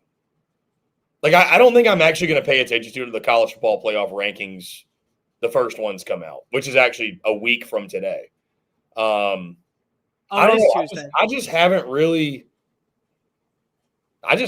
paid attention, man. I listen, I love college football separate from the playoff. I do. I mean, I know you do too, but I haven't even really given it a whole lot of thought yet about like where's the seeding and everything. I mean, we obviously know, like, hey, this is what your record is, this is what your schedule looks like, what you probably got to do. But I just haven't really dove into like seeding and all that. Like, you know what I mean? I don't know. That's just me. I mean, like I said, next week though, starting next week, and you and I and Dave need to get together and probably collab on some content or have some reaction stuff for those, because I think that'd be good on a side note. But that's when I'll really start paying attention, is next week when they start dropping the playoff rankings. So I'm paying attention because I'm just looking at scenarios. And I'm looking at where the SEC has advantages and where they have disadvantages, and what are some matchups that when you look for content ideas, who are the teams from the Big Ten that you don't want to face off against? Who are the teams from the ACC that you wouldn't want to face off against? Naturally, it's just Clemson, and even then, I don't think you'd be that scared of. What happens if this scenario? But I'm paying attention also because I'm trying to figure out what is going to be the exact outcome. Because, Chris, here's the funny thing. There are still multiple scenarios right now where the top 2 teams in college football won't even play in their conference championships. You know that, right? The top 2 teams will not play in their conference championships. Yeah, there is that scenario. Yes. Because if Georgia, I saw the Georgia scenario. So there's one with Oregon too. Oregon is, if Oregon wins out, but Penn State and Indiana win out, because there are no more divisions, they look at head-to-heads and they look at who you beat. And because of there would be the scenario where both Penn State and Indiana beat Ohio State, and they also beat another opponent. I'm blanking on who it is. I think it's Michigan. No, it's not Michigan. It's somebody else. I'm blanking on who it is. But there's one other team. If they win both those games, because they would have the head-to-head wins and Oregon didn't, Oregon would sit at home and they would just get in the playoff as a 5 seed. And Penn State and Indiana would get one of the top 4 seats. Well, I've seen a lot of chatter today, Cole, from the SEC perspective, from Georgia fans, that it's interesting we now live in a world, Cole, where I think there's a lot of fans that would prefer not to go to the championship game. I mean, Georgia fans are like, dude, this is the perfect scenario. Oh, Georgia's in a win now. Georgia's in a win-win scenario right now, in my opinion. Yeah. Because of if they lose to Ole Miss, they're going to go 10-2. And if they go 10-2, they're going to the playoff. Right. And they don't have to worry about playing in Atlanta and getting a loss or losing a player. They get a week on top of what they already have to start prepping. And the only question is, are they going to be a 5, 6, 7, or 8 seed? That's it. That's the only question you have. Or are they going to be the 9 seed? Because Georgia's not going any lower than 9. They're not. That's all you have to worry about. And then, of course, if LSU wins out and A&M wins out, the only thing that you have to worry about at that point is, well, do one of them have 2 losses, and am I the 5 seed now? Because if I didn't play in Atlanta. I'm not complaining about that. Well, the only wrench in this entire convo, Cole, is, again, per you, there's no shot in hell Texas A&M is winning out. So no, there's not. There's no shot in hell that Texas A&M is winning out. None. I will put a wager on it for whoever is an Aggie in here that wants to give me something to do. I'll do it. There is no shot that A&M's got to go to Auburn as well. Yeah. You're telling me that there are 3 opportunities for them to blow it. And by the way, one is against a top 10 Texas squad. You're really going to tell me that they're going to win out? Now, me saying that they're going to go 10-2 and miss the college football playoff? No, I won't go that far. I won't. But win out? There's no shot. Zilch. Not this year. You couldn't pay me enough to believe it. No, I don't tend to think they're going to win out either. I'll put it that way. I have picked A&M to beat South Carolina, but will A&M lose one of their last 3 games? Yes. Yeah, I feel confident in saying yes. I can feel confident in saying they're going to lose 1 game and it beat a Texas. But that'd be it. Like, again, the question isn't, will they beat Texas and then find a way to lose out to, find a way to beat South Carolina or lose to Auburn? Like, no. The question is, will they lose 1 game of their final 4?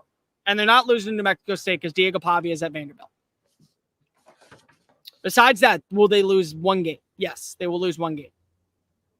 And it's Cole, I was just going to say, everybody talks about the scenario that, what will be at stake for the college football playoff or whatever. What about the potential scenario of both Texas and Texas A&M being 9-2 and the losers knocked out of the playoff?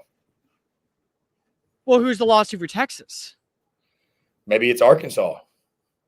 That's scary. It's very scary. In Fayetteville. Outside of that, and they got Florida at Arkansas, Kentucky at A&M. It'd probably have to be at Arkansas. That's the only one I feel. That's the only one I feel like is even on the radar. I wouldn't even say it's possible. I'm just saying it's on the radar. Yeah. Just saying, what a scenario that would be. What a scenario that potentially could be. Let me ask you: Do you feel like that?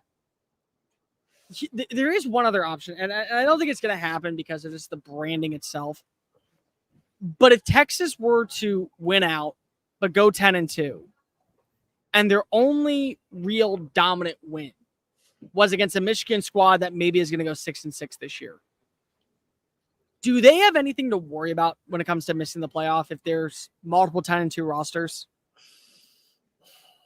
I just think that brand of Texas, man, they're not leaving Texas out of the playoff.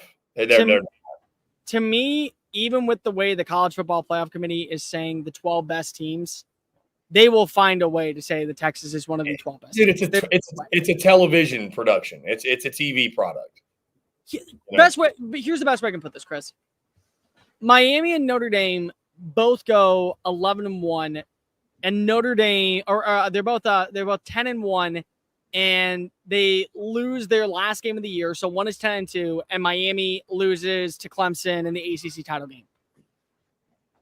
Knowing those fan bases, are you really telling me that there is no shot that either is going to at least be mentioned in the college football playoff because of what ratings will do? How much did it pain you to put Notre Dame in the top 10? It hurt. It hurt. It hurt. and the worst part is I am one of those people that respects head to head. And are we just having to write off the NIU game as just a complete fluke? Right now, you have to. Yeah. Because of the other thing is A&M is holding its end of the bargain by playing really good football. And so it's like, oh, well, Notre Dame beat that team. And and A&M had a bad day against Notre Dame. So everyone's allowed to have a mulligan. That's it right now. That's the only way you can treat it. It truly is the only way and it's unfair. But I am somebody that believes in head-to-heads. It's the reason why we play the games and we don't determine who is better on paper. And so Notre Dame has to go in at 9 right now. They're not the number 9 team in the country, but Texas A&M is a top 10 team. So I have to respect it. Indeed. Hair of the Dog says A&M will shit the bed at some point. It's what they do. He understands. It's going to happen this weekend. I'm gonna be right. And I'm not, and you know what's going to happen? I'm going to come on Sunday Fun Day, and I'm going to be a very humble, kind-hearted, loving, care-minded, happy individual that will tell A&M fans it's all going to be okay. I will be that guy. I won't brag 1 second. If that happens too, if South Carolina does win, I guess your curse or whatever, it's over, right? Yeah, it would be over. You could technically pick A&M again. But then they would get mad that I picked them now. Why would I pick them now? You're picking against us all year. Why not? Why start now? Why start picking us now? What's funny about something like that is I know there's probably like half the people that they're in on the joke and they're like, hell yeah, Cole, don't pick us. And then there's the other half of people that are just like getting irrationally upset. They don't understand like why I'm doing it. Pick them to win a game. Yeah. That's and you know the beautiful part is that there will be so many people. I know this is going to happen. I'm going to pick them to beat Texas. And they're going to go, God damn it. He waited until the very last game to play this card. He waited to rip it underneath us, even if I believe that they would beat Texas. That's where it's at. And that's the hard part. Yeah, well, that's why you got to just stick with your gut, go with your guns. That's what we do. Guys, again, appreciate you all tuning in. We have hit 4 o'clock Central. Again, can't say thank you enough for your love, for your support. All those tuning on Facebook, YouTube, X, appreciate y'all, man. It means the world having you guys hang out with us each and every single day. Make sure you follow Texas Sports Unfiltered and SEC Unfiltered. You can find us all at the same places, YouTube, podcast, social media. You know the drill. Follow Cole Thompson at Mr. Cole Thompson, me at CPhilly19, and make sure you tune in every single day for the SEC Unfiltered Hour, 3 to 4 Central. BK and Bucky kicking you off in the morning tomorrow. Cole, it's always a pleasure, man. I appreciate you taking the time. Always good stuff. And guys, have a great rest of your Tuesday. Enjoy it. We will talk to you all tomorrow.